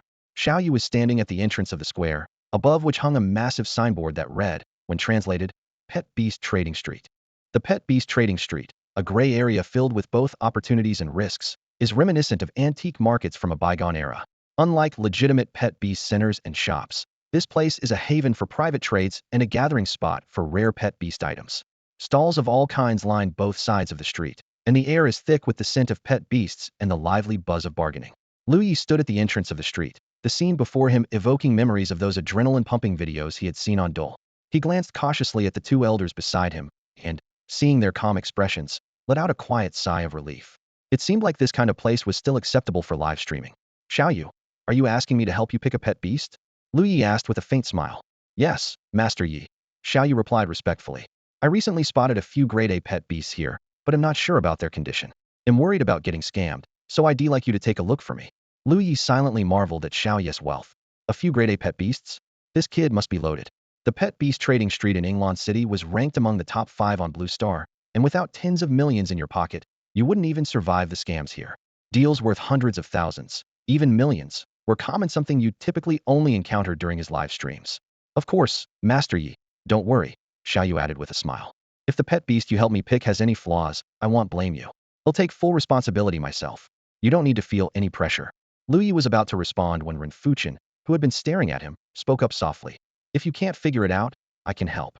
Lu Ye nodded slightly, muting his stream before asking. Uncle Ren, are you familiar with the Pet Beast Trading Street? Renfuchen's eyes lit up with a glimmer of past experiences. Of course, back in the day, your uncle here was the king of this street. Anyone wanting to sell a pet beast had to go through me first. I had more authority than the so-called big shots around here. Xianhua gently tugged on Renfuchen's sleeve, pulling him out of his reverie. The old man coughed awkwardly, trying to cover his embarrassment. Anyway, don't worry about it. You take care of the evaluation, and I'll back you up with my reputation. Lu Ye chuckled to himself and replied. All right, I'll leave it to you then, Uncle Ren. He then returned to his normal live stream mode, and said to Xiaoyu, don't worry. As a Beast Appraisal streamer who looks out for my audience, I won't let you take a loss. Got it, Master Yi. Shall I head in now? Xiaoyu asked eagerly. Go ahead. Lu Ye nodded, his gaze sweeping over the dazzling array of pet beast stalls lining the street, ready to face the challenges that awaited. Lu Ye stared at the phone screen with a slight frown. Suddenly, a thought struck him, and he asked, by the way, aren't you worried that holding your phone like this to show me the pet beast and chatting with me might make them realize you have outside help? Xiaoyu responded with a confident smile. Lowering his voice, he said, worried? Not at all. I did my homework before coming here. Most people here are locals and don't speak Chinese. He glanced around and added, even if someone notices, so what? I'm a VIP customer, here they wouldn't dare mess with me. Hearing this, Lu Ye turned to look at Renfuchen, who gave him a slight nod, silently confirming Xiaoyu's words. Relieved, Lu Ye said, all right then, let's move on. Xiaoyu picked up his pace, weaving through the noisy crowd. Soon, he stopped in front of a stall, and pointed his phone at a small blue cube. This is the water heart box, Xiaoyu explained. Inside is a small turtle. Through the camera, a translucent light blue turtle came into view. Its shell seemed to have countless tiny light particles gently flowing within, while its body was a soft milky white. Its short, sturdy limbs and head were tucked into its shell, as if it were resting. The stall owner, a tall, bald white man with a rugged appearance, noticed Xiaoyu's interest. A glint flashed in his eyes as he began introducing the item in fluent English. Ignoring the stall owner's pitch, Xiaoyu continued speaking to Lu Ye through the camera. Master Yi, the stall owner claims this is an A-grade bloodline shield crystal turtle, with the talent of celestial glow. He's asking for 1.6 million. If it's true, I think it's quite a decent deal. What do you think? After listening, Lu Ye immediately explained to the viewers, celestial glow is one of the best talents for defensive pet beasts. It significantly enhances their resistance to attacks, and even grants a protective shield to other pet beasts or humans. If this turtle truly possesses such a talent, 1.6 million is actually quite a low price. He paused briefly and added, pet beasts with this talent typically exhibit a faint glow on their exterior, and this shield crystal turtle fits that description perfectly. As he spoke, Lu Ye's eyes suddenly displayed the detailed panel information of the shield crystal turtle. Species, shield crystal turtle. Level, 38. Bloodline, a grade. Element, water. Mental state, resentful, oppressed, selfish. Physical state, healthy. Talents, celestial glow, growth type body, tidal resonance. Skills, water shield, unbreakable, shared shield. Examining the information, Lu Ye's eyes sparkled with intrigue. He suddenly found the situation increasingly interesting. The moment Lu Ye finished speaking, the live stream's comment section was instantly flooded with question marks. Viewers began speculating wildly. Had the mysterious little switch really been flipped? Some even got silenced for 30 minutes due to their overly inappropriate grins. Everyone had the same burning question: what on earth just happened? Clearing his throat, Lu Ye began explaining in detail. He introduced the shield crystal turtle, a water-type defensive pet known for its exceptional defense, shared shield ability, and impressive skill power. By all logic, such a versatile pet should easily be classified as strength. However, it had a fatal flaw: its unique talent, growth-type body. This means that shield crystal turtles are only palm-sized at birth. Lu Ye gestured as he spoke. They must gradually grow in size as they level up. Until they reach their normal size, they can't use defensive skills or provide shields for their owner or other pets. Research shows they can only participate in regular combat once they reach level 35 and grow to the size of a large land turtle. Lu Ye continued. In the Eastern District, a healthy shield crystal turtle can sell for 1.5 million. If it comes with the celestial glow trait, the price can go as high as 2 million. Hearing this, Ren Fuchen, standing nearby, nodded in agreement. Crossing his arms, Lu Ye turned to Xiaoyu and said, Xiaoyu, go ask that vendor why they're selling it so cheap. Xiaoyu approached the stall and fluently asked the question in English. The vendor immediately put on a pitiful expression, their eyes brimming with sorrow. They sighed and shook their head, as if burdened by insurmountable woes, and began recounting their story in a trembling voice. Unfortunately, the vendor's heavy accent made it difficult for Lu Ye, who only had intermediate English skills, to understand. He had to wait for Xiaoyu to translate. Xiaoyu's tone turned a bit odd as he explained. In short, his parents are drug addicts and ended up in critical care. His wife is a gambling addict who racked up hundreds of thousands in debt, and his child is still in school, requiring a large sum of money. So, he has no choice but to sell the shield crystal turtle at a low price. Basically, it's drug-addicted parents, a gambling wife, a school-age kid, and a shattered life. The comments section immediately exploded. LOL, didn't expect our sob story tactics to make it overseas. Just the other day, I met a kind sister saying the same thing. Too bad I couldn't help her. To the person above, where did you meet her? I want to meet this sister too. Lu Ye rubbed his chin thoughtfully. A 400,000 discount. Xiaoyu, ask if the water heart box is included as a bonus. Xiaoyu inquired further, and the vendor nodded enthusiastically, indicating that the water heart box and the pet were both included for a total of 1.6 million. That generous? Lu Ye raised an eyebrow. The water heart box isn't exactly cheap. Curious, Xiaoyu asked. The water heart box is a special item used to store water-type pets, mainly for trading purposes. It comes in 5 levels, and the higher the level, the higher the pet level it can hold and the more expensive it gets. A level 1 water heart box is only about 1,000 bucks, right? Amid the bustling noise of the pet beast trading street, Lu Ye and Xiaoyu stopped in front of an unassuming stall. The vendor was selling what appeared to be an ordinary shield crystal turtle, priced at 1.6 million, far below the market rate. A glimmer of insight flashed in Lu Ye's eyes as he gestured for Xiaoyu to carefully inspect the water core box. After cautiously questioning the vendor, Xiaoyu picked up the water core box and aligned it with his phone. Lu Ye, addressing the audience in his live stream, said, Alright folks, today I'm going to teach you a trick how to determine the grade of a watercore box. He guided Xiaoyu to lightly touch two adjacent corners of the box with his fingers.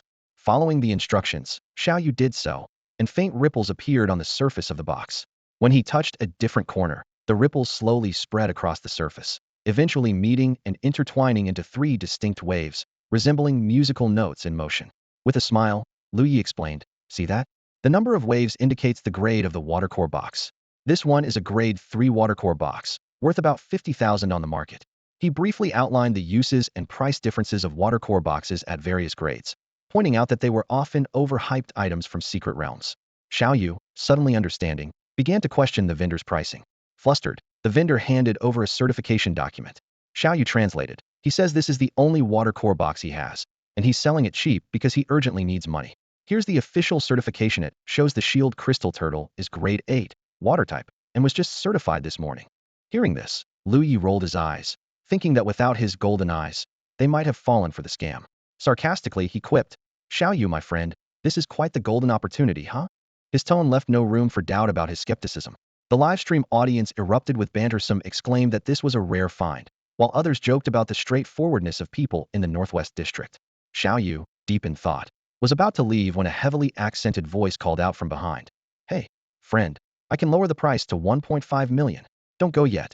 This scene vividly illustrated the complex trading environment of the pet beast market and showcased Lu Ye and Xiaoyu's caution and cleverness when faced with tempting yet dubious deals. Upon hearing the bizarre statement, the entire scene fell into dead silence. The barrage of comments froze momentarily before exploding with renewed frenzy. "Bushkaman, this dude speaks Chinese? Does he understand Xiaoyu's words? Even Master Ye's comments got heard? LOL." The atmosphere instantly turned awkward. Xiaoyu's footsteps halted abruptly. Though his expression remained hidden, his embarrassment was palpable. His earlier confident assertion that most people here didn't understand Chinese had just been spectacularly disproven. Ren Fuchen quietly explained, "Half the clients in the pet beast trading street are from the Eastern District now. Most vendors learn basic Chinese voluntarily." Lu Ye suppressed a chuckle, asking with feigned concern, "Xiaoyu, you okay there?" Unfazed, Xiaoyu readjusted his camera towards the vendor and responded in classical Chinese, "I wear headphones, thus thy speech shall remain unheard by others." Lu Ye blinked in surprise. Classical Chinese? Xiaoyu's full of surprises. This vendor might know Mandarin, but he'll never grasp ancient prose. A confused comment appeared. "Not getting it. Failed Chinese class since elementary." Translation? Instant interpretation followed. "My headphones block your voice from being heard." Lu Ye exhaled in relief. With Xiaoyu's audio isolated, their earlier scheming remained private, a potential disaster averted. The vendor scratched his head, clearly baffled by the archaic speech. Seeing Xiaoyu turning away, he desperately shouted, "Bong right. 1.5 mil. Medicine 1.5 mil. All fake up." The chat erupted. "Holy discounts. Dropped to 1.5 mil? Scam alert. Claiming 500k loss? Yeah right. Buyer would be the one losing 1.5 mil here." Lu Ye rested his chin thoughtfully. This guy's getting desperate. His eyes scanned the shield crystal turtle's stats panel. Level 38, celestial glow ability, easily worth over 2 million. Such specimens represented luxury investments, requiring astronomical training costs. Yet this perfect specimen had been ruined by a single psychological flaw: selfishness. Not technically a disease, thus unmarked in talent descriptions, but utterly crippling for a shield-type beast. Lu Ye imagined the vendor's initial euphoria upon acquiring this grade creature, painstakingly nurturing it past level 35. The crushing disillusionment when battle testing revealed its true nature. The turtle only self-shielded, ignoring commands to huddle protectively, while secretly reinforcing its own defenses. This is like healing yourself in team battles. Lu Ye mentally facepalmed. The vendor's world had shattered.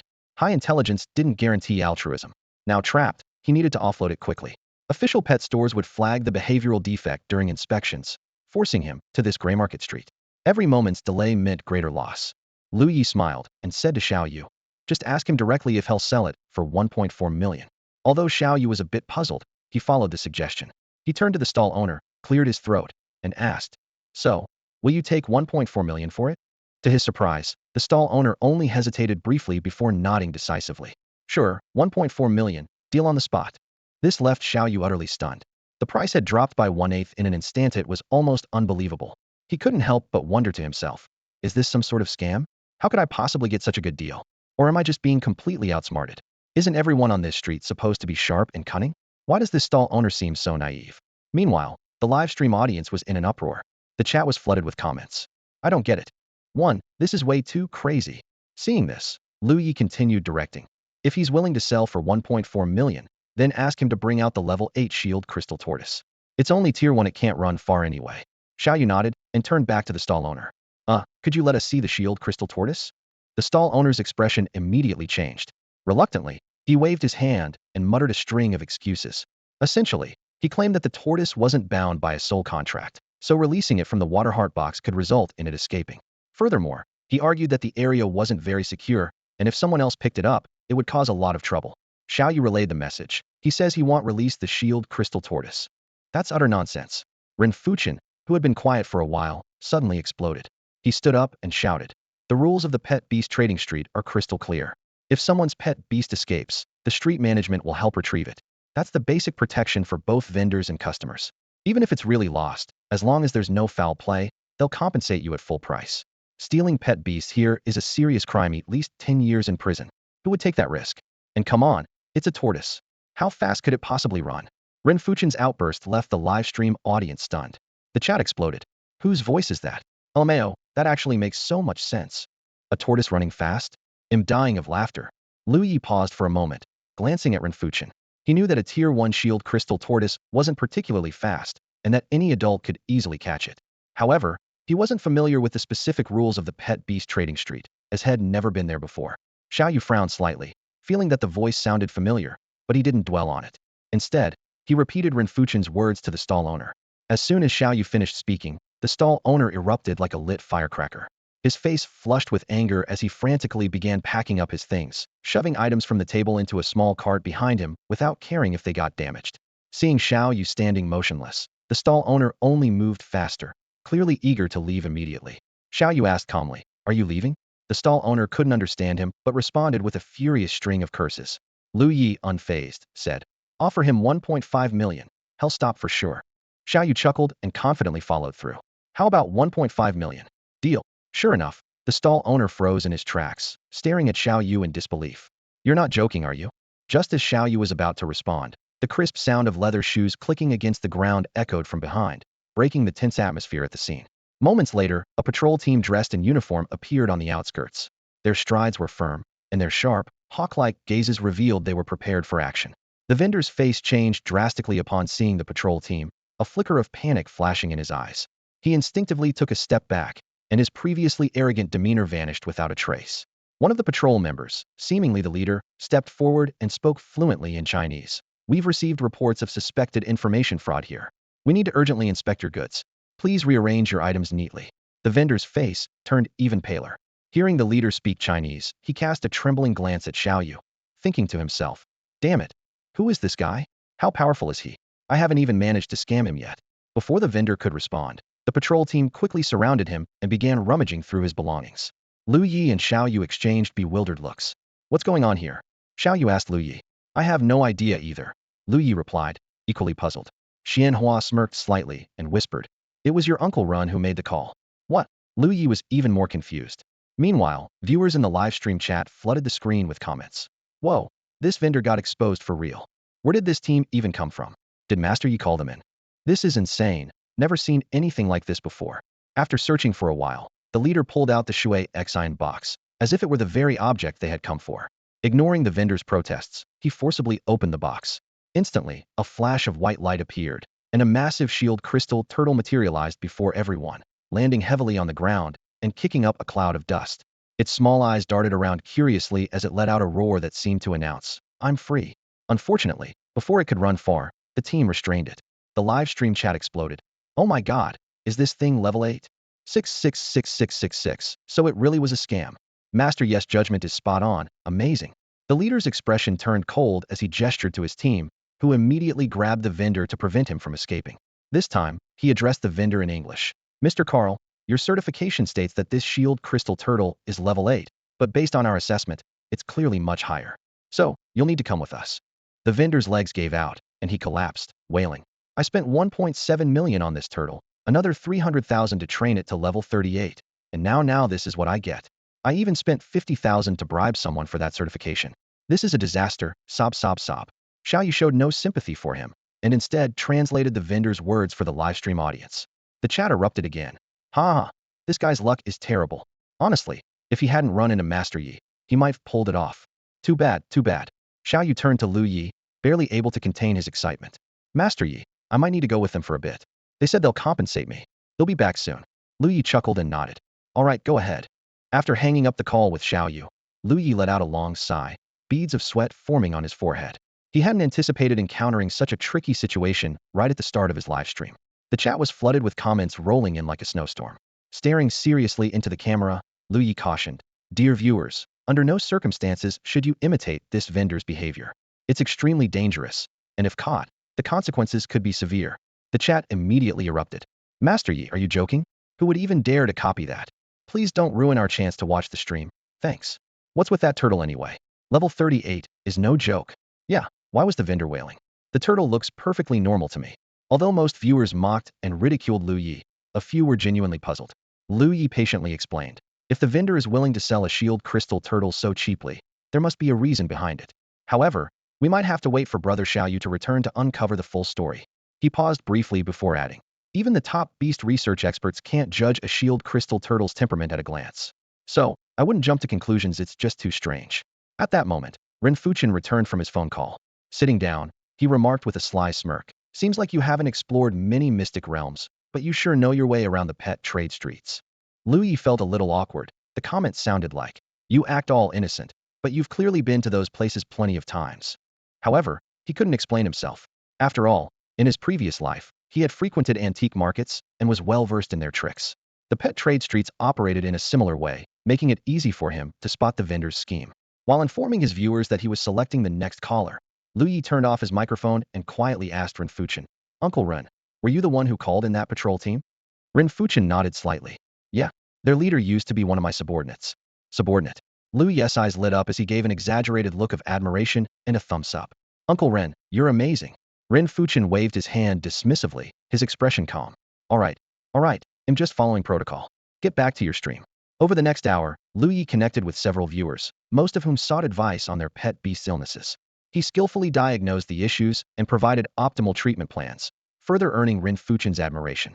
After all, Lu Ye was barely in his 20s, yet possessed an impressive depth of knowledge that was truly rare. The livestream audience stabilized at around 8,000 viewers, many seemingly waiting for Xiao Yu to return. Just as Lu Ye finished a call about a parrot with a foul mouth, he noticed a gift message pop up. You don't know how lucky you are, Master Yi. I've taken care of things on my end, but I have a question for you. I've initiated a call request. Quickly checking the call request list, Lu Ye found Xiao Yu's name. All right, everyone, Xiao Yu is back. Let's reconnect, he announced. The chat lit up once more. Finally, we've been waiting forever. This feels like a drama series. Calling it now, the shield crystal turtle has a prostate issue. The screen switched, and Xiao Yu's video feed appeared, showing the shield crystal turtle. Unlike before, it was now confined in a cramped room, barely able to move. Its eyes stared intensely into the camera, as if lost in thought.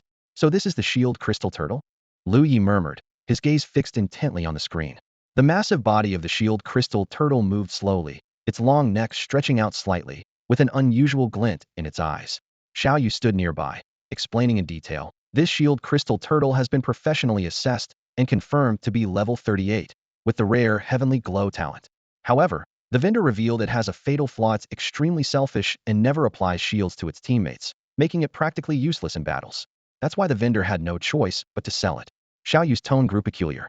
Interestingly, the vendor, due to his strict upbringing, lacked the ability to deceive effectively, which made it easy for us to uncover the truth.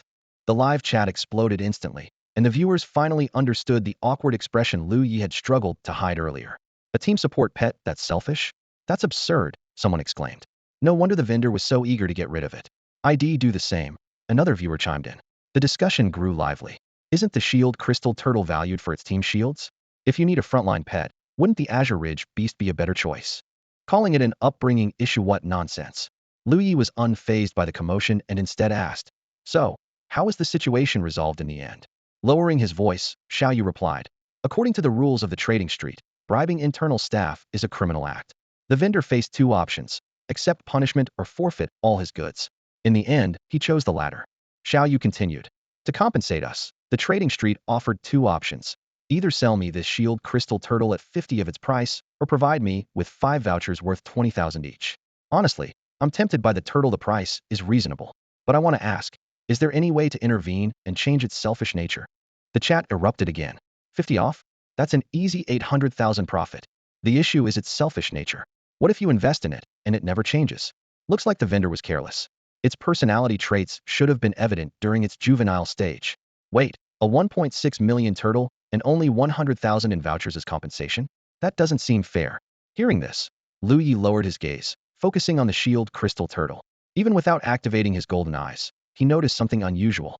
The turtle's expression had changed from the innocent and harmless look it had when first released to a fierce glare, as if it harbored deep resentment toward Xiaoyu and wanted nothing more than to bite him.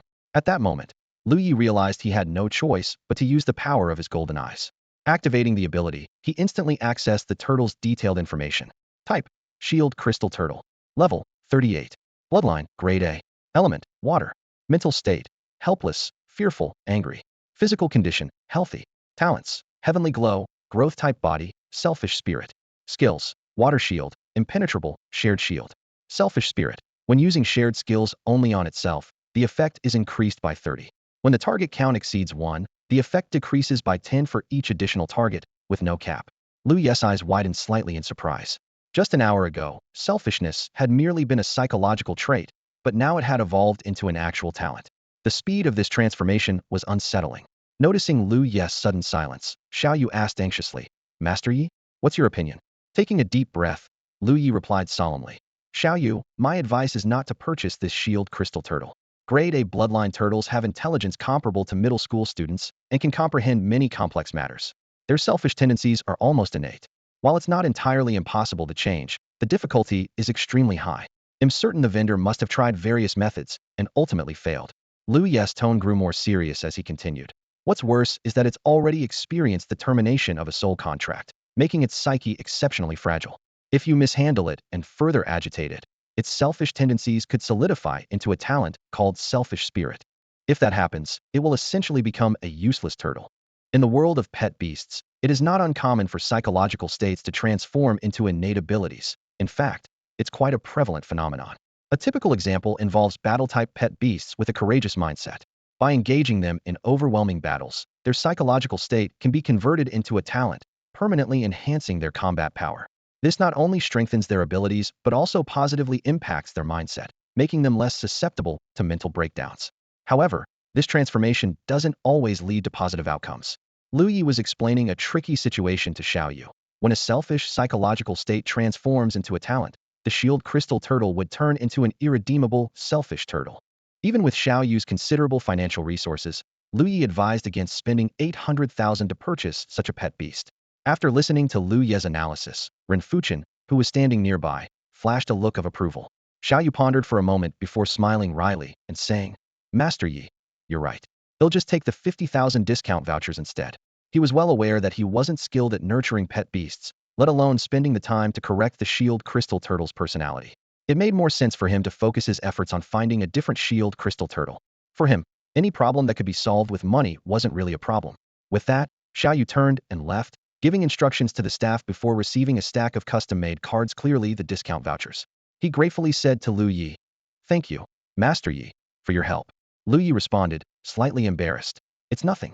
I even said I'd help you pick out a pet beast, but I couldn't find a suitable one. Xiaoyu, however, didn't mind. While fiddling with the vouchers in his hand, he chuckled. Not at all. At least you helped me get these vouchers. In fact, I feel like I made a profit of 100,000. As he spoke, Lu Ye noticed a few gift notifications pop up in the livestream chat. Xiaoyu had just sent out 2 carnival gifts. The livestream audience buzzed with discussion. Some marveled. Wow, rich bro, can you spare me 50? Others spotted a potential business opportunity. So, does that mean going to the pet beast street to expose fakes and collecting vouchers could be a viable business? But skeptics quickly chimed in. Are you sure you have the expertise to spot fakes? Just go to bed. Another viewer curiously asked. Hey, why doesn't the streamer ever give out lucky bags? Seeing that Xiaoyu had already spent nearly 10,000 in the livestream, Lu Ye suggested, Xiaoyu, why don't you take another stroll around the street? They'll help you pick out at least one suitable pet beast. The audience continued their lively discussion. Some joked, so, I've come to a conclusion. The streamer is like Yao Lao, the phone is the ring, and Xiaoyu is Xiaoyan? Others praised. The streamer is actually pretty decent. One viewer even shared their own experience. It's true. Last time I drove to meet the streamer, he treated me to a meal, booked me a hotel, and even bought me a ticket home. However, Xiaoyu politely declined Lu Ye's offer, explaining, the pet beast trading street usually closes at 5 p.m., but for some reason, they closed an hour early today, saying they needed a day for reorganization. Hearing this, Lu Ye instinctively glanced at Renfuchen, who simply shrugged. Lu Ye immediately understood and thought to himself, all right, this must be Uncle Ren's doing again. He realized the reason for the early closure. While fake goods from vendors weren't a major issue, things became serious when internal staff were involved.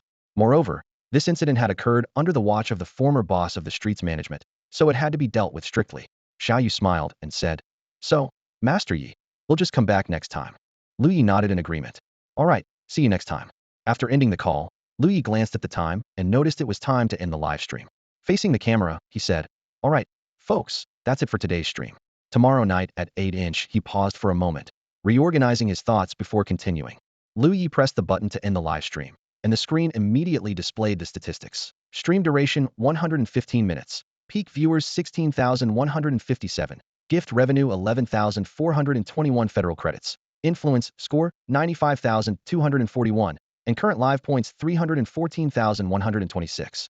His gaze lingered on the final line of Kopi Dan-pasted skill talent. Talent. Selfish. Why such a lousy thing? Lu Yi couldn't help but take a sharp breath, feeling a pang of frustration. Renfuchen and Xianhua noticed his sudden frown and asked curiously, what's wrong with you? Lu Yi forced a faint smile and brushed it off, saying, I didn't stream long enough today, and seeing the viewers' reluctant comments in the chat made me feel a bit uneasy. This emotion didn't last long. He quickly adjusted his mood and turned to Renfuchen. Uncle Run, why do you have so much influence on the pet beast trading street? Can you tell me about it? Renfuchen shook his head. That's not something you need to know. Lu Yi then looked at Xianhua, but the latter also shook his head, indicating he wasn't privy to it either. Though Lu Yi silently grumbled to himself, he outwardly played along and said, got it. Knowing too much might not be good for me, so I won't ask. All right, your livestream today was pretty decent. I can tell you've got some skills, kid. Renfuchen patted Lu Yi on the shoulder. Get some rest tonight. Xian and I need to head out for a bit. Okay. Lu Yi watched the two ministers leave, and the large tent was left with only him inside. After showering, he returned to find several missed calls on his phone, all from Wenming. He immediately called back, and the other side answered in an instant. Finally, you called back. Wenming's voice carried a hint of grievance. What's up, teacher? Where are you? Lu Yi glanced around, hesitating for a moment before vaguely replying. I think I'm at home. Are you with Renfuchen? Wenming asked directly. Lu Yi froze. Huh? Did you watch my stream? I was working on an experiment and writing a paper earlier. I happened to check out your stream, and when I heard old Ren's voice, I was stunned. Wenming's tone turned sharp. Why are you with him? Baffled, Lu Yi instinctively asked. Teacher, what's your connection with Uncle Ren? Wenming's tone suddenly grew agitated.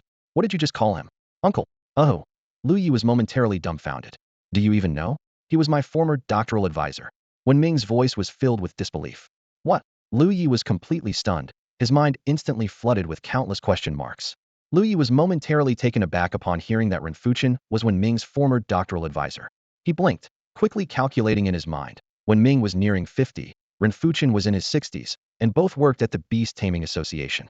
Their teacher-student relationship seemed quite reasonable. Wenming's voice came through the phone, brimming with excitement. If you call Elder Ren uncle, wouldn't that make us peers? Lu Yi couldn't help but roll his eyes. Peers my foot. Wenming pressed on. What's your relationship with Elder Ren anyway? Nothing special. Lu Yi shrugged, briefly recounting how he met Renfuchen and explaining his current situation. That's all there is to it. On the other end of the line, Wenming fell silent. He had watched the live stream last night and was deeply impressed by the so-called second master. He had intended to ask Lu Yi to help him make a connection, but before making the call, he received a notice from the main association. An unknown secret realm had been discovered in the southwest, and the discoverer was none other than the second master. At the time, Wenming had been too surprised by the association's quick response to give it much thought. Who would have guessed that it was all because Renfuchen had stumbled upon the live stream? Breaking the silence, Lu Yi asked, Teacher, why are you suddenly asking about this? Wenming replied with a hint of envy. Kid, you've got some luck. Elder Ren is a leading figure in the field of beast research, and you somehow managed to establish a connection with him.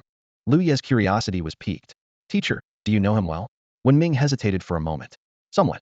When I studied under him, he shared quite a few stories from his past. Lu Yi quickly followed up.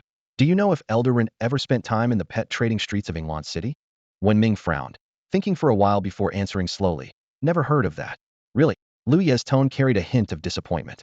Why do you ask? Wenming inquired, puzzled. Lowering his voice, Lu Yi glanced at the entrance of the tent. During the live stream earlier, A patrol team showed Yup it was Elder Ren who called them over. He did. Wen Ming was surprised. I didn't know that. He only ever told me about his younger days. Lu Ye pressed further. Tell me about those. Wen Ming flatly refused. No way. Those are his private matters, and he doesn't want them shared. If I let something slip, I might lose my position as vice president. Fine, that's enough. I've got to get back to work, Wen Ming said. Work on what? A paper, Wen Ming said nonchalantly. Been swamped lately. Lu Ye teased. Swamped, but still had time to watch my live stream? You must care about me a lot. Wen Ming brushed it off. Hanging up now? They'll call if there's progress on the paper. After the call ended, Lu Ye stepped out of his tent to check on Second Master. Although Second Master's tent was small, it was more than sufficient for one person. The tempering beast and the young cubs were huddled together, sleeping soundly. Lu Ye carefully observed the tempering beast's mental state, finding it unchanged from what he had seen earlier in the day. After exchanging a few pleasantries with Second Master, Lu Ye headed to the camp's shower facilities. Warm water cascaded over his tired body as he closed his eyes, letting his thoughts drift and gradually allowing himself to relax. The night shrouded the camp, and the clock struck 11. Most people had already drifted into slumber, with only a few scattered tents emitting faint light. Lu Ye returned to his tent, carefully locked the door, and lay down on his bed with a sense of contentment, quickly falling asleep. Time slipped by quietly, and the early hours of the morning arrived unnoticed. On the outskirts of the camp, patrolling guards remained vigilant, keeping watch for any wild beasts that might approach. Inside the camp, however, all was silent. Specialized devices designed to repel wild spirit beasts diligently performed their duties, eliminating the need for human patrols. A lone floodlight stood steadfast, casting its glow over rows of sleeping tents. Amid this stillness, Du Xing's tent concealed a secret. He lay on his bed, staring intently at the ceiling, his mind racing with thoughts. Suddenly, he sat up abruptly, a strange white glow flickering in his palm. A peculiar insect, no larger than a fingernail, materialized in his hand. This insectine abyssal water cicada possessed an unsettling translucent body, its internal structure faintly visible. Its broad, delicate wings were marked with dark patterns along the edges, reflecting an ominous sheen under the dim light. Your turn, little one, Du Xing murmured softly, his voice barely audible even to himself. He brought the abyssal water cicada closer, scrutinizing it intently. The insect's head emitted a faint glow, as though understanding its master's intent. With a slight movement of Du Xing's fingers, the cicada's wings began to flutter gently, and it slowly flew out of the tent. A sinister smile curled on Du Xing's lips as he lay back down and closed his eyes. In the next moment, the abyssal water cicada paused briefly in midair before resuming its flight. This was its unique ability, a direct soul connection with its host, granting the host complete control over its actions. At that moment, Du Xing was fully commanding the cicada through this extraordinary bond. Once outside the tent, the abyssal water cicada was immediately cloaked in a layer of dark matter, seamlessly blending into the shadows of the night. Exercising extreme caution, Du Xing maneuvered the cicada to remain within the shadows, avoiding any sources of light. He was well aware that the camp housed elite beast tamers, some with heightened senses. Discovery would lead to dire consequences. After 2 minutes of careful flight, Du Xing finally identified his target, the largest tent in the camp, where Lu Ye resided. However, just as the cicada neared its destination, it abruptly halted, taking cover behind an obstacle. Through the cicada's heightened senses, Du Xing detected a figure lurking in the shadows.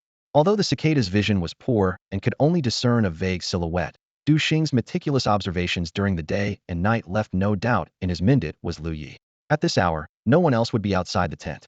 Seeing this, Du Xing's smile deepened. He had been considering how to infiltrate the tent to administer poison, but now an even better opportunity presented itself. Without hesitation, Du Xing commanded the abyssal water cicada to activate its venomous ability. Its tail glowed green, and a needle-thin stream of toxic liquid shot toward the figure. Yet, just as the venom was about to strike, the figure seemed to sense the impending danger. In a swift motion, they turned and instinctively raised an arm, narrowly deflecting the attack. Before Du Xing could react, the figure raised a hand, unleashing a terrifying force of suction. The cicada's perspective spun wildly as it was instantly pulled into the figure's grasp. It was only then that Du Xing saw the person's face clearly. Shocked, he was about to utter the name Foam, but the figure's icy gaze and unyielding grip silenced him. The figure's fingers closed like an unrelenting mountain, crushing the abyssal water cicada with a resounding snap. A sharp, echoing crack accompanied by a blood-curdling scream from Du Xing's tent marked the cicada's destruction. With it, Du Xing's meticulously crafted plan fell to ruin. Feng Sheng stood at the edge of the camp, his brows furrowed in frustration. He recalled the disheartening feeling when he left the tents of the 2 ministers earlier that afternoon. Despite his many years of service in the association, his future prospects seemed bleak due to his position as Gao Peng's subordinate, with no chance of promotion in the next 5 years. He couldn't help but wonder to himself, is choosing the right side really this crucial? Back at his quarters, Feng Sheng immediately dialed Gao Peng's number. How are things at the camp? Gao Peng's voice sounded weary. Feng Sheng gave a brief report on the situation, and Gao Peng reminded him, you need to stay sharp these next few days. Don't embarrass me. It took a lot of effort to get you in here, so make sure you leave a good impression on Minister Rin and Minister Xian. Feng Sheng responded respectfully but shifted the conversation to mention Lu Ye, whom he had seen in the tent. Secretary Gao, do you know who informed the association about Miss Gao's incident?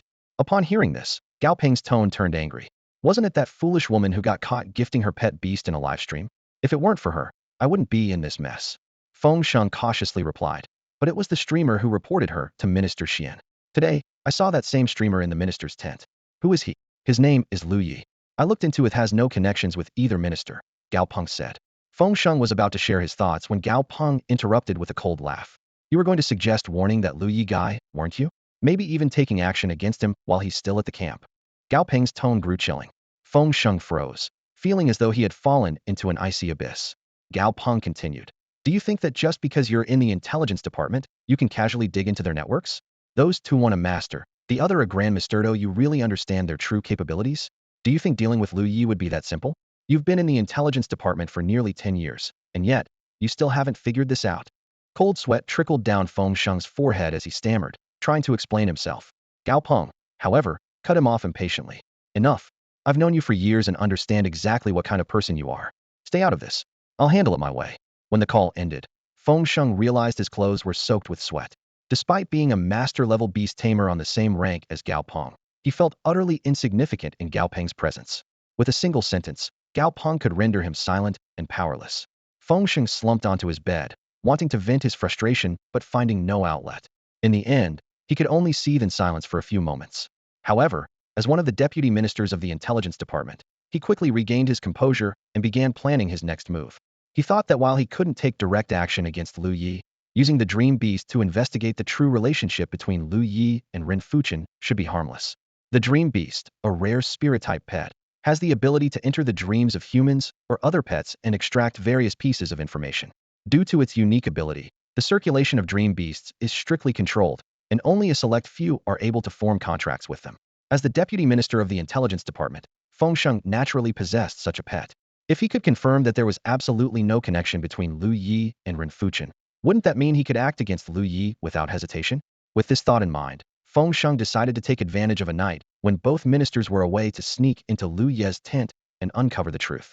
In the dead of night, Feng Sheng donned a pitch-black trench coat and quietly made his way toward Lu Ye's tent.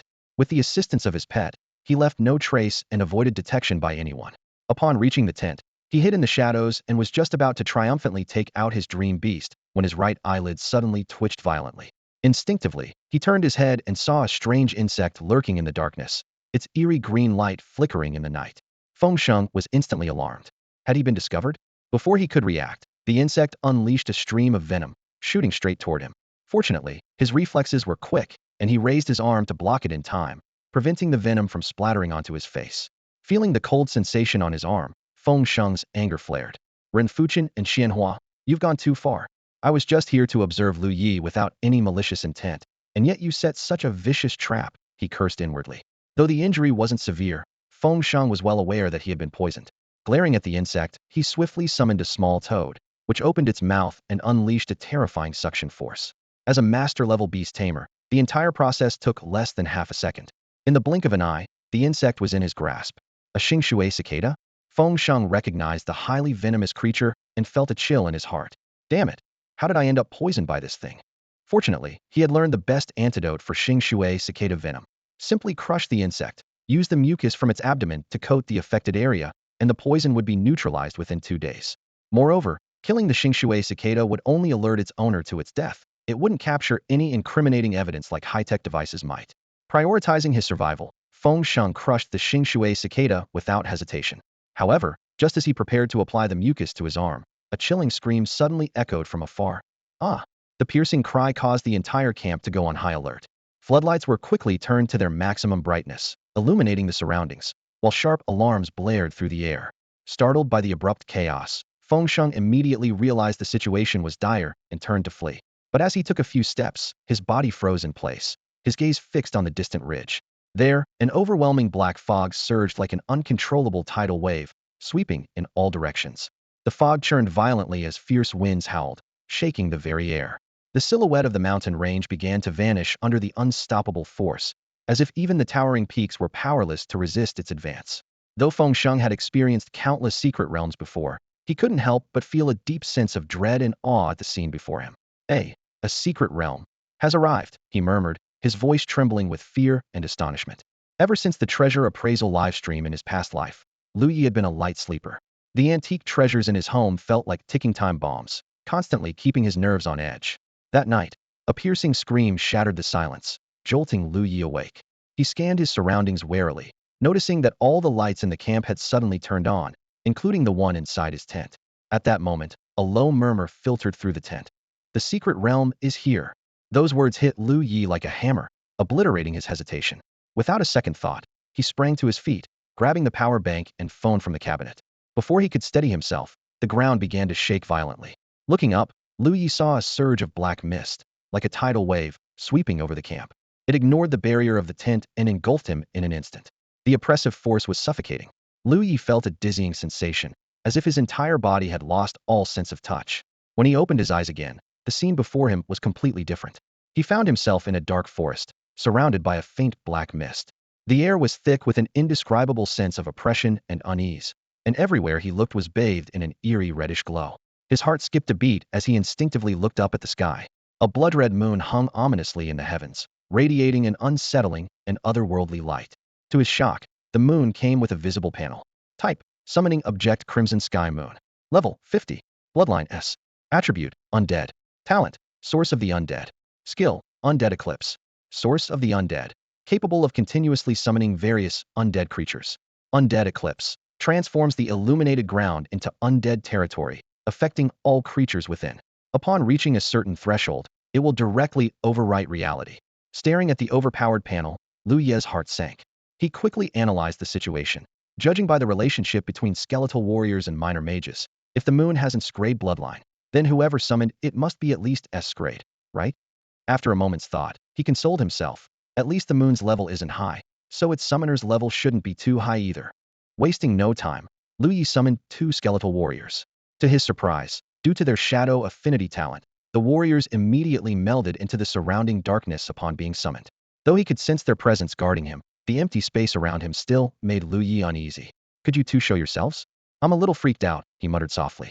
At his command, the skeletal warriors obediently revealed their forms and stood vigil at his side. With the 2 guardians now visible, Lu Ye felt slightly more at ease.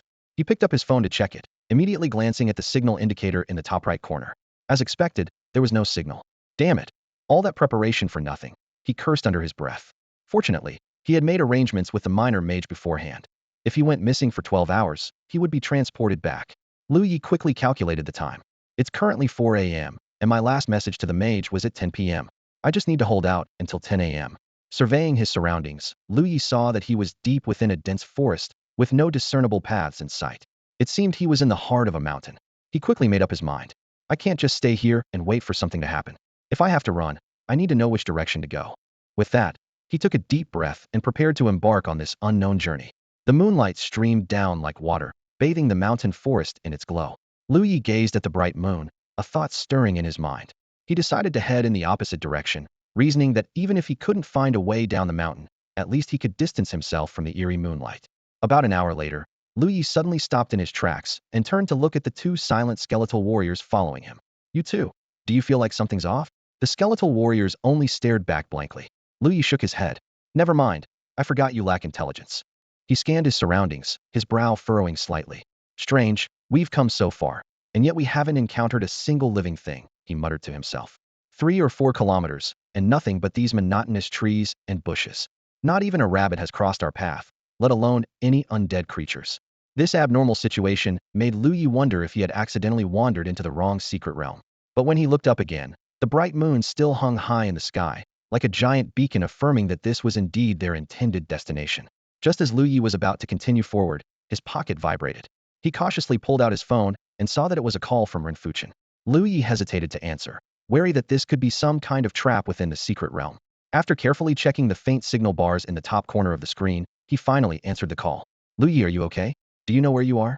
Ren Fuchen's anxious voice came through immediately. Lu Ye let out a small sigh of relief. Uncle Ren, I'm fine. It's quiet here, haven't encountered anything. As for my location, I'm not entirely sure. Good. That's a relief, Ren Fuchen said, his tone relaxing slightly. I'm at the edge of the secret realm with your Uncle Xian. There's a weak signal here, and we've been trying to contact everyone. You're the only one who picked up. Lu Ye was startled. Everyone else is out of contact. Yes, Ren Fuchen replied gravely. But the secret realm doesn't restrict companion beasts, so most people should be safe. Our main concern is Second Master since he's just an ordinary person. Second Master, Lu Ye murmured, his brows furrowing. Ren Fuchen continued, don't worry too much. For some reason, the secret realm activated earlier than expected. The undead creatures won't appear for a few more hours. Second Master should be fine for now. Activated earlier? Lu Ye was taken aback. Could someone be manipulating the secret realm? We're investigating that, Ren Fuchen said, avoiding further discussion on the matter. Instead, he added, only the area near Second Master's house on Tianqiong Peak has a signal. You must be close by now. Find his house and stay there. Your Uncle Xian and I will come to you as soon as we can. Got it. I'll look for it right away, Lu Ye replied. Good. Start searching, and we'll be there soon, Ren Fuchen said, about to hang up when Lu Ye suddenly stopped him. Wait, Uncle Ren. I have a question, Lu Ye asked. If everyone's out of contact, does that include the documentary crew? Are they unreachable too? That's right, Ren Fuchen confirmed. The secret realm's sudden activation probably caught them off guard. They likely didn't even manage to bring their equipment. Lu Ye fell into thought. Does that mean no one will be documenting this exploration? Ren Fuchen detected the underlying implication in Lu Ye's tone and sounded surprised. You're not thinking of live streaming, are you? Of course not, Lu Ye explained. But this secret realm might be a one-time occurrence, and it's incredibly rare. Wouldn't it be worthwhile to live stream and document it? Besides, you know how dedicated I am. You can trust me on this, Uncle Ren. Ren Fuchen paused for a moment, glancing at Xianhua beside him. Seeing Xianhua nod in agreement, he relented. You make a fair point. Fine, there's no sign of undead creatures yet, so you can live stream. But you must prioritize your safety. Understood. Understood. Lu Ye answered cheerfully, already beginning to plan the details of the live stream in his mind. After hanging up the phone with Ren Fuchen, Lu Ye immediately opened the PP chat app. A chat box popped up on the screen, and he quickly typed. 1. Xiao Fa replied almost instantly. Question mark. Lu Ye quickly explained. The secret realm has opened earlier than expected. I'm inside now. Is it dangerous? Xiao Fa's concern was evident. Lu Ye reassured him. Not really. The monster hasn't shown up yet. What do you need? Xiao Fa asked, his tone implying he was ready to assist at any moment. A phone. He'll need it to live stream later, Lu Ye replied concisely. All right. Xiao Fa responded without hesitation. As soon as the message was sent, the skeletal warrior standing beside Lu Ye suddenly vanished into thin air. About a minute later, Lu Ye summoned it back. This time, the skeletal warrior returned holding a phone in its bony claws, the exact phone Lu Ye had previously bought for Xiao Fa. Now armed with 2 phones, Lu Ye wasted no time and began searching for a route to Erye's house. With his exceptional sense of direction, he managed to locate the village half an hour later. The village was shrouded in an eerie black mist, exuding an indescribable sense of decay and desolation. The air was thick with the stench of dampness and rot, making it almost unbearable. Cautiously, Lu Ye stepped into the village and scanned his surroundings. Suddenly, a glimmer of light caught his attention. At the far end of the village, Erye's house was still brightly lit, its glow appearing particularly sinister under the blood-red moonlight. Could it be? Erye's house is the source of the secret realm. Lu Ye's heart raced as he commanded the skeletal warrior to blend into the shadows. He slowed his pace and quietly approached Erye's house. When he was about 20 to 30 meters away, Lu Ye hid behind a dilapidated house and carefully observed. He had already informed Xiao Fa to be on standby, ready to transport him back with the skeletal warrior if his life was in imminent danger. While he waited, a sudden angry voice erupted from inside the house. Damn it! Why is everything in the fridge spoiled? The familiar voice made Lu Ye's expression shift. That sounds like Erye, he thought to himself. Moments later, a man with an extremely disgruntled look stepped out of the house and threw a blackened piece of flatbread into a bamboo basket. Seeing the man's face clearly, Lu Ye was certain it was Erye. Without hesitation, Lu Ye stepped out and called loudly. Erye. Startled, Erye froze for a moment and warily scanned his surroundings until he spotted Lu Ye. Xiaolu. Erye was initially stunned but soon broke into a smile and waved excitedly. Well, I'll be damned. Finally, a living soul. Lu Ye approached him with a smile, thinking to himself that the tone was unmistakably Erye. Gripping Lu Ye's hand enthusiastically, Erye asked, Xiaolu, what the heck is going on? Why did I wake up and find myself back home? You just woke up? Lu Ye was puzzled. Yi, you have no idea what happened at the camp. No clue. Yi shook his head. I always wake up around this time. I was just curious why I suddenly ended up back home. Seriously, Yi, your ability to sleep through anything is impressive. You didn't even notice all the commotion? You're living the most relaxed life ever, Lu Ye said wryly. The secret realm opened earlier than expected. It disrupted the camp, and we were all randomly transported into the secret realm. So I was transported back home. Yi finally grasped the situation. Exactly. You've got some incredible luck, Lu Ye said, then added. By the way, Yi, there's cell service here. Why didn't you contact Uncle Ren and the others? I didn't bring my phone, Yi said with a shrug. I couldn't even call the police if I wanted to. Lu Ye was momentarily at a loss for words, clearly not expecting this response. All right then, they'll let Uncle Ren know. Lu Ye took out his phone and quickly dialed Ren Fuchen's number. However, the ringtone went on for a long time without anyone answering. He frowned slightly, silently wondering if something had gone wrong again. After hanging up, he immediately typed out a brief text message and sent it. Second Master noticed Lu Ye's serious expression and grew a little uneasy. Nervously, he asked, Xiao Lu, is this place really dangerous? Should we head down the mountain instead? Lu Ye glanced up at the eerie moon and slowly shook his head. I don't think that's a good idea. The undead creatures here appear unpredictably. It's safer for us to stay put and wait for Uncle Rin and his team to come rescue us. Hearing this, Second Master plopped down on the bed with a long sigh. Ah, so that's how it is. His expression turned somber, but then he suddenly complained. I haven't even had breakfast yet. Everything in my fridge has gone moldy for some reason, even the chili paste I made. Lu Ye couldn't help but find it amusing that Second Master was still thinking about food at a time like this. He said, Second Master, I brought some food from the camp. It's right where I arrived. Let me go grab it for you. Second Master's eyes lit up. Oh, should I come with you? Clearly, his decades of routine had made him particularly attached to his meals. Lu Ye politely declined. No need, I'll get it myself. With that, he quickly stepped out of the house, pulling out his phone to send Xiao Fa a message. Send over half of the bread, instant noodles, and snacks I bought the other day. Xiao Fa replied promptly, got it. Before long, a skeletal warrior appeared carrying a pile of food, not just snacks, but also a few bottles of drinks. Lu Ye took the supplies back inside and explained, luckily, these were just taken out and haven't been affected by the moon. Second Master, I'm not sure if you'll like this kind of food. Second Master waved dismissively. I'm not picky about food. He tore open a bag of sliced bread and exclaimed in surprise. Whoa, it's still a bit cold. Lu Ye chuckled awkwardly. That's because it just came out of the fridge. It's a bit chilly in the morning, so that's normal. Fair enough, Second Master nodded. Lu Ye handed him a bottle of cola. Here, Second Master, try this soda. All right, the two of them started feasting in the mysterious realm. In less than 10 minutes, they had finished all the food. Second Master, looking satisfied, praised, Xiao Lu, your food is really tasty. Even though it's not warm, the flavor is top-notch.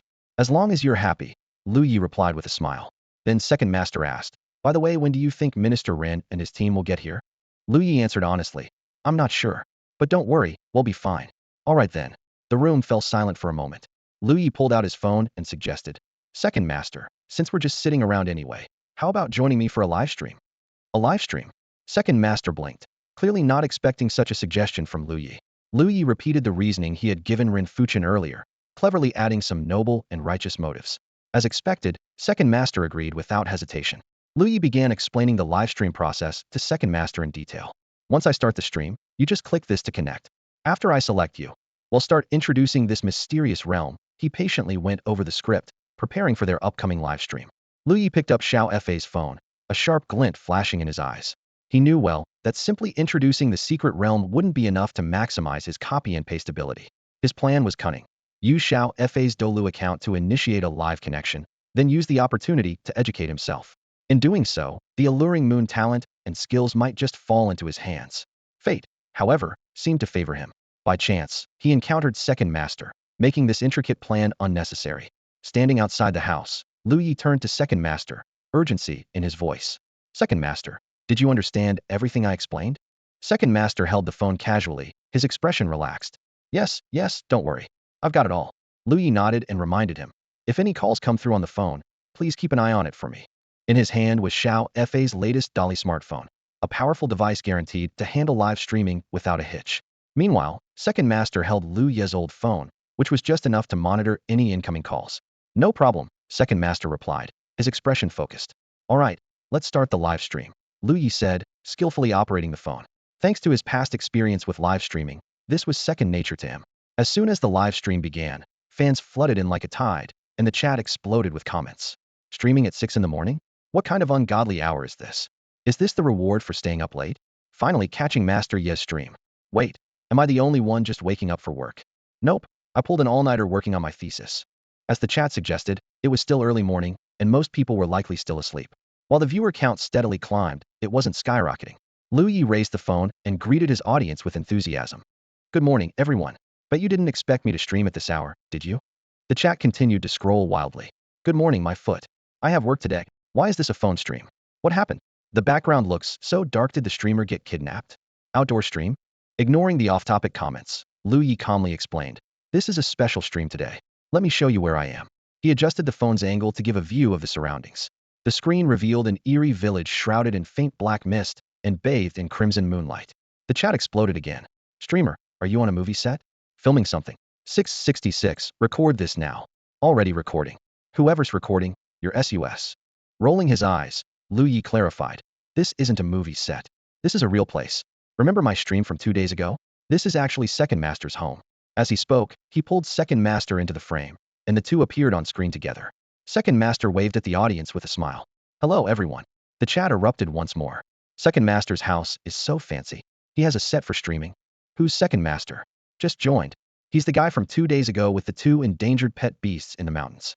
How do you not know this? Second Master, teach me how to raise refining beasts. Where are the refining beasts? And those chickens? Patiently, Lu Ye explained, the reason you're seeing this is because a secret realm has appeared, covering the entire Tiankon Peak, where Second Master lives. Right now, we're inside that secret realm. A secret realm? Is the streamer for real? Sounds like a joke. The audience responded, skeptical. Just then, a special comment caught everyone's attention. The official blue verified account of the Eastern District Beast Taming Association posted 3 consecutive messages. Master Yi, please continue. The association is closely following your live stream. This sent the audience into a frenzy. Is this the official account? No way, an officially recognized secret realm. This is insane. The traffic push from the Dolu platform caused Lu Ye's live stream to skyrocket in popularity. Within just 5 minutes of going live, the viewer count surpassed the 10,000 mark. With a relaxed smile on his face, Lu Ye looked into the camera and said, all right, everyone, let's not waste any time. Today, we're diving into this mysterious secret realm. He turned to Yi beside him and said softly, Yi, you go ahead and request the connection. Yi nodded in agreement.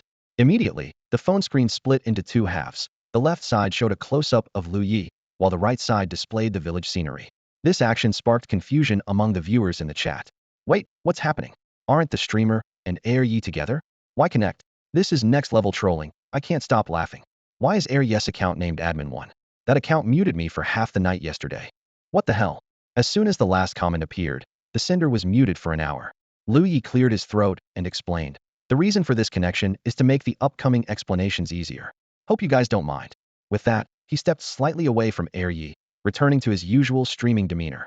Yi, what do you think is the strangest thing about this secret realm? Lu Ye asked casually, as if the question hadn't been prearranged.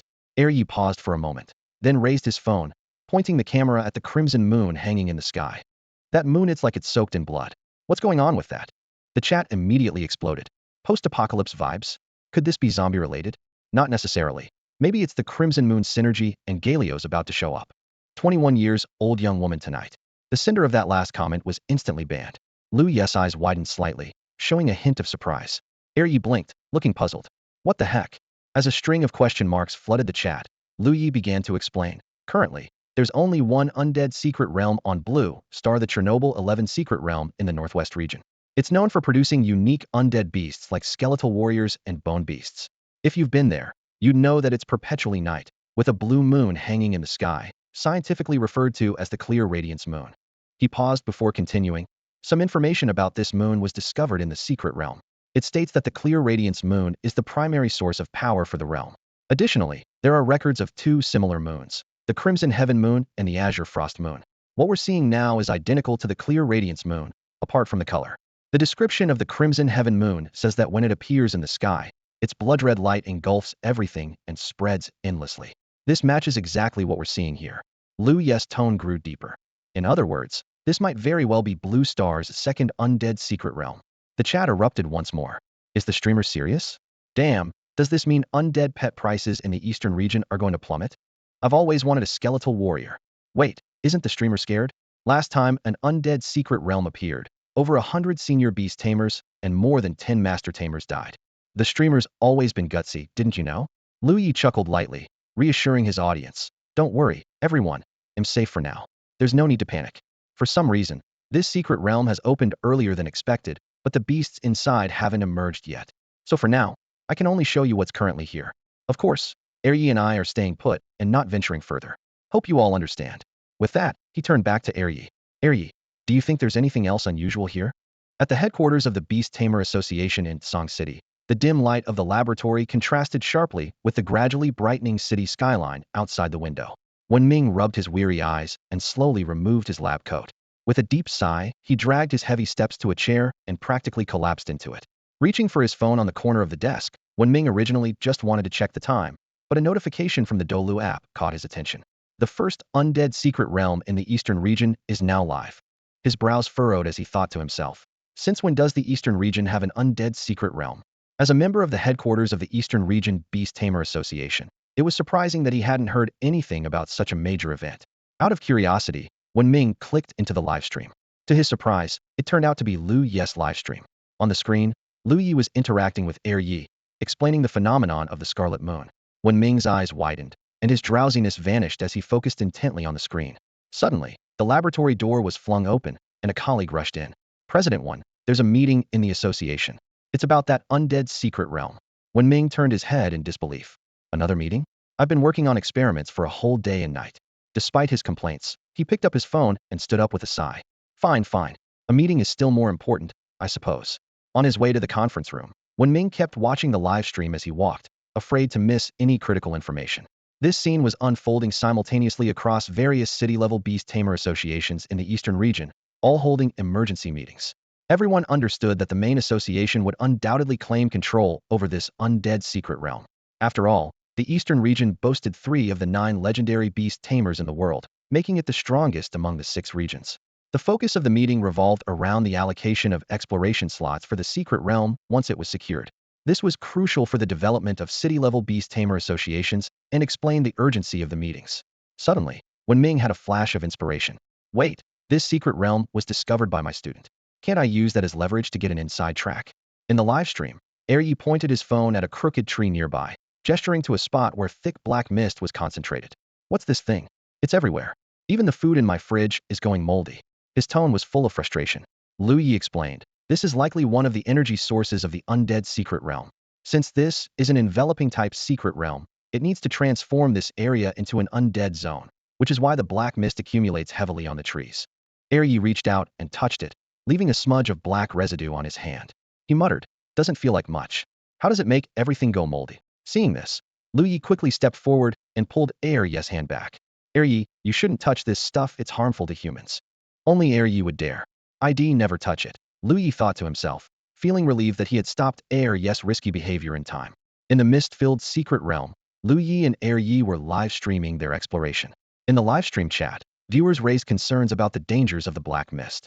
Noticing their worries, Lu Ye explained, this black mist is indeed quite dangerous.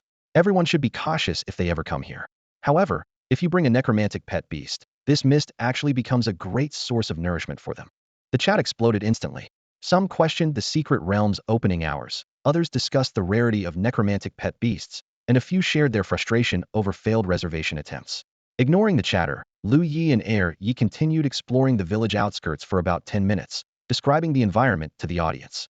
Suddenly, Lu Ye noticed the number of viewers in the livestream skyrocketed to 130,000, far exceeding his expectations. As the black mist grew denser, the likelihood of undead creatures appearing increased, prompting Lu Ye and Yi to temporarily halt their exploration and retreat indoors.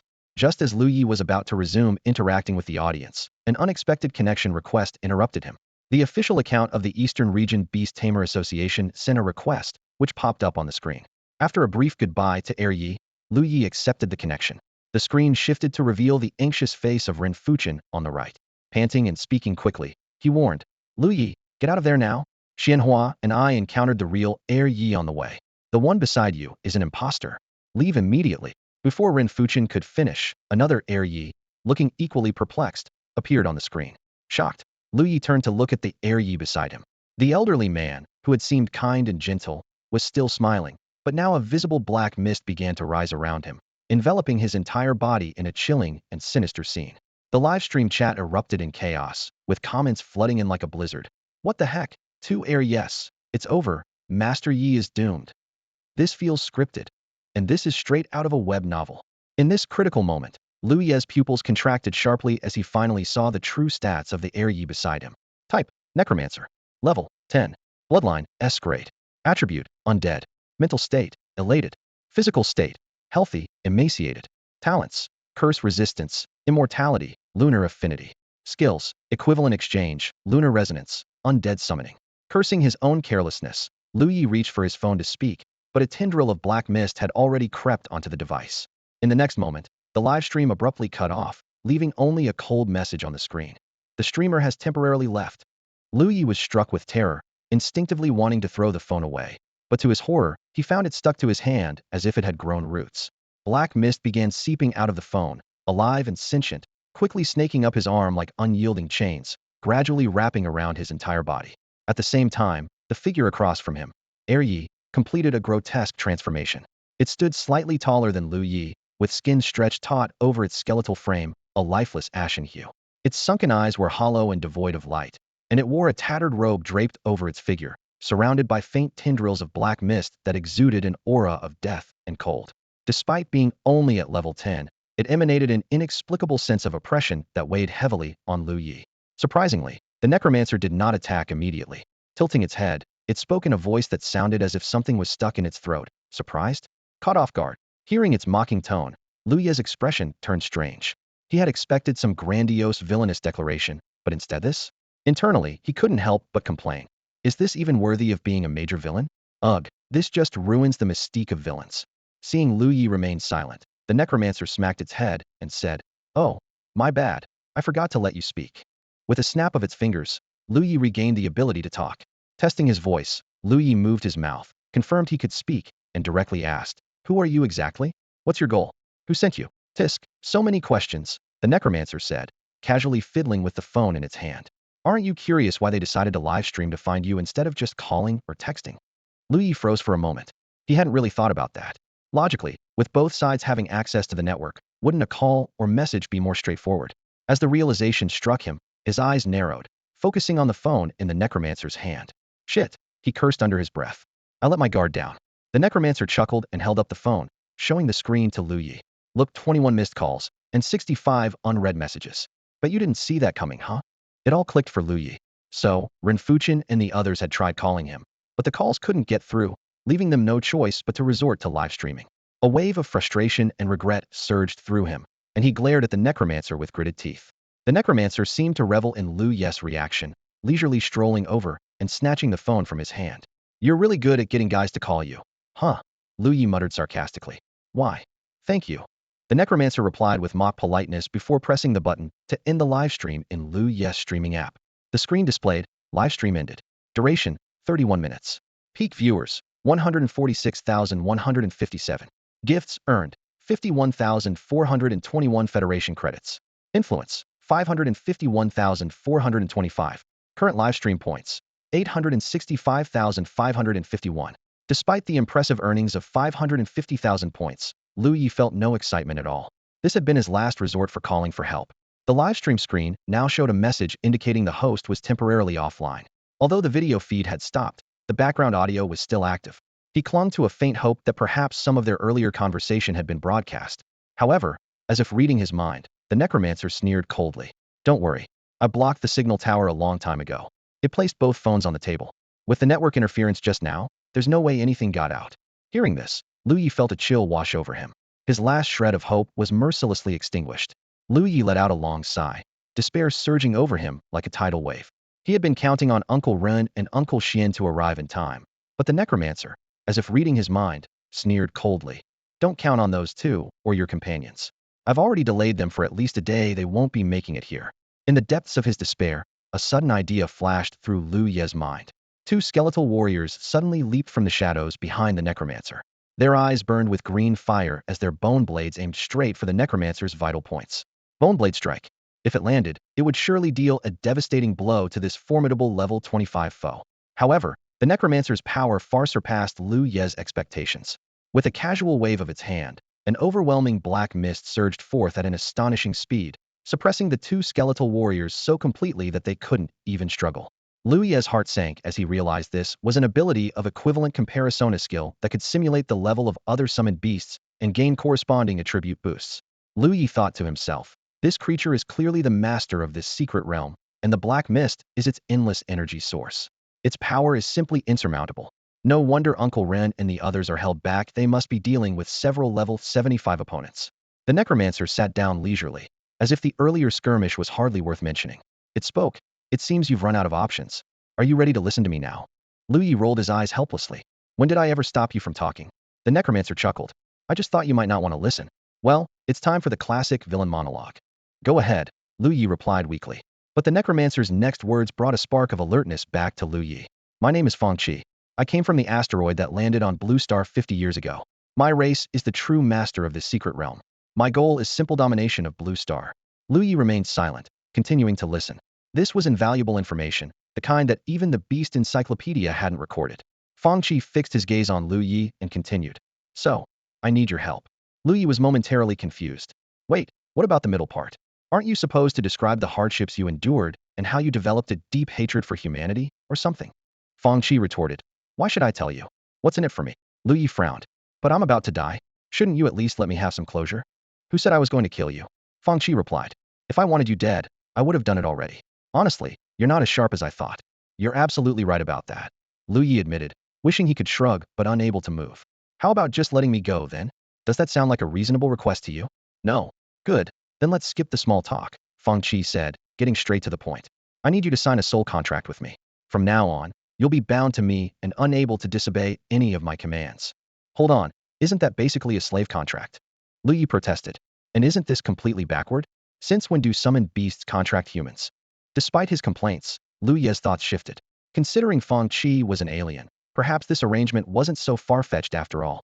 Fongi's laughter echoed through the desolate secret realm, his hollow eye sockets gleaming with an eerie light. A contract of servitude? So what? Do you think you still have the leverage to negotiate with me? He sneered. I won't make you do anything outrageous. Signing a soul contract just ensures that you'll behave obediently. Lu Ye frowned, his tone cautious. So what's next? What do you want me to do?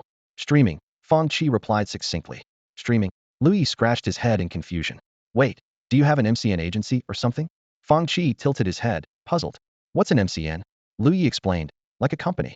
I mean, if I sign a contract with you, that makes me one of your streamers, right? Fongi nodded. Correct. Lu Ye pressed further. Do I get weekends off? Fongi pondered for a moment. You should. You're surprisingly considerate. Lu Ye chuckled lightly before turning serious. I won't ask for much salary, just a base of 20,000 a month, full benefits, attendance bonuses, and a share of the streaming revenue. Those are standard, right? Fongi fell silent for a moment, then said nonchalantly, I don't need money. You can keep all of it. Lu Ye rolled his eyes. No, I mean, you've got to pay me something. Otherwise, I really don't feel motivated to help you. Humph. Fongi snorted disdainfully. You're with me now. Do you really think money will be an issue? How so? Lu Ye asked, intrigued. Fongi explained calmly. Once we're out of here, they'll stage it to look like you defeated me, making you a celebrated hero who suppressed the undead secret realm. That alone will give you a significant fan base, at least 500,000 followers. People in the Eastern District love idolizing heroes. Lu Ye was secretly impressed. Wow, how does an outsider like you know all this? Fongi wasn't wrong, after all. Fongi continued. After that, your streaming focus will shift from beast evaluations to promoting this secret realm. In simple terms, you'll be selling goods. And the goods you'll be selling are the beasts from here. Product promotion. Lu Ye's expression turned complicated. He knew quite a few streamers who specialized in selling products in his previous life, and that industry was murky. He wasn't eager to dive into it. Fongi's eyes gleamed with cunning. Exactly. These beasts were carefully bred by our clan, with top-tier talents and bloodlines. As long as you're willing to sell, I guarantee people will buy.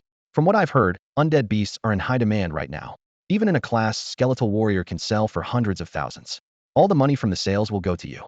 Something about this didn't sit right with Lu Ye. He quickly analyzed the situation. Fongi was the master of this secret realm and was desperate to get the beasts here into human hands. Its ultimate goal was likely to dominate the planet. The beasts in this realm definitely weren't normal. If Lu Ye went along with this, had essentially become a Puvna rare kind of fool. And the last person who became a rare fool seemed surprisingly well off now. But Lu Ye wasn't about to follow that path. He decided to stall for time. Hold on, Lu Ye interrupted. Right now, no one dares to sell beasts online because the Beast Tamer Association controls all the channels. Even if I'm some kind of hero, I wouldn't have the authority to sell beasts. Fongi shrugged. That's for you to figure out. I can't be the only one putting in the effort, can I? Lu Ye cursed silently, but kept his expression neutral. You've got to be kidding me, it'd take years to make that happen. Can you even wait that long? Humph. Fongi let out a light snort. We've waited 40 years already. What's a few more? Lu Ye lowered his gaze, his tone complicated. I see. You've really endured a lot. Fongi replied indifferently. Endured? Not really. I was only born a few months ago. Fongi's lips curved into a confident smile, his eyes glinting with ambition. He slowly revealed his intentions. My father told me to achieve something great. So here I am. Lu Ye raised an eyebrow at his words, silently marveling at the intelligence that came with an S-tier blood, literally intimidating. But on second thought, he couldn't help but think, why does this guy feel so much like a doomed cannon fodder? Fongi continued, his tone laced with temptation. If you cooperate with me, I can fulfill my father's wishes, avenge my mother, and even return to her. He abruptly stopped mid-sentence, seemingly realizing he had said too much. Fixing Lu Ye with a determined gaze, he corrected himself. Let me tell you, money is trivial. If you sign a contract with me, I can procure any type of pet beast you desire. Once we conquer Blue Star, I could even make you a regional governor. Lu Ye was momentarily speechless. That was quite the lofty declaration. Even if he did want to betray humanity, there was no way he'd settle for being under Fongi's thumb. How humiliating would that be?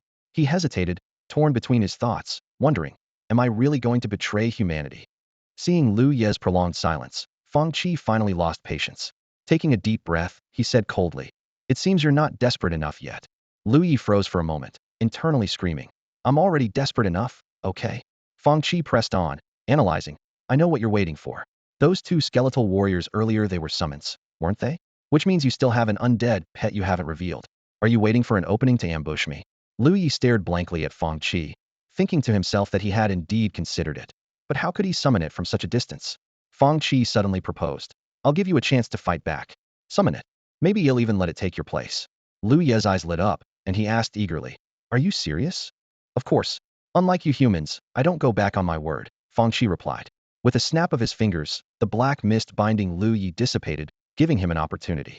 Though freed from his restraints, Lu Ye glanced at his phone and cautiously asked, can I use my phone? Fongi raised an eyebrow. Your phone is the summoning device.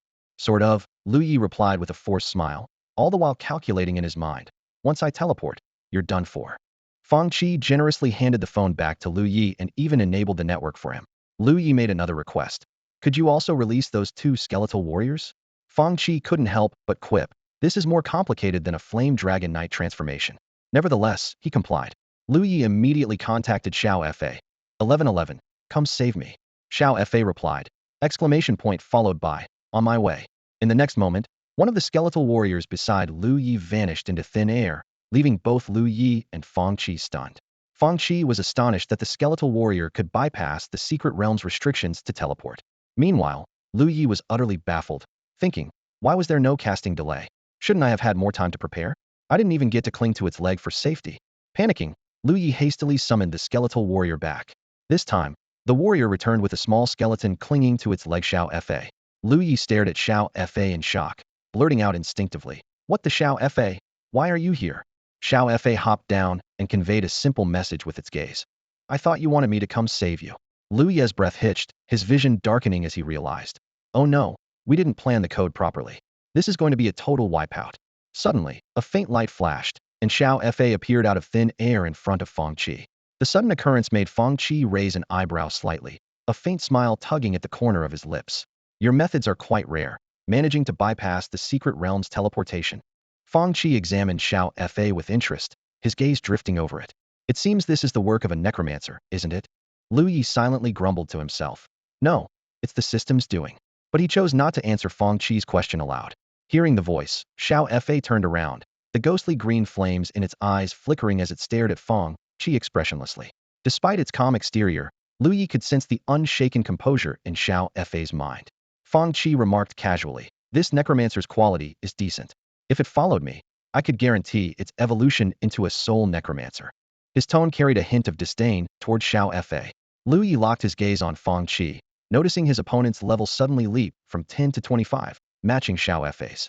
He thought to himself, he talks about being intrigued, but he doesn't dare underestimate it. Which means, he does fear Xiao Fa to some degree. Having lost his last means of escape, Lu Ye resolved to confront Fongi Heaton. At the very least, I need to hold out until Renfuchen and the others arrive, he decided silently. Breaking the silence, Fongi taunted. Hey, are you ready? Show me what it can do. Consider this your interview. Impress me, and I might show you some mercy. Lu Ye lifted his head, a cold smirk forming on his lips. You're quite confident, aren't you? Before Fongi could respond, Lu Ye swiftly opened Xiao Fa's panel and frantically clicked the plus sign next to its level. When the level reached 30, the system notified him that his soul rank was insufficient. Without hesitation, he allocated points to upgrade his own soul rank. His soul rank surged from level 3 to level 4, consuming 300,000 livestream points. Xiao Fa's level skyrocketed from 25 to 40, costing 508,000 points. In the blink of an eye, 860,000 points were depleted, leaving only a little over 50,000. In an instant, Lu Ye felt his soul space expand dramatically, a surge of unprecedented energy flooding into the depths of his mind. The world around him became sharper and more vivid in his perception. Xiao Fa's transformation was even more striking. Its height increased by 10 centimeters, and the flames in its pupils shifted from ghostly green to a profound blue, as mysterious and unfathomable as the heart of the ocean. Without hesitation, Lu Ye commanded silently. Xiao Fa, use the sword of knowledge. The rapid sequence of changes happened in the blink of an eye. Fongi was caught off guard, his angular face etched with confusion, shock, and disbelief. He had never expected Lu Ye to have such a hidden trump card. The combined aura of the man and his beast surged instantly, an invisible wave of pressure crashing toward Fongi. Even with his quick reflexes, he had no time to activate any skills. The scene before him distorted, as though affected by a nauseating force, blurring and twisting into chaos. At the same time, a deafening chime exploded in Fongi's mind, reverberating through every corner of his mental domain. The sudden assault plunged Fongi into an unprecedented predicament. The ringing of a bell echoed through the air, and an overwhelming tide of mathematical problems and complex knowledge surged into Fongi's consciousness. From basic arithmetic to advanced calculus, from geometric shapes to intricate functional equations, every symbol and formula bombarded its mind like piercing arrows. Knowledge suppression? Fongi dropped to its knees in disbelief, clutching its head as if it were splitting apart.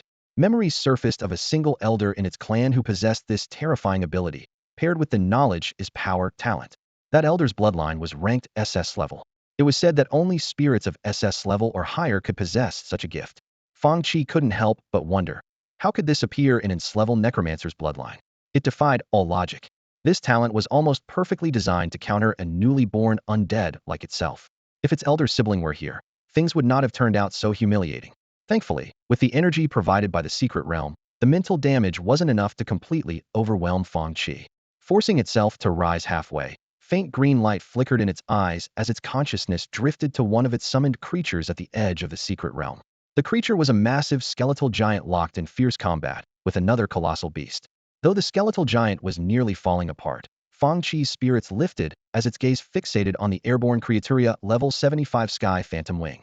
If it could replicate the Sky Phantom Wing's level, it could temporarily ascend to the rank of an 8th-tier necromancer. Just as Fongi prepared to activate its skill, an unbearable burning sensation suddenly erupted from the depths of its soul. It felt like countless scorching needles piercing every fiber of its being, as if it were submerged in molten lava. The searing pain forced its consciousness back to reality, and it let out an involuntary scream. Before it could recover, another wave of knowledge surged into its mind. This time, it wasn't just physics and chemistry, but included bizarre and unrelated information. Principles for operators collecting and using personal data, obligations to inform users, and requirements for safeguarding user information. What is all this nonsense? Fongi wanted to shout, but could no longer form words. The agony began to tear its soul apart, and flames erupted from deep within, spreading to its physical form like hellfire, mercilessly scorching its body. This shocking scene caught Lu Ye's attention. He turned to Xiao Fa and asked, "Is that soulfire?" Xiao Fa shook its head and explained, "This is my newly awakened skill ethereal flame. It can only be used after soulfire is activated, creating a combined scorching effect that burns both the enemy's soul and body." Got it. Lu Ye nodded in understanding before glancing at Fongi, who was writhing on the ground. Stroking his chin, he remarked curiously, "Why is it so weak? I thought we were in for an epic battle that would shake the heavens and the earth. But in the end, it's over in just one chapter." Xiao Fa shrugged, indicating it didn't know either. Fongi, still writhing on the ground, wanted to curse out loud. Regret filled its heart as it realized it had made the classic villain mistake underestimating its opponent. If it had copied level 75 right from the start and crushed Lu Ye with overwhelming power, it wouldn't be in this dire situation. Not only was Xiao Fa 15 levels higher, rendering the bloodline gap irrelevant, but its talents also directly countered Fongi. On top of that, the zero-frame startup attack left Fongi no chance to defend, leaving it utterly defeated. Suddenly, Lu Ye had an idea and asked Xiao Fa, "If it burns like this and it's all bones, do you think it might turn into some kind of relic?" Xiao Fa thought for a moment, realizing this was beyond its knowledge.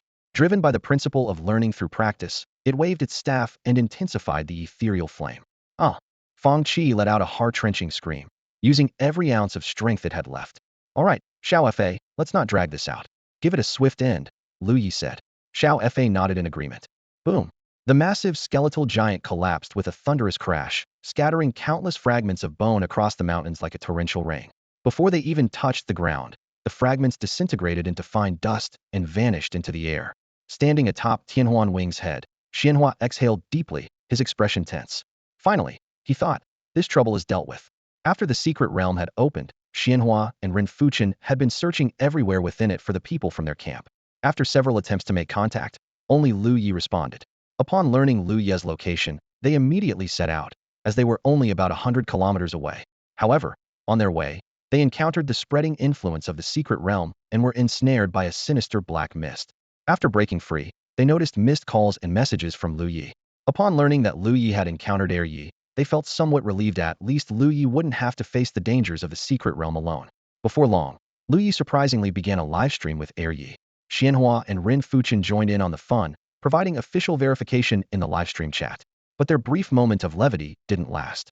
On the way, they encountered the real Ye accompanied by a Fengjian-tailed flame chicken and a Chilean beast. Ye explained that he couldn't sleep comfortably at the camp, so he brought the chicken along and even let the dog sleep on the bed with him, an act entirely in line with Ye's personality. After some testing, the two confirmed that this was indeed the real Ye. Realizing that the Ye Lu Ye had encountered was an imposter, they immediately tried to contact Lu Ye. However, neither calls nor private messages went through. Left with no other choice, they attempted to join Lu Ye's livestream. But just as they connected, the livestream abruptly ended, confirming that their decision was a grave mistake. Ren Fuchen speculated that the fake Ye was likely a ghostly pet beast adept at deceiving minds. Initially, they believed that once Lu Ye was warned, his skeletal warrior pet would easily handle the situation given its advantage in the undead secret realm. Reality, however, proved them wrong. Zhang Shou's phone calls came in relentlessly, prompting the three of them to rush to Ye's house without delay. On the way, they encountered a level 75 skeletal giant, which caused a significant delay. These events made them realize that this secret realm was entirely different from the one in the northwest region.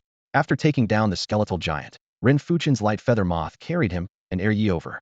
Ye was holding the lone surviving Fengjian-tailed flame chicken, soothing it repeatedly. "You've seen worse, haven't you? What's there to be afraid of?" Xianhua retracted Tianhuan Wing and leapt onto the light feather moth. In the rugged, tree-covered mountains, the moth's smaller and more agile form was far better suited for low-altitude flight than Tianhuan Wing. About 10 minutes later, the light feather moth's mood suddenly shifted subtly. Ren Fuchen's eyes sharpened, and he immediately directed the moth to descend into a dense forest. "What's wrong?" Xianhua asked warily. "It sensed a human presence," Ren Fuchen replied succinctly. The two of them quickly dismounted and moved to a relatively open area within the forest, scanning their surroundings cautiously, ready for whatever might appear. The area was in complete disarray, with broken branches and crushed wildflowers scattered across the ground. A web of footprints covered the terrain, some human, others left by various companion beasts. Clearly, a fierce battle had taken place here not long ago.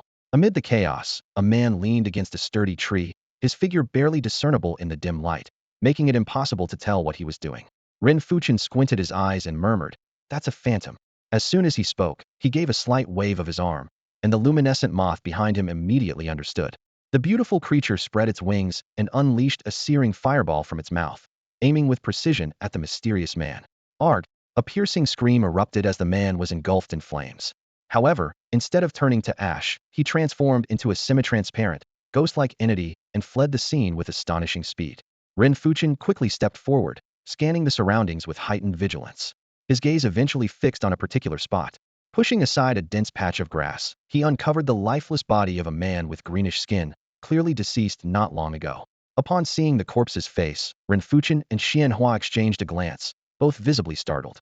"It's Feng Sheng." Ren Fuchen muttered, furrowing his brow. He died of poisoning. Xianhua looked puzzled. It doesn't seem like the poison of an undead creature, though. Ren Fuchen mused for a moment. He was likely killed by someone else. It could very well have been one of our own. What does the luminescent moth sense? Xianhua pressed. Ren Fuchen's expression turned peculiar. It says it didn't detect any other human presence. Then how did he get poisoned? Xianhua shrugged in confusion. Let's take him along, Ren Fuchen decided. Mark this location and investigate it further once everything is over. That's all we can do for now. With that, Ren Fuchen summoned a giant toad, its massive size rivaling that of an elephant. The colossal creature extended its long tongue and swallowed Feng Sheng's corpse whole in one swift motion. Wasting no time, the two continued in the direction of Lu Ye's location. However, they had barely flown for long when the secret realm began to undergo a dramatic transformation. The crimson moon in the sky dimmed and softened, its light no longer as menacing. The surrounding mountains began to sway despite the absence of wind, and the ground emitted an unsettling, low hum. Tremors rippled through the secret realm, as though the earth itself was groaning. In that instant, the boundary of the realm seemed to be restrained by an invisible force, halting its expansion. The black mist that had been gathering dissipated as though scattered by a powerful energy. Suddenly, the ground shook violently, as if countless beings beneath the surface were stirring restlessly. Without warning, undead creatures began to emerge from the soil. Skeletons with exposed bones, decayed zombies, and blurry-faced phantoms crawled out, their forms materializing from the dissipating black mist. Are these undead creatures? Xianhua exclaimed in shock. Seems like it, Ren Fuchen replied. Even as a leading expert in companion beast research, it was his first time witnessing such a scene firsthand. After all, this was only the second undead secret realm on Blue Planet, and the first one, well, those fools hadn't even bothered to invite him. Xianhua suddenly realized something. Doesn't this mean Lu Ye is in even greater danger? Ren Fuchen's expression darkened. We need to move, now? There's no time to waste. Sensing its master's urgency, the luminescent moth unleashed its fastest speed yet, streaking like a brilliant comet across the night sky. But just moments into their flight, both Ren Fuchen and Xianhua's phones rang simultaneously. Seeing that the call was from the association, they answered quickly, only to hear a shocking statement. Minister, that Lu Ye. He's live streaming again. Half an hour ago, Xiao Fa stoked the flames once more, and the dried, cracked skin on Fong Qi's body disintegrated into ashes under the intense blaze. The greedy tongues of fire licked every inch of exposed flesh, leaving behind nothing but a charred skeleton. Tisk, it's really all gone, Lu Ye commented coldly, his gaze fixed on the grim scene before him. The fire raged on for a full 2 minutes. Just as Xiao Fa was nearing exhaustion, Lu Ye noticed a sudden change on Fong Qi's status panel. Physical state, near death deceased. As the status panel shifted, Fong Qi's connection to the secret realm was completely severed. Without the energy supply from the secret realm, the flames on his body suddenly surged, as if gaining a newfound freedom, and began to dance wildly. The once scorching red flames swiftly transformed into a deep, eerie blue, radiating a suffocating chill that seemed to freeze the surrounding air. Feeling the sudden wave of cold, Lu Ye instinctively took 2 steps back. When Fong Qi's remains were finally reduced to ashes, a fist-sized spherical object hovered midair. The object was entirely jet black, shrouded in dense, swirling black mist that lingered around it. Lu Ye stared at the mysterious sphere, refraining from touching it recklessly. Exercising caution, he activated his golden eye and saw the corresponding status panel. Soul Core, a rare item left behind after the death of a soulcaster, used for crafting tools, nurturing spirit beasts, and more. Optimal users, specter type, undead type, spirit type, etc. Lu Ye raised an eyebrow, quickly understanding the situation.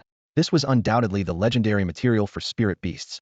The golden eye not only allowed him to view spirit beast attributes, but also identified the uses of spirit beast materialsa, truly convenient tool. This was his first time using the golden eye to examine such materials, and he couldn't help but feel a sense of curiosity. According to the panel, the soul core posed no significant harm to the human body. Only then did Lu Ye cautiously reach out and pick it up. The soul core felt icy cold to the touch, likely due to the flame Xiao Fa had unleashed earlier, with a texture reminiscent of an ice ball that radiated an unrelenting chill. It was as heavy as a metal sphere, solid and weighty in his hand. As he examined the soul core, Lu Ye suddenly recalled an auction he had attended not long ago. A soul core had been featured there as well, only the size of a thumb, yet it had fetched an astronomical price of nearly 10 million. The one he now held, however, was as large as an adult's fist. Its value could very well exceed $1 billion. However, Lu Ye knew all too well that he couldn't reveal this discovery to the public, nor could he let anyone know he possessed such a treasure. The reason was simple. His recent livestream had already drawn widespread attention. Anyone scrolling through dull videos would see news of his secret realm exploration. Moreover, His conversation with Rinfuchen had been broadcast live, meaning everyone knew he had encountered danger. If he were to disclose the truth now, telling the world he had defeated a soulcaster, obtained a fist-sized soul core, and survived, it would undoubtedly generate massive attention. But it would also mark the end of his streaming career. More importantly, such a rare and valuable soul core would be nearly impossible to keep in his possession. On top of that, Xiao Fei's true identity might also be exposed. After all, how could an ordinary skeletal warrior possibly defeat a powerful soulcaster? Lu Ye stood in the dimly lit cave, holding the faintly glowing soul crystal in his hand. His gaze shifted back and forth between Xiao Fei and the crystal, weighing the pros and cons in his mind. The influence of the Federation and the Beast Tamer Association loomed over him like an insurmountable mountain. The information revealed by Fongi, the necromancer, was too scant to warrant alarming Rinfuchen and the others. As for ambitions of world domination, Lu Ye couldn't help but let out a cold laugh. Wasn't the very existence of the Federation and the Beast Tamer Association meant to guard against such threats? He made up his mind concealing this matter was the wisest course of action. If no one knew, there would be no trouble. Lu Ye's gaze returned to Xiao Fei. The skeletal figure emitted a faint blue glow. He opened Xiao Fei's attribute panel and was surprised to find its mental state labeled as slightly longing. For the usually emotionless undead mage to display such a fluctuation, it was clear this crystal was extraordinary. Not like it's of any use to me. You take it, Lu Ye said casually, tossing the crystal toward Xiao Fei. The skeletal fingers caught it steadily, conveying a faint sense of gratitude. Xiao Fei carefully aligned the crystal with the void in its chest cavity. With a soft click, the crystal embedded itself within. In that instant, a strange energy ripple emanated from Xiao Fei's body, and the surface of the crystal glowed with a dark green light. Intrigued, Lu Ye checked Xiao Fei's attribute panel again. Besides a new skill called Ethereal Flame, there were no other significant changes. He speculated it might be a unique mutation, one not even documented in the encyclopedias. The bluish flames igniting on Xiao Fei's body caught Lu Ye's attention. He mused silently that the flames must have evolved, though for some reason, this change wasn't reflected on the panel. However, the substantial increase in evolution value and mental energy, along with the enhancement of the necromantic summoning skill, left Lu Ye quite satisfied. Next, Lu Ye reviewed his own attribute panel. The newly acquired Tier 2 mental amplification and Tier 2 strength amplification, along with the increased feedback ratio, significantly boosted his abilities as a beast tamer. Now, he could even go 3 or 4 days without sleep, an incredible advantage for someone who streamed for a living. At that moment, Xiao Fei gently tapped Lu Ye's arm, as if urging him. Snapping out of his thoughts, Lu Ye glanced around the eerie cave, knowing they couldn't stay any longer. All right, let's go, he murmured. With Xiao Fei by his side, he quietly left the secret-laden cavern, leaving only a silent darkness behind. Lu Ye pushed open the door and froze in his tracks. The scene before him sent chills down his spine. Thick, black mist continued to shroud the surroundings, and an icy, bone-piercing chill rushed toward him. The ground began to tremble violently, and an unsettling scraping sound emanated from beneath the soil. Suddenly, countless undead creatures burst out of the ground, creating a terrifying spectacle. Skeletal warriors wielded rusted swords, their hollow eye sockets burning with crimson flames. Decayed zombies staggered as they walked, their rotting skin covered in green moss, exuding a nauseating stench. Translucent wraiths floated in the air, their piercing wails echoing endlessly. Fortunately, these undead creatures were of a low level, and with Xiao Fei by his side, they dared not approach. Lu Ye's heart sank. Could it be that the secret realm had fully activated? Instinctively, he looked up at the sky. The crimson moon still hung high, emitting an eerie red glow. Lu Ye quickly checked its attributes. Type: Summoned Entity, Crimson Moon. Level: 55. Bloodline S. Attributes: Undead, Wraith. Innate Ability: Source of the Undead. Skills: None. Lu Ye frowned in thought. Why was the moon still there? Normally, summoned entities should disappear upon the death of their summoner. This could only mean the summoner might be someone else, not Fongi. At that moment, a system notification suddenly popped up. Since the host follower count on a single video platform has reached 100,000, Newbie Mission 4 is now unlocked. Mission name: Newbie Mission 4. Mission description: begin your 4th Beast Appraisal livestream and achieve an influence score of over 100,000 during the stream. Mission rewards: 100,000 livestream points, 3 low-tier pet beast blind boxes, 2 mid-tier pet beast blind boxes. Lu Ye raised an eyebrow in surprise. His follower count had surpassed 100,000 so quickly? Setting aside his doubts about the Crimson Moon for now, he pulled out his phone and opened the Duel video app. After Fongi's death, the base station had resumed operation and the network was back online. Once the Duel platform finished loading, the first video that popped up made Lu Ye laugh helplessly. The screen showed a single candle burning in the darkness, accompanied by the caption, praying for Lang Ye's safety during his beast appraisal. A melancholic background track played along with it. Lu Ye took a closer look and realized the video had been posted by Zhang Shou. Clearly, Zhang Shou was deeply concerned about his safety. The video had already garnered thousands of likes, and Lu Ye curiously clicked into the comment section. Watching his stream cut off like that, I hope he's okay. Cyber Memorial Service. Zhang Wanshou replied, "He's not dead yet, you idiot." Someone responded to Zhang Wanshou, "If he survives, I'll gift him 10 sports car donations. Makes me laugh just thinking about it." Zhang Wanshou replied, "All right, I'll pin your comment." The sight warmed Lu Ye's heart. Uncle Zhang genuinely cared about him and was even defending him online. Fortunately, only Zhang Shou had posted a prayer video. The rest were screen recordings or news reports. However, judging by the comments, most people believed Lu Ye's chances of survival were slim, given that the survival rate for similar incidents was less than 1. After a moment of contemplation, Lu Ye decided to give everyone a surprise.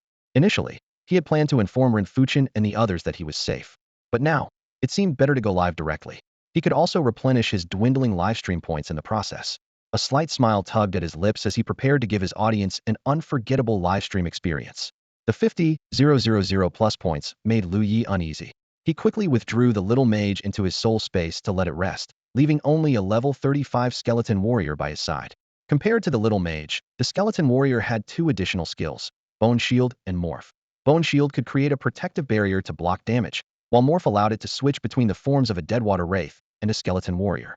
Lu Ye experimented by transforming one of the skeleton warriors into a Deadwater Wraith. This dual attribute A-grade bloodline pet was rare due to its ability to phase through solid objects and move at high speeds. He carefully examined the attribute panel. Level 35, a grade bloodline, dual ghost and water attributes, with innate abilities like Shadow Form and Intangible Touch, as well as skills such as Shadow Leap and Fear Wave. After pondering for a moment, Lu Ye summoned the remaining 2 skeleton warriors. He transformed one of them into a Deadwater Wraith as well, leaving the last one in skeletal form to guard him. The 2 transparent Deadwater Wraiths hovered around him, forming a perfect protective circle. Once prepared, Lu Ye dialed Zhang Shou's number. Zhang Shou was initially confused and then suspicious, thinking it might be a wraith impersonating Lu Ye. Without offering much explanation, Lu Ye simply urged Zhang Shou to pay attention to a pinned user in the comment section. Zhang Shou immediately understood and excitedly asked if Lu Ye planned to go live, even suggesting that the user send gifts during the stream. After hanging up, Zhang Shou returned to his private messages. A user named Lovegrass Love Cilantro had been mocking him sarcastically. Instead of getting angry, Zhang Shou calmly sent over Lu Ye's livestream link. The user, Lovegrass Love Cilantro, initially full of disdain, froze when he saw the livestream was active. On the screen, Lu Ye was energetically greeting the audience, announcing that he was exploring the first undead secret realm in the Eastern District. This scene sent a cold sweat down Lovegrass Love Cilantro's back. In a panic, he quickly blocked both Lu Ye and Zhang Shou, deleted his previous comments, and tried to erase all traces of his actions. Meanwhile, a flood of confused viewers poured into the livestream.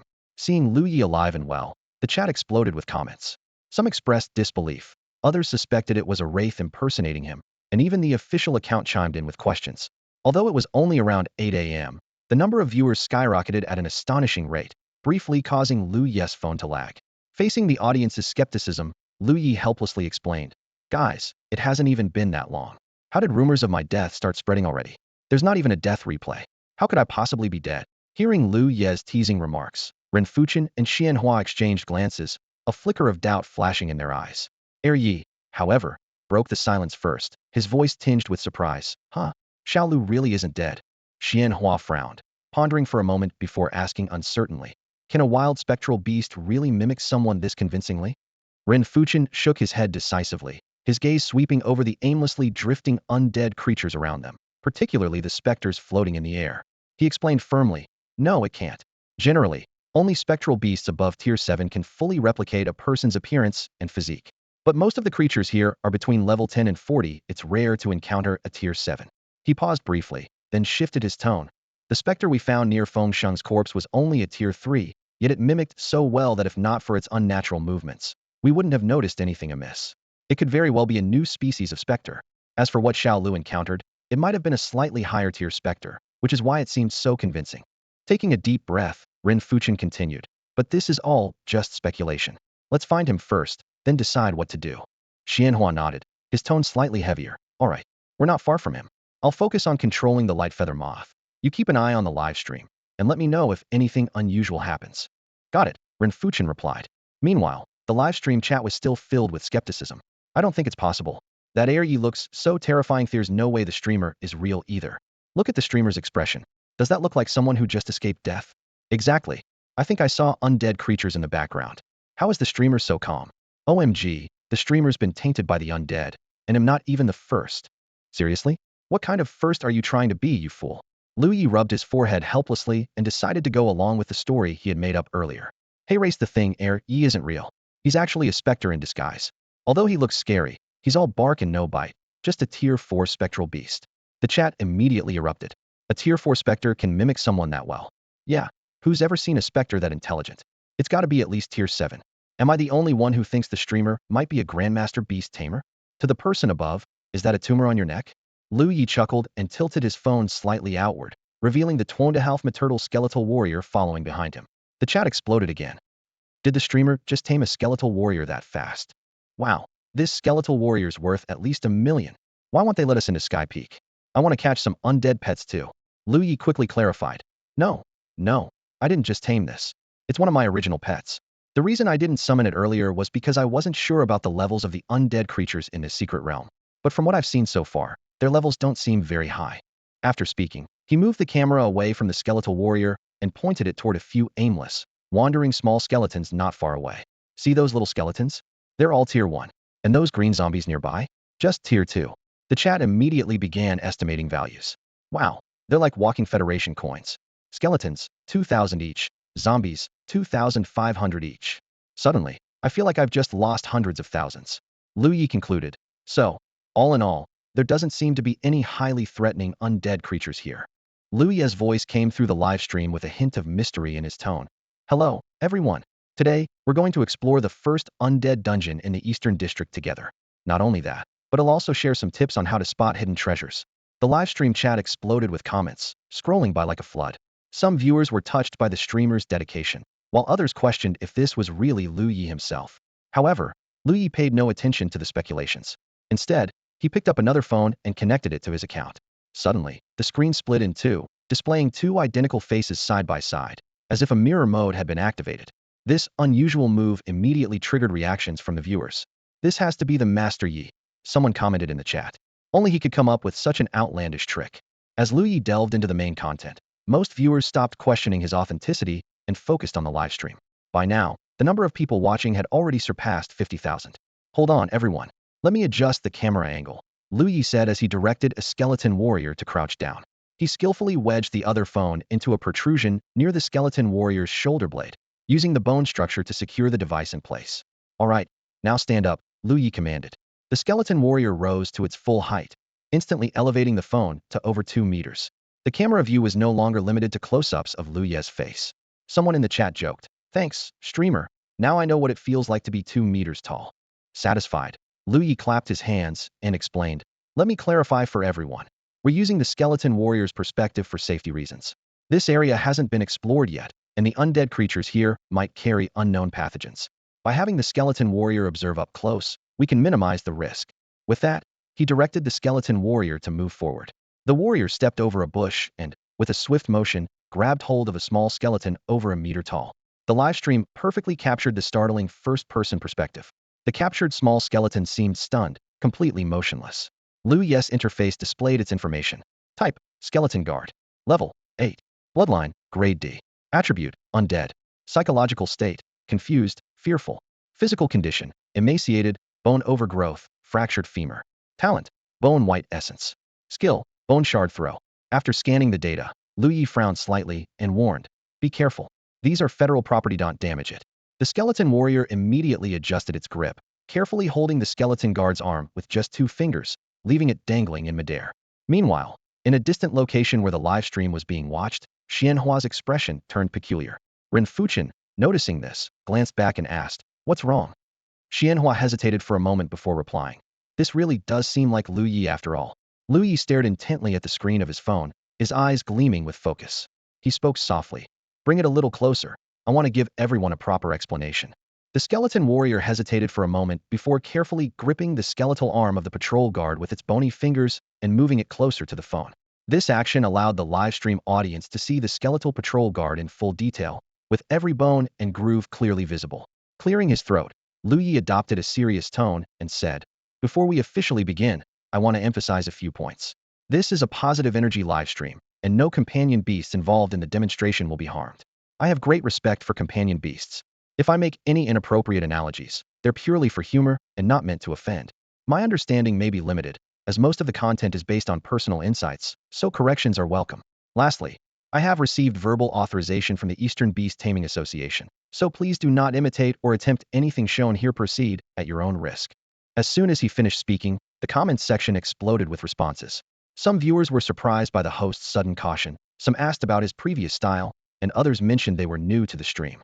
Ignoring the chatter, Lu Ye remained focused on the skeletal patrol guard in front of him.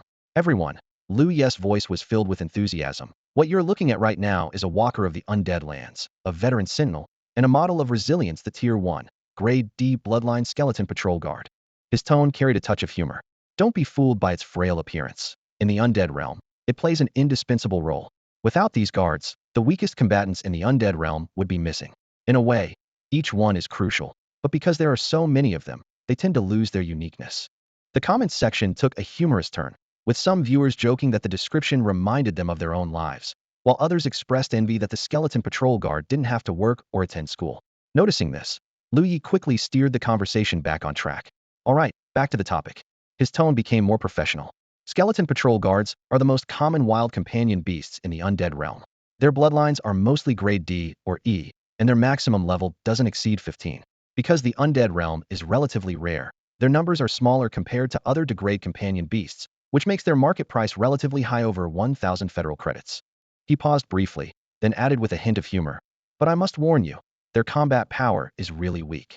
If you've got spare cash, feel free to buy one to observe. If not, just watching this video is enough." Just as Lu Ye was about to continue his explanation, something unexpected happened. The flames in the eye sockets of the skeleton patrol guard suddenly extinguished, and its head tilted to the side, as if it had lost all life. The comments section erupted, with some viewers exclaiming in shock that it had died, while others joked about how he had just promised no harm would come to it, yet something had already gone wrong. Lu Ye froze for a moment before leaning in to examine it. "Don't worry," he said, his tone carrying a hint of apology. "It's just passed out." He quickly pulled up the companion beast status panel to confirm the situation. "Let me explain what just happened." Lu Ye's voice returned to its professional tone. "There are nearly 20 different forms of undead skeleton-type companion beasts. Research has shown that they are hierarchically divided based on bloodline levels. When there's a significant or comparable power gap, higher-ranked ones exert a certain bloodline suppression over lower-ranked ones. That's why our skeleton patrol guard suddenly fainted." Lu Ye stood in the live stream room, accompanied by his formidable Grade A skeleton warrior. He was showcasing an intriguing phenomenon to his audience. When this powerful skeleton warrior locked eyes with a graded skeleton patrol guard, the sheer intensity of its fiery gaze was enough to make the latter faint on the spot. "Dear viewers, please note, this is completely normal. We would never harm the skeleton patrol guard," Lu Ye explained with a hint of humor in his tone. "It's just that the intensity of this fiery gaze is a little too overwhelming." However, the chat was filled with skeptical comments. Most viewers didn't seem convinced that the skeleton patrol guard had merely fainted. To prove his point, Lu Ye decided to take matters into his own hands.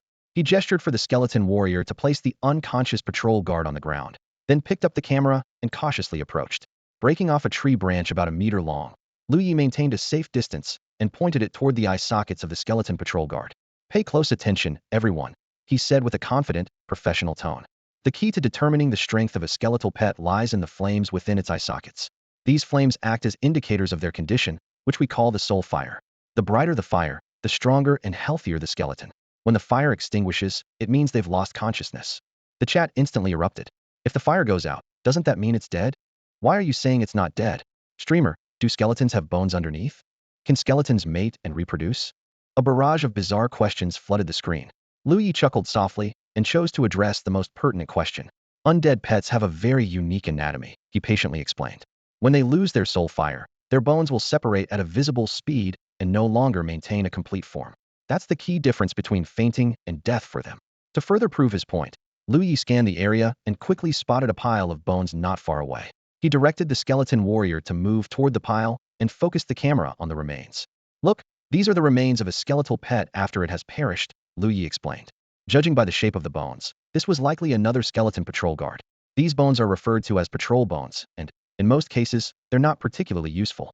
However, they're ideal for nurturing skeletal undead pets. The chat was abuzz with heated discussions. Some viewers accused the streamer of staging the scene, while others mentioned that the official account of the Northwestern District's undead realm had performed similar demonstrations before. Seeing some viewers speak up in his defense, Lu Ye felt a small sense of relief. He recalled his early days of live streaming treasure appraisals when only a handful of viewers truly understood the craft, and most were just there for entertainment. Every stream would attract inexplicable criticism. In contrast, the atmosphere during pet appraisal streams was much more positive, as the audience was generally more knowledgeable about the subject.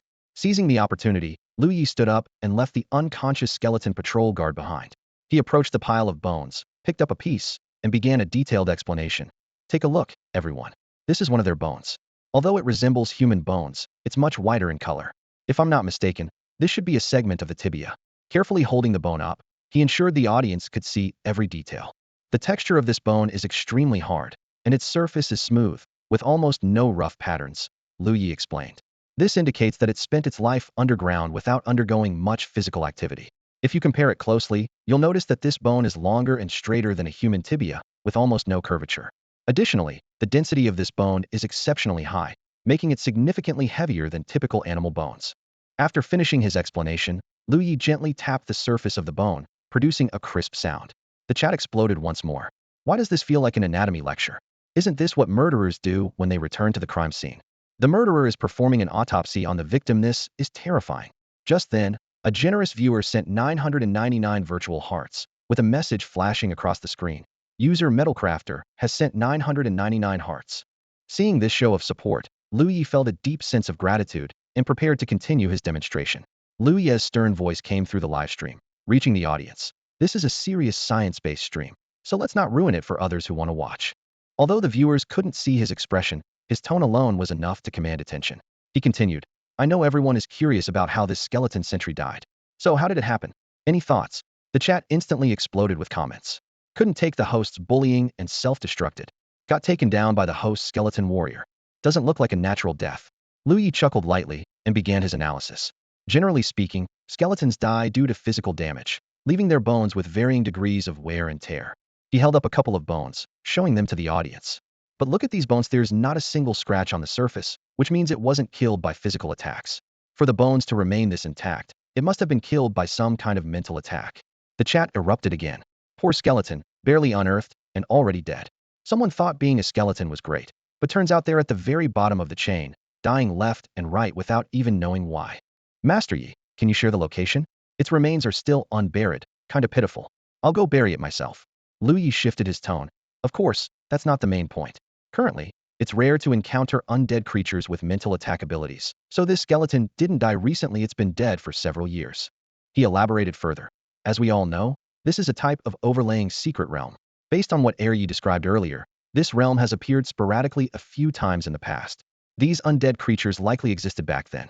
This skeleton was probably killed years ago, and its remains only surfaced when the secret realm fully opened and covered Tianqiong Peak. Lu Ye went into detail about the characteristics of overlaying secret realms, igniting a lively discussion among the audience. That's exactly what the books say. That skeleton's even more pitiful now left unburied for years. An overlaying undead secret realm? Probably one of vacant in the world. Impressive. I really want to check it out myself. Coordinates: the edge of the Unying mountain range. Around 4 or 5 a.m. this morning, there were non-stop plane noises. Lu Ye crouched down excitedly, sifting through the bone pile. So, I've hit the jackpot here. In undead secret realms, when skeletal pet beasts die, their bones are usually corroded and decomposed. But for this pile to remain intact for so long, there must be something valuable here. Today, they'll show you all how to find hidden treasures in undead secret realms. The audience eagerly chimed in. Such a niche tutorial. You could teach me, but I still wouldn't get it. I'm literally at the Chernobyl secret realm number 11 right now. About to go in, let's see if I can learn something useful. Lu Ye handed his phone to a skeleton warrior and focused intently on the bone pile.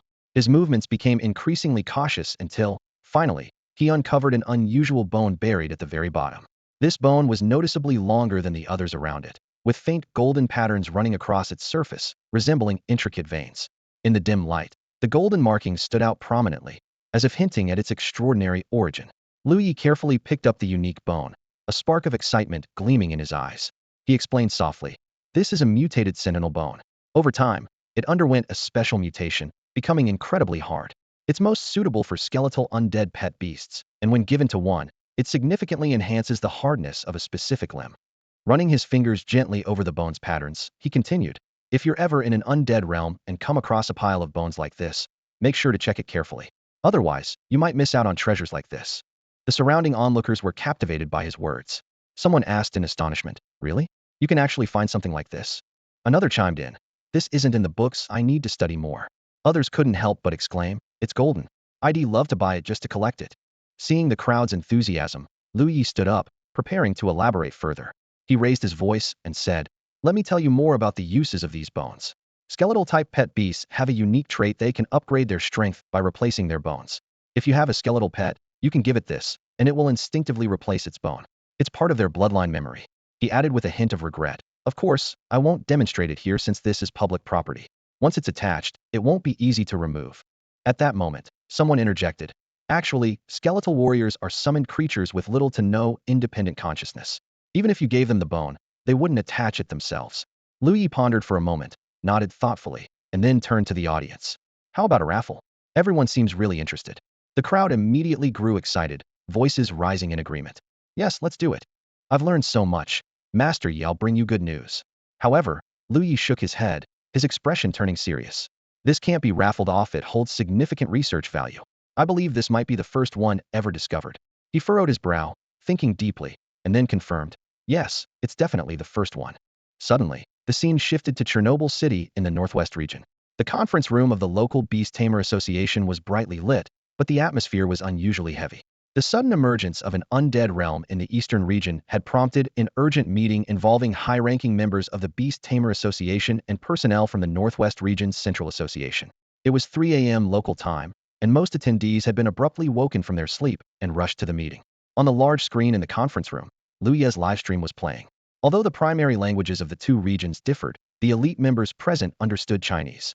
When the golden bone in Lu Ye's hand appeared on the screen, the room fell into a stunned silence. At the head of the table sat the vice president of the Central Association, Rainer Kastel. With his thick silver hair and sharp demeanor, he seemed alert despite the late hour. Clearing his throat, he turned his gaze to the man seated to his left. This man, wearing a black uniform adorned with a skull emblem on his chest, had a stern expression. He was Edwin Morris, the official responsible for managing the undead realms in the eastern region. Rainer asked, Mr. Morris, have you encountered similar bones in the undead realm? Edwin nodded slowly, his voice heavy. Yes, but they are usually in other colors, not gold. As for this kind of golden bone, I can hardly recall ever seeing one. Rainer's eyes sharpened as he pressed further. So, according to this streamer, such bones can be found by searching beneath piles of bones. Edwin's body tensed slightly under Rainer's piercing gaze. Stammering, he replied, in theory, yes. But why is it that, even though Chernobyl Site 11 has been open for 7 years, we haven't found a single bone like this? I suspect the eastern region might be fabricating this to mislead us. His words caused the others in the room to furrow their brows in disbelief. Thoughts raced through their minds. Has this guy been stuck in the undead realm so long that his brain's gone rusty? The eastern region is renowned for its precision and authenticity among the 6 major regions. If anyone were to fabricate something, it would be the western region, not the eastern. Rainer's voice thundered, Edwin, be mindful of what you say and what you don't. He then scanned the room, his tone firm and resolute. From this moment onward, I will personally oversee all matters related to the undead realm. Seal off Site 11 in Chernobyl again, and no outsiders are to enter. We'll conduct a thorough sweep of the entire site. The entire room responded in unison, understood. If Lu Ye knew the secrets of the Chernobyl Beast Taming Association, he would undoubtedly feel indignant on Edwin's behalf. In the Beast Encyclopedia, there are numerous types of mutated bones, such as the bone of the sentinel, the bone of the knight, and the bone of the sorcerer, each granting skeletons different attribute boosts. However, the uniqueness of the bone of the sentinel is particularly striking. Unlike the class bloodline bones of the knight and sorcerer, skeleton sentinels have a significantly lower bloodline level and are often reduced to mere fodder in the necromancer's realm. They almost never reach level 30. Even more astonishing is that once they do break past level 30, they inevitably evolve into class bloodline skeleton centuries, a fact documented in the encyclopedia, but never confirmed in reality. The conditions for the formation of the bone of the sentinel are extremely stringent. Not only must the creature die from a mental attack, but most of its bones must remain intact, avoiding scavenging by other skeleton sentinels or absorption by the realm itself.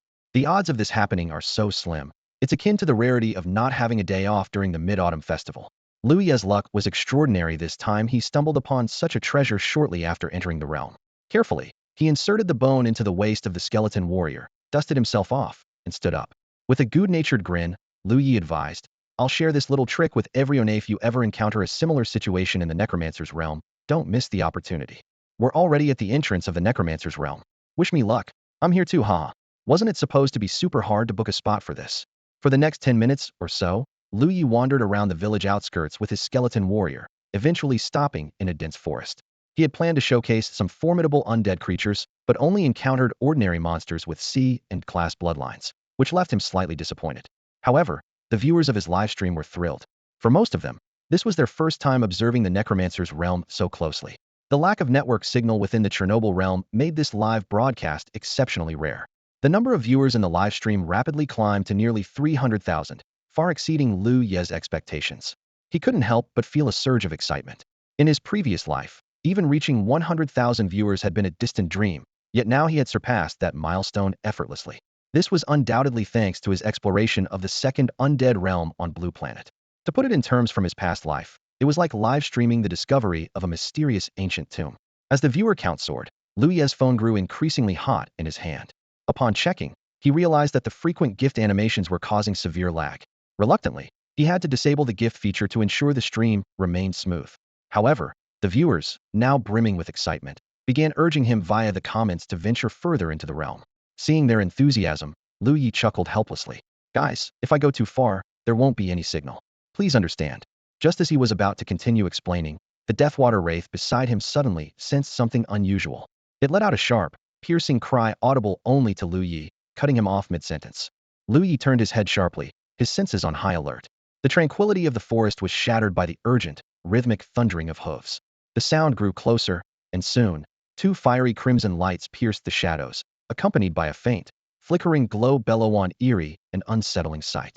Emerging from the dark woods was a skeletal knight clad in battered armor, astride an equally bony warhorse. Leading a squad of skeletal sentinels, the knight advanced slowly and ominously. In one hand, it gripped a rusted longsword, and in the other, it held the reins. Its tattered cloak fluttered in the air, while its hollow, glowing gaze fixed unblinkingly on Lu Ye.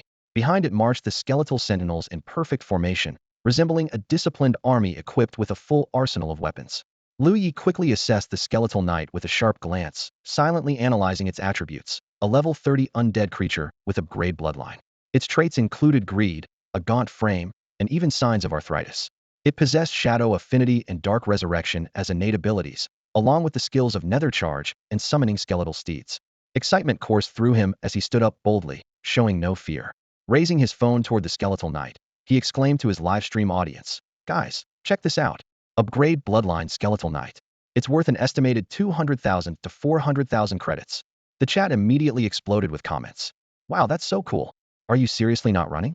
That thing looks terrifying." Lu Ye chuckled lightly, exuding confidence. "I've got 3 level 35 grade battle pets with me. There's nothing to fear." Finally, an undead creature worth showing off. And by the way, it's got a horse. There's no way I could outrun it even if I tried. According to the federal beast law, we're under threat, so it's time for some self-defense. He took a few steps back, and immediately, his skeletal warrior moved to shield him. The skeletal knight, noticing the appearance of Lu Ye's warrior, seemed momentarily puzzled before its gaze locked onto the ribcage of the skeletal warrior, specifically the spot where Lu Ye had placed the sentinel's bone. Lu Ye's sharp instincts picked up on the knight's focus. "Looks like this skeletal knight was drawn here by the sentinel's bone I just found. Too bad for it, me skeletal warrior is 4th tier." Before he could say more, the skeletal horse let out a piercing, shrill neigh, signaling the knight's imminent attack. Lu Ye quickly leaped to an open area, positioning himself to livestream the battle from a third-person perspective. Meanwhile, his skeletal warrior maintained a first-person view, facing off against the skeletal knight. The audience was thrilled, now able to witness the clash from dual perspectives. The atmosphere grew tense as if the air itself had thickened. The flames burning within the hollow sockets of both skeletal combatants locked onto each other with intense focus. The skeletal warrior stood motionless, its unarmored frame radiating an imposing aura. The skeletal knight remained mounted, its steed softly tapping the ground with its bony hooves, producing a faint clicking sound. The livestream chat erupted with excitement. "Holy crap, first time seeing a skeleton duel from a first-person view. This perspective is insane. So epic. Why can't I send gifts right now? Isn't this against the rules?" "Rules? Come on, there's skeletons, there's no blood or gore." Crouching low with his phone in hand, Lu Ye whispered to his viewers, "The fight's about to start, everyone. Don't forget to follow so you won't lose track of me later. The skeletal knight's greed surged like a tide, drowning out all reason, ignoring the suppression of its bloodline. It suddenly yanked the reins tight, and the skeletal horse let out a piercing screech, storming forward like a whirlwind of death. Behind it, the skeletal guards followed closely, wielding their battered weapons as they charged. However, the skeletal warrior stood unmoving, its hollow eyes glinting with disdain. As the skeletal knight closed in, the warrior moved with lightning speed, grabbing the skeletal horse's head in an iron grip while sidestepping. The skeletal horse came to an abrupt halt, its bones creaking under the strain. The skeletal warrior's arm tightened like a steel vise. With a resounding crack, the horse's skull shattered, scattering fragments of bone in every direction. At the same moment, the skeletal knight's longsword descended with a sharp whistle, its blade glowing with a sinister crimson light, aimed straight at the warrior's head. Unfazed, the skeletal warrior deftly wielded its bone blade, which seemed almost alive, carving a graceful arc through the air. With a metallic clang, the knight's long sword snapped in half, the broken blade falling among the scattered bone shards, a scene of eerie desolation. The now unmounted skeletal knight crashed heavily to the ground, raising a cloud of dust. As it struggled to rise, a massive hand clamped down on its skull like an iron claw. The skeletal knight, barely 2 meters tall, was effortlessly lifted into the air, displayed like a trophy before the live stream audience. Instinctively, the skeletal knight locked eyes with the skeletal warrior. Upon meeting those hollow yet intimidating eyes, it shuddered and completely lost any will to resist. The battle was over, it could not continue. Witnessing this, the skeletal guards fell into disarray. Their fierce charge dissolved into a panicked retreat as they cowered on the ground. The fight had been swift and decisive, ending as quickly as it began. Lu Ye glanced at the time. It had been less than 2 minutes. His prepared commentary remained unsaid, as the battle had already concluded. He sighed inwardly, marveling. I didn't expect the skeletal warrior to be such a quick finisher. Meanwhile, the live chat exploded with excitement. That was incredible. Watching this from the first-person perspective gave me chills. This skeletal warrior is insanely strong. It stopped the skeletal horse's charge like it was nothing. Master, yes, skeletal warrior is practically invincible. Where can I get a skeletal warrior like that? I need one too. Blood and bones everywhere. That was intense. Lu Ye walked over to the skeletal warrior and muttered quietly. The gap in strength is way too big. If we keep going, this won't even count as self-defense anymore. It'll be classified as intentional harm to an endangered pet beast. He then looked up at the skeletal knight, whose face was ashen, and said softly, all right, I'll let you off today, but you'll need to help me with a little educational activity. The skeletal knight, a grade pet beast, had never interacted with humans before. Completely baffled by Lu Ye's words, it could only stare blankly at this powerful and peculiar human. The skeleton warrior used the unique connection among the undead to relay Lu Ye's words to the skeleton knight. Upon hearing the possibility of gaining freedom, the skeleton knight's spirit was instantly lifted. It nodded repeatedly, indicating its willingness to cooperate with any request. Lu Ye smiled with satisfaction and turned to the camera, saying, ladies and gentlemen, this is a rare brank bloodline skeleton knight, scarcely documented even by the Beast Taming Association. You're in for a treat today. Feel free to ask any questions, and I'll answer them all for you. The chat exploded with excitement, and questions poured in. Is its cape real or fake? It looks like it has great texture. Check if it has bones underneath. Is its horse actually dead? Hey, don't be so harsh. Can its broken sword be repaired? Faced with the audience's enthusiasm, Lu Ye's expression turned a bit awkward, but determined to satisfy their curiosity, he decided to address the questions one by one. He gestured for the skeleton warrior to set the skeleton knight down, allowing the latter to adjust its posture. The skeleton knight initially felt a glimmer of joy upon being set down, but after meeting the skeleton warrior's gaze, it dared not act rashly. Following Lu Ye's instructions, it reluctantly turned around to display the cape on its back. Lu Ye, not daring to approach too closely, directed the skeleton warrior to lift the skeleton knight's cape. It looks real, he commented. Probably just some random rag it picked up to cover itself. Nothing special. The chat erupted again. Can you take the cape off and show us? So the cape isn't attached to its body? Take it off so we can see its full appearance. Such elegant feet. Slurp. Lu Ye chuckled helplessly. You all have some very peculiar interests. He then gave the order, and the skeleton warrior effortlessly pulled off the cape, revealing the skeleton knight's bare back. The skeleton knight froze, feeling a sudden chill on its back. Turning its head, it was horrified. Where's my prized cape? Without it, who would recognize me as a knight? But as it met the skeleton warrior's intimidating gaze, it quickly turned its head forward, not daring to move. It consoled itself internally. It's just a cape. I am calm. I don't need external adornments. But, could I please have it back once this is over? The chat continued to roll. Such a sexy back. Slurp. Bro, you're unstoppable. Without the cape, The skeleton knight is just slightly taller than a skeleton guard. Nothing much else stands out. Lu Ye nodded in agreement. You know, you're right. That's pretty much it. Moving on to the second question, Lu Ye's expression grew complex. Is its horse dead? He took a sharp breath. What a tricky question.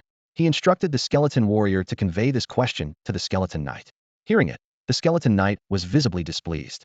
Internally, it fumed. You just killed my horse, and now you're asking if it's dead? Are you all blind? Its anger flared, but under the skeleton warrior's intimidating presence, it reluctantly replied, It's dead. It says its horse is gone, Lu Ye relayed. The chat went wild again. This streamer is so savage, even his pets aren't spared. That's satisfying. Master Yi, keep roasting it. LOL, if it understood our jokes, it might just die of anger. Lu Ye turned to the skeleton warrior, a playful smirk on his face. Why don't you make it summon its horse again? The audience would love to see how it does that. The skeleton warrior nodded slightly and turned to convey the request to the skeleton knight. However, the skeleton knight didn't respond immediately. The flames in its eye sockets flickered erratically, as though it was caught in some internal struggle. You just killed my horse, and now you want me to summon it again? Don't you know a skeleton horse can't be summoned immediately after it dies? The skeleton knight raged internally. This is too much. Unbearable humiliation. At that moment, its fury reached its peak. Noticing the skeleton knight's hesitation, Lu Ye curiously studied it. Suddenly, he sensed something odd about its state. Psychological status, seething with anger, on the verge of exploding, utterly humiliated, Lu Ye observed silently. Then his gaze shifted downward. Physical status, on the brink of evolution? What the? Lu Ye's eyes widened as he realized the situation was taking a dangerous turn. He quickly stepped back. Get back. Something's wrong with it. The skeleton warrior, however, didn't budge. It gave Lu Ye a confused glance before turning its attention back to the skeleton knight. At that moment, the skeleton knight let out a thunderous roar that shook the air. Its entire skeletal frame trembled violently as a torrent of dark red flames erupted from within, bathing the surroundings in an ominous glow. This wasn't ordinary fire, it was the undead blaze, fueled by rage and defiance. As the flames surged, the skeleton knight's aura grew exponentially stronger, clearly signaling that it was on the verge of evolution. Lu Ye stood there, dumbfounded. What's going on here? Damn, it's refusing to be humiliated and chose to evolve. Incredible. Master Lu just gave us a live demonstration of how to trigger a skeleton knight's evolution. The skeleton warrior stared blankly at the evolving skeleton knight, visibly uncomfortable with the intense heat radiating from the flames. All it wanted at that moment was for the fire to die down. Suddenly, the skeleton warrior opened its mouth wide, and a beam of eerie green light shot out with a soul-shaking roar. The sound disrupted the raging flames for a brief moment, momentarily halting the skeleton knight's evolution. Before the skeleton knight could react, the skeleton warrior's right hand swiftly conjured a massive bone shield. Leaning forward, it mustered all its strength and thrust the shield forward with unstoppable force, slamming it into the struggling skeleton knight. Boom! The collision resounded with a deafening crash as the bone shield struck the skeleton knight with immense power. Even surrounded by the wild, fiery aura of evolution, the skeleton knight couldn't withstand the blow. It was sent flying like a broken kite, crashing hard against a distant tree. The flames engulfing it were instantly extinguished, leaving it devoid of its earlier intimidating presence. The evolution process was abruptly interrupted by the unexpected impact. The transformation that was so close to completion came to a screeching halt. The skeleton knight struggled to rise, but it was clearly gravely injured, barely able to move. The skeleton warrior had undoubtedly delivered a crushing blow with full intent to incapacitate. A what? Lu Ye was utterly stunned. Did you just interrupt its evolution process?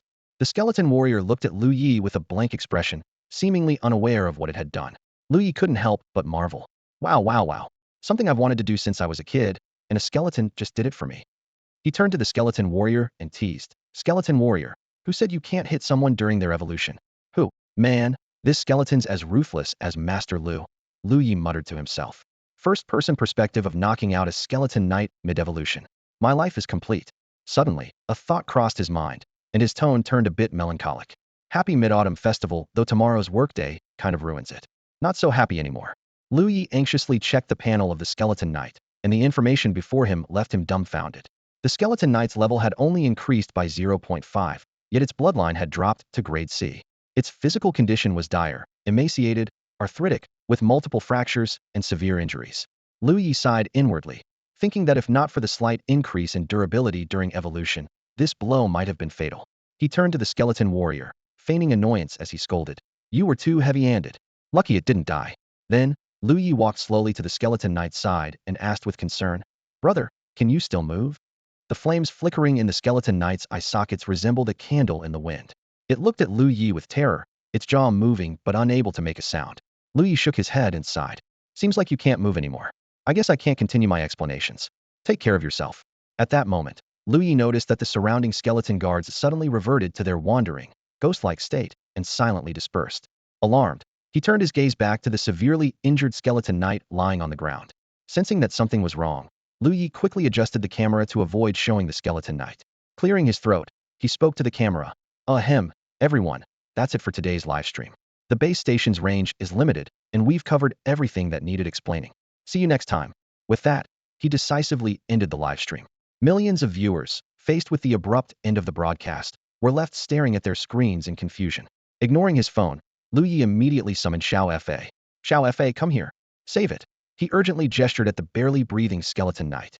Xiao Fa appeared out of thin air, looking at Lu Ye with slight confusion. Lu Ye quickly explained the situation. Although he guessed that Ren Fuchen and the others wouldn't blame him after all, everyone saw that the skeleton knight had attacked first and knew that, from a research perspective, this skeleton knight, whose evolution was interrupted and whose bloodline level had dropped, was as valuable as that golden bone. Xiao Fa stared at the skeleton knight, his staff appearing in his hand. Without a word, he first cast a mental amplification spell. The skeleton knight trembled again, its condition worsening from barely alive to on the brink of death, with only 10 seconds left on its life clock. Remaining calm, Xiao Fa tapped his staff on the ground. Instantly, the surrounding black mist seemed to come alive, rapidly coalescing and surging toward the skeleton knight. Lu Ye held his breath, hoping this final effort would save the precious research subject. Dark mist churned in the air before transforming into countless tiny particles, threading like delicate strands into the skull of the skeletal knight. As the primordial energy flowed in, the flames in its eye sockets grew brighter, and its consciousness began to stir. However, its physical state was still dire, with numerous fractures and wounds marring its bones. For about half a minute, Xiao Fa channeled energy into the knight. The skeletal knight was immersed in a sense of comfort, but just as the dark mist was about to spread below its neck, Xiao Fa abruptly withdrew his staff. The skeletal knight raised its head in dissatisfaction, intending to ask why he had stopped. However, the moment it lifted its gaze, it saw Xiao Fa standing not far away, expressionless. Their eyes met, and a strange sense of fear welled up from the depths of the skeletal knight's being. It was a reverence ingrained in its very bloodline. A simple exchange of gazes was enough to make the flames of its soul tremble uncontrollably. The skeletal knight let out what sounded like a long sigh, as though lamenting its hopeless situation. Using all its strength, it raised a hand, triggering some force in the air. A simple magic circle began to materialize slowly beneath its feet. Lu Ye took a cautious step back, thinking to himself, is it trying to summon a skeletal horse? The magic circle glowed with an eerie light as countless bones emerged from the void, quickly assembling themselves. In the end, they formed a skeletal warhorse. However, due to the skeletal knight's weakened condition and its degraded bloodline, the horse no longer appeared majestic. Instead, it stood barely a meter tall, resembling a miniature pony. With the appearance of the skeletal horse, the skeletal knight's state deteriorated further. If not for Xiao Fa promptly channeling energy into it, it might have collapsed on the spot. Lu Ye's expression grew peculiar as he muttered to himself. You're really trying hard to please, huh? He had figured it out. This poor creature thought he wanted to see a skeletal horse, which was why it had gone to such lengths. Wasn't it because you were about to evolve that the skeletal warriors attacked you? Poor guy. Lu Ye shook his head regretfully. What a shame. If this were being live-streamed, it'd definitely make for great content. Turning to Xiao Fa, he asked curiously. Xiao Fa, what kind of skill was that? I didn't see it on your panel. Xiao Fa's explanation left Lu Ye somewhat surprised. Apparently, after killing Fongi, Xiao Fa's body had formed a subtle connection with this secret realm, allowing him to partially manipulate the dark mist here. So it works like that. Lu Ye mused. With Fongi's bloodline level, he wouldn't have been the master of this realm, but he could control the mist to some extent. Xiao Fa absorbed Fongi's soul crystal core, taking his place and gaining partial control over the dark mist. When Lu Ye checked Xiao Fa's panel again, sure enough, a new talent had appeared, Tier 1 Undead Secret Realm Authority, granting Xiao Fa limited control over the primordial energy within this crimson secret realm. This is authority? Lu Ye's gaze fell on the soul crystal core within Xiao Fa. And this secret realm seems to be moon-themed. If he entered another crimson secret realm, would there be some kind of connection between them? Pondering this, he turned to Xiao Fa and asked, Xiao Fa, do you feel anything when you look at the moon up there? Xiao Fa glanced at the crimson moon in the sky, but shook his head. All right. Lu Ye couldn't figure it out for now. There was no relevant information in the encyclopedia, so he decided to set the question aside. After questioning Xiao Fa, Lu Ye's attention shifted back to the skeletal knight. At this point, it was controlling the tiny skeletal horse, struggling to perform high-level maneuvers almost as if it were putting on a show for Lu Ye, pleading for mercy. The skeletal knight's antics were both comical and a little pitiful, making it hard not to crack a smile. Lu Ye quickly stopped the skeletal knight's attack, a glint of cunning flashing in his eyes. He crouched down, leaning closer to the bony figure, and spoke in a suddenly kind tone. Don't be afraid, I won't hurt you. Look at your current situation so pitiful. Come with me. I'll provide food and shelter, and you might even get a formal position. What a great opportunity. The skeletal knight's hollow eye sockets flickered with confusion, clearly unable to understand Lu Ye's words, but it instinctively felt a trace of unease. Seeing this, Lu Ye's lips curled into a faint smile. Don't worry, someone will come to pick you up soon. He turned to Xiao Fa and said softly, you should return to the soul space for now. I'll let you out again when we get home. Xiao Fa nodded and disappeared, which seemed to slightly ease the skeletal knight's tension. With a gentle smile, Lu Ye's tone carried a subtle threat. Remember, anything about Xiao Fa, no matter how much of a position you earn, you must never share it with anyone else. Otherwise, he paused meaningfully. The skeletal warrior translated these words for the skeletal knight. As a native species of the secret realm, it was well aware of Fongi's terrifying power over life and death. Both Xiao Fa and the fearsome skeletal warrior were Lu Ye's contracted beasts. The skeletal knight nodded repeatedly, expressing its promise to keep the secret. In its heart, it weighed its options. Survival was the most important thing. After settling the skeletal knight, Lu Ye waited for Ren Fuchen to arrive while checking his livestream earnings. In 42 minutes of streaming, the peak audience reached 350,000, with gift revenues nearing 100,000 federal credits. Including the mission rewards, his final points totaled 1.32 million. This income was enough for him to purchase a high-grade pet beast blind box. Even more exciting, his fan count had surged by 50,000 in just an hour, bringing the total to 150,000. As Lu Ye was basking in his joy, he suddenly felt a gust of wind rushing toward him.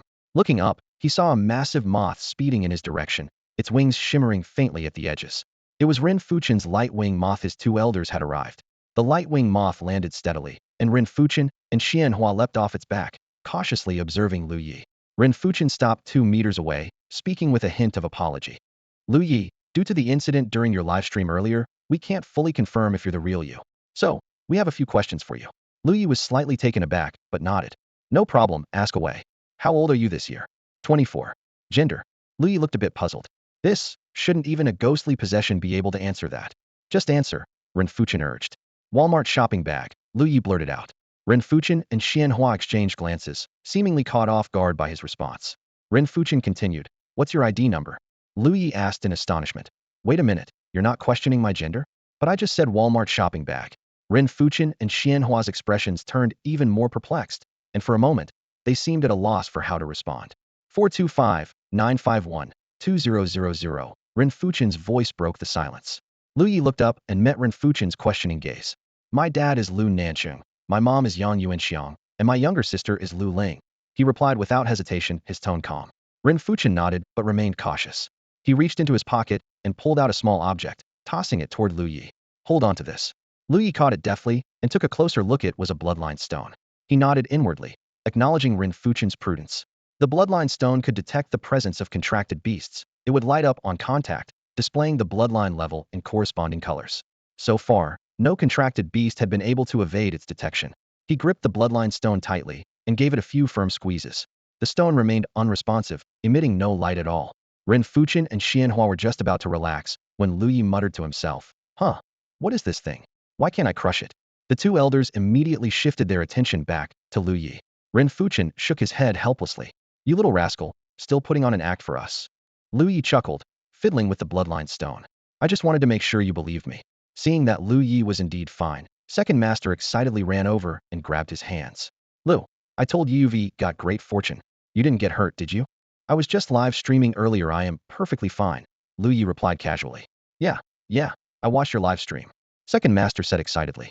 That skeleton warrior of yours is really something. Took down that horse-riding beast with one punch. He turned to look at the skeleton warrior standing quietly next to the skeletal knight in the distance. Whoa, that's the one, right? That's the one, Lu Ye nodded. Come on, I'll take you to see it. The three followed Lu Ye over to the skeletal knight. Ren Fuchen glanced at the knight's battered state and spoke in an odd tone.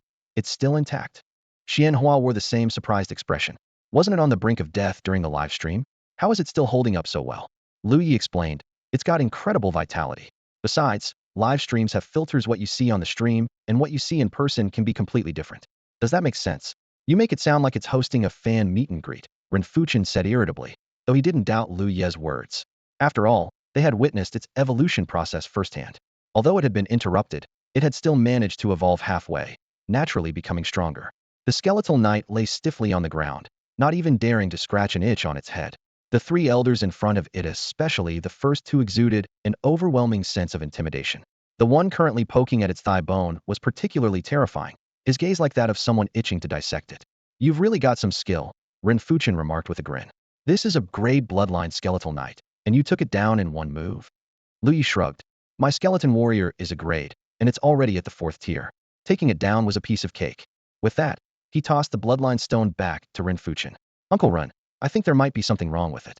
Why don't you test it again? Renfuchen took the bloodline stone with a puzzled expression.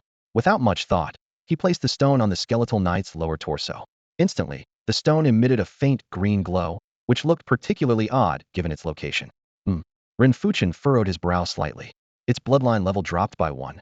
Seems like it, Lu Ye replied, nodding seriously. Renfuchen rubbed his chin, a glint of curiosity and intellect flashing in his eyes. Looks like it's worth studying further. Although Renfuchen was quite intrigued by the skeleton knight, the urgency of the situation forced him to temporarily set aside his research. Without delay, he quickly signed a soul contract with the skeleton knight and stored it in his soul space. Lu Ye observed this silently, showing no surprise at all. Afterward, Lu Ye retrieved the skeleton warrior and picked up the mutated patrol bone, handing it over to Renfuchen. Taking the bone, Renfuchen examined it closely, his fingers gently tracing the intricate patterns on its surface. This is the bone, he murmured thoughtfully. It seems to have significant research value. It's probably best to submit it to the association. You're quite self-aware, Renfuchen joked with a smile, carefully storing the bone. If we come across another one in the future, I'll make it up to you with a replacement. If we don't find a second one, I'll return it to you after the research is complete. Lu Ye raised an eyebrow in mild surprise. That generous? He had assumed the bone would be confiscated outright, since it wasn't of much use to him anyway.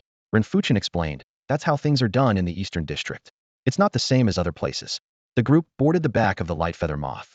Lu Ye noticed that the group of tail-flamed chickens and forged beasts raised by Second Master were quietly gathered nearby, their numbers completely intact. Curious, he asked, are they traveling with Second Master too? Renfuchen shook his head. No. Back then, Second Master only had one tail-flamed chicken and one forged beast with him. The others were encountered along the way. They were all together at the time, and not a single one got lost. Second Master suspects that an adult forged beast was leading them. They would all sleep in one place at night, and when the secret realm opened, they were transported here together. Second Master added with a grin. I was worried about them back then. Who would have thought they'd end up so close to where you are? Lu Ye nodded in realization and took another look at the creatures. He noticed that they were much calmer now, no longer appearing frightened or uneasy.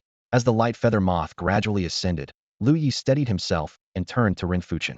Uncle Run, did you encounter anything on the way here? He recalled Fongi mentioning earlier that they had been held back and couldn't help but feel curious. Renfuchen pondered for a moment before replying. As soon as we heard you'd started streaming, we rushed toward the village. Just as we got our bearings, a massive skeleton giant, as tall as a mountain, blocked our path. How strong was it? Lu Ye asked.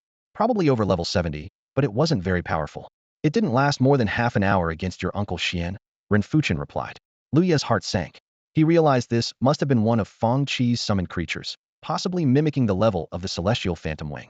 It dawned on him that Fongi's strength was likely far greater than he had anticipated. If Fongi could control the secret realm and continuously absorb energy, summoning several level 75 skeleton warriors at what would be a simple task. Even against attacks from legendary beast tamers, he could counter with equivalent skills. However, Fongi ultimately met his end at the hands of little Fa, leaving an unexpectedly abrupt conclusion to his story. Renfuchen furrowed his brow in thought. Something doesn't add up. At the time, the secret realm hadn't fully opened yet. Why would a skeleton giant suddenly appear and block the mountain path? Along the rest of the journey, we didn't encounter any other skeleton giants. The strongest creature we came across was only around level 40. Lu Ye tried to maintain a calm expression and shook his head. I'm not sure either. Maybe it's just a unique feature of the secret realm. Maybe, Renfuchen replied, his tone thoughtful. Renfuchen was long accustomed to mysterious realms and no longer marveled at the wonders before him. He turned to Lu Ye, a hint of curiosity flashing in his eyes. Tell me about your situation, he said. Lu Ye took a deep breath, carefully choosing his words. He deliberately avoided mentioning Fongi as he recounted his experiences. After listening, Rinfuchen nodded lightly, his brows furrowing slightly. I see, he murmured, his tone heavy. We also encountered a ghost on the way here, one that could mimic humans. A ghost capable of replicating human appearance and aura is something we've never seen before. It might be a new species. Moreover, it doesn't seem to belong to this realm. Doesn't belong? Lu Ye raised an eyebrow, puzzled. Rinfuchen explained. You should know that the skeletons, zombies, and ghosts outside all emerge from underground. They carry traces of black mist, a distinct marker of this realm. He paused briefly before continuing. The one you encountered might have come into contact with the black mist, undergoing some kind of individual mutation or evolution to achieve such intelligence. It not only mimics human speech, but even captures tone and expressions flawlessly. It fooled even us. Lu Ye's heart skipped a beat, inwardly relieved that Rinfuchen's explanation had unwittingly covered for him. Feigning a look of sudden realization, he said, that makes sense. Rinfuchen's gaze shifted slightly. We can't draw any conclusions yet. Without practical testing, it's all just speculation. Once we have results, I'll let you know. Got it, Lu Ye replied, then quickly changed the subject. By the way, how many people did we send over this time? Rinfuchen thought for a moment. A conservative estimate would be 50,000 to 100,000. After all, this is a widespread realm. Based on satellite imagery, it covers nearly 10,000 square kilometers, about the size of a city. It's currently the largest known realm. 10,000. Lu Ye couldn't hide his astonishment.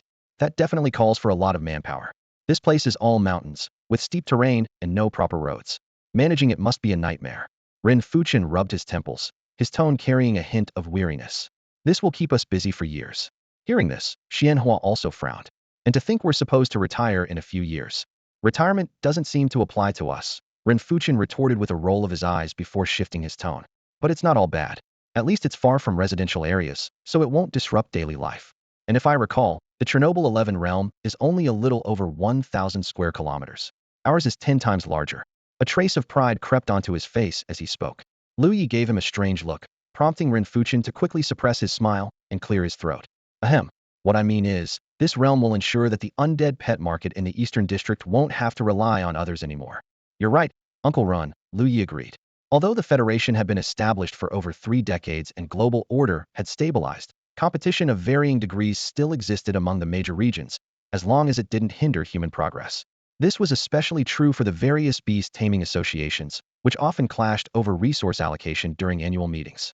For the Eastern District, this undead realm undoubtedly held significant strategic value. Suddenly, Rinfuchen turned to Lu Ye, his tone tinged with anticipation. Now that I think about it, you seem to know quite a bit about undead realms. How about staying here to help me with the research? Lu Ye's eyes widened slightly, and he instinctively declined. I think I'll pass. Ever since I graduated, I've lost most of my ability to study, not to mention I lack the patience for research. Fair enough, Rinfuchen replied, unfazed but slightly regretful. He glanced at Xianhua, who shook his head as if to say it wasn't worth pressing the matter. Meanwhile, Lu Ye was calculating things in his mind. Besides the fact that his system required him to stream, he had other reasons. His profession as a live streamer made him particularly sensitive to certain matters. Joining Rinfuchen's team would essentially mean stepping halfway into the Beast Taming Association, tying him to an official organization. This would strip him of control over his streams, including their content. To avoid such entanglements, it was better to keep his distance. Rinfuchen left the secret realm with Lu Ye and Second Master, heading toward the outer encampment. Along the way, Lu Ye observed the Chilean beast and tailflame chicken, a question suddenly coming to mind. Uncle Ren, have you seen any other creatures in the mountains? Rinfuchen shook his head, a trace of regret flashing in his eyes. Most of them were corrupted by the black mist. The interval between the appearance and opening of the secret realm was too short for us to react in time, he said with a sigh. This is an undeveloped mountainous area of over 10,000 square kilometers, rich in biodiversity. To see it all swallowed up like this is truly a pity. Lu Ye seemed to ponder something. So, the Chilean beast and tailflame chicken that Second Master has, they aren't products of the secret realm, but rather native species of the Tiankon Peak? Rinfuchen froze for a moment before offering a wry smile. That might actually be the case. If only we had known earlier. Second Master stepped forward apologetically. Minister Ren, this is my fault. I should have reported it sooner. Brother Wong, this isn't your fault, Rinfuchen reassured him. The fact that you managed to cultivate them is already a great contribution. The association will make sure you are properly compensated. Second Master nodded gratefully. As they approached the edge of the secret realm, Lu Ye noticed a 10-meter-wide band of pure black that marked the transition zone. Despite the simultaneous presence of sunlight and moonlight, the area devoured all illumination, giving off a chilling and ominous vibe. Lu Ye recalled the encyclopedia's description. This was a unique feature of overlay-type secret realms, serving as a barrier to repel external entities. However, this barrier didn't seem to stop creatures from the secret realm. Lu Ye spotted several undead beings emerging from within, only to retreat after failing to adapt to the sunlight. Rin Fuchen frowned. This is troubling. If they manage to acclimate to sunlight, they'll enter the real world. While the edge of the secret realm is far from human settlements, it's still within areas frequented by people. The appearance of undead creatures could lead to disastrous consequences. With that, he increased his flight speed. When they arrived at the encampment, Lu Ye was struck by the sight before him. A sprawling base stretched out for hundreds of meters, far larger than anything he had seen before. Rin Fuchen informed him that there were dozens of similar setups surrounding the secret realm. Within the camp, many people recognized Lu Ye, including some high-ranking officials of the Federation. His live broadcast that morning had turned him into an overnight sensation. Lu Ye didn't participate in the exploration of the secret realm. Instead, he received a commendation from the association, enjoyed a hearty lunch, and signed a confidentiality agreement before being escorted to the nearest train station to return home. As for the Tianhuan Wing's reserved seat, it remained in the secret realm under Xuanhua's care. After all, the vast expanse of the secret realm still held countless matters requiring attention beyond the areas inhabited by humans. Lu Ye sat in the business class seat of the high-speed train, clutching his luggage with a dazed expression. The day-and-a-half journey into the secret realm felt like nothing more than a fleeting dream. He took a deep breath and began to tally up his gains from the trip. First, the mission rewards: 3 low-tier pet beast blind boxes and 2 mid-tier ones, with a total value of 230,000 points. Lu Ye silently lamented that these couldn't be converted into points. If they could, he wouldn't hesitate to exchange them. Then there was the explosive growth in his fan count. By the time his livestream ended that morning, he had just over 150,000 followers. Now, the number had surged to 190,000. His livestream clips were everywhere online, especially the first-person footage of him pummeling the Skeleton Knight, which had gone viral thanks to numerous video editors. The most popular clip had surpassed 1 million likes, and these creators had thoughtfully pinned his account details in the captions, bringing in a flood of new followers. What surprised Lu Ye even more was that the Skeleton Warrior tag had climbed into the top 5 trending topics. Curious, he clicked on it, and saw that the first post was from the official account of the Chernobyl No. 11 Secret Realm. They had even invited a charming host to provide a detailed introduction to the Skeleton Warrior's overall capabilities and its price. Previously, the price of a first-tier A-grade Skeleton Warrior ranged from 400,000 to 600,000 points. But with the viral video of the Skeleton Knight beatdown, the price had doubled, reaching a staggering base price of 1 million. Even more shocking, over 50 purchases had been made in just a few hours. Does this count as me indirectly endorsing their product? Lu Ye muttered to himself with a wry smile. Too bad I didn't sign a deal with them. Otherwise, I could have easily made millions. He continued scrolling through his DMs on Dole, discovering that several top MCN agencies were competing to offer him premium contracts. Lu Ye scoffed at the idea. Joining an MCN meant giving up his freedom. Having his live streams dictated by others was not something he could tolerate. Another batch of messages was from people inquiring if his Skeleton Warrior was for sale. Amused, Lu Ye browsed through the offers, with the highest bid reaching an astonishing 15 million. However, as the Skeleton Warrior was Xiao Fa's summoned creature, he had no right to sell it. Beyond that were messages from concerned friends and family. Wen Ming and Zhang Shou, as expected, had sent dozens of messages expressing their worry. But one message in particular caught Lu Ye's attention. It was from his younger sister, Lu Ling. Lu Ling was 6 years younger than him and had just graduated high school this year. In another timeline, the siblings were both top students in their village. One went to Songqing University, and the other to Capital University.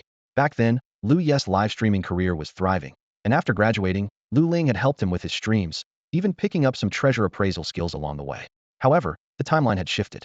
Lu Ling didn't attend Capital University, but instead chose the Pet Beast Cultivation program at Songqing University, becoming the first student from their town in 30 years to be accepted into that major. Though she wasn't helping Lu Ye with his streams, she still cared deeply about his progress, often idling in his live stream chat to boost his viewership. She was now a level 10 fan in his channel. Lu Ye opened WeChat, and a flood of messages popped up. Bro, I watched your live stream. Are you okay? Say something if you are. Press 1 to revive yourself. Oh no, bro, are you really gone? I don't dare tell mom and dad. 1111, my bro's alive. Wait, you have time to live stream, but not to reply to me? Huh, you've definitely muted my messages. No love left. I can't believe I was so worried about you. The last message had been sent 2 hours ago. Seeing the long string of notifications, Lu Ye broke out in a cold sweat. He realized, much to his regret, that he was using an old phone from 3 years ago, which often failed to receive messages in real time. It wasn't until he opened WeChat now that he saw the cascade of messages from his sister. Feeling both guilty and touched by her concern, Lu Ye decided to call Lu Ling as soon as he got off the train to explain everything properly. After all, no matter the timeline, the care and concern of family were always the most precious. Lu Ye picked up his phone and quickly replied to Lu Ling's message. However, as time quietly slipped by, there was no response from Lu Ling. Feeling his eyelids grow heavier, Lu Ye decided to take a short nap on the high-speed train. 2 hours later, the train slowly pulled into Chongqing South Station. Lu Ye opened his groggy eyes and noticed his phone screen was still dark. He sighed softly, put his phone away, grabbed his luggage, and stepped off the train. On the platform, Wen Ming had already been waiting for quite some time. He greeted Lu Ye warmly, taking the luggage from his hands. As they got into the car, Wen Ming couldn't wait to ask, "Did Mr. Rin suggest you stay in the secret realm to continue your research?" Lu Ye yawned and lazily replied, "He did, but I turned him down." Wen Ming nodded knowingly, his tone carrying a hint of resignation. "Even if you didn't stay by Mr. Ren's side, at least you've established a connection. If you ever want to join the Beast Association, it'd be just a matter of a word." "Come on, Professor, don't say it like that," Lu Ye said, curling his lips. "If I wanted to join the Beast Association, I'd just tell you, wouldn't I?" Wen Ming widened his eyes, about to retort, but remembering Lu Ye's stubborn nature, he simply shook his head and sighed. Changing the subject, he asked, "By the way, your skeleton warrior, it's already at tier 4, isn't it?" "Yeah, it's at level 35 now. Not bad, I guess," Lu Ye replied honestly, without any intention of hiding. "Not bad. It's amazing," Wen Ming said, rolling his eyes with slight annoyance.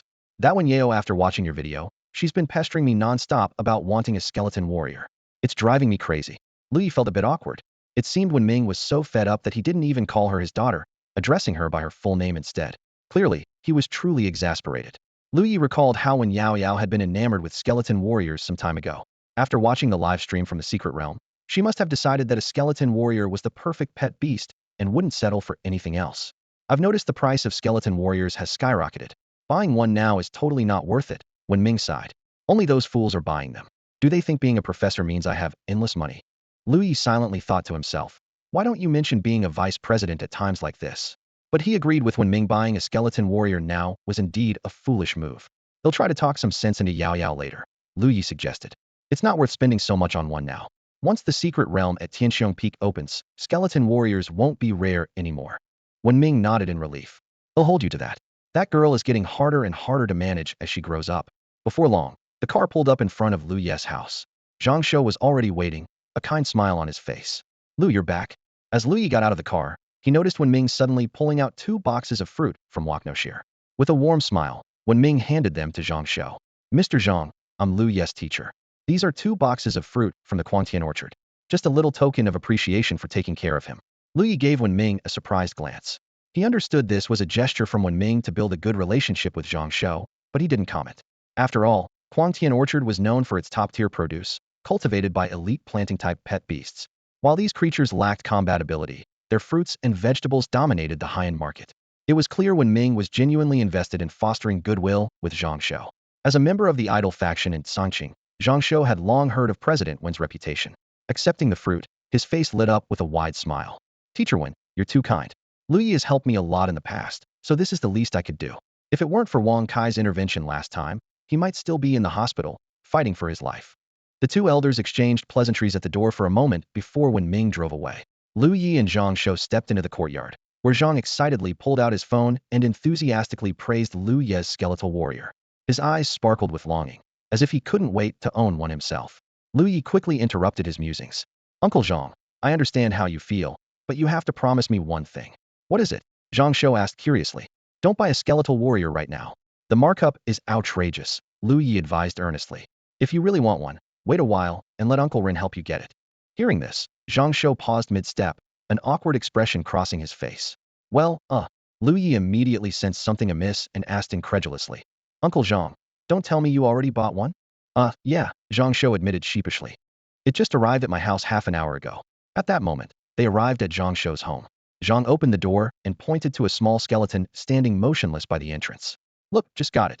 Following his gaze, Lu Ye spotted the skeletal warrior and immediately pinched the bridge of his nose in exasperation. The details of the skeletal warrior were clearly visible. Type, skeletal warrior. Bloodline, grade B. "Uncle Zhang, how much did you pay for this?" Lu Ye couldn't help but ask. "Not much, just 800,000, Zhang Shou replied casually, waving his hand dismissively. "Just 800,000. Lu Ye laughed in disbelief. Uncle Zhang, this is a grade B skeletal warrior. Its original price wouldn't exceed 100,000. You paid 800,000? That's a huge loss. Who would have thought that Zhang Shou, of all people, would be the first to overpay in the skeletal warrior craze? However, Zhang Shou's expression remained unchanged. Instead, he comforted Lu Ye. Little Lu, don't worry. It's just 800,000. One of my apartments is worth much more than that. Let's just call it paying for entertainment. Since Zhang Shou put it that way, and knowing his financial situation, Lu Ye decided not to press further. He simply remarked, looks like I'll need to stream tonight to remind everyone not to blindly buy skeletal warriors. In truth, Lu Ye underestimated the trend's momentum.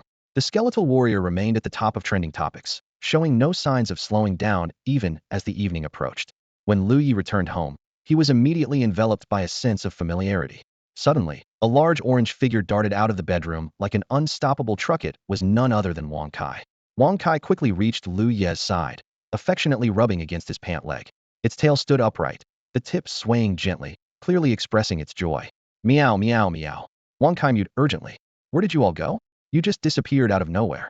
I was so worried. All right. Now you're the one worrying about us.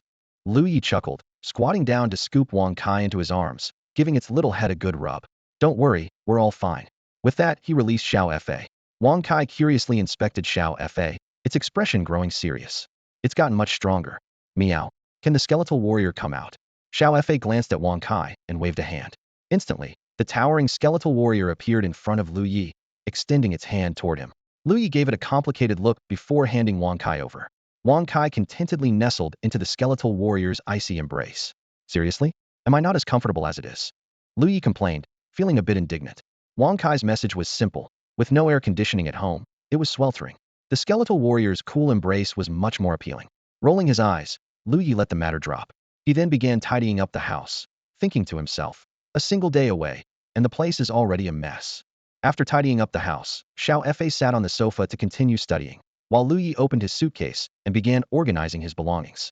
Among the usual electronic devices, a special bag of high-grade pet beast food stood out. This wasn't just ordinary pet food, it was a universal feed developed by the Beast Taming Association, far more valuable than regular high-grade cat food. Lu Ye carefully took out the bag of pet beast food, its weight in his hands making him marvel at its uniqueness. Though it weighed only 40 pounds, this bag was enough to sustain Xianhua's celestial illusion wing for an entire day. Not only was it packed with nutrients, but it was also compact, lightweight, and had an exceptionally high energy density, much like compressed biscuits. As Lu Ye inspected the pet beast food, a flash of white suddenly darted past. It was Wang Kai, who had keenly picked up on the scent of food. Excited, it immediately leapt off the skeleton warrior and began circling Lu Ye. Did you already finish that bag of cat food at home? Lu Ye raised an eyebrow and asked. Wang Kai shook its head, its eyes sparkling with anticipation. In fact, during Lu Ye's time away from home, Wang Kai had surprisingly developed good eating habits, consuming only 2 pounds per meal, leaving about half the original bag of cat food untouched. Wow, you've actually learned to save food? Lu Ye remarked in mild surprise. All right then, let's reward you today. Wang Kai nodded enthusiastically, its gaze fixed unwaveringly on the pet beast food in Lu Ye's hands. Just as Lu Ye was about to open the bag, Wang Kai suddenly scampered off. Moments later, it returned, dragging a small bucket with it, and promptly jumped inside. What's this? Lu Ye recognized the bucket it had once been used for laundry, but had been left idle in a corner ever since they got a washing machine. He hadn't expected Wang Kai to dig it out. Wang Kai extended a paw, pointing at the pet beast food, signaling for Lu Ye to pour it into the bucket. Lu Ye looked puzzled. Where did you even learn to eat like this? Nonetheless, he lifted the bag and began pouring the food into the bucket. Wang Kai eagerly dove into the bucket, opening its mouth wide to scoop up the food. However, after just 2 bites, it froze. The texture was completely different from its usual cat food, not unpleasant, but undeniably peculiar. Even more surprising was the overwhelming sense of fullness that hit almost immediately. Despite its impressive digestive abilities, it struggled to cope. As the pet beast food piled higher in the bucket, Wang Kai widened its eyes and tried to keep eating. But after only a few more bites, the intense fullness in its stomach became impossible to ignore. It felt as though each piece of food was expanding inside, releasing an astonishing amount of energy. Clearly flustered, Wang Kai couldn't understand how just a few bites could make it feel so full. Internally, it screamed, "No way! Keep eating, you stupid mouth!"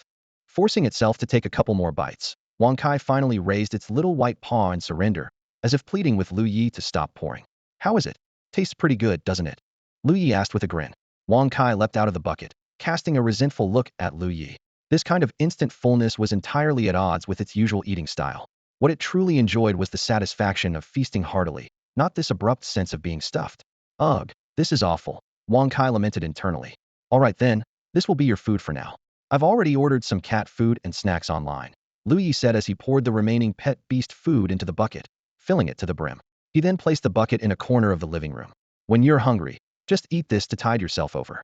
Wang Kai let out a weak meow and collapsed onto the floor, as if it had just endured an epic and harrowing feast. At 8 p.m., Lu Ye sat in front of his computer, his fingers lightly tapping the keyboard to adjust the equipment. The buzz was at its peak, and not streaming now would be a waste.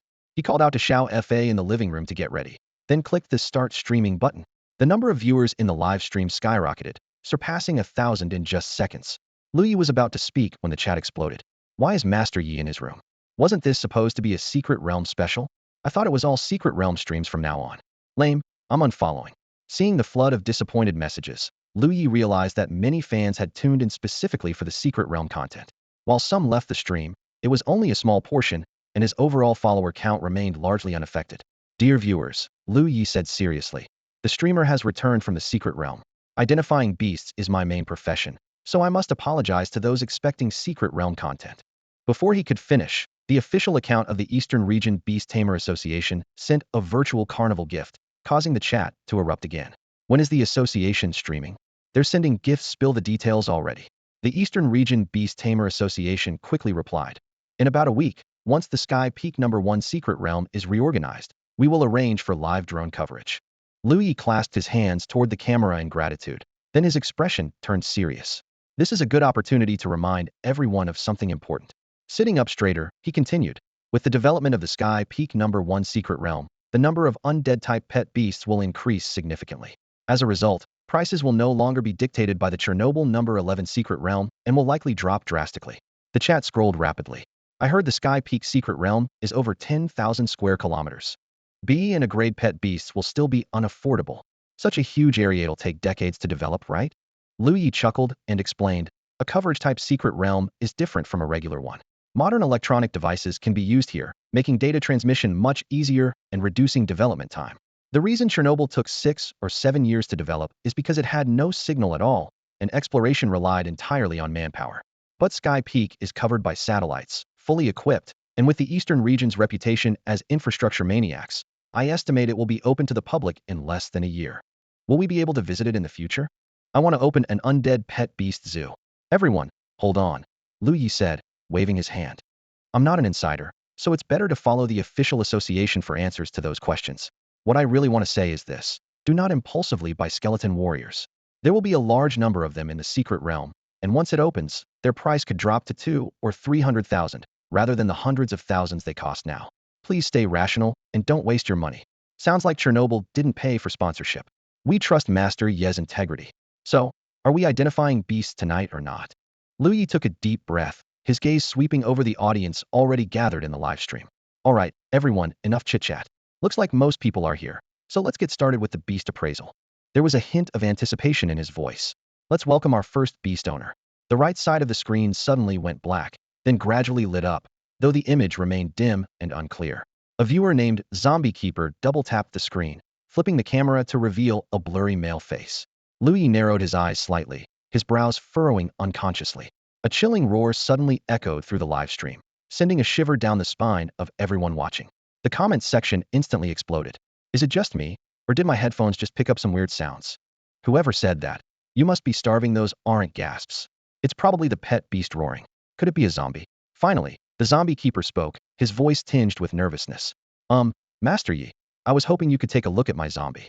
A zombie? Lu Ye let out a faint hiss. Don't let it out just yet. First, tell me what kind it is. It's a clever bloodline giant strength zombie, the zombie keeper replied, sounding somewhat embarrassed. Lu Ye immediately cautioned, that's definitely not something you should show in the live stream. Be careful. He thought to himself how fitting the viewer's username was, keeping such a violent type of zombie as a pet. The comment section went wild again. Who even buys zombies? This is next level bizarre.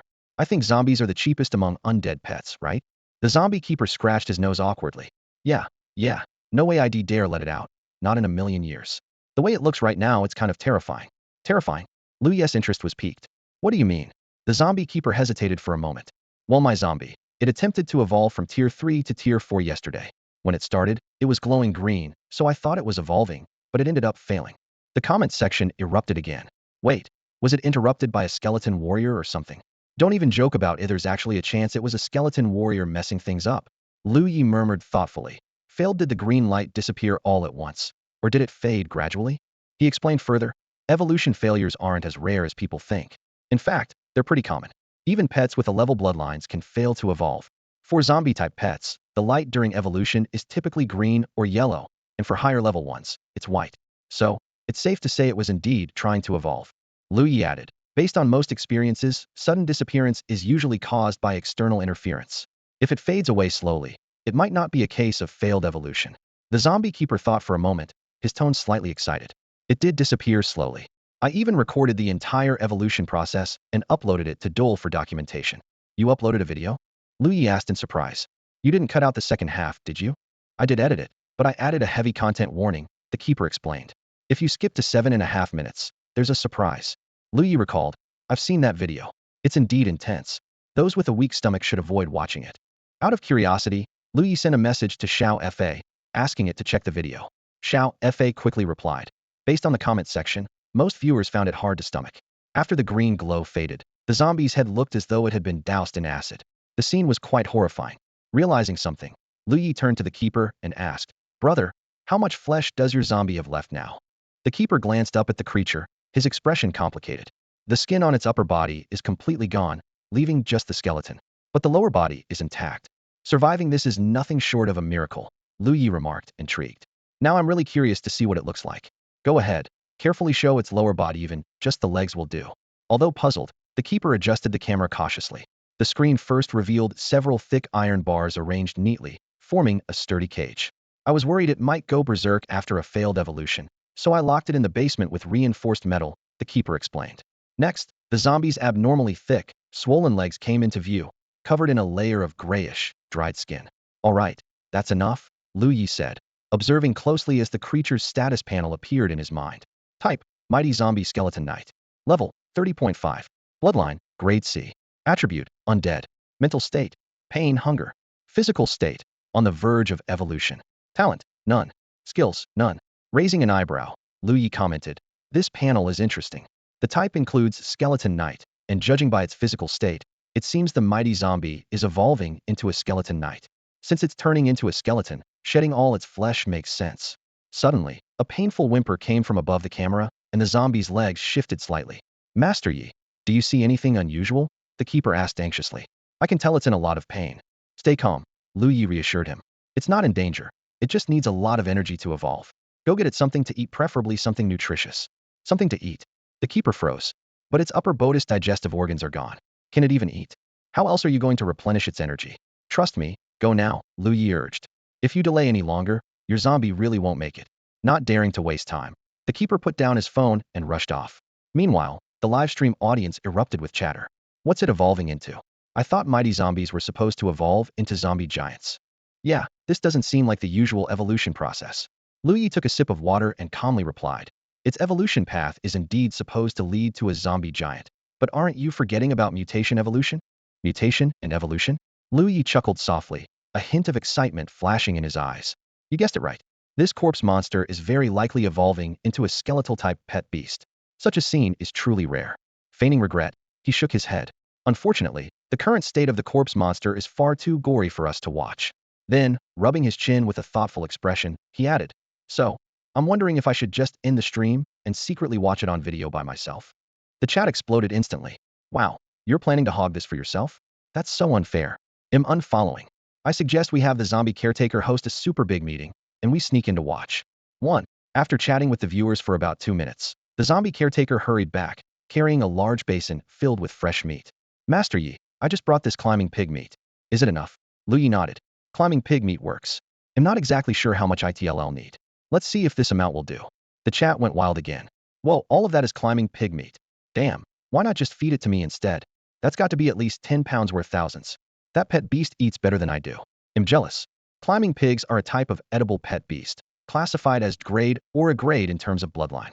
Their meat is superior even to the best pork from previous generations, but due to the difficulty of raising them, the price reaches as high as 100 federal credits per pound. Some might wonder why people don't just buy climbing pigs as pet beasts. The answer lies in their pricing structure. Juvenile pigs are relatively cheap, costing only a few hundred credits each, but adult climbing pigs are priced based on their weight. A 500-pound adult climbing pig can sell for tens of thousands of credits. This highlights the inherent value of edible pet beasts. The same logic applies to various cattle and sheep pet beasts. Of course, these prices pale in comparison to grade bloodline pet beasts. All the market prices mentioned are based on the assumption of a pet beast being at level 1 during its juvenile stage. As their level increases, so does their price. Take Lu Ye's skeletal warrior from last time as an example. Despite being grade, it was valued at 800,000 credits because its strength was at least tier 3. If it had been at level 1, its value might have capped at just over 100,000. So, considering the zombie caretaker's age, being able to casually get a basin of meat worth thousands suggests a family background that's far from ordinary. The zombie caretaker carried the basin of meat over. The camera is still focused on the corpse monster's lower leg, but a skeletal arm, with faint traces of flesh clinging to it, could be seen reaching out. Moments later, the sound of frantic tearing and chewing filled the air. The chat erupted once more. I really want to see how it eats. Me too. Come on, move the camera a bit. It wasn't just the viewers. Lu Ye was curious as well. He knew that skeletal-type pet beasts didn't derive energy through their mouths, but used other means. Take the most common skeletal sentries, for example. Their energy source comes from the black mist in secret realms, which sustains their existence. After being contracted, skeletal creatures require the soul energy of their contractor to sustain and strengthen themselves, occasionally drawing on energy or special items. However, the fact that this corpse creature can consume food is exceedingly rare among skeletal beings. Hey, zombie, Lu Ye suddenly spoke up, recorded eating. I want to observe it carefully. All right. The zombie caretaker nodded in agreement and immediately called over a colleague to assist with the recording. He quickly ran outside and brought back several large basins of fresh pan pig meat, dumping them one by one in front of the corpse creature. By the time he was done, panting from exertion, a small mountain of meat had piled up on the ground. Master Yi, is this enough? He asked while wiping the sweat from his brow. Yes, that's enough. Lu Ye looked at the heap of meat with a peculiar expression. This must weigh at least 200 pounds, right? Where did you get so much meat? Heh. The caretaker chuckled sheepishly. I got it from the lion and tiger section next door. They've got plenty of pan pig meat over there. Lion and tiger section? Lu Ye raised an eyebrow. Are you an employee at the Pet Beast Park? Yep, I work there as a zombie caretaker. This response took Lu Ye by surprise. The Pet Beast Park was no ordinary pet store. It housed rare and exotic creatures, primarily for display. As a subsidiary of the Beast Taming Association, working there was no small feat. I heard you guys have official positions? That's because the requirements are high, the caretaker explained. You need at least a graduate degree in pet beast research or breeding. Oh, that explains where all this meat came from. Lu Ye nodded in realization before asking. Can you tell me which city's Pet Beast Park you work at? Once the corpse creature evolves, I'd like to visit. We'll only need to get approval from my supervisor. The caretaker seemed hesitant, stepping out of the frame for a moment. When he returned, his expression was noticeably uneasy. He recalled his boss' instructions to take this opportunity to promote the park and attract more visitors. I work at the necromantic pet beast section of the first Pet Beast Park in Guiyuan City. We're one of the top 10 pet beast parks in the Eastern District, covering 263 hectares. It's the ideal place to explore the fascinating world of exotic creatures. We boast a wide variety of... buddy, Lu Ye interrupted hurriedly. Are you advertising right now? The livestream audience burst into laughter at the sudden promotional pitch. A Xiong, youth zombie caretaker scratched the back of his head awkwardly. Was my way of promoting it wrong? It's not that you're wrong, Lu Ye said with a shrug. It's just that now isn't the time for promotion. Once the corpse creature evolves, you'll get plenty of attention even without advertising. Oh, Xiong Yu glanced at the massive corpse creature still feasting. Master Yi, it's not done eating yet. It might take a while. Is that all right with you? Of course, Lu Ye shook his head. We're all waiting for it to evolve. Once it starts, just aim the camera at it. Got it, Xiong Yu replied. After discussing the Pet Beast Park with Xiong Yu, most of the pile of climbing pig meat on the ground had disappeared, and the sound of the corpse beast feeding had grown faint. Suddenly, Xiong Yu's eyes widened as he exclaimed, It's glowing. Lu Ye immediately reminded him. Quick, turn the camera around. Xiong Yu fumbled to adjust the camera, finally allowing the audience to see the full view of the corpse beast. At this moment, the creature was enveloped in a dark red glow, completely obscuring its original form. The dim cage appeared unusually glaring under the eerie light. Status, evolving. Lu Ye stared intently at the screen, his tone serious. Don't get too close. Be careful not to hurt yourself. Xiong Yu quickly stepped back 2 paces, nodding repeatedly. Sorry, I instinctively wanted to give everyone a clearer view. He steadied his hands, ensuring the entire evolution process of the corpse beast was broadcasted to the live audience. The chat exploded with comments. That's so cool. Why does this feel so familiar? Looks just like the skeleton knight from this morning. Could it be evolving into a skeleton knight? Suddenly, an unfamiliar voice interrupted the scene. Xiao Xiong, is the corpse beast really evolving again? Xiongyu froze and turned toward the source of the voice. Director? Why are you here? Though the camera didn't focus on the director, his urgent tone was unmistakable. With something like this happening, of course, we had to come. Are you still connected with Master Yi? Yes, Xiongyu replied nervously, holding up his phone. As a high-ranking official of the Beast Taming Association, the director held significant authority. Xiongyu had never been this close to him before and couldn't help feeling a bit apprehensive. The director nodded and introduced himself. Master Yi, Lu Mo, the director of Guiyuan City's first pet beast park. Thank you for helping us diagnose the condition of the giant strength corpse beast. We are deeply grateful. Lu Ye responded politely. It's my duty. No need to thank me. The chat erupted again. The director of the pet beast park showed up in person. Master Yi, ask if they have ticket discounts. I suddenly really want to visit. I have to admit, this evolution scene is amazing. Just as Luamos seemed about to speak further, a heart-wrenching roar suddenly erupted from the flames. Green flesh fell from the fire, emitting a nauseating burnt stench. Everyone present frowned and covered their noses as the surrounding temperature spiked, causing the air to distort. Xiongyu asked anxiously, and Master Yi, is it going to be all right? After all, this was a zombie pet beast he had nurtured meticulously for a year, treating it almost like a personal pet. Lu Ye's expression was solemn, but his tone remained calm. Don't worry, this is normal. He'll let you know immediately if anything unusual happens. At this point, the corpse beast's status continued to shift. Along with the evolving notification, some strange glitches appeared. Fortunately, after several fluctuations, the status stabilized, transitioning into a countdown for evolution completion. The crowd on site grew larger. Not only did the higher-ups from the Pet Beast Park gather, but employees from nearby parks also arrived to witness the spectacle. Everyone held their breath, waiting for the astonishing evolution to conclude. As the flames gradually dimmed, the temperature in the basement slowly dropped. The sound of several people breathing heavily echoed around, and many let out a sigh of relief. The evolution seemed to have succeeded, but what were the exact results? Speculations ran wild on the live chat. When the flames completely dissipated, the creature's new appearance was finally revealed, eliciting a collective gasp from the onlookers. Type Giant Skeleton Knight. Level 31. Bloodline Grade B. Attribute Undead. Mental state relieved, refreshed. Physical state gaunt, but healthy. Ability Shadow Affinity, Dark Revival, Carnivorous Conversion, Innate Strength. Skills Nether Charge, Summon Skeletal Steed, Bone Armor. Its size hadn't changed much compared to before, standing nearly 4 meters tall and almost touching the ceiling. Its skeletal frame was exceptionally robust, dwarfing Lu Ye's skeletal warrior, which barely reached its waist. A skeletal creature with immense strength? Impressive. Could it have evolved into a skeletal giant? A skeletal giant would be at least 10 meters tall, right? This doesn't seem to fit. Wait, does it not have anything below? Fascinating. Lu Ye marveled. Not only has it undergone mutation and evolution, but it's also developed unique traits. Director Lu Mo spoke up. Master Yi, what exactly has it evolved into? Our undead pet experts haven't arrived yet, so we were hoping you could shed some light. Lu Ye seemed slightly surprised. Huh, you can't tell what it is? He carefully examined the towering figure. From its appearance, it lacked armor, a cape, or even a weapon, resembling an enlarged skeletal sentry. It has evolved into a skeleton knight, Lu Ye said with a tight-lipped smile, and a uniquely mutated one at that. A skeleton knight? The crowd and viewers were momentarily stunned. A skeleton knight? Seriously? That big? Then how huge must its steed be? I'd guess at least 4 or 5 meters tall, like the size of a house. Can we see it? If it's that big, I'd definitely want to check it out in person. Xiongyu, holding his phone, stepped forward and called out to the skeleton knight, Xiao Li. Lu Mo quickly grabbed Xiongye's arm. Xiong, wait. It just finished evolving. Its temperament might have changed. Don't approach it yet. Hearing its name being called, the flames in the skeleton knight's eye sockets flickered. It lowered its head, glanced at Xiongyu, then bent down and extended a massive hand through the iron bars. Its jawbone shifted downward, revealing its teeth in what appeared to be a somewhat awkward smile. Director, it's fine. It still recognizes me, Xiongyu explained. It used to smile at me like this all the time. I promise it won't hurt me. Lu Ye nodded in agreement. Exactly. Even though its appearance has completely changed, its personality and emotions shouldn't be significantly affected. Reluctantly, Lu Mo released Xiongye's arm, but summoned his pet beast to cast a faint blue shield around him. That smile's oddly cute. Is that how skeletons smile? So, does its texture feel different now?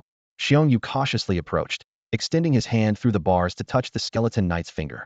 In the next moment, before anyone could react, The flames in the skeleton knight's eye sockets silently expanded, quickly engulfing its entire body and spreading to Xiongyu, ignoring the protective shield Lu Mo had cast.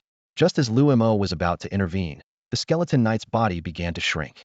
Eventually, it transformed into a single wisp of flame and darted into Xionyu's body. Lu Ye sprang to his feet in excitement. No way! Did the skeleton knight initiate a voluntary contract? It's extremely rare for a pet beast to initiate a contract with a human. A contract means the pet beast sacrifices its freedom, and it usually requires the beast tamer to take the initiative, along with building a deep emotional bond. However, the mutated skeleton knight before them broke all conventions by actively forming a contract with Xiongyu, leaving everyone present utterly astonished. The live stream chat exploded with envy and excitement. This is the first ever mutated skeleton knight. Oh my god, how much is it worth? Jealousy overload. Principal Lu Mo could hardly believe his eyes. He turned to Xionyu's supervisor, Lan, and asked, how long has Xiongyu been here? How is it possible for him to get an active contract? Lan was equally shocked and stammered. He's only been here for a little over a year. What? Lu Mo exclaimed in disbelief. In just 1 year, this giant strength corpse beast is completely devoted to him? The Pet Beast Park had a policy that if a pet beast actively formed a contract with a caretaker, the caretaker was allowed to keep the beast, regardless of its value. However, such cases were exceedingly rare. Even in the prestigious Guiyuan City's first Pet Beast Park, only 7 or 8 caretakers had taken home a pet beast in the past 2 decades, and those were all crank beasts that had accompanied them for over 10 years. Lu Mo frowned in thought. This mutated skeleton knight was a rank bloodline, far more valuable than an ordinary skeleton warrior. Letting Xiongyu take it away was truly hard to accept. Lan hesitantly asked, Principal, what should we do about this mutated skeleton knight? We can't really just give it to Xiongyu, can we?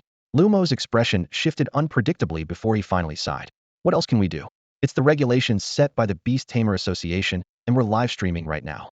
We can't break the rules. Forget it, Xiong. Yes, a good kid. Letting him have it isn't the end of the world. By the way, what's the length of Xiong's contract with us? Lan's eyes darted nervously. It's a 5-year contract. Principal, are you suggesting we take action through the contract? Lu Mo glared at Lan and gave him a firm smack on the head. What action? I'm telling you to draft a new contract in a couple of days, report it to the higher-ups, and improve Xiong's benefits. Lan froze for a moment, but didn't dare to argue further after seeing Lu Mo's stern expression. Meanwhile, Xiongyu still had his back to the crowd, his hands clasped in front of his chest, as if he were sensing something. After a moment, he slowly turned around with a puzzled expression. Why did Xiaoli actively form a contract with me? Lu Ye stepped forward with concern. Hey man, are you okay? Do you feel anything unusual? Xiongyu patted himself down and pondered. Seems like there's nothing unusual. Lu Ye chuckled and patted Xiongyu on the shoulder. Well, you've really struck gold this time, my friend. Lu Ye let out a soft sigh, his brows slightly furrowed, and his tone carried a hint of melancholy. Your situation is extremely rare. From what I know, a pet beast bound by an active contract won't terminate the agreement unless it dies. Hearing this, Xiongyu froze for a moment, a flicker of hesitation crossing his eyes. His voice was slightly uncertain. But, this is a pet beast from the Pet Beast Park. At that moment, Lu Mo strode forward with a warm smile on his face. He gently patted Xionyu's shoulder and spoke in a firm, encouraging tone. It's all right, little Xiong. The Pet Beast Park has its rules. Since the Skeleton Knight has actively formed a contract with you, you have every right to accept it. We won't take it back. From now on, the Skeleton Knight is your pet beast. Xionyu's eyes widened in disbelief as he stammered. Oh, really? His voice trembled slightly with excitement. Thank you, Director. The livestream chat exploded instantly. No way, they actually gave it to him. Wow, now I want to get into the Pet Beast Park system too. This director is amazing. The Skeleton Knight is super valuable, and he just gave it away.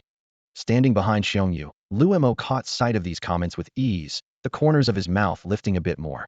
His gaze shifted to Xiongyu as he began to calculate silently.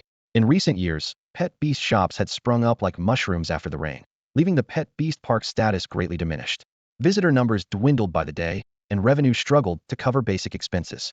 Most of the park's operations depended on federal funding to barely stay afloat. Though the beast caretakers were technically under the jurisdiction of the Beast Taming Association, the competition for these positions was far from intense, with vacancies often left unfilled. Even when someone was hired, they were often unqualified or had connections to secure the job. After all, compared to other positions, the caretaker role was grueling and thankless, hardly a desirable career. As the director, Lu Mo had witnessed the Pet Beast Park's decline over the years. While anxious about its future, he felt powerless to enact change, unsure how to pivot the park's trajectory. That was until tonight, when he happened to scroll through a Dolu video featuring one of his employees in a livestream with Master Yi. Inspiration struck, and he immediately called Lan. instructing Xiongyu to seize the opportunity to promote the pet beast park. In Lu Mo's mind, any publicity, regardless of its nature, was a step toward attracting visitors. As for the giant zombie beast, Lu Mo originally had no intention of intervening. The undead beast zone had been a financial drain for years, with no profitable ventures, and he'd long considered shutting it down. However, when he learned that the giant zombie beast was on the verge of a transformative evolution, he was shocked and rushed to oversee the situation personally. His plans had, by and large, come to fruition. A mutated skeleton knight, standing nearly 4 meters tall, was bound to draw significant attention. This could potentially bring a surge of visitors to the pet beast park. Even if it didn't turn a profit, at least it could break even. Furthermore, the earlier display not only showcased Lu Mo's generosity, but also highlighted the park's reward system for its caretakers. This would enhance Lu Mo's reputation and attract higher quality candidates to apply for jobs at the park. All of this could be achieved simply by improving Xiongyu's benefits, a win-win strategy. Lu Mo's tone shifted as he spoke with a more solemn air. But little Xiong, the fact that the skeleton knight chose to contract with you shows just how outstanding your abilities are. So, I've decided to improve your position and benefits in the coming days. What do you think? Xiongyu was stunned. I can get a promotion too? Lu Mo's expression was serious, his tone firm. Of course. You've seen how we treat our employees at the Pet Beast Park over the past year. We never undervalue anyone with true talent. Xiongyu nodded vigorously, his eyes brimming with tears of gratitude. He responded earnestly. Thank you, Director. I promise to work even harder from now on. The livestream comments buzzed with activity once again. If only my boss were like Lu Mo. I'm taking the exam this year. Maybe I'll try applying to this Pet Beast Park. Can we see more of the skeleton knight? Lu Ye glanced at the comments, his brows knitting slightly as a hint of suspicion crossed his mind. He murmured to himself, why does it feel like the director and Xiongyu are turning this into an ad campaign? After the advertisement ended, Lu Mo turned to Lu Ye with a look of gratitude in his eyes. Master Yi, I really can't thank you enough. Without your keen insight, we wouldn't have noticed anything unusual about the giant strength corpse beast, let alone anticipated its evolution. Lu Mo knew very well that the one who deserved the most thanks wasn't Xiongyu, but the far-sighted Lu Ye. Lu Ye gave a faint smile, his eyebrows subtly twitching as if hinting at something. Director Lu, if you really want to thank me, how about giving me a few tickets to the Pet Beast Park? I've been wanting to visit. Lu Mo quickly caught on to the hint and waved his hand generously. A few tickets? That's not enough. I'll give you 1,000 tickets. You can give them to anyone you like, and I won't mind even if you sell them. Lu Ye immediately displayed his generosity. 1,000 tickets are way more than I can use. How about we give them away to the viewers in the live stream? He turned to the camera. Brothers, how much does a ticket cost over there? The live stream chat instantly became lively.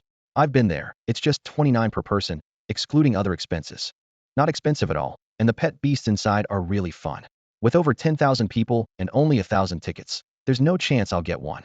Some local viewers from Guiyuan City started promoting the Pet Beast Park, feeling proud of their hometown attraction. Noticing some complaints, Lu Mo added, everyone, whether you buy tickets online or in person, as long as you mention you're from Master Ye's livestream, you'll get a 30% discount. His smooth sales pitch made Lu Ye momentarily wonder if Lu Mo had graduated from a business school. The audience grew even more excited. With a 30% discount, I have to check it out. The original price of 29 is already a steal, and now it's only 20. The Pet Beast Park in my area charges 150. I've never gone because it's too expensive. All right, you've got my attention. Lu Ye didn't say more and pulled up a giveaway tool, setting it to select 1,000 winners. All right, everyone, the giveaway is starting now. Remember, all you have to do is follow the streamer, no other conditions. Winners will be contacted by Moderator 001, so keep your private messages open. Make sure it's the real Moderator 001 to avoid getting scammed. Seeing this, Lu Mo took his leave. I'll let you get back to it, Master Yi. Continue your beast appraisal. All right, Director Lu, you take care, Lu Ye replied politely. In the livestream chat, some viewers started speculating. Why do I feel like the streamer has some undefeatable deal with the Pet Beast Park? It's probably just a coincidence. The Skeleton Knight incident was pretty sudden. Lu Ye knew that chatting a bit longer with the director could also boost his viewership, so why not take advantage of it? Then, he called out, Xiongyu, are you still there?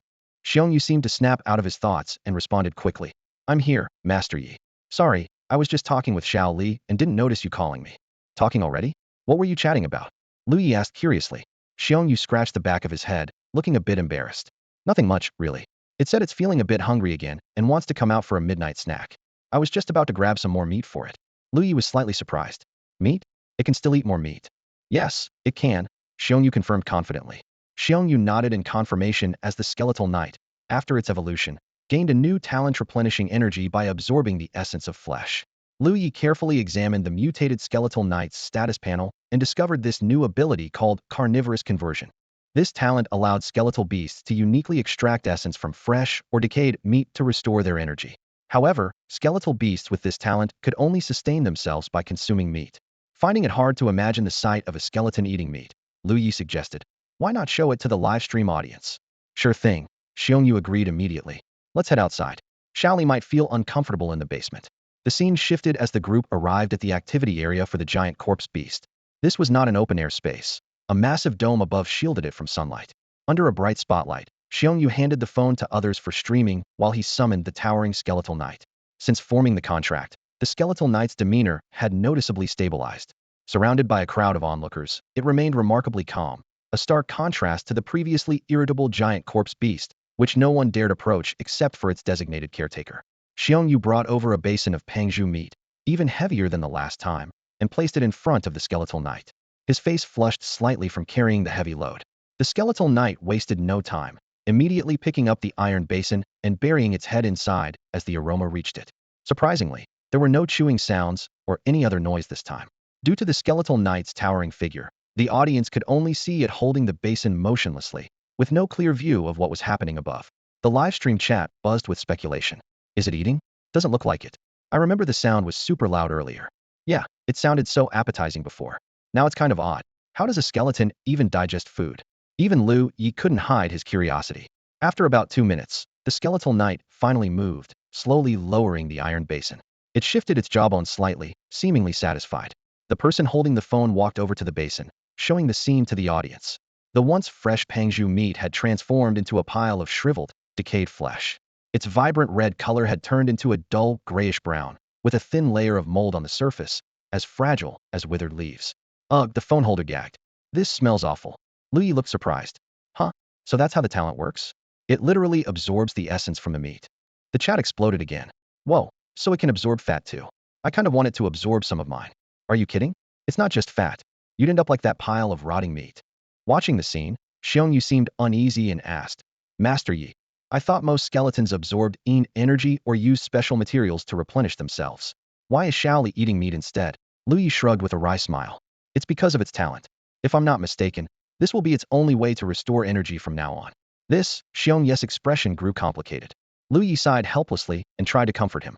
"There's nothing we can do about it. Just think of it as retaining its original carnivorous instincts. Actually, among skeletal pet beasts, ones like Xiao Fa that replenish energy through knowledge are considered the most advanced. Eating meat is inferior. It's both labor-intensive and time-consuming."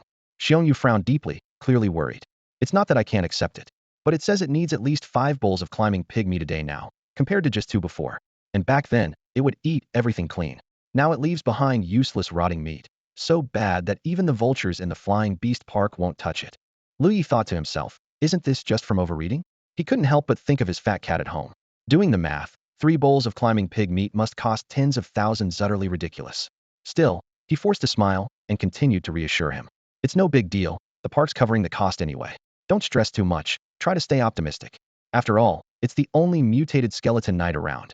Why not have it summon its skeleton horse and take a look? Based on its size, the horse should be at least 4 or 5 meters tall, right?" Xiongyu nodded thoughtfully. "Its skeleton horse doesn't need to eat, does it?" "Of course not," Lu Ye replied, half laughing, half exasperated. Xiongyu visibly relaxed, then hurried off to discuss with the skeleton knight. A moment later, he returned holding his phone, standing a little further away to ensure both the skeleton knight and the horse would fit into the frame. "All right, go ahead," he called out to the skeleton knight. The audience watching online grew excited, speculating wildly in the comments. Could it really be 4 or 5 meters tall? Whoa, a skeleton horse that big would be epic. How many people could ride on that thing? If it's really that massive, I have to see it for myself. Following the command, the skeleton knight extended its right hand, and the flames in its eye sockets flared intensely. A massive, rudimentary magic circle appeared beneath its feet, emitting a deep, resonant hum that exuded an overwhelming aura. "It's happening! It's happening!" The audience buzzed with excitement. "Are we witnessing history right now? Someone, take a screenshot." In the next moment, countless bones poured out of the magic circle, assembling rapidly in midair. However, the final result was a skeleton horse barely 2 meters tall. While it was noticeably larger than the one seen during the morning livestream, it still looked comically small next to the towering 4 to 5 meter skeleton knight. An awkward silence fell over the scene. The skeleton knight stared calmly at the skeleton horse, tilting its head curiously, as if pondering. Huh? Did I summon this? I have this kind of ability? Amazing. When everyone finally processed what had happened, the comments exploded with laughter. Why doesn't it even reach the skeleton knight's knees? Such a tiny skeleton horse can the knight even ride that? Damn, my expectations are shattered. I can't hold it in any more giant skeleton riding a tiny horse, lol. The skeleton knight tilted its head, seeming to recall the horse's intended purpose. It then attempted to mount the horse, but the size difference was so drastic that it was impossible to climb on. After several failed attempts, the skeleton knight stood silently, crossed its arms, and turned away from the skeleton horse, refusing to look at it. Lu Ye was utterly puzzled. What's it doing? It's sulking, Xiongyu explained helplessly. Xiongyu wiped the sweat off his forehead, his gaze falling on the massive skeletal beast beside him. The skeletal pet, with its hollow eye sockets, stared back at him, mimicking his usual indifference toward it. Xiongyu couldn't help but chuckle, thinking to himself how perfectly the little guy had learned to imitate him, even down to its sulky demeanor. Is this thing really that human-like? Xiongyu muttered to himself. I have to admit, its angry expression is kind of amusing. A grumpy little skeleton is actually pretty cute. Lu Ye, observing the scene from the side, couldn't help but comment. You two are really something. It's no wonder you have such a good relationship with it. If a pet beast starts mimicking its beast master's actions, it means the bond between them is incredibly strong. Xiongyu didn't deny it. Instead, he proudly replied, haha, I can confidently say that no one in the entire pet park knows Shaoli better than I do. Lu Ye gave a small smile, then suddenly remembered something and teased. That reminds me, your dual account name really suits you. No one would have guessed you're an actual zombie caretaker. Xiongyu explained, that account is actually just my side account. I use it to document my life with Shaoli. By now, I think I've uploaded 600 or 700 videos. 600 or 700? Lu Ye exclaimed, pulling up Xiongye's profile. Sure enough, the account was filled with videos of the skeletal beast, from feeding sessions to naps, even mundane moments like scratching an itch or going for a walk. Each video came with detailed captions, either describing the beast's condition or documenting its diet. The top 3 pinned videos were records of its medical checkups, though they only had about a dozen likes each. As Lu Ye scrolled through the account, he noticed Xiongyu had just hit 1,000 followers, most of whom were likely recent additions. He couldn't help but remark, wow, this is impressive. His entire page is dedicated to the skeletal beast, and he doesn't even appear in the videos himself. Man, the level of detail here is insane. He's documented everything. Suddenly, Lu Ye stumbled upon a particularly unique video. Whoa, look at this one from 2 months ago. He categorized every single thing the skeletal beast has ever eaten. This video is 2 hours long. Laughing, Lu Ye turned to the livestream audience and said, see folks? The skeletal knight's loyalty to its caretaker isn't unfounded. When the caretaker is this dedicated, the pet beast has no choice but to pledge itself completely. Just then, Xiongyu spoke up. Master Yi, Shaoli told me that if it wants to summon a skeletal horse as big as itself, it needs to eat at least 10 basins of climbing pig meat. Since it hasn't eaten enough, the summoned horse isn't as large. With that, Xiongyu handed his phone to someone else and walked over to the skeletal horse. With the skeletal knight's help, he climbed onto its back. But look, even though it's smaller, it can still carry a person. If you guys come visit, we can arrange for you to ride it too, Xiongyu said cheerfully, clearly more focused on Shaoli's growth than the horse's size. Lu Ye couldn't help but facepalm, thinking to himself how earnest Xiongyu was, even using this moment to promote the park. He suggested, you know, the park should set up an official livestream account and let Lu Mo and Xiongyu host it. I bet they'd sell tickets like crazy. Turning back to the livestream audience, Lu Ye added, alright, everyone, don't forget to follow Xiongye's account. You'll get to see the giant skeletal knight riding a horse in the future. He then announced the giveaway results.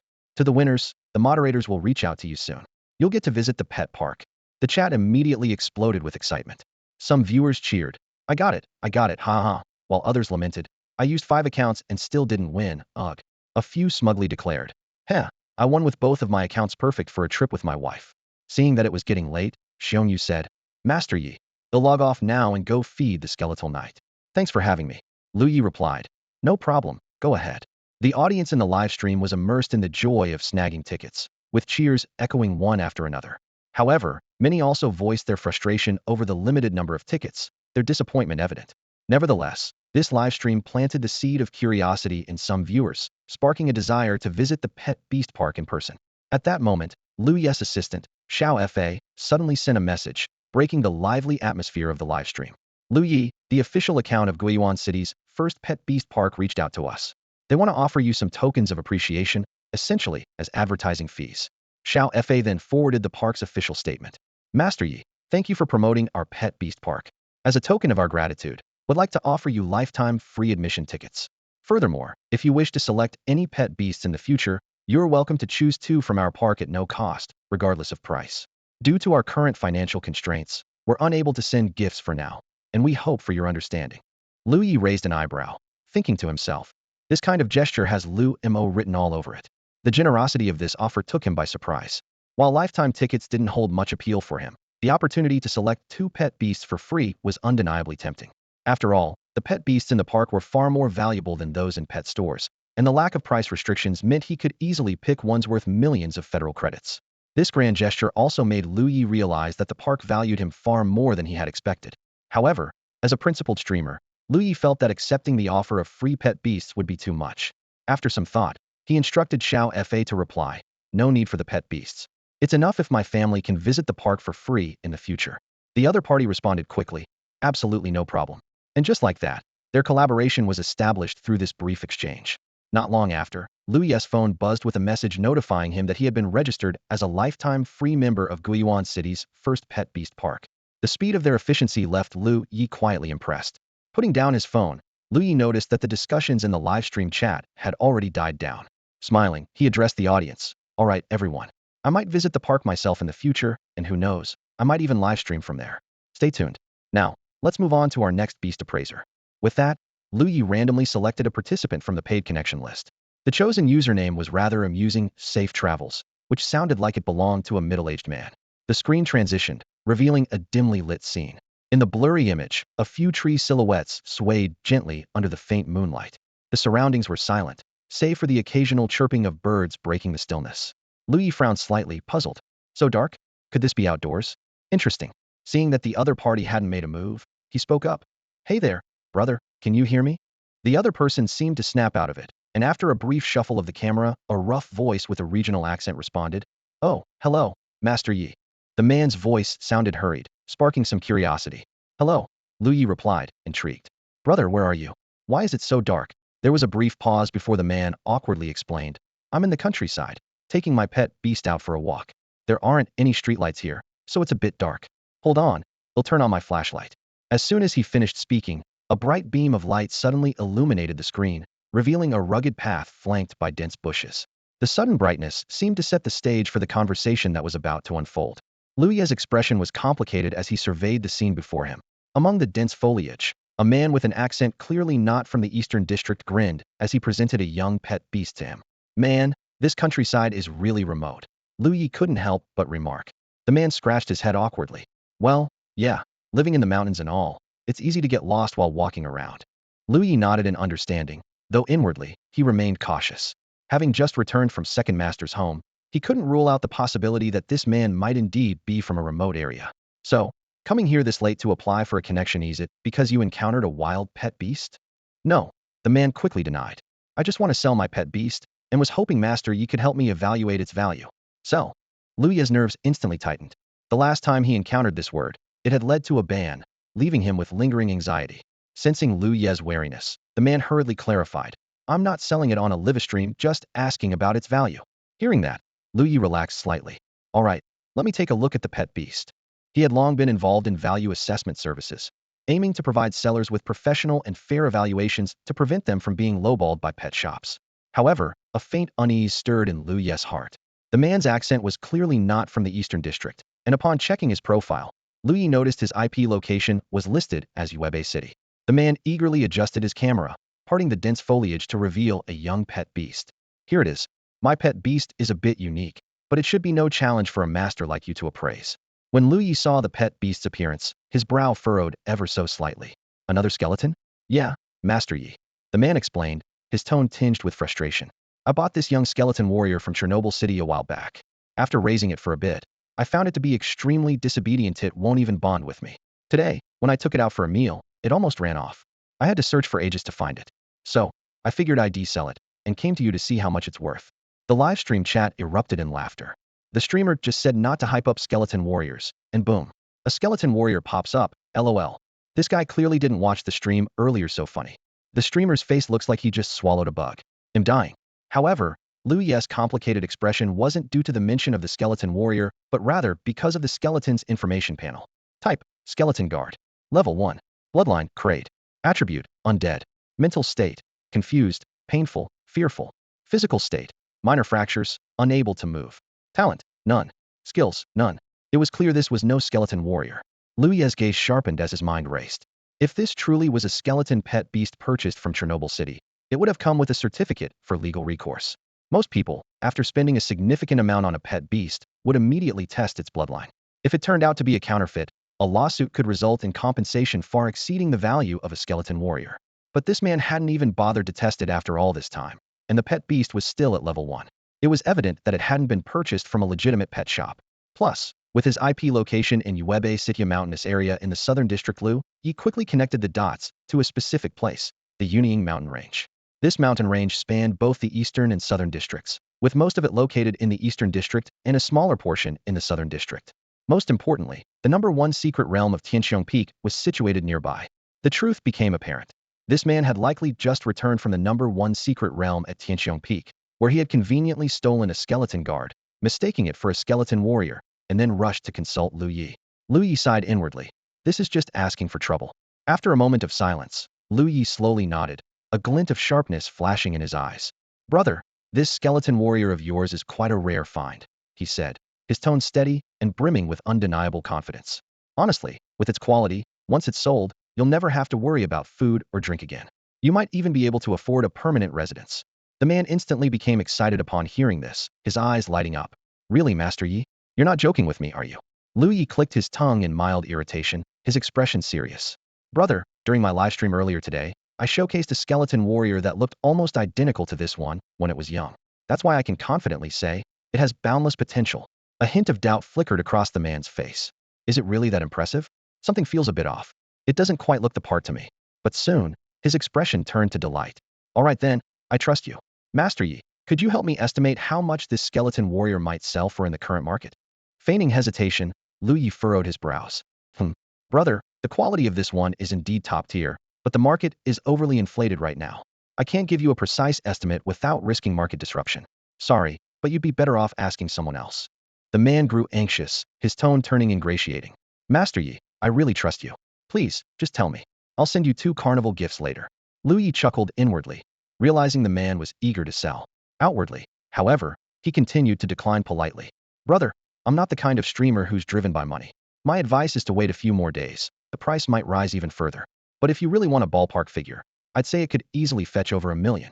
Hiss, the man drew in a sharp breath, clearly stunned by such a large sum. He hesitated for a moment before asking, Master Yi, do you have any reliable sales channels? I'd be willing to sell it even at a slightly reduced price. Don't refuse right away if it sells smoothly. I'll give you 20 of the selling price as a commission. Lu Ye raised an eyebrow, now certain that something was amiss.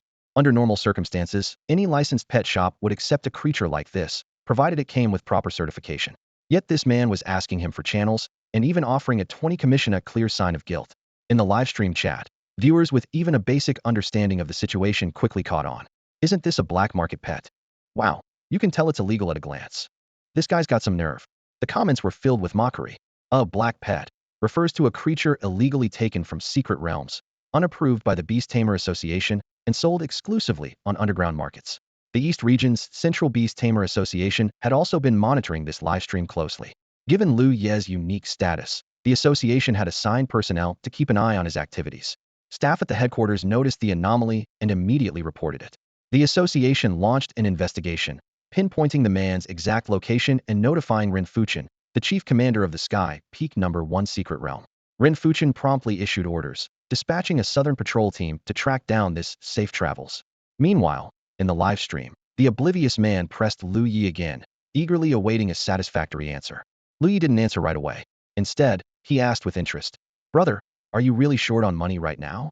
The man froze for a moment, his eyes flickering briefly before putting on a pitiful expression and saying, Yeah, I am. I come from a rural area in the southern district, and my family doesn't have any connections.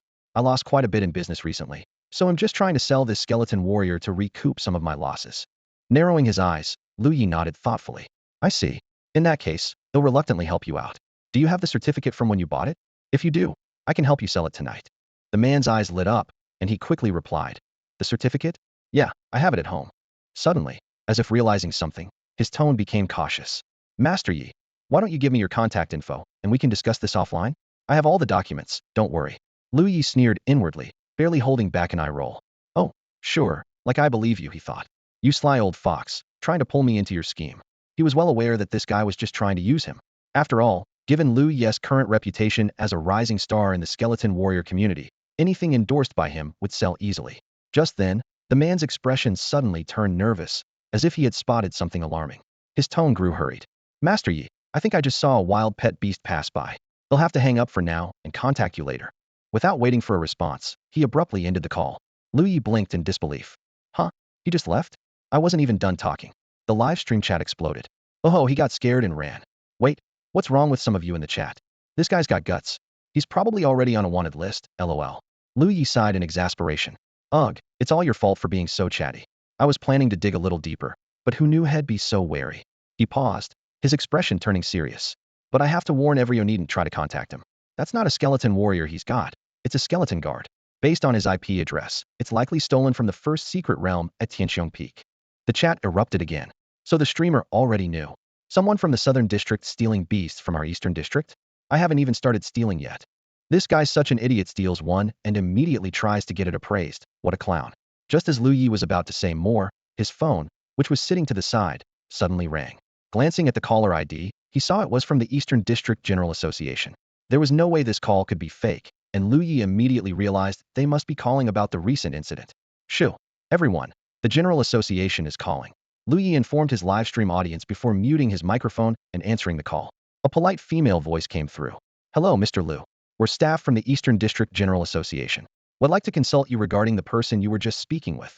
Lu Ye hesitated. I'm live streaming, can I broadcast this? That's fine, the woman replied readily. Lu Ye unmuted his microphone and addressed the audience. All right, you can go ahead. The woman continued. Hey, race the situation, we've identified the individual. His name is Gao Jiming, and he's a resident of Yuebei City in the Southern District. However, he's used certain methods to obscure his exact location. What we do know is that he's still within the Yunying mountain range. Due to a shortage of patrol personnel, we can't dispatch a large team to search for him. Would like to request a high-resolution recording of your livestream to pinpoint his last known location. Her tone was brisk, clearly indicating pressure from higher-ups. Both Lu Ye and his audience were stunned. Wow, so he really did steal it from a secret realm? Lu Ye muttered, astonished by the gravity of the situation. What a foolish thief. Lu Ye chuckled inwardly but kept a calm demeanor as he asked. Are you looking for his exact location? The staff member on the other end of the call replied urgently. Yes, we are. Lu Ye shrugged nonchalantly and said in a relaxed tone. Then there's no need to record the screen. His location should be between Chui Ping Peak and Yunlai Peak in the Yuning mountain range. Focus your search there. There was a noticeable pause on the other end before the person asked cautiously. Did you figure out his location? No, Lu Ye explained calmly. At the beginning, I heard the call of a bird in the background. It was clearly the cry of a Ning sparrow. Even though it was some distance away, I could recognize it instantly. Ning sparrows are very particular about their environment. They require water sources, abundant food, and minimal predators. None of these can be lacking. The only suitable place in the Yuning mountain range is between those two peaks. That area is almost a no man's land, with dense forests. Unless he has a high-level flying pet beast, he won't get far. Lu Ye paused before adding. But you need to act quickly. If he heads south from there, he'll cross into the Southern District's territory, and it'll be difficult for us to enforce the law across district lines. The staff member was silent for a few seconds, seemingly processing the information. Understood, Mr. Lu. Thank you for providing this intel. With that, they hung up the call abruptly, evidently trusting Lu Ye's deduction. The livestream chat exploded with comments. Whoa, I just checked the wild pet beast distribution map, and Ning sparrows really are found in that area. Unbelievable. I replayed the recording, it really does sound like a Ning sparrow. No way, is the streamer this incredible? Facing the camera, Lu Ye smiled calmly. No need to get too excited, everyone. Identifying pet beasts by sound is just basic stuff. He waved his hand dismissively and asked, so what's next? Should I continue identifying beasts, or wait for some good news? The chat lit up with responses. Let's wait for the good news. Identify some beasts first. I bet the news will come in soon. Wait, all this fuss over a stolen crank skeleton guard. Is it really worth this much trouble? Meanwhile, at the campsite outside the #1 secret realm of Tianqiong Peak, the atmosphere was tense. Wei Yuanlong, an elderly man with graying hair, was glaring at Ren Fuchen. Seriously, old Ren, you're actually trusting that kid's words? Ren Fuchen raised his eyelids slightly. What? You don't trust my judgment? Wei Yuanlong's beard quivered with frustration. This isn't about your judgment. What if he's wrong? Would be wasting a ton of time. If this guy escapes back to the Southern District, do you know how many people will mock our Eastern District Beast Tamer Association? This is a matter of reputation. The Eastern District Beast Tamer Association had always been known for its precision and swift action. For an ordinary theft case, they wouldn't have gone to such lengths. But this time was different. The incident had been broadcast online, and soon everyone would know that someone from the Southern District had stolen a skeleton guard from the #1 secret realm of Tianqiong Peak. By the time the story spread, it would undoubtedly be exaggerated into a skeleton warrior. If they couldn't capture the culprit immediately, the Eastern District Beast Tamer Association would face a wave of ridicule online. After all, in similar cases in the past, the association had always resolved them swiftly and hadn't had a single failure in over a decade. Wei Yuanlong continued his analysis. This guy, Gao Ziming in one hand, he's an idiot. He stole a skeleton pet beast thinking it was a skeleton warrior, then even had the nerve to show up in a live stream to get it appraised. On the other hand, he's smart enough to take an escape route through an unpopulated area and use special methods to hide his location. His counter-surveillance skills are surprisingly good. During this time, Gao Ziming had plenty of opportunities to flee back to the Southern District. As Lu Ye had pointed out, the reliability of cross-district law enforcement was not high, especially given the increasingly intense competition between the Eastern and Southern districts in recent years. The other side was likely to obstruct the pursuit. However, every situation has two sides. If Gao Ziming could be apprehended quickly, the Eastern District Association could use it as a warning to deter those with unlawful intentions toward undead pet beasts. Ren Fuchen chuckled lightly and shook his head, addressing Wei Yuanlong. Old Wei, you're in law enforcement. Why get so hung up on face? We'll catch him sooner or later, so what's the rush? Look at old Xian, the head of the propaganda department's not anxious. This is just a minor issue. There's no need to blow it out of proportion. You should focus on doing your job well and getting to the bottom of the Feng Sheng case. As he spoke, he patted Wei Yuanlong on the shoulder, attempting to reassure him. His implication was clear. Don't concern yourself with matters that don't involve you directly. Wei Yuanlong slapped his thigh in frustration, his voice brimming with anger. Fine. When something goes wrong, don't expect me to say a single good word for you. Ren Fuchen shrugged indifferently. Nothing's gone wrong yet, has it? Even if he makes it back to the Southern District, I have my ways of dragging him out. Meanwhile, on the southern border of the Eastern District in the Yunying Mountains, Gao Ziming was desperately fleeing through the dense forest. Each step he took landed on mud and brittle branches, leaving a trail of chaotic footprints behind him. His breathing was heavy, his clothes soaked with sweat. The cold night wind turned the dampness into a bone-chilling cold that pierced his skin.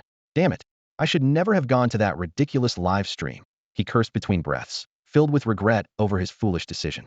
Thinking back, he couldn't believe he had been stupid enough to enter that person's live stream for an appraisal. Gao Ziming glanced sideways and saw his canine pet beast trailing closely behind, carrying an unconscious skeletal warrior on its back.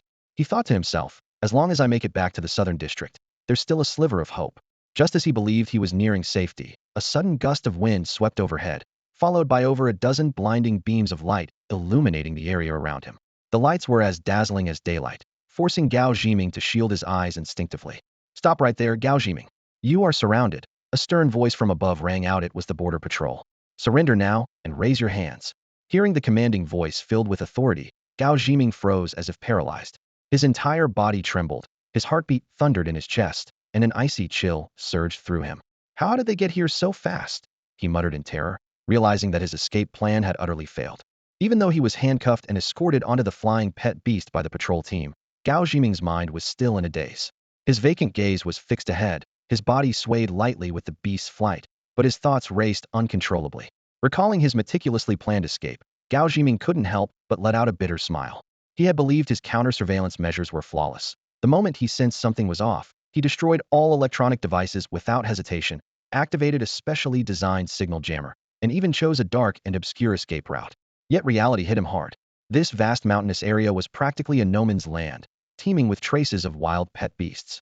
By all logic, even with a large number of scouting beasts deployed, it shouldn't have been possible to locate him so quickly. Was it truly just bad luck? Or had he been under surveillance all along?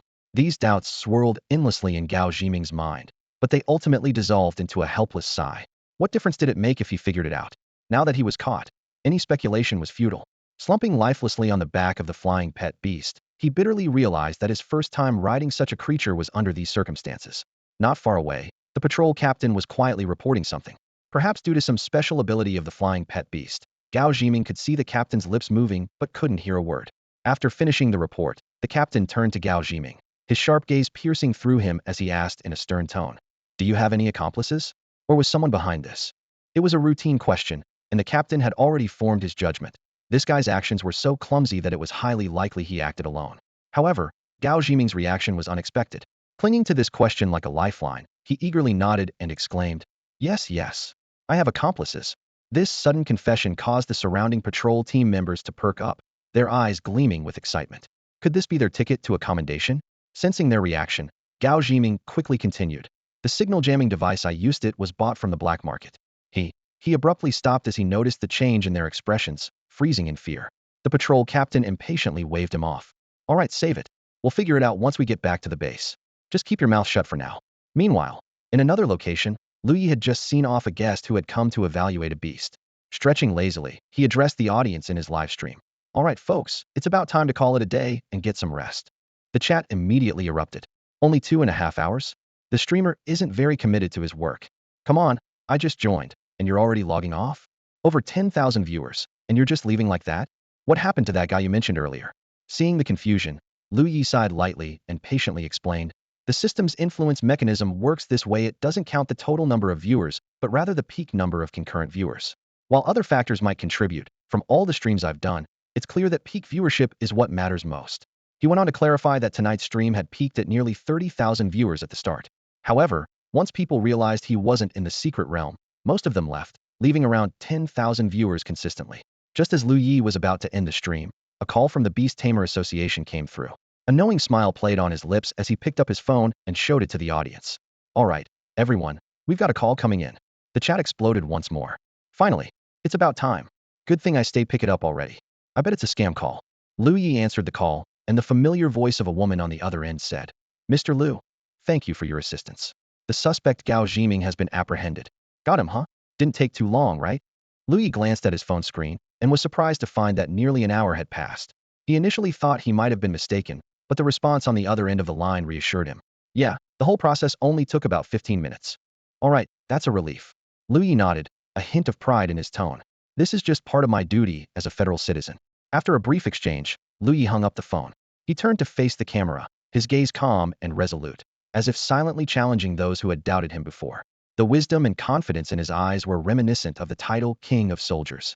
The livestream chat immediately erupted. Anyone else feel personally attacked by his intense gaze as soon as they joined? "Wait, just 2 calls and they confirmed the capture? Feels staged to me." To the comment above, "Clearly you've never received a call from the Beast Association. That kind of caller ID is legit. No way to fake it. The zombie keeper is live. Giant skeletal horse." Seeing the chaotic chat, Lu Ye spoke softly. "Everyone, let's not argue. Stay calm.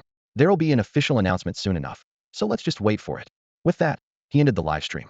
The stats for the livestream weren't particularly impressive, with only 140,000 views, about a tenth of what he had in the morning.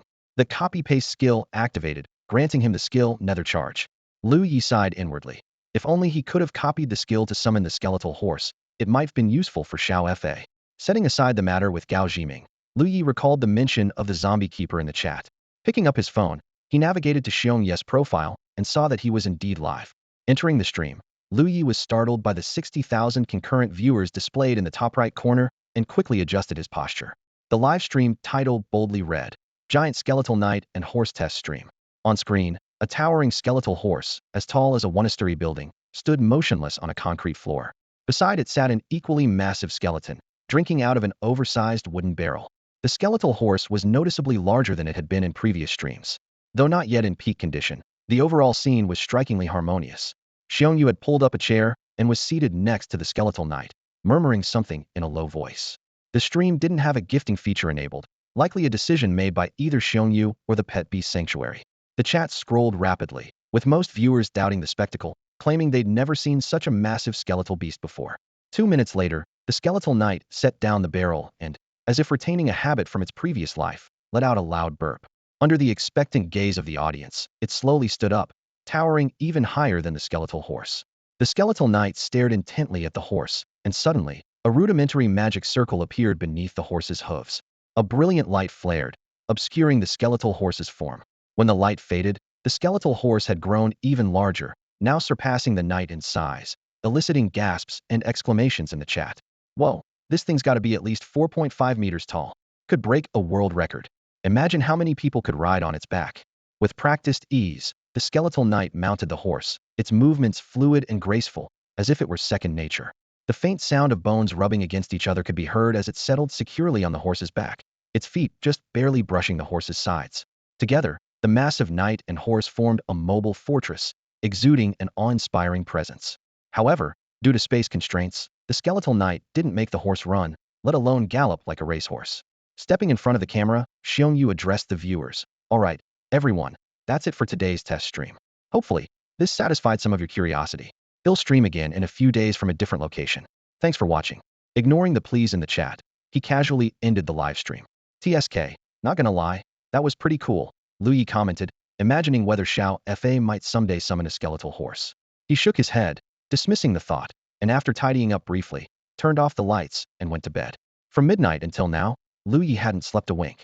While he could go several days without rest, the physical discomfort was undeniable, and the moment his head hit the pillow, he fell into a deep sleep. At 2 p.m., Lu Ye jolted awake from a deep sleep. The time displayed on his phone screen instantly snapped him into full consciousness. 14 hours, he muttered in disbelief, rubbing his eyes. As he hurriedly got up, he was surprised to feel completely refreshed, with no discomfort whatsoever. Could this be the effect of advancing to the next soul tier?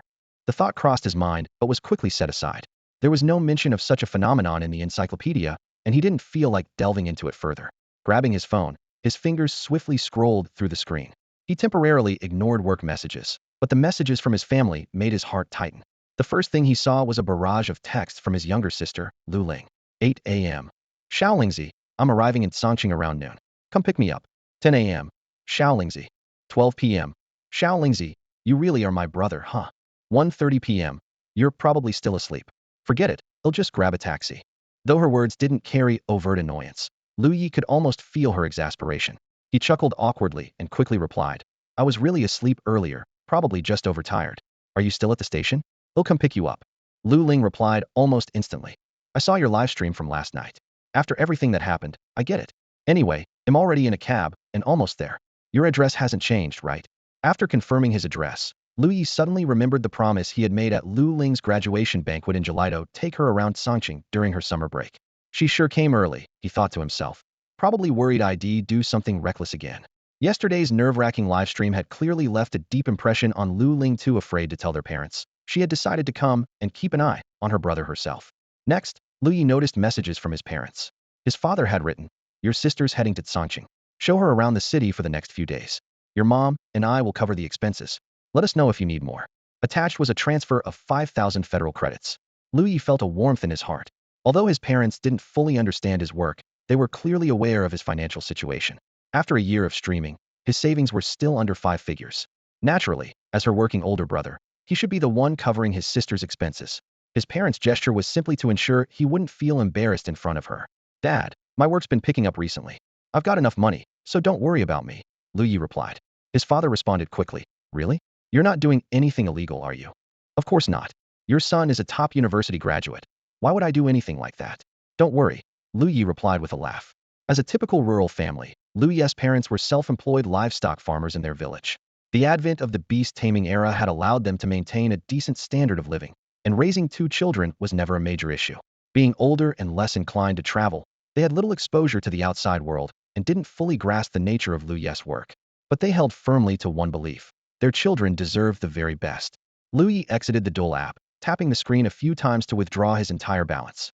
After deducting taxes, 250,000 federal credits now rested quietly in his account. Combined with the Beast Tamer Association's bonus, the total came to 500,000. While it was far from his previous life's income, it was more than enough for him to splurge for quite a while. He quickly finished washing up and carefully cleaned his room. Afterward, he cautiously moved Xiao Fa into the house, making sure his special roommate was settled properly. With everything in order, Lu Ye headed downstairs in high spirits, ready to welcome his sister's arrival. As he stepped into the courtyard, he spotted Zhang Shou holding a notice in one hand and a tube of glue in the other, hurrying past him. Curiosity got the better of him, and Lu Ye called out, Uncle Zhang, what are you up to? Zhang Shou stopped and waved the notice in his hand. I'm heading to the bulletin board to post a rental notice, he explained. Then, with an excited tone, he added, by the way, Xiao Lu, that skeleton knight from your livestream last night was really cool. I'm thinking of getting one myself. Hearing this, Lu Ye couldn't help but chuckle. Uncle Zhang, that one was a mutated version. A regular skeleton knight is about your height. Why would you want to keep one of those? You should focus on taking care of your skeleton warrior first. Zhang Shou nodded in agreement. You're right. Seeing that he had dropped the idea, Lu Ye seized the moment to ask, Uncle Zhang, which house is the rental notice for? Zhang Shou turned and pointed to the second floor. It's for the second floor of this building. The young couple moved out yesterday when their lease ended. You know how I get lonely at my age and prefer having more people around. So, I wrote up a rental notice late last night. Lu Ye raised an eyebrow, an idea forming in his mind. Uncle Zhang, why not rent the second floor to me instead? Zhang Shou looked at him curiously. What's wrong? Isn't the third floor comfortable? This building has 3-bedroom units with a living room and a bathroom on the first and second floors. The third floor is the only one missing a guest room because it was converted into a storage room. There's nothing wrong with it, Lu Ye replied, shaking his head. It's just that my sister is coming over, and I want to find her a place to stay. This environment is really nice. Although his apartment had a master bedroom and a guest room, with Xiao Fei's presence, it wasn't ideal for Lu Ling to stay there. Since the young couple had moved out, the second floor was the perfect solution for Lu Ling. Your sister, huh? Zhang Shou nodded in understanding. He crumpled the rental notice into a ball and said decisively, You're a good person, so I imagine your sister must be, too. Renting to you two is definitely better than renting to strangers. The second floor is fully furnished. Just get some bedding, and ITLL be ready.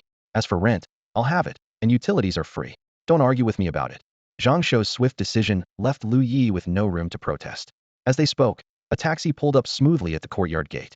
The door opened, and a young girl hopped out lightly. She wore her hair in a high ponytail, a simple white t-shirt paired with blue denim shorts, and clean white sneakers, exuding youthful energy. Following closely behind her, a medium-sized, fluffy dog leapt gracefully from the car. Its coat was sleek and soft, predominantly black with white markings on its chest and legs, giving it a spirited appearance. This was Lu Ling and her pet beast. Lu Ye's gaze instinctively fell on the dog, and information about it quickly surfaced in his mind. Type, Swift Shepherd. Level, 26. Bloodline, rank. Attribute, wind. Psychological state, curious. Physical state, healthy. Talents, endurance, wind affinity, keen awareness. Skills, gale dash, wind sprint, razor wind, and more. Looking at this energetic pair, Lu Ye couldn't help but smile faintly, eager for the reunion with his sister. The parents of Chu, the Swift Shepherd, were 2-class Swift Shepherds owned by Lu Ye's family, 1 male and 1 female. When the female Swift Shepherd was pregnant, she required a massive daily intake of meat and nutritional supplements, which left Lu Nanxing and his wife overjoyed and hopeful that she might give birth to a litter of 20 pups. At the time, Lu Ling was in her final year of middle school. When the female Swift Shepherd went into labor, the process was excruciating, and even the experienced veterinarian was at a loss. Fortunately, mother and pup survived, but only 1 Swift Shepherd was born. This little one was unusually large, almost a whole size bigger than an average newborn Swift Shepherd. To everyone's surprise, a bloodline stone test revealed it had a grade bloodline. Coincidentally, the Lu family was searching for a suitable pet companion for Lu Ling, and the birth of this grade Swift Shepherd seemed like a gift from above. Lu Ling gladly accepted this special gift. Since it was born on the 5th day of the Lunar New Year, it was named Chu. From then on, Chu became Lu Ling's loyal companion, accompanying her throughout high school and gradually becoming her main battle pet. As a member of the family, Chu also shared a strong bond with Lu Ye. At this moment, seeing Lu Ye from afar, Chu immediately dashed towards him at full speed. In the blink of an eye, Chu leaped into Lu Ye's arms. Feeling Chu's soft, fluffy fur, Lu Ye laughed and rubbed its head, jokingly saying, You little rascal, it's only been 2 months, and have you gotten fatter? Without the aid of his system-enhanced strength, he probably wouldn't have been able to lift Chu so easily. Chu responded enthusiastically, letting out cheerful barks and licking Lu Ye's cheek with its tongue. Just then, Lu Ling approached, dragging a large suitcase behind her. In a slightly exasperated tone, she said, Hey, who's your real owner here? Chu immediately got the hint, jumped down from Lu Ye's arms, wagged its tail, and ran to Lu Ling's side. Once Lu Ling let go of the suitcase handle, Chu grabbed it with its mouth and began helping to drag the suitcase. Lu Ling walked up to Lu Ye and called out cheerfully, Brother. Although she had sounded annoyed earlier, her face now beamed with a bright smile. Lu Ye looked her over and asked, You're looking good. Have you had lunch yet? Rubbing her stomach, Lu Ling replied with a pained expression, Not yet. I'm starving. I wanted to grab something at the train station, but the prices there are outrageous. A plate of roast duck was 200 yuan. I was so shocked I ran out of the station and came straight to find you. Lu Ye rolled his eyes and reassured her. The food there's expensive and not even that good. Just put your luggage away for now, and I'll take you out for a proper meal. Sounds good. Lu Ling agreed happily. Her gaze swept across the yard, and she suddenly remembered something. By the way, me staying here won't interfere with your live streams, will it? She had stayed at Lu Ye's place before when visiting Changqing. Lu Ye waved his hand dismissively. Of course not. I've already arranged everything for you. He pointed to the second floor. Look, you'll be staying up there from now on. Lu Ling was about to protest, but paused when Lu Ye continued, leaving her confused. What do you mean?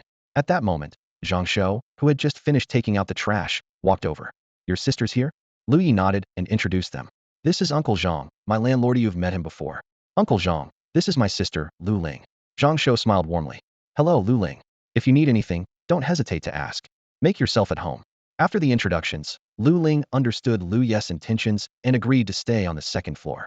When they went upstairs and saw the spacious layout of 3 bedrooms, a living room, and a bathroom, Lu Ling stood frozen in place, mumbling to herself, am I really staying in such a big space all by myself? Lu Ling sneaked a glance at Zhang Shou and whispered to Lu Ye, Brother, is this room expensive? Lu Ye shrugged nonchalantly and replied, Don't worry. Uncle Zhang and I are really close. It's not expensive at all. Oh. Lu Ling nodded slightly, quietly filing away the information. The two quickly settled their luggage. As Lu Ye led his sister upstairs, he mentally calculated what furniture they still needed to buy. Pushing the door open, a familiar scent greeted them. On the sofa, Wang Kai was curled up, sound asleep. Lu Ling hurriedly closed the door, lowering her voice as a mischievous glint sparkled in her eyes. Brother, is the landlord your #1 fan? He seems to treat you really well. She arched an eyebrow playfully. Lu Ye lightly tapped his sister on the head, feigning annoyance. What are you thinking? We're just good friends. He happens to be one of my loyal viewers, got it? All right then, Lu Ling replied, wisely dropping the subject.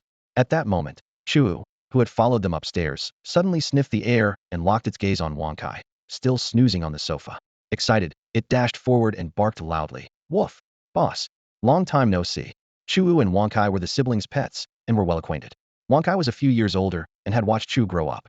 In Chu's early memories, the 15-pound Wang Kai would often pin it down, and thus their nicknames were established. Wang Sai was the boss, and Chu was the little brother. Even as Chu grew stronger and often turned the tables on Wang Kai, the nicknames remained unchanged. Wang Kai, jolted awake by the familiar bark, opened its eyes to find a large dog face right in front of it. Chu stuck out its tongue and gave Wang Kai an affectionate lick. Wang Kai froze for a moment before springing up in shock, its wide-eyed expression betraying its surprise. Chu chuckled and leapt onto the sofa, eager to snuggle with Wang Kai. However, Wang Kai was no longer the same. With a powerful kick, it sent Chu stumbling backward, nearly knocking it off the sofa. Chu paused, realizing something was off. Boss seems to have gotten a lot stronger in the past 2 months, it thought to itself. But with that size, it's definitely still the boss. Determined, it opened its mouth wide and pounced at the stunned Wang Kai. A faint whoosh of air hinted that Chu had even used some of its skills. In the end, Chu managed to pin Wang Kai down as it wanted, eagerly licking the reluctant Wang Kai's face. Puffed, Lu Ling couldn't help laughing at the sight of the two pets playing. Brother, why does it feel like Wang Kai has gotten stronger? Yeah, I've been exercising with it a bit lately, Lu Ye replied with a helpless shrug. But even so, there's no way it can beat a third-tier Chu. Wang Kai, looks like it's your turn to be on the receiving end. After spending a little time in the room, the siblings decided to leave Wang Kai to enjoy the air conditioning while they headed downstairs to find something to eat. Lu Ye didn't choose an expensive place for lunch. Instead, he found a decent restaurant. The place was bustling with noise and filled with tempting aromas. Lu Ye and Lu Ling picked a quiet corner to sit down. After ordering their food, Lu Ling couldn't wait to start asking about the live streaming business. Brother, did you really earn that much Federation currency in the past few days? Lu Ling's eyes widened, her voice filled with disbelief. Lu Ye simply smiled without saying a word. He opened his communicator and showed her the balance on his account. Lu Ling's expression shifted instantly, from doubt to hesitation, and finally, to pure shock. Her mouth slightly dropped open, and her eyes grew even wider. Lu Ye couldn't help but chuckle at her reaction. It was exactly the same as in his past life, as if time had rewound. Does this mean I don't have to work hard anymore? Lu Ling asked eagerly, snapping back to her senses. Lu Ye straightened his face and replied in a mock-serious tone. How can you not work hard? After you graduate, you'll join me in live streaming. I'm going to build a massive live streaming empire. Question mark. Lu Ling tilted her head, looking puzzled. I have to live stream too. Of course. It's up to our generation to rise and shine. You need to step up, Lu Ye said firmly. Seeing Lu Ling staring blankly at him, Lu Ye couldn't keep a straight face any longer. He burst out laughing and added, just kidding. Focus on your studies for now. Lu Ling rolled her eyes and was about to retort when Lu Ye suddenly asked, by the way, besides Chu Wu, do you have any other pet beasts? Yes, the Beast Taming Association in our hometown awarded me a second-tier nightmare beast, Lu Ling replied. A nightmare beast? Lu Ye was surprised. That's quite generous of them. Lu Ling explained, this policy started last year. If you score well on the college entrance exam, you can get a special reward from the Beast Taming Association. I ranked in the top 50 in our city, And since I chose the pet breeding major, they let me pick and a grade pet beast. I thought the nightmare beast looked pretty cute, so I chose it. What the Lu Ye exclaimed indignantly. I was in the top 500 back then, but I didn't get anything. I told you, the policy only started last year, Lu Ling said with a chuckle. Why are you asking about this? Oh, it's because Songqing University has a battle pet club and also participates in the Federation University Pet Beast Tournament. I thought you might want to give it a shot, Lu Ye replied. The Pet Beast Tournament, Lu Ling murmured, lost in thought. Lu Ye seized the moment to elaborate. Sure, it's worth aiming for, but I'm only a freshman, so I don't qualify yet. According to the school's website, you need at least a mid-level beast tamer certification to register. I don't even have 2 second-tier beasts yet. Well, it's just something to plan for. No rush, you can aim for next year, Lu Ye said, taking a sip of water and waving it off casually. In his memory, he had helped Lu Ling choose her major, so he felt it was his responsibility to guide her. The siblings chatted and ate, and before they knew it, it was almost 4 p.m. The restaurant gradually quieted down as the crowd thinned out. Sunlight streamed in at an angle, casting a golden glow over the two of them. After shopping for new furniture at the mall, Lu Ling and Lu Ye returned home. They spent about an hour carefully arranging Lu Ling's room before heading up to the 3rd floor together. Pushing the door open, an unexpected scene greeted them. Wang Kai was lounging leisurely next to the pet food barrel, slowly licking its paws. Meanwhile, in the corner of the room, Chu looked unusually dejected, curled up with its belly bulging like a small balloon. Chu.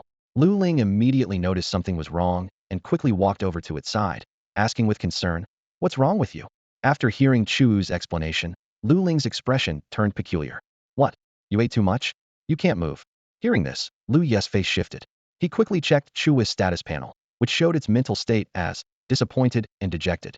He strode over to the pet food barrel and was stunned to see that nearly half of the food was gone. "What? How can you two eat so much?" Lu Ye exclaimed, looking at Wang Kai in surprise. "Was this your idea?" Wang Kai shook its head slightly and began to explain what had happened. Apparently, Wang Kai had suddenly felt hungry and decided to eat some pet food, dragging Chu along. Normally, given their size, only a small amount of food would suffice. However, Wang Kai, utilizing its special talent, managed to consume a large quantity in a short time. Not wanting to be outdone, Chu tried to mimic Wang Kai but lacked the ability, resulting in it overeating and becoming too stuffed to move. After listening to the explanation, Lu Ye relayed the story to Lu Ling, leaving out the part about Wang Kai's special talent. Lu Ling was momentarily at a loss for words. She crouched down to comfort Chu. "It's okay, Chu. Eating too much isn't good for your health. You're at the age where you need to maintain your figure. Eating less is fine." Chu let out a soft whimper, its ears twitching slightly. Its mood seemed to improve a bit, but it still stubbornly stayed curled up in the corner, refusing to move. Understanding Chu's temperament, Lu Ling didn't push further. Instead, she turned to Lu Ye and asked, "Hey, are you streaming later?" "Yeah, at 8 p.m. What? Can I join you?" Lu Ling asked tentatively. "What? You want to be part of the hype crew?" "The hype crew? What's that?" Lu Ye explained. "It's when I say 3, 2, 1, and you follow up with, click the link. I think you'd be great at it." "Huh?" Lu Ling looked confused. "When did you become a live stream shopping host? And hype crew sounds so lame. I meant I want to be a moderator for your stream." "A moderator, huh?" Lu Ye thought for a moment.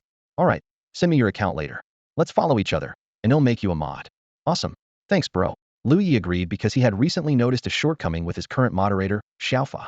While Xiaofa was effective at filtering straightforward comments, it struggled with interpreting abstract or phonetically disguised messages, such as Zheochen phone, a homophone for inappropriate words.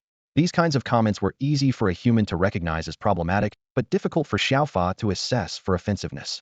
In this regard, Xiaofa functioned more like an automated reviewer, while Lu Ling could act as a human moderator, filling in the gaps. As night fell, Lu Ye sat in front of his computer, his gaze focused. He had just persuaded Lu Ling to return to the 2nd floor and had taken a moment to tidy up the guest room, preparing it for Xiao Fa's future studies and management work. This arrangement would help avoid any awkward encounters if Lu Ling happened to come upstairs unexpectedly. The appointed time was approaching. Lu Ye picked up his phone and opened the Dolu app. Instantly, a live stream popped up on the screen, grabbing his attention. In the stream, a middle-aged man with slightly tanned skin and a lean build squatted in front of the camera, a cheerful smile on his face. He was feeding a large sled dog. At first glance, the scene seemed ordinary. But upon closer inspection, there were some unusual details. In front of the sled dog was an oversized pet bowl, at least 50 centimeters in diameter. The man held a beautifully packaged bag of pet food, generously pouring its contents into the bowl. "Thanks to Boss AI for the sports car gift. Adding an extra 10 pounds of food for Xiao Pang," the man exclaimed excitedly. Then he stood up, easily lifted the bag, and emptied the rest of the pet food into the bowl. Surprisingly, The sled dog showed no reaction to the sudden feast, simply continuing to devour the food with gusto. In the upper left corner of the screen, a prominent label read, "This sled dog possesses a gluttonous talent with fast digestion. No animal abuse is involved." Lu Ye quickly recognized the live streamer. Sure enough, it was Old Feng, who had been streaming a few days ago. His full username had now changed to Old Feng's gluttonous dog Xiaopang, indicating that the sled dog had been given a fitting name Xiaopang. Seeing this, Lu Ye couldn't help but chuckle. He hadn't expected Old Feng to actually follow his suggestion. Judging by the background of the stream, it was likely filmed at a venue provided by the association, implying their tacit approval of this approach. Driven by curiosity, Lu Ye clicked into the live stream. To his surprise, there were over 5,000 viewers watching. The chat was alive with comments. "Watching Xiaopang eat is making me hungry too. This sled dog is so adorable. I want one." Counter here, this sled dog has already eaten 46 pounds of pet food in the past hour. Lu Ye was mildly surprised. He hadn't anticipated that Old Feng would have such a knack for live streaming. This also piqued his interest in checking the sled dog's stats. Type, sled dog. Level, 15. Bloodline, great. Attribute, metal. Mental state, unsatisfied. Physical state, healthy. Talents, gluttony, iron teeth and copper jaws, titanium alloy eyes, overflowing appetite. Skills, speedy feasting, savage charge, armored defense. Compared to before, the sled dog's level had skyrocketed by 4, leaving Lu Ye curious about how much food Old Feng had been feeding it. Additionally, it had acquired a new and peculiar talent called overflowing appetite. Overflowing appetite, passive skill. While eating, it slightly increases the appetite of nearby onlookers. Lu Ye's mouth fell slightly open. What kind of bizarre talent was this? It was so unusual that even the encyclopedia didn't have a record of it. It felt as though had just unlocked a new entry in the talent directory. The system helpfully provided detailed information about this talent. As everyone knows, in the quiet of the night, when you come across a video of someone enjoying barbecue at a night market, your stomach tends to grow hungrier than usual. The overflowing appetite talent essentially turns the eater into a living food video, stimulating the appetites of its audience. Lu Ye had just finished eating, his stomach feeling slightly bloated, and was lazily watching Lao Feng's livestream. On the screen, a large sled dog was devouring its meal with great enthusiasm, its voracious appetite seemingly influencing the audience in an unspoken way. Lu Ye noticed that the chat was filled with comments about increased appetite, and it suddenly clicked for him. No wonder this livestream was so popular. It was all thanks to the dog's unique gift. His gaze shifted to the left side of the screen, where a list of virtual gifts caught his attention. The gifts were diverse, ranging from simple souvenirs to extravagant helicopters, each corresponding to a different amount of food for the dog. Lu Ye couldn't help but marvel there had to be some expert advising Lao Feng behind the scenes.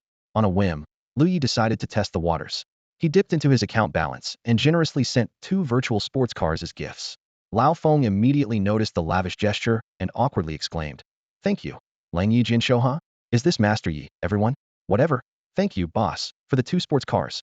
Let's feed little Chubby another 10 pounds of pet food." The livestream room erupted in excitement, with the chat flooding in like a tidal wave. Most of the viewers were regulars from Lu Ye's own livestream and started tagging him, urging him to start his own stream. After confirming it was indeed Lu Ye, Lao Feng put down the bag in his hand and eagerly asked, "Master Yi, are you still here? I've encountered an issue recently and wanted to consult you about it." Lu Ye quickly replied with a simple "here," but the chat was moving too fast for Lao Feng to catch it. Without hesitation, Lu Ye sent a request to join the livestream. Lao Feng clicked a few buttons and approved the connection. A small box displaying Lu Ye's avatar and name appeared in the bottom right corner of the livestream. The moment the connection was established, a system influence notification popped up in front of Lu Ye, just like it had during his visit to the restaurant streamer's channel. Clearing his throat, he tentatively asked, "Hey, can you hear me?" Hearing the familiar voice, Lao Feng's face lit up. "Master Yi, it really is you. What were you saying about the issue?" Lu Ye started to think. On one hand, he wanted to ensure good after-sales service. On the other hand, his own pet, Wang Kai, also had a voracious appetite as a special trait. Lao Feng's problem might be related to the side effects of this trait, so it was worth listening to. Looking troubled, Lao Feng glanced at little Chubby and sighed. "Recently, I've been live streaming and feeding it a lot of pet food. While it's eating fine and am earning some money, I've noticed that it seems to get addicted to eating. Even if I give it commands, it can't resist the urge to eat, and it's completely uncontrollable." Huh. Lu Ye was momentarily taken aback. "You're saying it gets addicted and just can't stop eating?" "Wait, I remember little Fatty eats over 100 pounds of pet beast food a day, and that's still not enough?" Lu Ye frowned in thought, a hint of surprise flashing in his eyes. Thinking about little Fatty's massive size, he couldn't help but exclaim, "Wow, the gluttony talent is truly terrifying. If my pet beast awakened to the gluttony talent, I couldn't afford to keep it." In the livestream chat, viewers saw Old Fong's comment and started flooding the screen with messages. Someone sighed. That's a lot of money. I'm already brokey if I had a pet beast that eats like that. I'd be left with nothing. The crowd's envy of the gluttony talent quickly faded. Old Fong didn't notice the barrage of comments and continued. Yeah, I don't know why either. Every time after the stream ends, I still have to feed it another 10 pounds or so before it finally stops. If I don't, it gets upset. Upset? How exactly? Lu Ye pressed, his brows furrowing slightly. Various possibilities flashed through his mind. Could this be a side effect of the gluttony talent? Feeding it more just makes it perpetually hungry? But if it's underfed, would it start guarding its food or even biting people? Old Feng's expression turned serious as he explained slowly. Well, I'll sit in the corner and ignore me, no matter how much I call it. It won't even look at me. Lu Ye looked puzzled, recalling the time Lu Ling had forcibly carried Chu away. It doesn't bite or anything, or growl at you. Try to snatch the pet beast food from your hands. Not at all. Old Feng shook his head firmly. Ever since I picked it up, little fatty has never bitten me or growled at anyone. So what happens after that? It just stays in the corner? Lu Ye asked again. Not really, Old Feng admitted honestly. After about an hour or two, it stops being upset and comes back to me. Lu Ye's expression turned awkward. What kind of issue is this? He had thought it was something more serious, like the pet threatening people if it wasn't fed. In the livestream chat, comments rolled in rapidly. Ha ha ha, so little fatty just sulks? Little fatty is so well behaved, unlike my pet beast. If it's not full, it destroys the house and drives me crazy. Little fatty and Old Feng have such a good bond. Can Old Feng lend me little fatty to take care of for a few days? Lu Ye pondered for a moment before saying slowly. Actually, Old Feng, let me ask you this. Ever since you picked up little fatty, does it get particularly excited during mealtime? Yeah. Old Feng nodded, a gentle look flashing in his eyes. Every time it's mealtime, it jumps around like it's dancing, drooling all over the place. Lu Ye suddenly understood. Well, that makes it pretty simple. Little fatty absolutely loves eating. It's practically its only hobby. If you keep feeding it, it'll never get tired of it. With the gluttony talent, its joy from eating just keeps stacking up. Unless it hits a certain threshold, it won't want to stop. He continued explaining. During the stream, you feed it a lot of pet beast food. But once the stream ends and you stop feeding it, its happiness disappears, like a roller coaster dropping straight down. It's like being interrupted while doing something you love. You'd feel upset too. Old Feng scratched his head, looking a bit dumbfounded. So what should I do? It digests food so fast, I can't possibly let it eat 247. The association would kick us out. In the livestream chat, viewers chimed in with their thoughts. As a foodie myself, I suddenly understand how little fatty feels. If I had loads of money and the gluttony talent, I'd eat nonstop to taste every delicacy in the world. Suddenly, one comment caught everyone's attention. Wait, hasn't anyone noticed something scary? Little fatty eats over 100 pounds of pet beast food every day, and it hasn't gained any weight. This comment hit like a bolt of lightning, leaving everyone deep in thought. Little fatty's gluttony talent seemed far more mysterious and terrifying than they had imagined. On the first day of the live stream, little fatty weighed only 68 gene, but now it has increased to 70 gene. This small change sparked a discussion about the dietary habits of pet beasts. Lu Ye didn't mince words and offered his suggestion. It's actually quite simple. Just give it a new hobby so it stops obsessing over food. Take Wonkai, for example. It not only loves eating, but also enjoys sleeping. Sometimes it even chooses to skip a meal just to sleep soundly. Old Feng nodded thoughtfully, and suddenly a light bulb went off in his head. Speaking of hobbies, little fatty does seem to have one. Oh, what is it? Lu Ye asked curiously. Let me show you. Old Feng stood up, grabbed little fatty's empty food bowl, and called out, Come on, little fatty, grab it. Little fatty's eyes lit up as it happily opened its mouth and effortlessly bit the edge of the oversized bowl, which was even larger than its head. The comical scene immediately triggered a lively reaction in the livestream chat. So cute. Is this really a hobby? The way it's holding the bowl reminds me of someone from the past. As comments flooded in, Lu Ye couldn't help but ask, Old Feng, are you sure this is its hobby? Old Feng scratched his head, a bit unsure. I think so. I always see it running around the association with the bowl in its mouth. Lu Ye took a sharp breath and said thoughtfully, Old Feng, have you ever considered that it might be carrying the bowl to signal it's hungry and wants someone to feed it?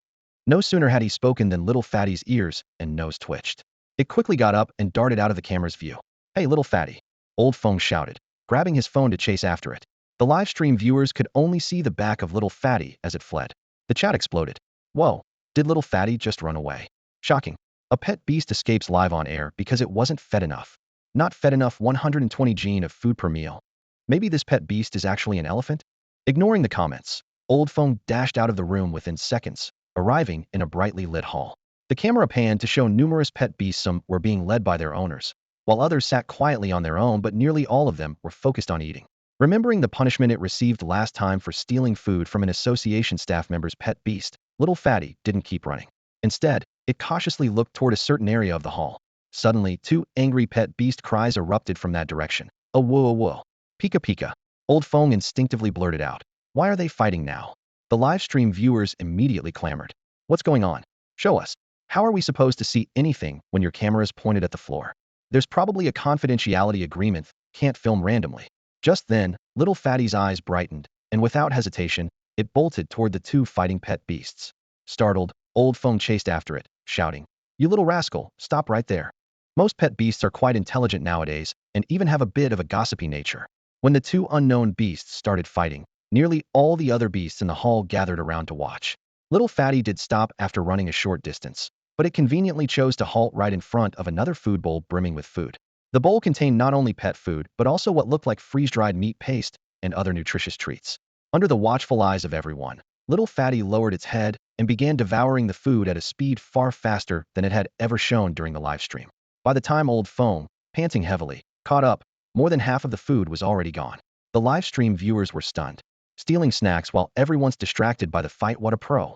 Does its gluttonous talent enhance its sense of smell too? Wow, little Fatty is truly something else. So this is its real eating speed? Terrifying. It wasn't until Old Fong picked up little Fatty by the scruff of its neck that it finally stopped eating. It stared at Old Fong obediently, not daring to move an inch. Fuming, Old Fong scolded. Tomorrow, you'll go a whole day without food. You think I can't control you anymore? Having witnessed everything, Lu Ye couldn't help but chuckle bitterly. Old Fong, you really need to discipline it better.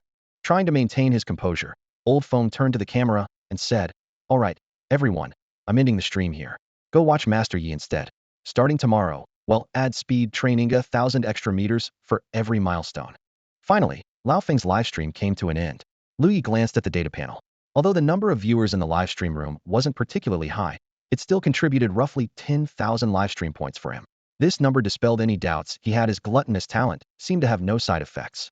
It was just that Xiaopang's obsession with food was too strong. Once it started eating, it was hard to stop. Rubbing his chin, Lu Ye weighed the pros and cons of this trait. The more it eats, the stronger it gets. That's not necessarily a bad thing, he calculated inwardly. At this rate, within a year, Xiaopang could easily reach level 30. That kind of growth rate is truly astonishing. Then, he remembered Lao Feng's promise. I need to remind Lao Feng to find something for Xiaopang to do. It can't just spend all its time eating. If nothing else works, getting it a job might not be a bad idea. Shaking off his stray thoughts, Lu Ye cleared his head and prepared to start his live stream for the night. Just as his gaze landed on the computer screen, a crisp notification sound suddenly rang out. Since the host has reached 250,000 followers on a single video platform, Newbie Mission 5 is now unlocked, the system's voice announced in his ear. Mission name: conduct your 5th Beast Appraisal livestream and achieve at least 200,000 influence points during the broadcast. Mission rewards: 200,000 livestream points, an upgraded version of Golden Eyes, and 1 high-tier pet beast blind box. Still a newbie mission? Lu Ye muttered, slightly dissatisfied. I've already got 250,000 followers. Shouldn't I be out of the newbie zone by now? However, when he saw the rewards, he immediately felt he might have misjudged the system. A single high-tier pet beast blind box is worth 1 million livestream points, and there's an additional 200,000. That's 1.2 million in total. Compared to the last mission, this is a steal. His eyes lingered on the words, upgraded version of Golden Eyes, and he couldn't help but ponder. The current Golden Eyes is already pretty unbeatable, it can solve almost any problem. What could the upgraded version possibly offer? As if sensing Lu Ye's curiosity, the system spoke again, detecting an excessive desire for knowledge in the host. Providing a trial card for the upgraded version of Golden Eyes, valid for 1 livestream session. As soon as the words fell, Lu Ye felt a sudden warmth in his eyes, not painful, but rather like his eyes were soaking in warm water, strangely soothing. A few seconds later, the upgraded Golden Eyes had been fully integrated. He rubbed his eyes, but didn't notice any visible changes. The system explained at just the right moment. The effects of the upgraded Golden Eyes will activate when the live stream begins. Alright then, everyone else gets trial cards for a day or a week, and I get one for just a single session, Lu Ye grumbled. He'll just have to see what it can do later. With that, he opened a group chat with only 3 members and sent a message. Lu Ye, about to start the live stream. Reply with a 1 when you're ready. Moderator 0011, Lu Ling, 2. Lu Ye introduced Xiao Fa to Lu Ling, explaining that he was a college classmate who majored in computer science. After struggling to find a decent job post-graduation, he ended up working as a moderator for Lu Ye's stream. Lu Ling didn't overthink it and accepted the explanation naturally. After all, even if Lu Ye told her that Moderator 001 was actually a pet beast, she would never believe it. Soon, it was 8 p.m. and the livestream began as scheduled. Perhaps because he had drawn some attention during Lao Feng's stream earlier. Within just 1 minute of going live, 6,000 viewers had already tuned in, and the number was climbing rapidly. The chat was flooded with a barrage of comments. Finally, why did the host make us wait an extra 30 minutes? By the way, is there any follow-up to Lao Feng's stream? Waiting online, very urgent. Shocking. A young woman secretly did something behind her boyfriend's back. Lu Ling stared intently at the barrage of comments on the screen, his eyes almost glued to it. Finally, he spotted the comment from the guy selling illegal videos and quickly moved his mouse toward it. However, just as he was about to click, the comment vanished like a bubble, replaced by a message. Moderator took action. Lu Ling's eyes widened in disbelief at what he had just witnessed. That comment had barely lasted a second. Could it really be true, as some viewers claimed, that Moderator 001 was a computer genius? He couldn't help but fall into deep thought. Meanwhile, over in Lu Ye's livestream, everything was proceeding as usual. After a brief opening remark, he began preparing for the interactive segment. Alright, everyone get ready. Today, we'll connect with the first lucky viewer to join. I bet whoever gets in first must have an amazing pet beast. Lu Ye took a deep breath and, after a 3-second countdown, decisively activated the connection feature. In an instant, connection requests poured in like a tidal wave, quickly surpassing 99. Lu Ye scrolled rapidly through the list and locked his eyes on the first viewer. Their profile picture was a photo of a middle-aged couple, and their username was plain and straightforward. Morning in Yuanhing Pet Beast Material Supply Company. At first glance, it seemed like someone trying to advertise their business. Without overthinking it, Lu Ye clapped his hands and accepted the connection request. The screen shifted, and on the right side appeared the face of a middle-aged man. He looked a bit surprised, as if he hadn't expected to be the first one chosen. Brother, are you using a company account? Lu Ye asked curiously. The man chuckled awkwardly. No, this is my personal TikTok account. I accidentally verified it as a business account when I was supposed to use my small account. Having seen all sorts of things in his past life, Lu Ye wasn't fazed. No worries, no worries. So, are you the owner of this company? Hee hee. Yes, I am. The man replied with a sheepish grin. I see. What should I call you, brother? Lu Ye asked. My last name is Zhang. You can just call me Old Zhang. The man said good-naturedly. All right, Old Zhang it is, Lu Ye responded, thinking to himself that another Old nickname had joined the stream after Old Feng. It seemed that Old moniker was becoming a tradition in his livestream. Suddenly, Lu Ye noticed a system notification indicating that Old Zhang's net worth was over $1 billion. He was taken aback. This guy had some serious resources. Maybe he really did have something impressive to show. Master Yi, how do I flip the camera? Old Zhang asked, instinctively covering the front camera with his hand. Just double tap the screen, Old Zhang. Lu Ye replied with a smile. After following the instructions, Old Zhang's screen revealed a tree about a meter tall. Its leaves were smooth and flat, with wavy edges that shimmered in a unique golden hue, resembling ancient coins. However, upon closer inspection, it was clear that the tree's growth was uneven. One side was lush and vibrant, while the other side appeared withered and lifeless, creating a stark contrast. Lu Ye frowned slightly as the system provided detailed information about the tree. Type, money grass tree. Level, 10. Bloodline, grade E. Attribute, wood. Psychological state, painful, resigned. Physical state, forced evolution, severely overnourished. Talent, radiant gold light. Skill, ineffective fortune attraction. Lu Ye was even more puzzled. What's going on with this? Although it wasn't the extraordinary find he had hoped for, the tree was intriguing enough to catch his attention. Old Zhang let out a bitter laugh and explained, this is actually a money grass plant my wife has been taking care of. She's had it for about 3 months, and just this afternoon, it suddenly shot up from around 20 centimeters to its current size. Lu Ye was astonished. I have a money grass plant at home too. Wait, this thing is a pet beast? I thought it was just for decoration. Lu Ye listened to Old Zhang's explanation, his expression turning unusually strange.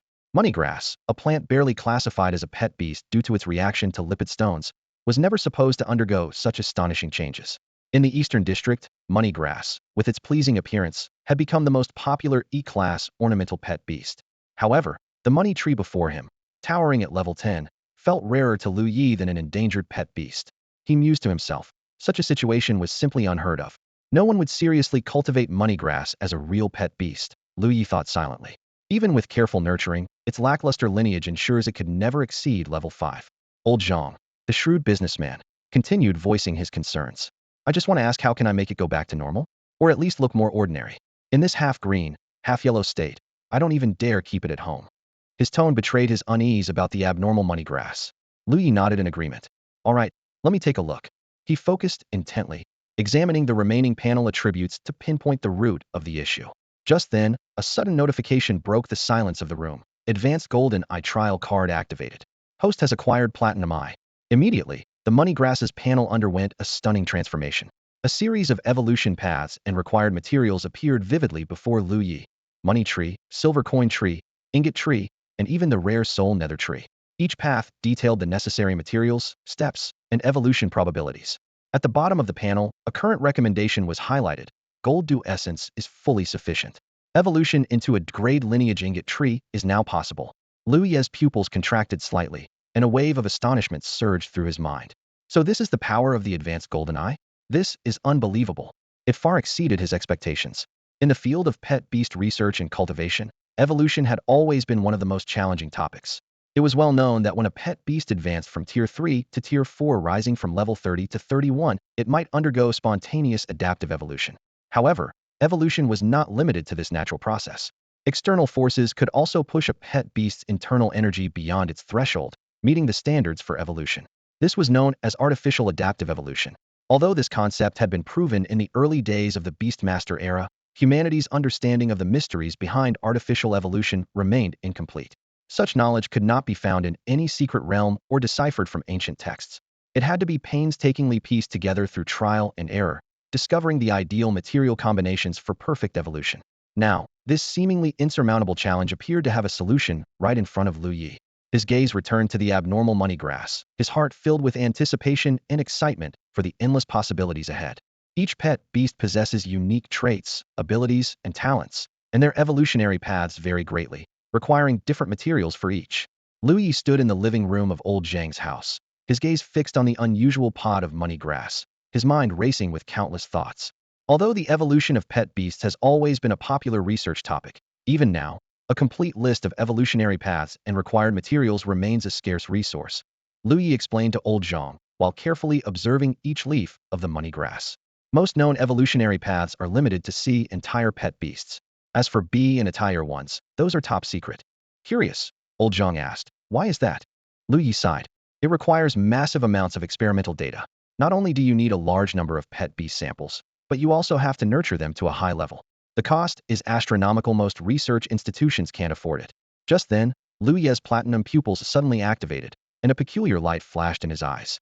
The money grass before him transformed into a three-dimensional projection, clearly displaying all possible evolutionary paths, along with the required materials and exact steps. This is a miracle, Lu Ye exclaimed. You know, money grass is ancient and thoroughly studied. The official records of the Beast Tamers Association only mention the money tree as its evolutionary path. Where did silver money tree, ingot tree, or soul nether tree come from? These platinum pupils are absolutely unmatched. Taking a deep breath to calm himself, Lu Ye signaled old Zhang to take a 360-degree, detailed video of the money grass, ensuring no detail was overlooked. After careful observation, Lu Ye concluded, Old Zhang, your money grass has an excess of energy, but its tenacious vitality allowed it to endure and triggered evolution.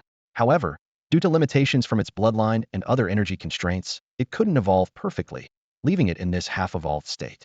Suddenly, a thought struck Lu Ye. By the way, have you only been watering it? Normally, it takes 3 months for money grass to reach level 10, and that requires quite a bit of nutrient supplements. Scratching his head, old Zhang rummaged around near the money grass's pod and pulled out a small cardboard box. Opening it, he revealed a collection of bottles and jars. Just these, old Zhang said, laying them out one by one. These are nutrient sprays my wife brought back from her company. She said they help money grass grow faster. We've been spraying a little every day, and after 3 months, we accumulated all this. Lu Ye leaned closer to examine the bottles. Isn't that gold dew essence, specifically for wood-type pet beasts? One bottle costs 5 or 6,000, right? And spirit would water easily several thousand. My goodness, is that Sakura dew? Lu Ye inhaled sharply. These items are treasures with attribute panels in my eyes. This box alone must be worth tens of thousands of federal credits. Old Zhang nonchalantly replied. Probably.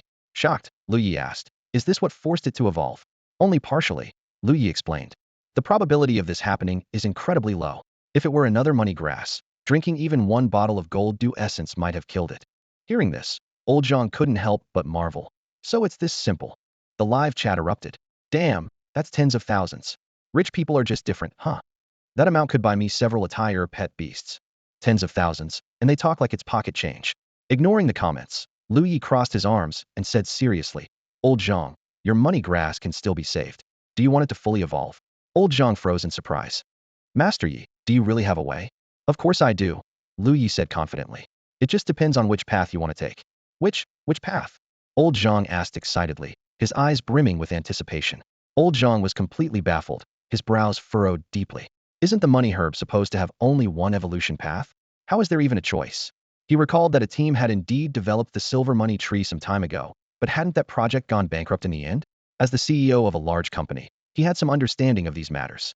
Well, as far as I understand, there are 2 or 3 possible evolution paths, Lu Ye said with a casual shrug, his expression relaxed.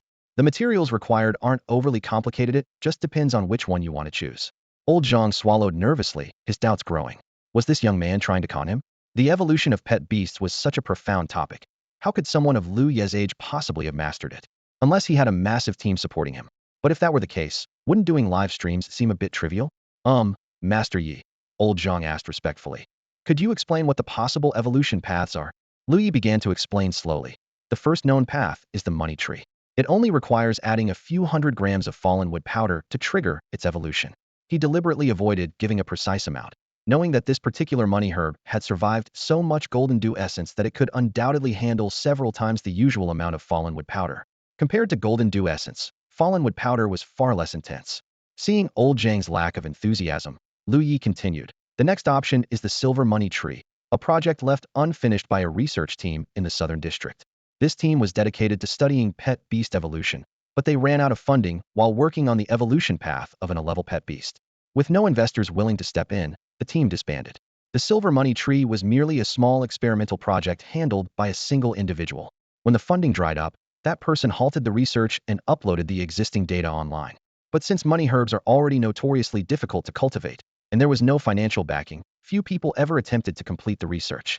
It's been circulating for 6 or 7 years now with no progress. What? The silver money tree? That actually exists. Old Zhang exclaimed in surprise. I came across something about it on a research paper website. It mentioned trying over a dozen evolution materials. But the silver money tree sounds a little odd, doesn't it? His mind was racing as he hesitantly asked, could it be that you, Master Yi, know the evolution materials for the silver money tree? Lu Ye replied softly. You could say I know, or you could say I don't. It's just a hypothesis I came up with during my university days, but it hasn't been tested yet. For a moment, Old Zhang was at a loss for words, unsure how to respond. Meanwhile, the live chat was buzzing with activity. I really thought the streamer actually knew. If Master Yi knew for sure, would he even be live streaming here? But what if Master Yi's guess is actually correct? Honestly, the money tree does seem a bit plain. I think the silver money tree sounds pretty cool. Lu Ye understood that he couldn't claim this as his own research. He had to present it as a mere conjecture. After all, drawing too much attention could lead to trouble, and it was better to stay low-key.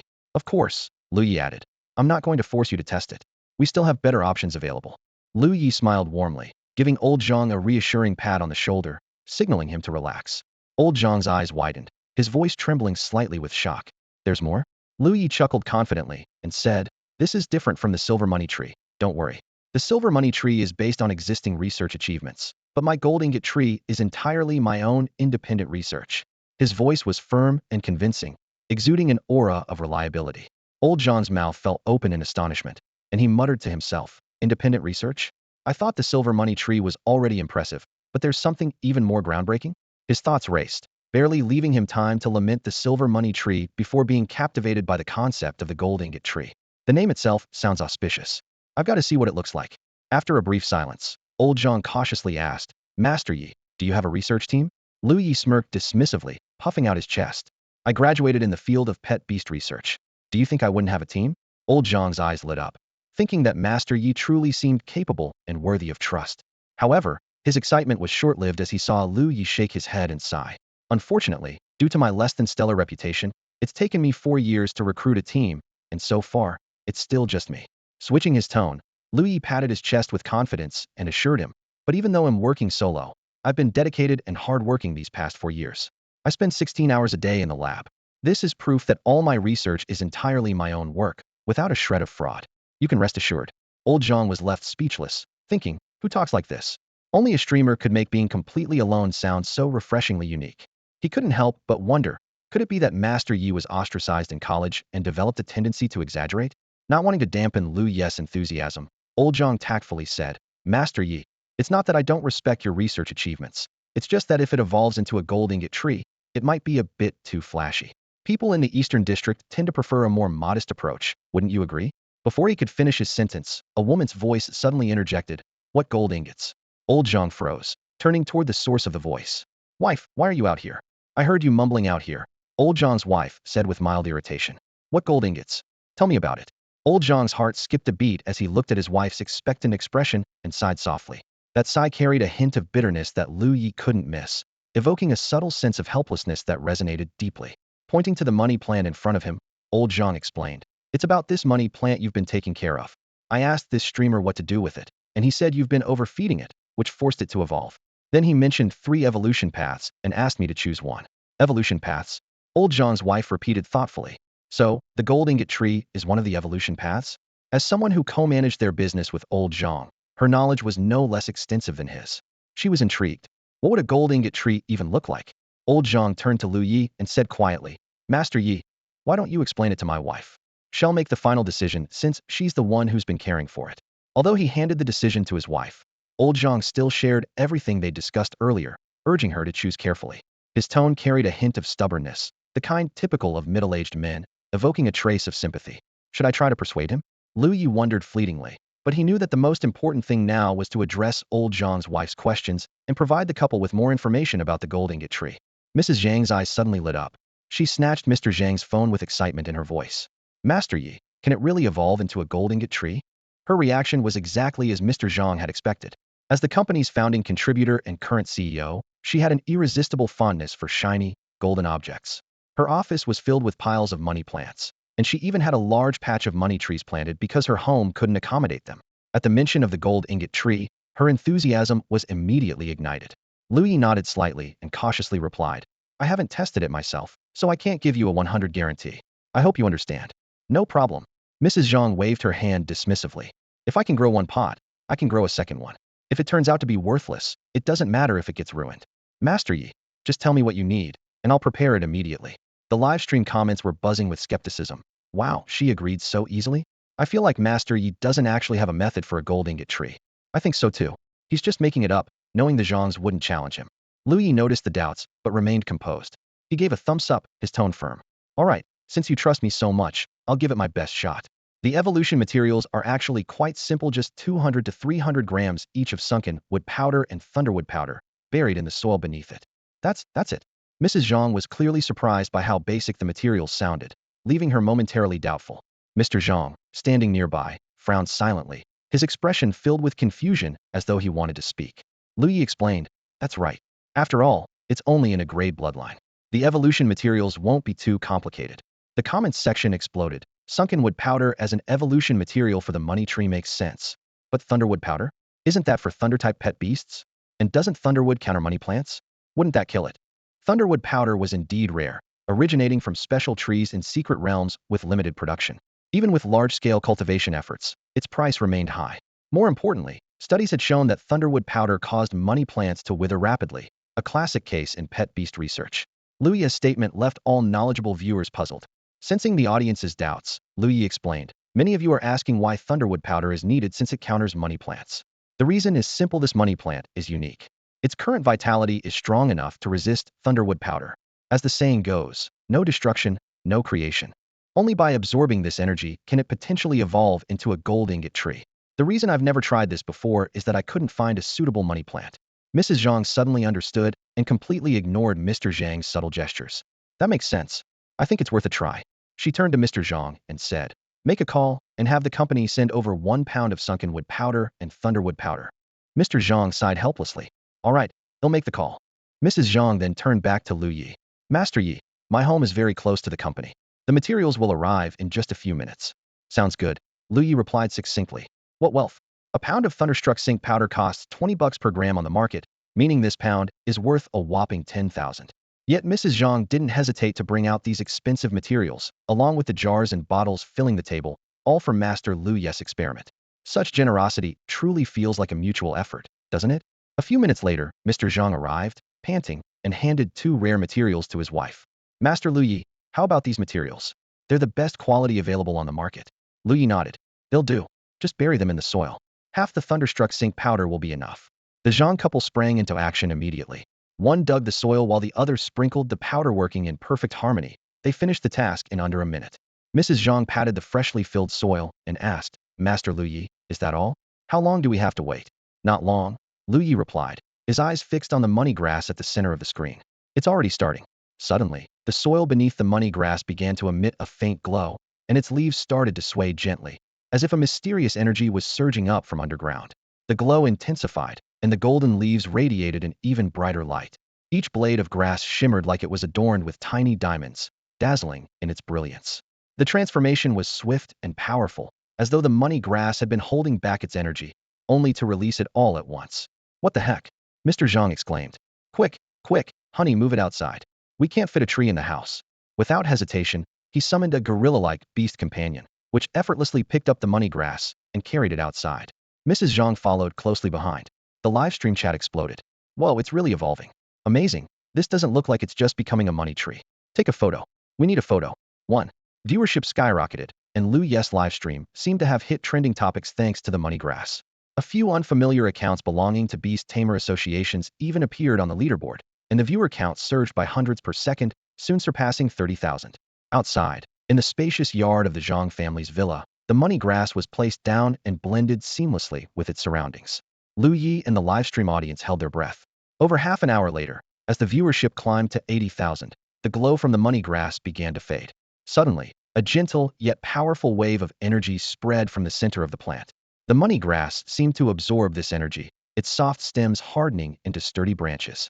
The leaves grew thicker and richer, their color deepening from pale gold to a vibrant, lustrous golden hue. Its roots expanded, burrowing deeper into the soil and firmly anchoring the plant. As the root system grew, the plant above ground underwent an astonishing transformation. The leaves no longer resembled simple coins but began to take the shape of gold ingots, each one plump and smooth with delicately curled edges, as though destined to appear this way from the start. A gold ingot tree evolution complete, Lu Ye declared. Holy cow, it's really a gold ingot tree. Incredible, absolutely incredible. Can those ingots be sold? The livestream audience was in a frenzy. Mr. and Mrs. Zhang stood frozen, staring in awe at the gleaming gold ingot tree before them. Mrs. Zhang mumbled, Honey, pinch me. Mr. Zhang obediently gave her hand a gentle pinch. Ow, that hurt. Mrs. Zhang yelped. You told me to pinch you. Mr. Zhang replied, looking aggrieved. I didn't even pinch hard. Lu Ye, meanwhile, studied the system panel and quietly noted the gold ingot tree's details. Type, gold ingot tree. Level, 11. Bloodline, grade D. Attribute, wood. Mental state, content. Physical state, healthy. Talent, radiant gold glow.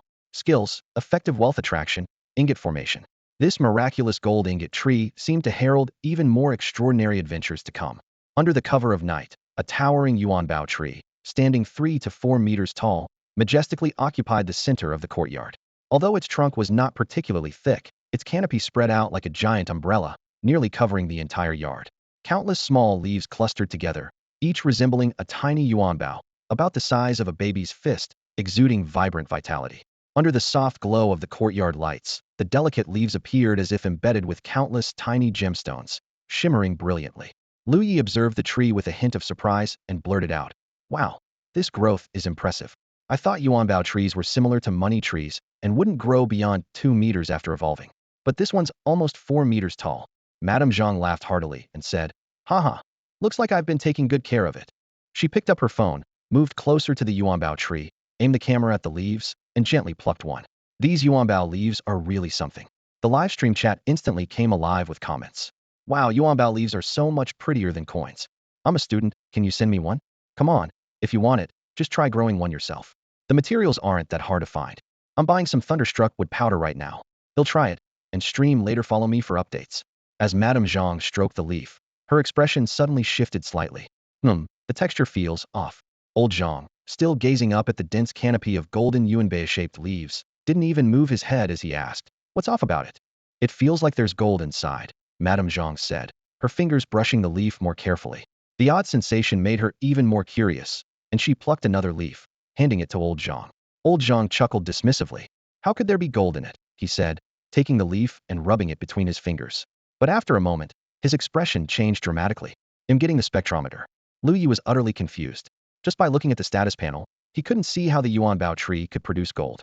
The only possible explanation was its skill, effective wealth attraction, which supposedly brought legitimate wealth to its owner through some unknown means. At first glance, Lu Ye thought it sounded like some kind of mystical nonsense. After all, how could a plant-based companion, without hands or feet, bring in wealth? Old Zhang eagerly fetched an X-ray fluorescence spectrometer. After setting it up, he carefully placed a cleaned Yuanbao leaf into the testing area and switched on the machine.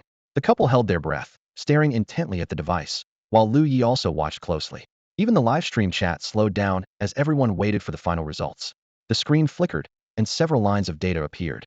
Oh, gold 5.000.5. Other 95.00 uncertain. The couple froze, momentarily holding their breath, while Lu Ye exclaimed in shock. What the?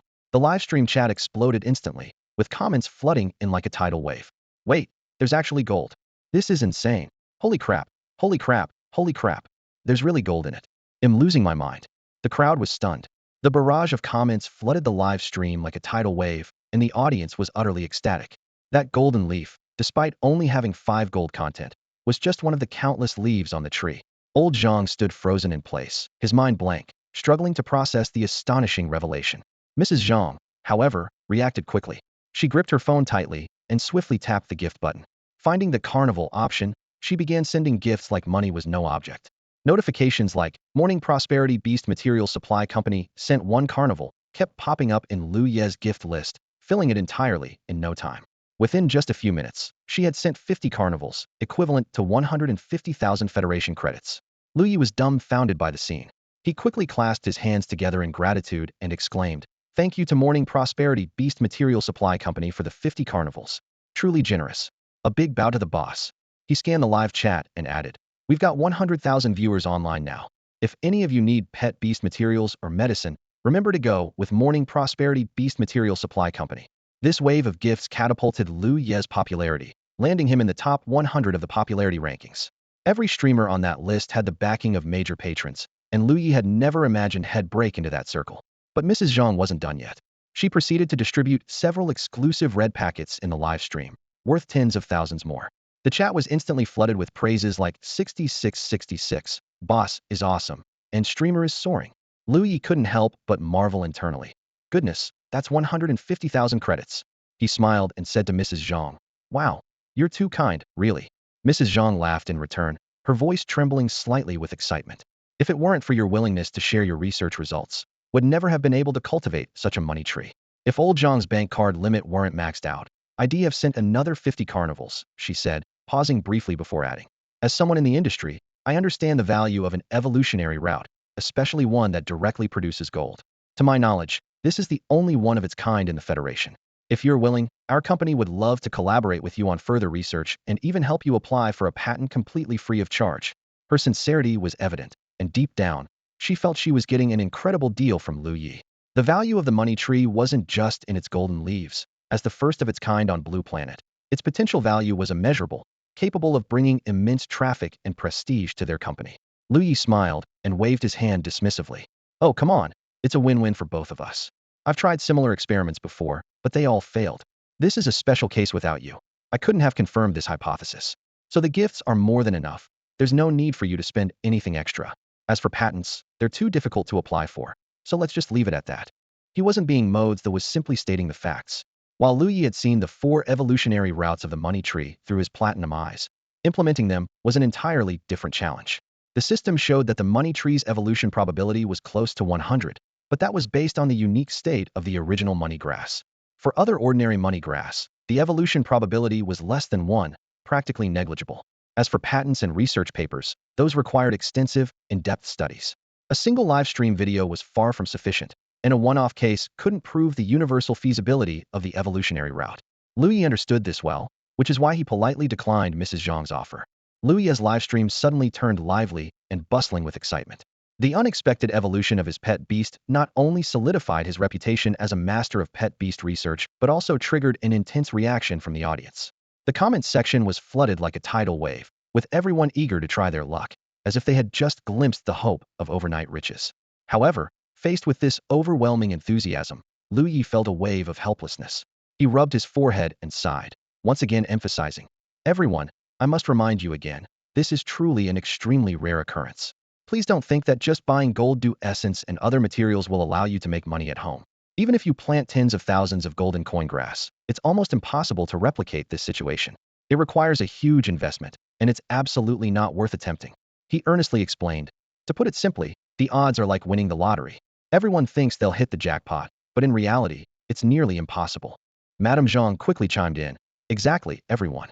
I've already killed dozens of golden coin grass trying, and this was truly an exceptionally unique case. Please don't try this lightly. She paused and added, if anyone is really determined to give it a shot, I'll upload the health data of the golden coin grass and all the metrics of the treasure tree to this Dolu account for your reference. This was already a very considerate gesture. Since Lu Ye was unwilling to apply for a patent or publish a paper, the audience could conduct their own research. Yet, the comment section still overflowed with viewers who turned a deaf ear. So, all it takes is raising a few dozen? Master Yi is definitely holding back some secrets. Just ordered 100 golden coin grass, waiting for them to evolve into treasure trees. Why do I feel like this is all scripted? Reading these comments, Lu Ye felt a sinking feeling in his heart. He realized he had unintentionally started another trend. The skeleton warrior craze hadn't even died down yet, and now this golden coin grass frenzy. How could anyone handle this? The popularity of the live stream kept soaring, and to his surprise, several golden coin grass specialty stores barged into the chat, showering him with virtual gifts. It was obvious they had suddenly received a flood of orders, and after asking their customers, they found out it was all thanks to Lu Ye's livestream. So, they came to express their gratitude. Watching all this unfold, Lu Ye was left with only one thought in his mind. Damn it. In the stream, the barrage of comments scrolled wildly like a tidal wave, only to come to an abrupt halt. Lu Ye let out a long sigh, leaning back heavily against his chair. He rubbed his strained eyes and muttered to himself, unbelievable. People these days have no sense of decency. In the live stream, the audience's greed was on full display. Even with the slimmest chance, everyone fantasized about being the lucky one. Lu Ye foresaw that if he continued the stream, every viewer he connected with would inevitably ask whether their money grass could evolve. How is this even a live stream anymore? I might as well switch careers and start a money grass identification business. Lu Ye joked to himself with a bitter smile. To prevent the situation from spiraling further, he decisively ended the stream. He hoped the viewers would take this as an opportunity to reflect. Opening the backstage of the Duel app, 3 business messages stood out prominently. These collaboration requests were always prioritized at the top. A quick glance revealed that all 3 companies had money grass in their names. They were all inviting Lu Ye to be their brand ambassador, offering rather generous terms. Seriously? Lu Ye couldn't help but curse under his breath. He quickly typed a reply. I absolutely will not endorse your money grass products. Additionally, please clearly state in your shop that money grass cannot evolve into a treasure tree. If you face backlash in the future, don't say, I didn't warn you. Lu Ye was well aware that these businesses were unlikely to heed his advice. On the contrary, they might double down and claim that money grass had a slim chance of evolving into a treasure tree. Unlike the previous skeleton warrior incident where the limited availability, rare supply channels, and high price made it accessible only to the wealthy, money grass was an affordable pet plant for the masses, amplifying its influence far beyond that of the skeleton warrior. As Lu Ye continued to scroll through messages from viewers, the sheer volume made him feel a wave of dizziness. One user, really hate cilantro, sent a message. Master Yi, take a look. After I buried Thunderstrike powder, my money grass withered and died. Were you lying? It can't evolve into a treasure tree at all. The read notification on the Duel app exposed Lu Ye, prompting the user to send another message immediately. I've already tried with 3 money grass plants, and none worked. Why aren't you replying after reading? Be careful, or he'll report you. Then came yet another message. You streamers are all just money-grubbing frauds. Disgusting. It's all fake acting. I'm going to sue you and make you pay me back. Lu Ye couldn't bear to read any further. He casually replied, is that a tumor on your neck? The user instantly deleted their original messages and responded with a single question mark. But what they saw was, due to privacy settings, the recipient cannot receive your message. Closing the Duel app, Lu Ye took a long gulp of water. For people like that, he always opted for a straightforward, no-nonsense response. Reasoning with them was futile. He knew all too well that when dealing with fools online, the worst thing you could do was argue. They would only drag you down to their level and defeat you with their wealth of experience. Just then, the door swung open, and Lu Ling came rushing in, her face full of curiosity. Bro, WHYD, you suddenly end the stream. Did you get banned? Lu Ye gave her a wry smile, glancing at her briefly before explaining. Didn't you see how chaotic it got? Even money grass specialty stores were advertising in my chat. How could I not end it? Lu Ling suddenly understood, recalling the overwhelming barrage of comments earlier. A chill ran through her as she thought about it. Got it, she replied softly. Lu Ye handed his phone to his younger sister, Lu Ling. his expression serious. Help me record a video. This situation can't just be explained away. He realized the gravity of the situation, knowing that a live stream clip wouldn't have the same impact as a personally posted video. Lu Ling nodded in agreement, and Lu Ye began recording. Facing the camera with a stern expression, he spent a minute explaining in detail the probability of money grass evolving into a yuanbao tree. He understood that if he didn't clarify the matter promptly, more uninformed people would come to criticize him without cause. While it wouldn't completely stop unreasonable detractors, it could at least reduce some trouble. After finishing the recording, Lu Ye rubbed his temples and said to Lu Ling, "That should do. Are you still live streaming tomorrow?" Lu Ling asked. Lu Ye shrugged. "Depends on the situation. Most likely I won't. Better wait for things to calm down for a few days. I also need to contact the main association." Just as he finished speaking, his phone rang. The caller ID showed it was Wenming. Lu Ye gestured for Lu Ling to go rest, promising to take her on a tour of Songqing University tomorrow. He answered the call, and Wenming's excited voice came through. "Lu Ye, just how many secrets have you been keeping during your 4 years at university?" "I'm skipping my meeting just to ask you." Lu Ye replied nonchalantly. "How many could there be?" "Just this one. It's an evolution route, after all. No matter how capable I am, I can't have more than that." Wenming pressed on. "From what I know, you barely went to the lab during your university years. Watching your live stream, if I weren't your teacher, I might have actually believed it." Lu Ye explained. "That was just for show. A bit of exaggeration is normal. But you didn't expect it, did you? Money grass evolving into a yuanbao tree." Wenming couldn't hold back his curiosity. "How did you even come up with the idea?" Lu Ye fabricated a story. "I was young and liked to daydream back in university. That's how the idea came about. I didn't tell you because the conditions were too difficult. I didn't want to trouble you, and the costs were too high." Wenming sighed. "If you had told me back then, I could have helped you with the experiments. We might have made it into the top Beast Taming journal, and you could have gone straight into a master's or PhD program. This is much bigger than anything you've done before." Lu Ye silently rolled his eyes, but outwardly reassured him. "It's fine, sir. We've achieved it now, haven't we? Do you want to try writing a paper? I can help you get the data." Wenming declined. "I don't have the energy for that. The 2 projects I'm working on are already overwhelming. Let someone else take this opportunity." He could tell at a glance that the yuanbao tree's complexity far exceeded that of the Sakura fox or the Taodai dog. Lu Ye tried again. "But sir, this could be your chance to become an academician." Wenming cut him off. "Get lost." Lu Ye quickly changed the subject. "Sir, I'm heading to campus tomorrow. I want to take my sister, who's a new student in the pet beast cultivation program, on a tour. Could you help me get a pass?" Wenming sounded surprised. "Your sister? Your family really has good genes.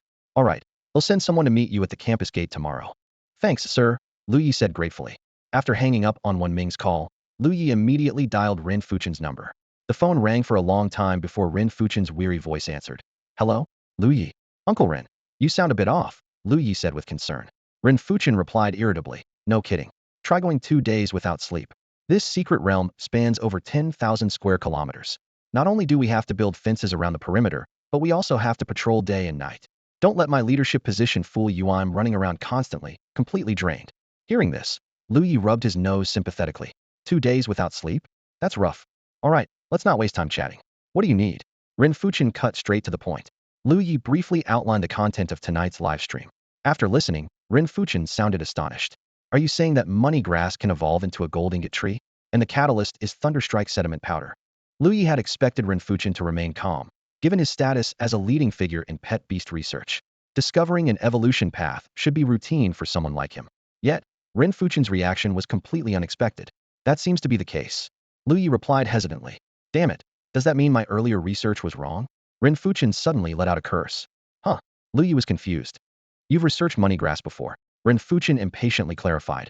"Why would I waste time researching that? I'm talking about the pet beast materials counteraction section in the beginner's textbook for pet beast studies. I compiled that textbook. Did you call me just to undermine my work?" Lu Ye suddenly realized and recalled the textbook indeed bore Ren Fuchen's name. "Wait, you wrote that textbook?" "I was one of the editors, but I wrote that chapter," Ren Fuchen admitted with a sigh. "I included Thunderstrike sediment powder countering money grass because I thought it was a classic example. Now I'll have to revise it." Lu Ye awkwardly explained. "Uncle Run, I didn't mean it that way. I was talking about a different situation." Ren Fuchen quickly calmed down. "Go ahead." Lu Ye described the characteristics of the gold ingot tree in detail. The gold ingot tree's leaves are shaped like gold ingots. According to a viewer's analysis, the leaves contain 5 gold. It's practically a money tree. I repeatedly emphasized during the live stream that this is an extremely rare occurrence, but many people still refuse to listen. That's why I'm reaching out to you. I was hoping we could use the official account to post a video explaining the situation. Ren Fuchen paused to consider before responding thoughtfully. This is indeed a serious matter. It's different from the skeleton warrior situation. However, the official account is quite sensitive. We can't use it casually. Instead, we can have the local city-level Beast Tamer Association issue a statement first. The focus shouldn't be on whether the gold ingot tree evolution is possible, but on warning people not to believe false advertising from stores claiming to sell evolution-ready money grass or to panic buy it. Since the data isn't conclusive yet, outright denying the possibility without evidence could harm credibility. After listening, Lu Ye realized Renfuchen had addressed his exact concern. Some businesses specializing in money grass might exploit the hype to inflate prices or engage in false advertising. Although money grass is categorized as a plant-type pet beast, most D and A-level pet beasts are not regulated by the Beast Tamer Association and can be freely traded. Lu Ye sighed inwardly. Some people could buy cheaper money grass, but instead opted for the expensive varieties utterly foolish. While such individuals were a minority, the sheer size of the population, over 10 billion, meant their numbers were still staggering. Then I'll trouble you with this, Uncle Run. I'll have old Zhang and the others contact the Beast Tamer Association, Lu Ye said sincerely, a hint of gratitude flashing in his eyes. Renfuchen nodded in response. No problem. This is beyond your control, so reporting it early is the right move. After ending the call with Renfuchen, Lu Ye immediately contacted old Zhang and his wife, spending a considerable amount of time handling this tricky matter. By the time he finished, it was already 11 p.m. Exhausted, he shut down his computer and lay on his bed, his mind awash with thoughts. If only I were like those unscrupulous live streamers, Lu Ye thought with a self-deprecating smile. If this were one of those streamers from my past life, they'd definitely seize this wave of attention. They might even replace money grass with cheaper plant-type pet beasts and team up with other streamers to push sales. Their ability to monetize would be terrifying. But Lu Ye knew he could never stoop to such immoral behavior. He decided to pause his live streams for a few days and wait for the situation to calm down. Shaking off his stray thoughts, Lu Ye reviewed the results of his earlier live stream. The popularity of this stream ranked second only to his Secret Realm exploration stream, peaking at 119,000 viewers. Gift revenue reached nearly 80,000, and he accumulated a total of 460,000 livestream points. Including task rewards, his total points skyrocketed to an impressive 2.12 million. The copy-paste ability had also successfully activated, allowing him to replicate the unique skill of the Yuanbao tree, effective wealth attraction. After carefully reading the description, Lu Ye was surprised to discover that this skill wasn't exclusive to plant-type pet beasts. It could be applied to all pet beasts. He couldn't help but imagine. If he pasted this skill onto a golden leopard, would its spots turn into actual coins? Suddenly, Lu Ye thought of the plump golden cat at home. If I used this skill on Wang Kai, would it actually turn into a golden cat? He rubbed his chin thoughtfully but quickly dismissed the idea. Forget it. The skill's side effects are still unknown, and using it recklessly might cause trouble for Wang Kai. Better to try it on a plant-type pet beast later. Meanwhile, his golden eyes had evolved into Platinum Aisa name that felt oddly down to earth. Lu Ye speculated that the next stage might be Diamond Eyes. He also had a high-tier pet beast blind box with a 10 chance of containing an S-level pet beast. Lu Ye knew that the little FA he obtained last time was merely a beginner's gift from the system, and he probably wouldn't be as lucky this time. Still, he wasn't in a hurry to open it, as little FA was sufficient for the time being. The next morning, after having breakfast with Lu Ling, Lu Ye headed downstairs. As soon as they stepped out of the courtyard, they saw Zhang Shou busying himself in the yard, accompanied by a small skeleton. Hearing footsteps, Zhang Shou looked up and greeted them with a cheerful smile. Oh Lu, good morning. Lu Ye stood still, his gaze sweeping over the newly added plants in the yard. His expression turned complicated as he asked in surprise, Uncle Zhang, are these all money grass? Zhang Shou laughed heartily. That's right. They just arrived. After watching your live stream last night, I thought, wouldn't it be amazing if our yard had a Yuanbao tree? Lu Ye and Lu Ling stood in the courtyard, their gazes meeting, both with surprise flickering in their eyes. Lu Ye glanced at the motionless skeleton warrior nearby with a wry smile, then turned to Zhang Shou, his tone tinged with helpless concern. Uncle Zhang, I admit I overlooked it when you bought the skeleton warrior last time, but I emphasized it repeatedly during last night's live stream. You even liked the warning video I posted, so why couldn't you resist buying it? He paused, furrowing his brow slightly. Don't tell me those dozens of money grass plants cost you 10,000 bucks? Zhang Shou waved his hand dismissively, his expression relaxed. Not at all. I pre-ordered these from the pet shop. They only cost me 500 Federation credits. Hearing the amount, Lu Ye visibly exhaled in relief. That's good then. I was worried you'd wasted your money. Inwardly, he felt a sense of gratitude. If Zhang Shou had bought the ones costing hundreds per plant, Lu Ye would likely have felt so guilty he couldn't sleep. After all, Zhang Shou lived just downstairs and was a loyal viewer of his streams, yet he seemed to fall for every pitfall in the live stream. While it was voluntary, it wasn't the outcome Lu Ye wanted to see. Suddenly, Zhang Shou seemed excited. Hold on a second, Lu. I'll go grab something to show you. With that, He put down his tools and jogged back into the house. At this moment, Lu Ling's attention was drawn to the still skeleton warrior. She turned to her brother, curiosity evident in her voice. Brother, is that a skeleton warrior? Yeah, Lu Ye sighed. It's a grade bloodline. Uncle Zhang spent 800,000 on it. 800,000. Lu Ling exclaimed, her eyes widening. That kind of money could buy all the land our family owns. Lu Ye was about to explain Zhang Shou's financial situation when he was interrupted. Zhang Shou rushed out, holding a few small packaged boxes, his excitement unabated. Lu, have a look at these supplements I bought. Do you think they'll work for the money grass? Lu Ye examined the items and immediately widened his eyes in shock. Snow lotus essence? Morning jade extract? Are you kidding me, Uncle Zhang? Where did you even get these? These are way more expensive than regular supplements like golden dew essence. Each bottle costs tens of thousands. Zhang Shou looked entirely nonchalant. I bought them, of course. I'm a gold card member at Wanling Pavilion. I placed the order last night, and it arrived this morning. Lu Ye found himself at a loss for words. Wanling Pavilion was one of the industry's giants in pet materials, supplements, and pharmaceuticals. Becoming a gold card member required spending at least tens of millions of Federation credits. Whatever shred of guilt Lu Ye had for Zhang Shou evaporated instantly. With that kind of wealth, trying to save him money was just a pointless exercise. Let him splurge wasn't even a significant expense for Zhang Shou.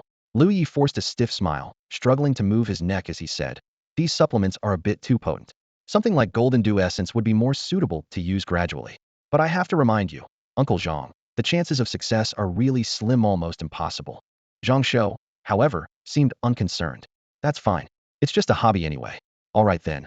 Lu Ye replied with a resigned nod before changing the subject. By the way, where are you two heading? To Sangqing University, Lu Ye answered. I'm taking my sister there for a visit. I was thinking of getting a cab.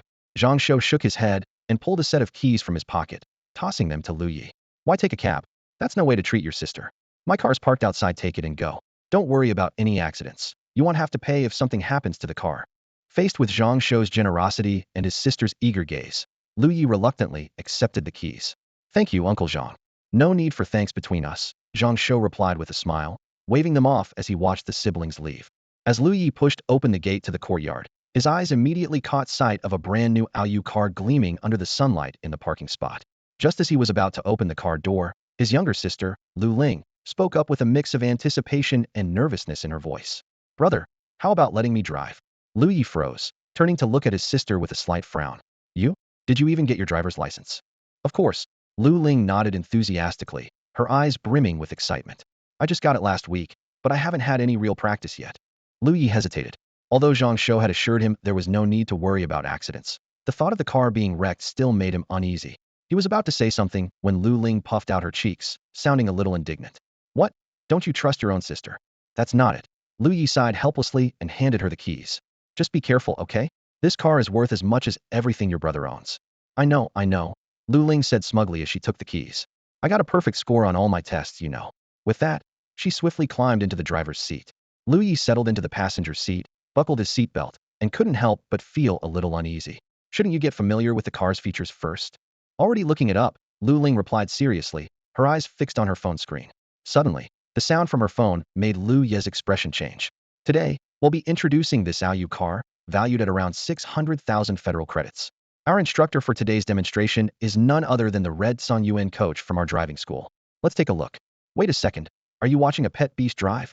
Lu Ye leaned over to look at her screen. Sure enough, the video showed a red-furred ape seated in the driver's seat, hands on the steering wheel, staring calmly ahead. Lu Ye thought to himself, I hate to admit it, but that driving position really suits the ape. Wait, what am I even thinking? Yeah, Lu Ling replied matter-of-factly. Don't underestimate Coach Red. It got all its driving licenses 3 years ago, not just for small cars, but also for trucks and excavators. I studied its tutorials to ace my tests with full marks. Even tunneling machines? Yes, I twitched. Thinking back, he realized she might actually be right. Ape-type pet beasts did have significantly higher intelligence than other beasts of similar levels, with humanoid physiques that made them well-suited for training and work in industries requiring low technical skill. High-grade A and B-level ape-type beasts had intelligence almost on par with humans and exceptional learning abilities. This particular Red Sun Yuan was an A-level beast and a major internet celebrity, famous for teaching driving skills and providing educational content, with millions of followers. If it weren't for regulations barring pet beasts from entering the workforce, some ape-type beasts might even become ride-hailing drivers. Lu Ye muttered to himself. Why do I feel like I've stepped into some bizarre world of pet beasts? Shaking his head, he said, Fine, just watch your video. I won't say anything more. The two of them watched the video together for a few minutes. To Lu Ye's surprise, the Red Sun Yuan displayed exceptional control over the car, performing advanced maneuvers like drifting with ease. After finishing the video, Lu Ling gripped the steering wheel with determination and said in a low voice, "Brother, I'm starting the car." "All right," Lu Ye replied, gripping the overhead handle tightly, his expression serious. 20 minutes later, the Aowoke car came to a smooth stop in the underground parking lot of Sangcheng University. Lu Ling unfastened her seatbelt with ease and turned to look at her brother, who sat frozen in shock. "Brother, we're here." "Oh." Lu Ye slowly turned his head. "Did you seriously learn to drive from the Red Sun Yuan?" "Nope. I guess I just have a knack for driving," Lu Ling replied with a sweet smile. "That's my sister." Lu Ye gave her a thumbs up. "Your driving skills are way better than mine. From now on, you're driving the car." During those 20 minutes, Lu Ye had felt like he was sitting next to an experienced driver. Her driving was so steady it was almost unnerving, as if the Red Sun Yuan coach had possessed her. After they got out of the car, Lu Ye fiddled with the small access card they had picked up at the entrance and asked, "Where do you want to go first?" Lu Ling already had an answer in mind. "The Battle Pet Club. Can we check it out?" The Battle Pet Society, the undisputed strongest club at Sangcheng University, gathers nearly all of the top beast tamers on campus. The weakest members are beginner-level tamers, while many intermediate and advanced tamers also hold key positions within the group. In Lu Ye's memory, he had always yearned to join the Battle Pet Society. Unfortunately, his heavy academic workload left him no time to train a pet beast, forcing him to bury this aspiration deep in his heart. Stepping out of the underground parking lot, a refreshing cool breeze greeted him. Lu Ye tilted his head slightly, his gaze falling on a tall blue-barked tree nearby. This tree appeared ordinary but continuously emitted cool air like an air conditioner.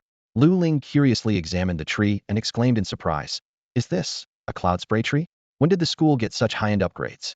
Lu Ye shrugged, his tone tinged with a hint of dissatisfaction. "Apparently, it was planted right after I graduated." He briefly explained that the cloud spray tree is a grade plant-based pet beast. While its combat abilities are minimal, its cooling capabilities make it a popular outdoor air conditioning substitute. Originally not very expensive, its price had been driven up by merchants marketing it as an eco-friendly option, now rivaling the cost of some crate pet beasts. This particular tree was likely worth over 10,000 yuan. Lu Ling chuckled softly, covering her mouth. "You sound a bit bitter." Lu Ye replied helplessly, "I'm not bitter." But inwardly, he couldn't help but mutter to himself had the memories, but not the real experiences. Looking around, the Sangcheng University of the Beast Taming Era looked vastly different from how Lu Ye remembered it. Many outdated buildings had been demolished, and the campus had become more picturesque. Since the semester hadn't officially begun, the campus was quiet, lacking its usual hustle and bustle, replaced by a serene atmosphere. Occasionally, a few students or faculty members could be seen strolling leisurely, accompanied by various pet beasts. After about 5 or 6 minutes, the two arrived at the headquarters of the Battle Pet Society. Lu Ling's eyes widened in astonishment. "The Battle Pet Society has its own building?" Lu Ye squinted and explained, "That's the kind of status the Battle Pet Society holds in this school." In front of them stood a building that blended classical and modern architectural styles. Its dark stone facade complemented the bright glasswork, giving it a grand yet layered appearance. The most striking feature was the massive mural covering the entire front wall, a depiction of a white tiger with enormous wings. Its feathers were adorned with a unique pattern of interwoven deep blue and gold. "Is that Chen Yu's frost tiger?" Lu Ling asked. Lu Ye nodded, calmly explaining, "That's right. Chen Yu is the 9th legendary level beast tamer and the founding president of the Battle Pet Society at Sangcheng University. To honor his contributions, the school made the frost tiger the symbol of the Battle Pet Society." "That's incredible," Lu Ling said in admiration, her eyes sparkling with eagerness. After passing through the security check at the entrance, the two walked into the first floor of the Battle Pet Society building, ready to explore what made this legendary club so extraordinary. This floor covered a vast area and served as the training hall, featuring a spacious design. The entire training zone was divided into distinct functional areas, each clearly marked. As Lu Ling stepped into the hall, her eyes widened in amazement, and she exclaimed, "Wow, it's huge. It's so much bigger than the training field we had in high school." Lu Ye explained as they walked, "It might seem big, but honestly, it's not that useful for the members of the Battle Pet Club. Most of the time, it's used by other students." "Why is that?" Lu Ling asked curiously, glancing at him. "The training facilities here are designed for beginner beast tamers like you," Lu Ye replied. "Members of the Battle Pet Club usually train in secret realms for real combat practice, or occasionally spar here. That's why there aren't many people here now. Normally, you need to reserve the space in advance." Lu Ling nodded in understanding. After scanning the area, she suddenly pointed to a spot in the hall. "Brother, it looks like someone's training over there. Should we go check it out?" "Sure, let's go," Lu Ye agreed with a nod. As they approached, they saw a circular, isolated simulation arena. On either side stood a man and a woman, surrounded by over a dozen students watching intently. On the left was a young woman with delicate features and a serious expression. On the right was a middle-aged man with slightly darker skin and a calm demeanor. In the arena, two battle pets were engaged in sparring: a teal-colored two-headed wood spirit snake and a similarly colored petite emerald shadow fox. A two-headed wood spirit snake and an emerald shadow fox. Lu Ling whispered excitedly. Wow, they're both great pets. Lu Ye's gaze shifted between the young woman and the wood spirit snake. Suddenly, his expression shifted as he realized something. That's Xiaodu. I saw her during a live stream before. She's a sophomore at Songqing University. And that wood spirit snake, it's the one that used to struggle with depression and vanity issues because of its appearance. He quickly checked the snake's status and noticed significant improvement. It was now healthy, free from its prior ailments. At that moment, the battle between the two pets suddenly intensified. The two-headed wood spirit snake launched the first attack, with both heads spewing out long vines in an attempt to entangle the emerald shadow fox. However, such attacks were no match for the fox's incredible speed.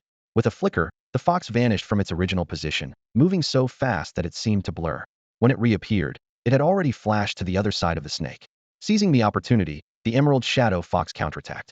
Its front paws slashed through the air, unleashing several sharp wind blades that sliced toward the two-headed wood spirit snake. Although the snake was quite agile, it struggled to evade the onslaught of attacks, with one of its heads narrowly avoiding a slash. Seeing this, the emerald shadow fox grew bolder. It darted behind the two-headed wood spirit snake, using its speed to relentlessly harass the snake, preventing it from focusing on an effective counterattack. As the two pets exchanged blows, the emerald shadow fox let out a soft hum, and a thin layer of dark red mist began to envelop the arena. The mist not only obscured visibility but also caused the two-headed wood spirit snake to feel dizzy. In the haze, the fox's silhouette flickered in and out of sight, as though it could launch a deadly strike from any direction at any moment. Finally, after what seemed like an unintentional move, the emerald shadow fox suddenly leaped into the air. Its entire body radiated a dazzling green light, which instantly condensed into a massive wind blade. With the force of a thunderbolt, it slashed toward the twin-headed wood spirit snake. The strike was so fast that the snake had almost no chance to dodge. However, just as the wind blade was about to hit its target, it dissolved into a gentle breeze and vanished into the air. The outcome of the battle was already clear. The emerald shadow fox landed gracefully and walked back to the man with elegant steps. Xiaodu rolled her eyes lightly at the sight and jogged over to the twin-headed wood spirit snake. She looked up, slightly annoyed, and said, "Teacher, I told you to hold back a bit. Fighting like this doesn't help me improve at all." Shi Yin retracted the emerald shadow fox and shrugged helplessly. "What can I do? The emerald shadow fox is known for its speed. You know its temperament. It's better to kill it than ask it to slow down. Besides, you're the one who insisted on sparring with me, so you can't blame me." All right, I get it," Xiaodu replied with a hint of grievance. Shi Yin continued, "But this does show that your wood spirit snake recovers quickly. A few more days of training, and it should be back to peak condition. Want to continue?" Xiaodu shook her head repeatedly. No. If we keep going, my snake will end up depressed. Unless we find an opponent with a similar level of strength." "Fine, let's take a break then," Shi Yin said with a resigned tone. The surrounding students tactfully dispersed, none daring to approach. Lu Ling watched with wide eyes, marveling. "That fox is so strong. Its speed is several times faster than Chu Wu's." Lu Ye scoffed. "Of course. It's at least level 60, there's no way it wouldn't be this effortless." From the stats alone, the wood spirit snake and the emerald shadow fox are over 20 levels apart. As the crowd thinned out, only the sibling duo remained standing nearby. Xiaodu, with her sharp eyes, quickly noticed them. At first, she only glanced casually, but when she saw Lu Ye's face, she suddenly exclaimed, "Master Yi?" Hearing the shout, Lu Ye shuddered involuntarily. "Come on, who taught you to call someone by their online name in real life?" Before he could finish, Xiaodu excitedly ran over and unabashedly scrutinized Lu Ye's face. Overjoyed, she said, "It really is you, Master Yi." Lu Ling looked at the two of them blankly, as if sensing something unusual. Lu Ye coughed awkwardly. Yeah, it's me. Are you Xiaodu?" Yes, that's me. My name is Du Lin Yue." She nodded enthusiastically. "I can't believe you still remember me, Master Yi." "Of course I remember. Your twin-headed wood spirit snake left a strong impression on me. I didn't expect to run into you here today," Lu Ye said with a smile. "What a coincidence." Speaking of the wood spirit snake, Du Lin Yue seemed to recall something. She turned and waved toward the resting snake in the distance. "Xiaoqing, come here quickly." The wood spirit snake raised both its heads and slithered over at a leisurely pace, stopping by Du Lin Yue's side. Its four eyes looked at her with a hint of confusion. Du Lin Yue stepped aside, positioning the snake to face Lu Ye, and commanded in a serious tone, "Xiaoqing, bow twice to Master Yi." Without him, you'd never have recovered from your illness. The two heads of the wood spirit snake seemed bewildered, as if they didn't understand what Bao meant. The right head, however, stretched forward and curiously inspected Lu Ye up close. Seeing the snake approach, Lu Ling's eyes flashed with a trace of fear, and she instinctively took a small step back. The wooden spirit snake, though delicate in appearance, couldn't escape the instinctive fear humans have toward snakes. Lu Ling's reaction was entirely natural. She instinctively stepped back. Hey, hey, hey, don't scare people. Du Linyue quickly grabbed the snake's left head and lightly patted it. What are you leaning forward for? I told you to bow to Master Yi. Don't you understand? The two-headed wooden spirit snake was silent for a moment as the two heads exchanged a bewildered glance. Sorry, but we really have no idea what you're saying, they thought to themselves. Despite having independent thoughts, they were surprisingly united in their exasperation. All right, Xiaodu, don't trouble them anymore. Lu Ye interjected, putting a stop to it. There's no need to thank me. It's just part of my duty. Lu Ling suddenly realized something. Du Linyue was a fan of Lu Ye. For some reason, this realization stirred a faint sense of loss in her, though she couldn't quite explain why. Lu Ye frowned slightly and took a step forward, gently holding the right snake head that wouldn't stop moving. He examined it closely, clicking his tongue in amazement. Your cosmetic work is impressive. It looks almost identical. Hee. I went to the top pet grooming agency in the area. I'm quite satisfied with the results, Du Linyue said proudly, stroking the left snake head. At that moment, a middle-aged man approached and extended his hand to Lu Ye. You must be Master Yi. I'm Shi Yan, one of the instructors at the Battle Pet Society. Thank you for identifying the cause of the wooden spirit snake's illness for Xiaodu. Lu Ye shook his hand politely and replied, It's my duty. I graduated from Songqing University, as well just call me by my name, Lu Ye. Du Linyue's eyes lit up. Then can I call you senior? Sure. Lu Ye nodded and introduced his sister. This is my younger sister, Lu Ling. She's a freshman this year. Du Linyue greeted Lu Ling warmly. Hello, Junior. Hello. Lu Ling responded softly, feeling a bit nervous. After some pleasantries, Lu Ling somehow ended up exchanging contact information with Du Linyue. Then, Du Linyue turned to Lu Ye, looking a bit shy as she asked, Senior, what level is your skeleton warrior? I've sent you so many private messages, but you never replied. She had been holding back this question for a long time and finally had the chance to ask in person. Lu Ye thought for a moment. It's just level 35, not very high. Then would you be willing to let it spar with my Xiaoqing? Du Linyue suggested excitedly. Xiaoqing is level 38 now, and I've been struggling to find a suitable opponent for practice. She nervously fidgeted with the hem of her shirt and added, Of course, if you don't want to, that's fine. I'm just asking. Hearing this, Lu Ling's heart skipped a beat, and she looked at her brother. She had never seen Lu Ye command a battle pet in combat, except for that one livestream. Noticing his sister's gaze, Lu Ye's lips curved into a faint smile. Let's go. By this time, a crowd of students had gathered around, curiously observing Lu Ye and whispering among themselves. Hey, do you know who he is? He's the owner of that skeleton warrior I showed you. Wait, it's him? Really? Yes, it's him, our little hero. As the two entered the arena, a semi-transparent protective shield rose, isolating them from outside noise and ensuring the battle wouldn't affect bystanders. Du Linyue eagerly led the wooden spirit snake to the left side, standing opposite Lu Ye. Lu Ye raised a hand, and a skeleton warrior materialized out of thin air. Du Linyue whispered words of encouragement to the wooden spirit snake. Xiaoqing, believe in yourself. It's also 4th tier, and you're 3 levels higher. Yet the snake seemed oblivious, appearing somewhat tense instead. The surrounding students surged forward, recognizing the famous skeleton warrior from the viral online videos. Many pulled out their phones, quietly cheering in excitement. Inside and outside the arena, the atmosphere grew both tense and electric. For a moment, the atmosphere grew as heavy as iron, but this weight seemed to press solely upon the two-headed wooden spirit snake.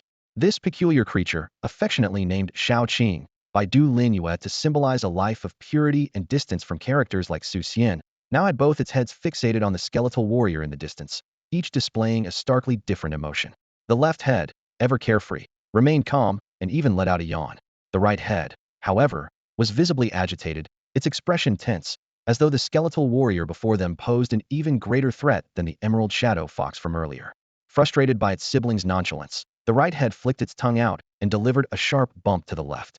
The left head hissed in protest at the pain but, unable to match its counterpart's strength, reluctantly straightened up, ready to face the imminent battle alongside the right. Du Linyue noticed the wooden spirit snake's unusual behavior and sighed softly. This kind of split demeanor often affected its combat performance. Begin, declared Shi Yan, acting as the referee, with a wave of his right hand. The moment his voice fell, several thick vines burst from the ground beneath the skeletal warrior. These vines, seemingly alive, grew rapidly and coiled tightly around the warrior's body in the blink of an eye. Not reacting. Du Linhua thought, puzzled, though she remained cautious.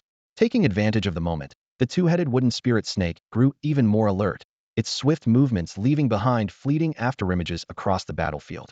Despite being tightly bound, the skeletal warrior's expression remained impassive. Suddenly, its bony arms tensed with immense force. Accompanied by a teeth-gritting creak, sharp bone blades sprouted from its skeleton, resembling deadly scythes. With ease, they sliced through the resilient vines. Cut through it so easily? Yin frowned deeply. The vines were the wooden spirit snake's most powerful skill, and though they were a wood-type ability, their toughness rivaled steel. The sheer sharpness of those bone blades was truly fearsome. However, the skeletal warrior had spent some time freeing itself. By the time it turned its attention back to the wooden spirit snake, the creature had vanished without a trace, leaving only faint ripples in the air. Suddenly, a noise came from behind the skeletal warrior. It spun around instantly, only to see a vine lashing toward it. At the same time, a green figure materialized behind it. The wooden spirit snake, now much larger than before, exuded a terrifying aura, its presence as menacing as a giant python preparing to constrict its prey. Shaoqing, constrict and crush. Du Linhua commanded loudly. But just as the wooden spirit snake closed in to entangle the skeletal warrior, an alarm rang in its mind. Despite seeming moments away from ensnaring its target, the skeletal warrior's body suddenly twisted at an unnatural angle. Its cold, unyielding hand shot out, piercing through the wooden spirit snake's tail and firmly grasping both its heads with precision. Suspended high in the air, the wooden spirit snake struggled fiercely, both heads hissing and roaring. Yet the skeletal warrior's iron grip tightened steadily, rendering the creature completely immobile. That's enough. The battle is over, Yin announced, a glimmer of shock flickering in his eyes. The wood spirit serpent dreaded being captured above all else. Although it had the ability to constrict other creatures, the skeleton warrior's strength and speed clearly surpassed its own.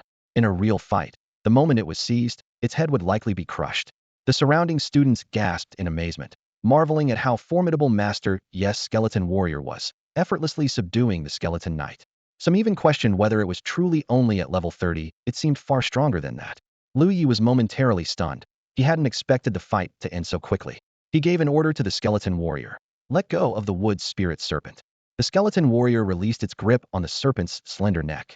In an instant, the wood spirit serpent disappeared into thin air, reappearing moments later in Du Linhua's arms. Both of its heads nuzzled her tearfully, clearly terrified. Awakened by the serpent's reaction, Du Linhua stared in disbelief. Wait, seriously? It managed to hold its ground against the emerald shadow fox for at least a few minutes. But against this skeleton warrior, it couldn't even last a minute? This is ridiculous. She seemed deeply shaken. Lu Ye, feeling slightly embarrassed, retracted the skeleton warrior and approached Du Linhua. Are you okay, Xiaodu? Du Linhua tilted her head to look up at him. Master Yi, how did you train this skeleton warrior to be so strong? As the top beast tamer among this year's new students at Sanqing University, she couldn't believe she had failed to withstand even a single move from the skeleton warrior, let alone discern what skill it had used. It was simply unbelievable. Lu Ye rubbed his nose, aware that the skeleton warrior's terrifying base attributes came from the inheritance of Xiao Fa, but he chose to fabricate an explanation. This skeleton warrior was raised from a pet beast egg. It's a bit special. A pet beast egg, Du Linhua suddenly understood, her tone tinged with envy. She knew that even hatching a normal pet beast from an egg was rare, let alone one with an A-grade bloodline and special abilities, which was almost equivalent to the odds of getting an S-grade pet beast. Losing to someone so blessed by fortune seemed slightly more acceptable. Lu Ye smiled and encouraged her.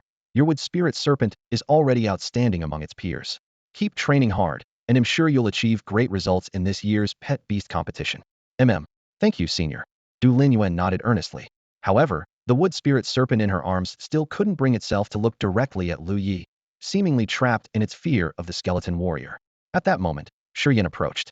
Having overheard Lu Ye's earlier explanation, he remarked with a hint of regret. Even with a pet beast's strong base attributes, it's hard to unlock its potential without proper training. Your ability to cultivate a skeleton warrior this powerful in such a short time speaks volumes about your skills as a beast trainer. If you were to join the Pet Beast Society in university, you might even achieve great results in the competitions. His tone carried a sense of missed opportunity. Lu Ye cleared his throat softly. It's fine. My younger sister is starting university this year. She might join the Pet Beast Society. Her talent is quite promising as well. Good. Then he'll look forward to it, Yin said, his gaze shifting toward Lu Ling, who was watching from the sidelines. That's all for today. Thank you so much for watching. I hope you guys enjoyed. If you wish to have another part of this recap, please give us at least 1,000 likes. Please don't forget to comment and subscribe to our channel for more content like this. Until next time.